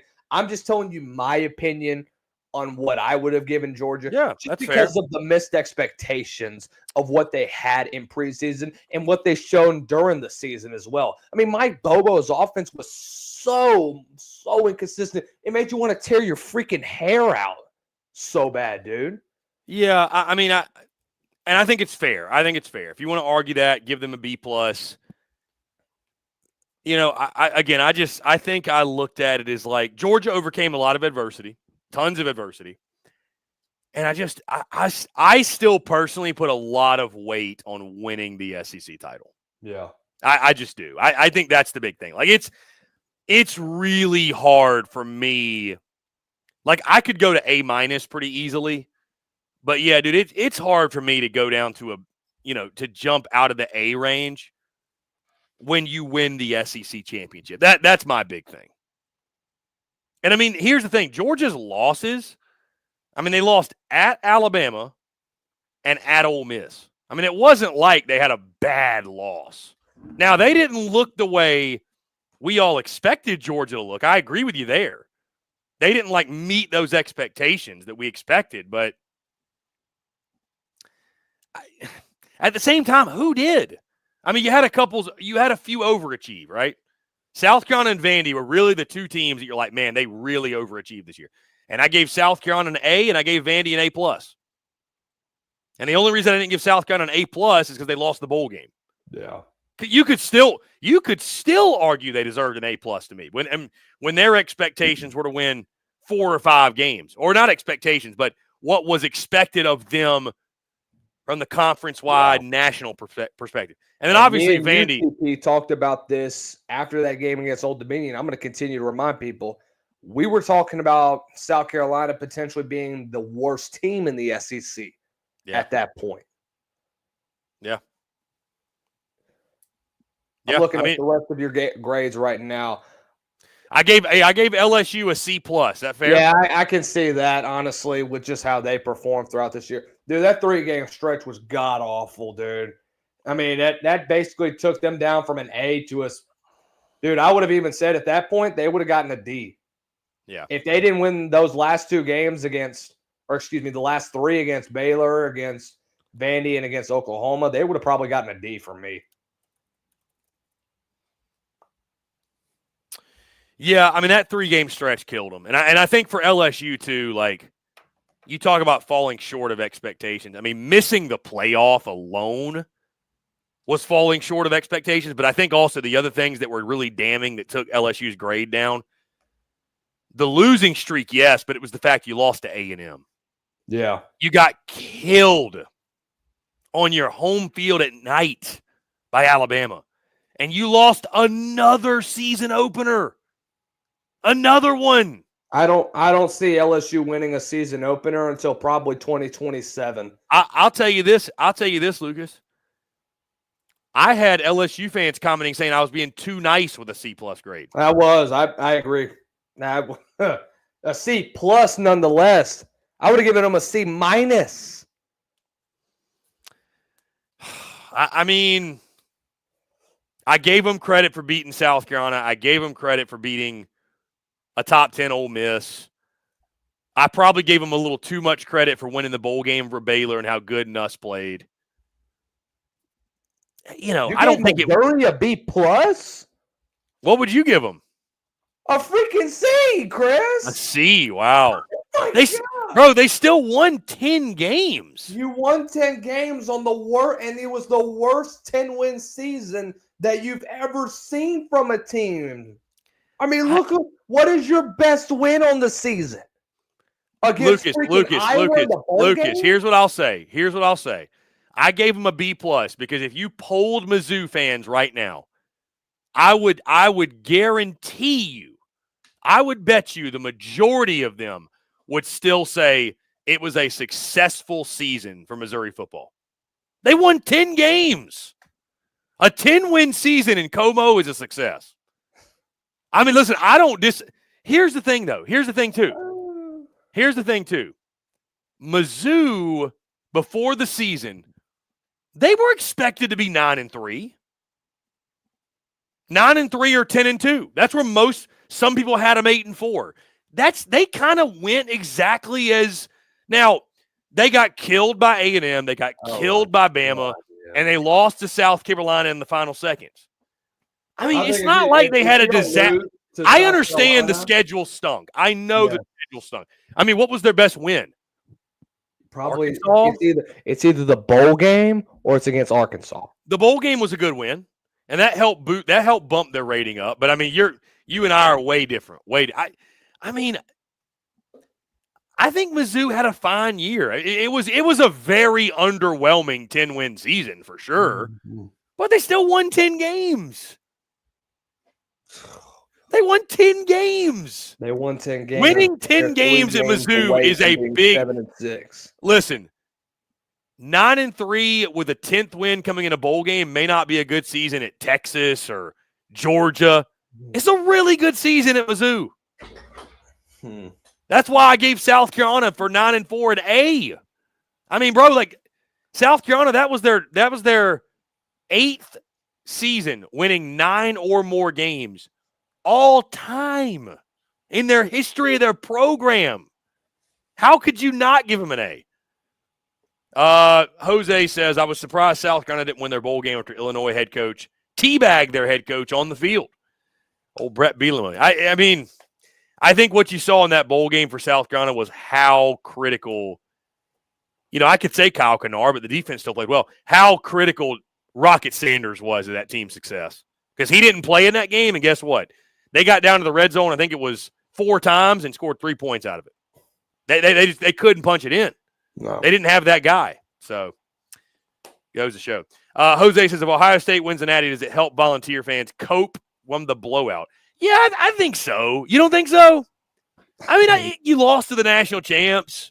I think the biggest thing, too, is that people are looking at them and like, yeah, they might have lost to the national champs, but it's just going to show you that Josh Heupel still hasn't won that big game on the road. He's got the big win against Bama.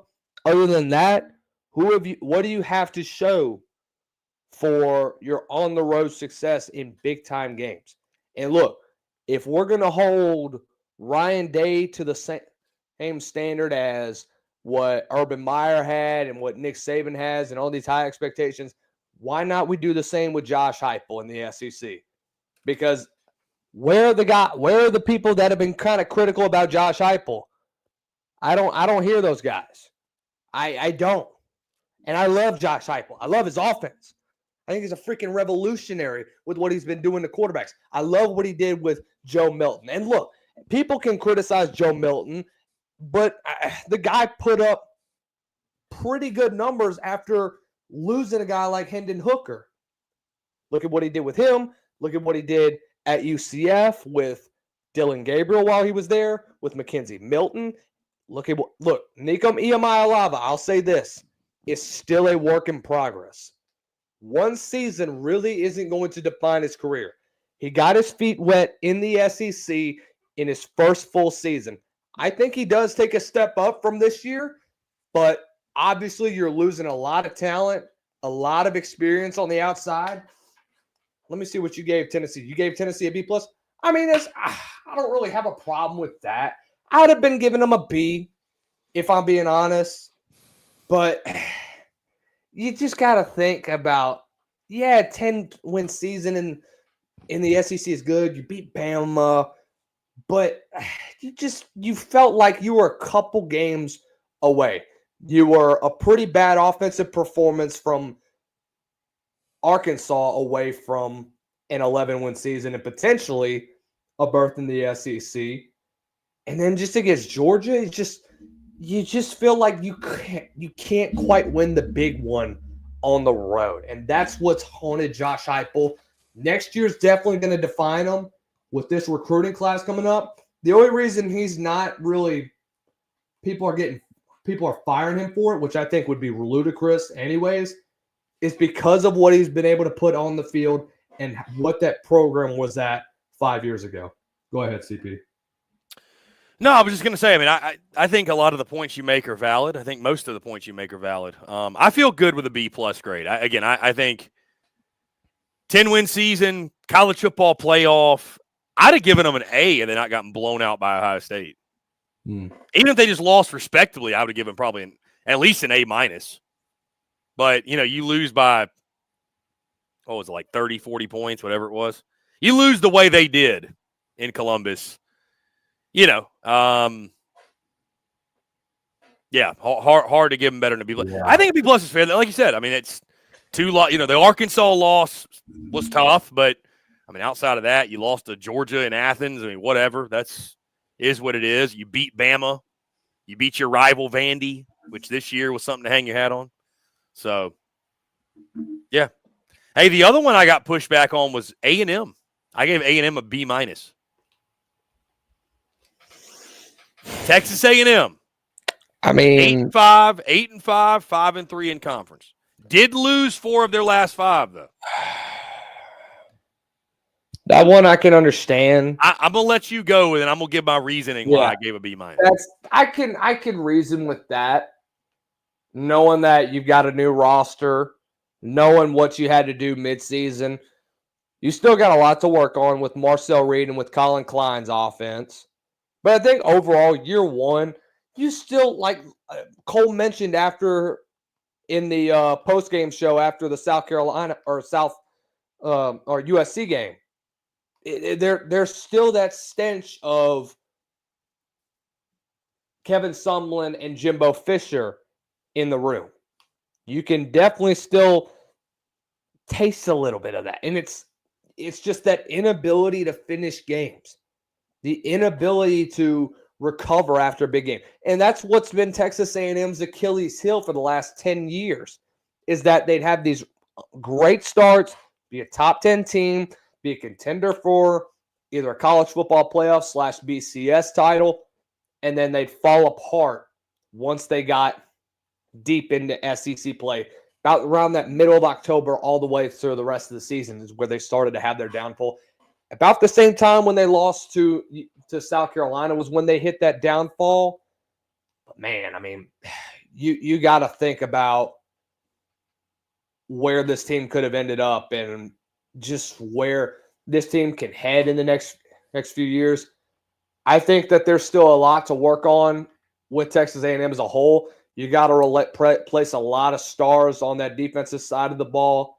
But I think it's just a revamp and reload type of offense, or revamp and reload team that Texas A&M is going to bring back next year. I'll say this because I'm seeing a lot of comments. Jose Rodriguez, an average record season is 8-4, 7-5 is C-, 8-4 is C+ or B-.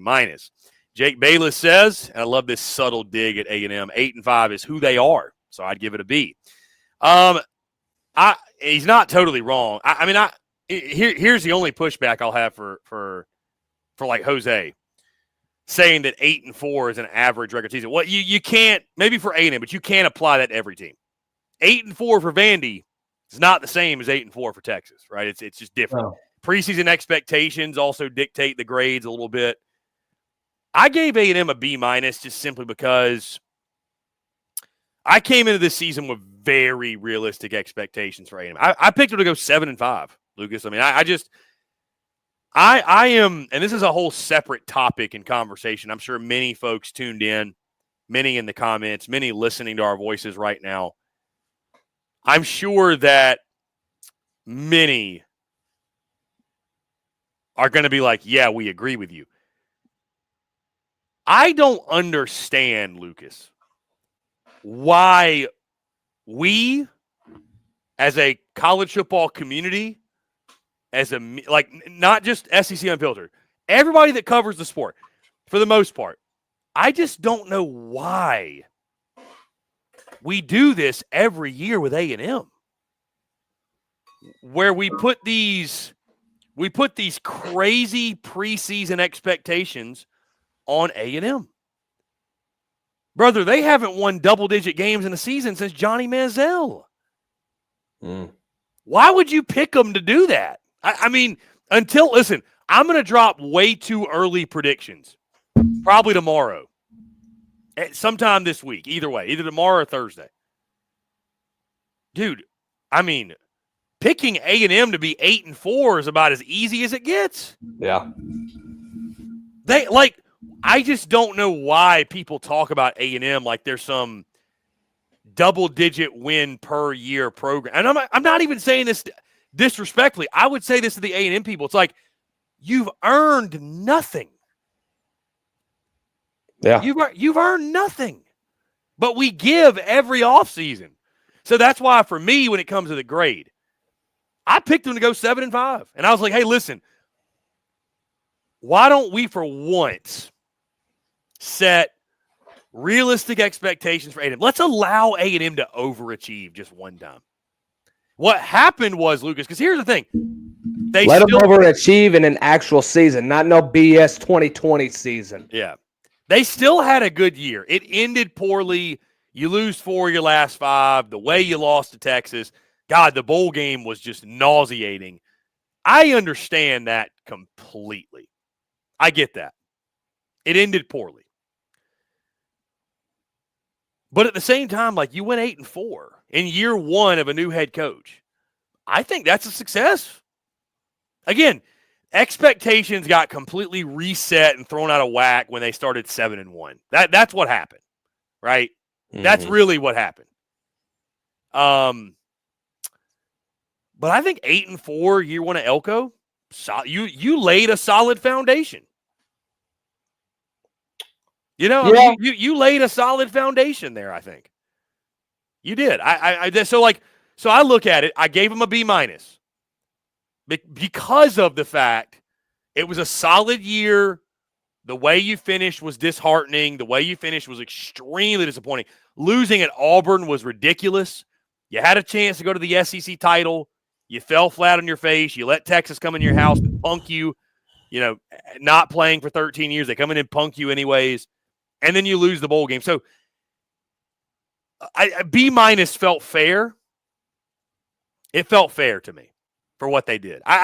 But again, it's going to happen next year too, bro. Or this year, 2025. It's going to happen this year. Over the summer, man, is Texas A&M going to get to the SEC title? It's just like, dude, let's let them earn it, man. Let's let them earn it. I mean, it's like I see both sides because I respect A&M's mindset. Like, you kind of have to believe you're that program before you actually become that program. So I don't have any problem with A&M believing in that. But, I guess for everybody else, it's like, dude, anybody who's picking A&M to go 10-2, it's just like, why? What have they done to, show you that they're going to break through and be that? Now, at some point, they might. They probably – I will not be surprised if under Elko they go to an SEC championship. Yeah. I like Elko. I think Elko's a really good coach. He's what A&M needed. He is what A&M needed.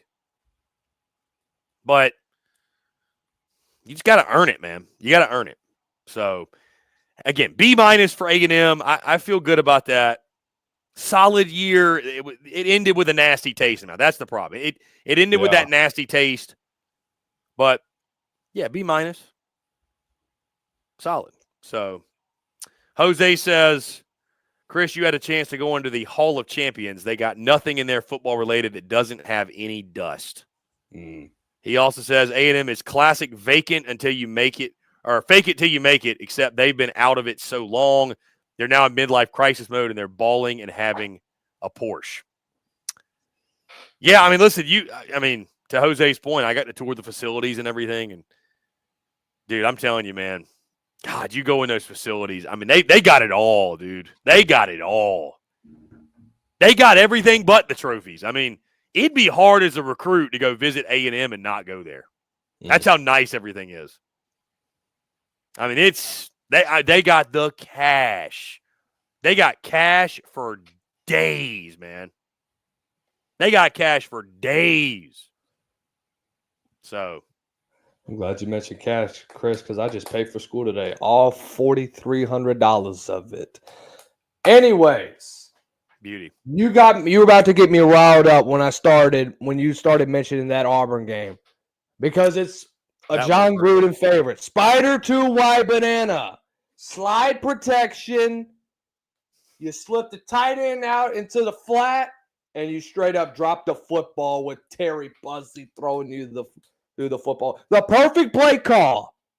And that's what basically defines you going from a C to a potential B tier team.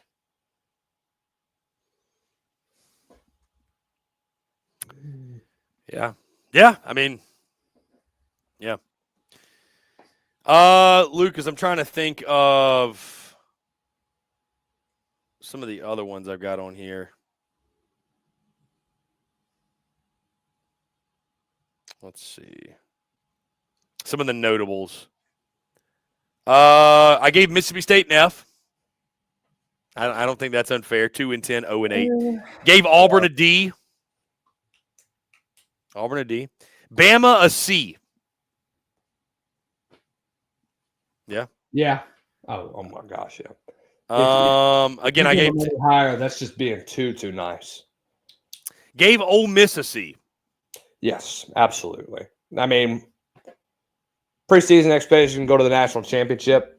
You got arguably the best roster that Ole Miss has had probably since the 60s, and you fall flat on your face against Florida, LSU, and Kentucky. November 23rd basically was the coffin for the SEC to walk in to prevent them from having how many did the SEC have? 3 in the CFP? Yes. Because it was Texas, Georgia, Tennessee. Yes. That was the coffin that basically ended everything to potentially have 4, maybe even 5 in the CFP. Was November 23rd when Oklahoma beat Alabama and when Florida knocked out Ole Miss. And then after that, you knew that it was going to be a stretch for for a team like Alabama or Ole Miss to get back into the CFP hunt. So, yeah, I mean, dude, it's both Bama and Ole Miss just vomited all over themselves, just tripped at the finish line.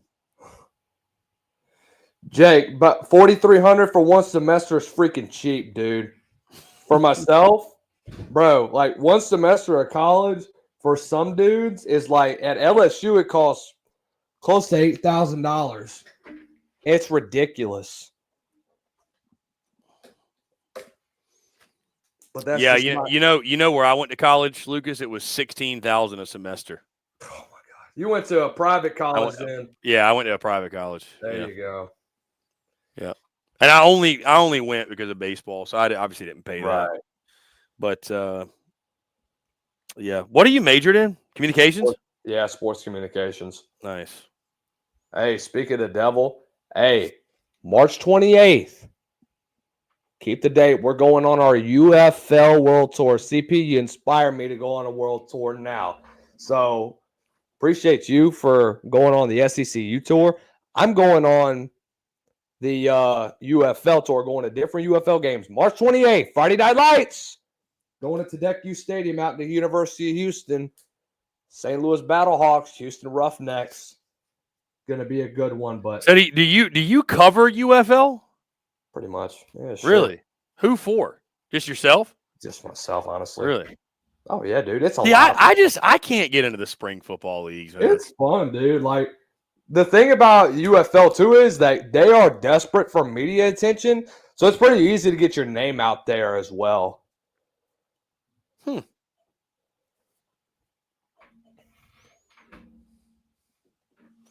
Maybe I'll have to try to get it in the spring. What do you guys? How do you guys feel about it? Do y'all like spring football? Dude, spring football is so much fun, bro. Like, I know people like will push back on it and say, NFL, viewership and stuff. Bro, it is so much fun going out there to just go see some of these dudes. And you make so many great connections along the way. You develop good relationships with the different media personnel. And it's so easy to get in contact with those that are involved with the UFL. All likelihood, this is going to be their last season because they are pretty much running dry on money. And with the revenue that's coming in for the UFL, attendance-wise, it's pretty down. But, dude, people need to go out and go watch UFL games, dude. Y'all are missing out on some pretty fun football. Okay. Skeens landing Livy Dunn or Carson Beck landing a Cavanagh twin.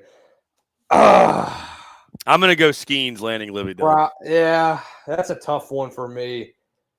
But I'm a stick close to Livy Dunn is a lot more notable, I think.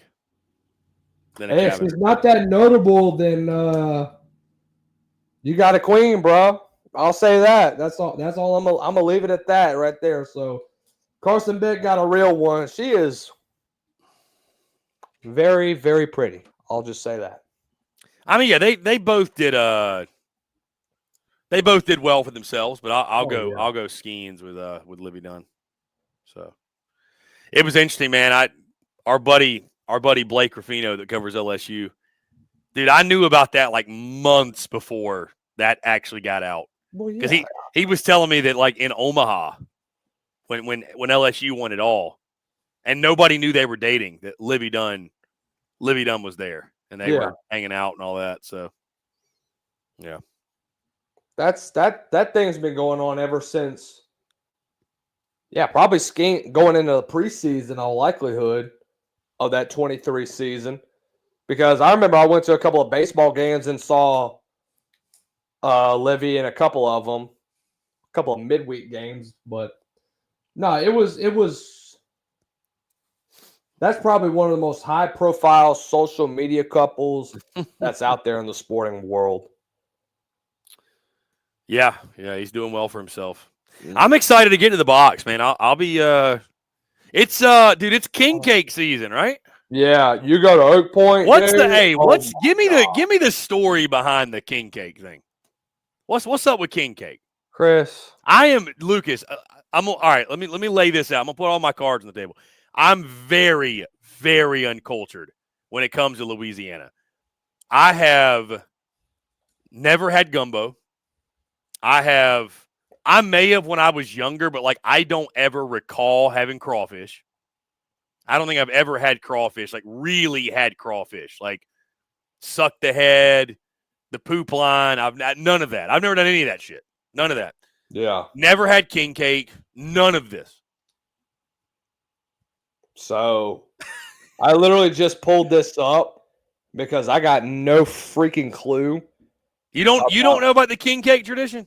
I don't know. I don't really know about the tradition, but I literally just pulled it up now. What I'm still mad at is that freaking Blake didn't take you to go get gumbo. Well, here's the thing. So when I went down there, it wasn't quite gumbo season, is what I've been told. Dude, any freaking seat in Well, no, they said it's got to be cold outside for gumbo. That's what I've been told. At this point, gumbo season's a couple weeks in the state of Louisiana because it never truly gets cold. For maybe a couple weeks between the end of December and the beginning of February. Other than that, that's it. So apparently, just saying, Lucas, I got some LSU or I got some Louisiana folks that would fight you on some of these opinions right now. It's all good. So the cake is named after the three wise men who visited Jesus on the 12th night. The cake is served from King's Day, which was last week, up until Mardi Gras.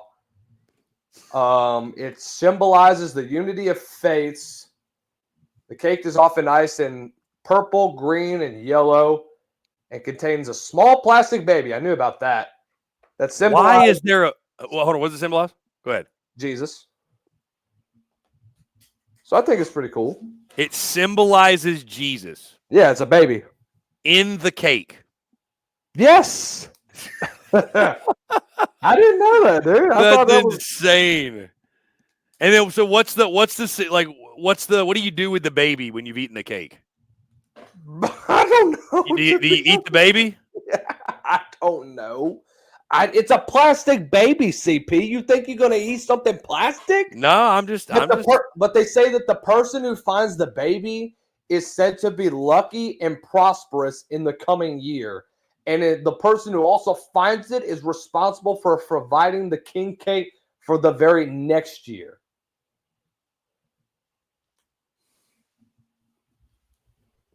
So if you find a baby, CP, when you're down back in BR, if you decide to come by, I need some king cake. Y'all don't sell king cake in it is a Mardi Gras tradition, so that makes sense.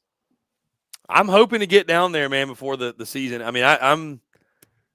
When does Mardi Gras end? I think Mardi Gras ends. The official day of Mardi Gras. When does Lent begin? Right. March 4th is when it begins. Yeah. So they end on Mardi Gras Day or Fat Tuesday, March the 4th. Right. Marks the end of the carnival season just before Ash Wednesday. That's crazy, dude. Mardi Gras begins on January the 6th, which is the 12th night, and ends on March. Y'all just party for 2 months. January 6th to March 4th, bro. Y'all party for 2 freaking months. Oh, no shot. I didn't realize that Daily Joy was in this chat. That's why I said I got some Louisiana people that are going to fight you on some of these opinions. Ah, dog. But again, that's back to the gumbo. You think gumbo all year? Gumbo all year. I was told it was only for the cold, so that's put that on Ruffino in the gang for not having gumbo. I think they're just trying to lure me back. They're like, oh, you got to come back for gumbo, can't have it this time. I'll probably go down there. I don't know though. LSU's baseball schedule early, I don't think is all that great.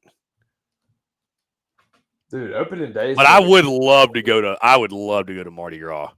I just kind of have to see if it's going to fit in the travel schedule. You got to go to Spanish Town Parade then if you're So I think that's what my sister actually texted me about. Yeah, so my Spanish sister lives Town in Baton Rouge. Yeah, so my sister literally texted me last week. You should come for the Spanish Town Parade. March 1st. CP, just go ahead and enjoy naked men and naked women. Naked men. It's the middle of Baton Rouge, dude. That's all I can say. The pink flamingo is the mascot, apparently. Yeah, hasn't that been the mascot for the last? I don't know. I don't know any of this. I don't know any of this either. I'm from freaking Baton Rouge. That's the thing. Oh man. How about this? That weekend of March 1st, LSU is literally playing in the Frisco College Baseball Classic in Frisco, Texas. They won't even be in Baton Rouge. I don't know, man. It's maybe basketball's got a game, but it's basketball. The only thing that people care about is women's basketball at this point. Plus, hey, shout out gymnastics because gymnastics in LSU, hey, back-to-back national champions, by the way. We're taking that thing back. Shout out to them. I mean, well, that's February the 1st. Let me see. March 1st. No, March 1st, LSU's at Mississippi State. CP, you need to get invested in gymnastics, bro. Like that, I know it's a meet, and I know they're like an hour and a half, 2 hours long, maybe. But dude, them things are fun. If you go to LSU for that, you're gonna have a blast. Like Lucas, I was about to say I don't know how much gymnastics content would move the needle. Neither I know. Although it would move the needle for probably a lot of our male audience, at least temporarily. But I don't know that covering gymnastics is going to be in the wheelhouse. Well, I know that, but I mean, hey, go back on a baseball tour and just go there for a weekday or something like that. Just while we're in town, okay. I mean, they Friday night mats. Friday night mats. That's what they call it. Something like that. I know that the SEC network had something like that. Jose says, by the way, crawfish is like mini lobsters, in my opinion, just much less meat and more work. Dude, lobsters are so disgusting. I can't do lobster. You don't like lobster meat? That's not my thing. Boy, you would be like. You ever heard it? Have you ever eaten soft shell crab? Not really.